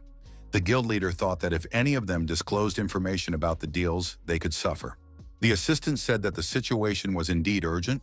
The guild leader said that all compromising documents must be destroyed. Rumors began to spread throughout the city that people who had cooperated with the Blue Dragon were dying. Information about the Blue Dragon's illegal deals surfaced, and the Golden Knight began to track them down. Apparently, this is why the Blue Dragon decided to cut off its tail. However, the Golden Knight did not destroy a single garbage collector. The Blue Dragon began to destroy everyone who had anything to do with it. The man explained that most of them became scavengers because they hated the association or the government. Where else could they go for help? It was better to turn to the Golden Knight for help. A large number of people approached the Iron Fortress and announced that they were surrendering unconditionally. They would not cause any trouble and asked to be accepted. The news reported that the Golden Knight was becoming the center of attention, calling the garbage collectors to the center of the capital, to the Iron Fortress. All the garbage collectors expressed their intention to surrender and obey any order from the Golden Knight, Yu Sang-woon. Citizens and police authorities welcomed this, saying it significantly improves security. The garbage collectors announced their mass surrender. However, the military expresses concern that this may be a private recruitment of soldiers. As the government has not yet expressed its position, the controversy is expected to continue for some time. The head of the Blue Dragon Guild was extremely angry after hearing this news. This Yu Sang-woon has definitely crossed the line. The office door flew open and the police appeared. The officer asked if Go Jong-soo, the head of the Blue Dragon Guild, was there. The officer showed the guild leader an arrest warrant. He was accused of inciting assault, embezzling public funds, and violating the Personal Information Protection Act. Go Jong-soo asked if the police were going to arrest him right now. The police officer replied that it would just be a conversation. Ji Yeon explained that information about recent cases had been leaked because the garbage collectors had switched to Yu Sung-woon. The guild leader would be released soon anyway due to insufficient evidence and the law protecting hunters. It would be best to go with the police now. The head of the Blue Dragon Guild obediently left the office and followed the police. Journalists asked the association president if he could comment on the case in which the Blue Dragon Guild hired garbage collectors to illegally gather information. Did the president know about the criminal activities of guild leader Go Jong-soo? What information did the guild leader illegally gather? The protagonist also watched the information appearing on television about this matter. In connection with the investigation of the case of guild leader Go Jong-soo, there were opinions that the Golden Dragon Knight Yu Sang-woon should join the Hunters Association. Yu Sang-woon stated that before attacking the Butcher King and Pastor Lee, they must unite public opinion. Baek Ga-yeon told the young man that he had done a good job. It was time to move on to the next stage. Baek Ga-yeon added that now everyone knows that Yu Sang-woon is from an orphanage. Therefore, it would be good to provide large-scale support to orphanages. Yu Sang-woon replied that it was also necessary to get rid of all the trashy orphanages that took bribes and abused children. The protagonist said that he intends to hold the National Assembly members who turned a blind eye to such orphanages accountable. Such homes must be destroyed, and children who have nowhere to go must be taken in. There are many such children throughout the country, but the Iron Fortress is currently too small for this. Therefore, it needs to be significantly expanded. Several days passed. Shin Sumi reported that information had come in from Kaesong. The archdemon had been spotted in Siberia. It was reported that a man named Park Suk-ja and Archidolls had appeared in the direction of Vladivostok. Rumor has it that this monster is a mixture of archdemon and human genes. Russia, Vladivostok. The Archidolls, armed with clubs, are moving around the city, deactivating everyone they encounter in order to capture them later. The captives are led through the city with their hands tied. One of the prisoners tried to escape and jumped to the side. The guard yelled at him. The man fell and Kavak approached him. The thug asked where he was going to run. Kwok hit the prisoner and he fell to the ground. Kwok asked the guards where they were looking. Why should he have to catch someone? Kwok angrily hit one of the guards. Couldn't they control the situation? Park Suk-ja admitted that the guards lacked discipline. Kwok wanted to continue the preventive training of the guards, but Park Suk-ja said that was enough. Kwok told the guards to get up, or they would become raw materials themselves. Rimiju asked what Kwok was doing there. The bully replied that the guards couldn't handle ordinary people. Rimiju said there was no need to worry. Every person was important to them for creating the Archicaucus. It seemed that Pastor Lee had something grand in mind. Yu Sang-woon watched the news and realized that there was no information about Vladivostok. Perhaps the media was also under control. If the outside world learned about Pastor Lee's evil deeds, it would become a weak point in front of the West. Yu Sang-woon decided that he should go there himself. Shin A-young said she also wanted to go to Russia. Yu Sang-woon said it would not be a tourist trip. Shin So-mi asked to be taken along. It would be good for her to get some fresh air after a long stay in the Iron Fortress. So-mi noted that it would be like a family trip.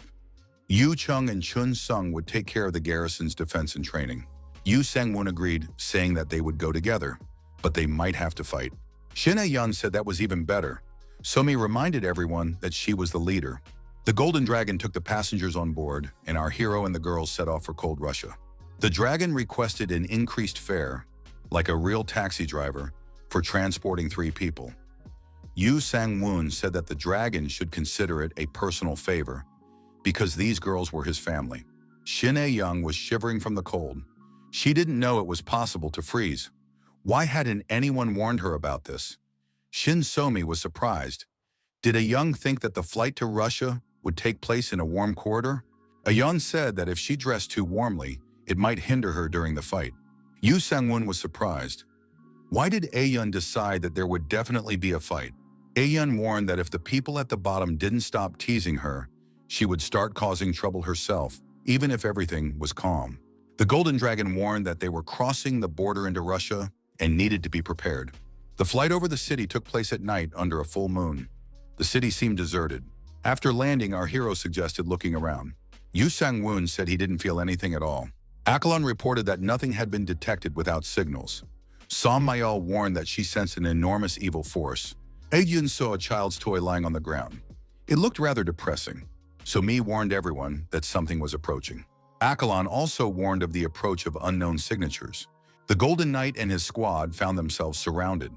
A huge number of unknown entities were detected around the entire perimeter. Akalon reported to his boss that these were beast-like monsters that did not emit biological signals. Shinsumi immediately determined that they were Archicookies, puppets created by Pastor Lee. The pastor had brought people here to use them as material. How far would he go in his monstrous deeds? The Archicookie reached out its hand and lunged at the rescue team. Shinsumi reacted in a unique way and immediately opened fire with an automatic weapon. The Archicookless began to approach the heroes from all sides. Yu Sung-woon, his companions, and the team of assistants prepared to repel the monster's attack. The protagonist gave the go-ahead to destroy the Archicookless. The ring was closing in and the enemy was almost upon them. The heroes stood back to back. Pastor Lee was informed that Yu Sung-woon's squad had appeared in Vladivostok. The reporter said that since the arriving force was small, the Archicookles had been deployed. Pastor Lee did not think that this would attract them when they had not yet dealt with Pyongyang. He assumed that Yu Sung-woon was pursuing selfish goals and was far from common sense in politics. The assistant said that it was a small group, 10 people at most, so everything would be resolved soon. The pastor was surprised. Had they learned nothing from the recent incident? The pastor added that this was precisely why they were being beaten everywhere. Even if a division were sent, it would not be able to stop these 10 people. The pastor said it would be better to make archicockle or a potion out of these two. The pastor added that he was joking and didn't think a potion made from such people would be very useful. The man added that if the assistants continue to bring bad news, he will be very upset. It is necessary to go to the place and convey this to Park Suk-ja, Ri Mi-ju, and Kwak Won-ho. He is not going to destroy them. It is necessary to bring one arm of each of these guys, then everyone will receive a special reward. Akalon reported that reinforcements were approaching the Archicules and requested confirmation. Some Mayal told the commander that there were too many of them. Yu Sung-woon said that it was not a sword, but it could work too. The young man swung the titanium stake and said, "Heaven must accept his sword, which has reached its peak. This blow must show that he is a star on this earth." After these words, there was an explosion with a powerful release of energy. Park Suk-ja felt the ground shake beneath her feet. Kwak Won-ho was surprised. What was that? Park Suk-ja said that Yu Sung-woon's squad was not far away. Kwak Won-ho said that they were constantly getting in the way. Park Suk-ja reported that Pastor Lee had ordered them to deal with this problem. Kwak Won-ho replied that he had no objection. Park Suk-ja ordered everyone to follow them. Only a minimal number of troops would remain to transport the material. The Hunters Association asked Park Ga-yeon in surprise if the Golden Knight had really gone to Vladivostok. No matter how much of a hero he is, he cannot ignore political and international relations. Park Ga-yeon replied that the image she was showing reflected the current situation in Vladivostok, recently received from Yu Sung-woon's group. The head of the academy replied that she understood the concern about the international situation, but first and foremost, people needed to be saved. The government officials said that this could become a problem regardless of whether they take action. So they will have to save the people. Does Park Ga-yeon understand what Pastor Lee is aiming for? Baek Ga-yeon noted that since the materials were running out in the north of the country, Pastor Lee had gone to Vladivostok to get them. There is no need to clarify what is meant by materials. If he collects the necessary amount, where will he strike? Of course, directly at the south of the country. Thus, Yu Sung-woon's departure for Vladivostok was the best choice for the country, both politically and diplomatically. The special representative asked what Yu Sung-woon planned to do after arriving in Vladivostok. Baek Ga-yeon said, "If the lips die, the teeth will freeze. Everything is already crystal clear." A proposal was made to neutralize the entire northern region, including Pyongyang. The Butcher King is raging, so China is in a difficult position, and hostility towards the Butcher has increased due to the incident in Vladivostok. They will definitely want to get rid of him. Baek Ga-yeon noted that they would not want the government, the US, and the Olympus guilds to cross Pyongyang and reach the Yalu and Tumen rivers. Based on these motivations, they are lukewarm about removing the Butcher King. It is necessary to declare neutralization and attack Pyongyang to expel the Butcher King and Pastor Lee. The special representative asked whether China and Russia would accept this. This plan is not like the unification of the entire peninsula. The communists already talked about something similar in the 1950s. No one knows whether they will accept it now.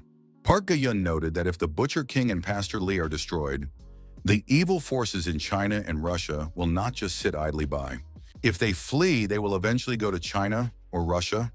What will happen to these countries in that case? The woman added that while the Butcher King and Pastor Li are being ousted, China and Russia will be busy taking care of themselves. In the end, the northern region will have to be occupied. The head of the academy asked if they still saw a problem in international relations. Gawolf said that the counterparty was strong. Akalan added that no further movements had been detected in the vicinity, so Mi asked Akalan to report this earlier next time. At this point, the Archikuklas were finished. The Golden Knight studied the information in the status window and realized that he had not received any rewards, probably because the Archikuklas were not alive. The dragon reported that something was approaching from the southwest. It seemed that the beast archdemons were approaching. The dragon added that the first three seemed to be quite strong. Kwak Wanho, Park Sukja, and Li Miju arrived at the site of the expected battle.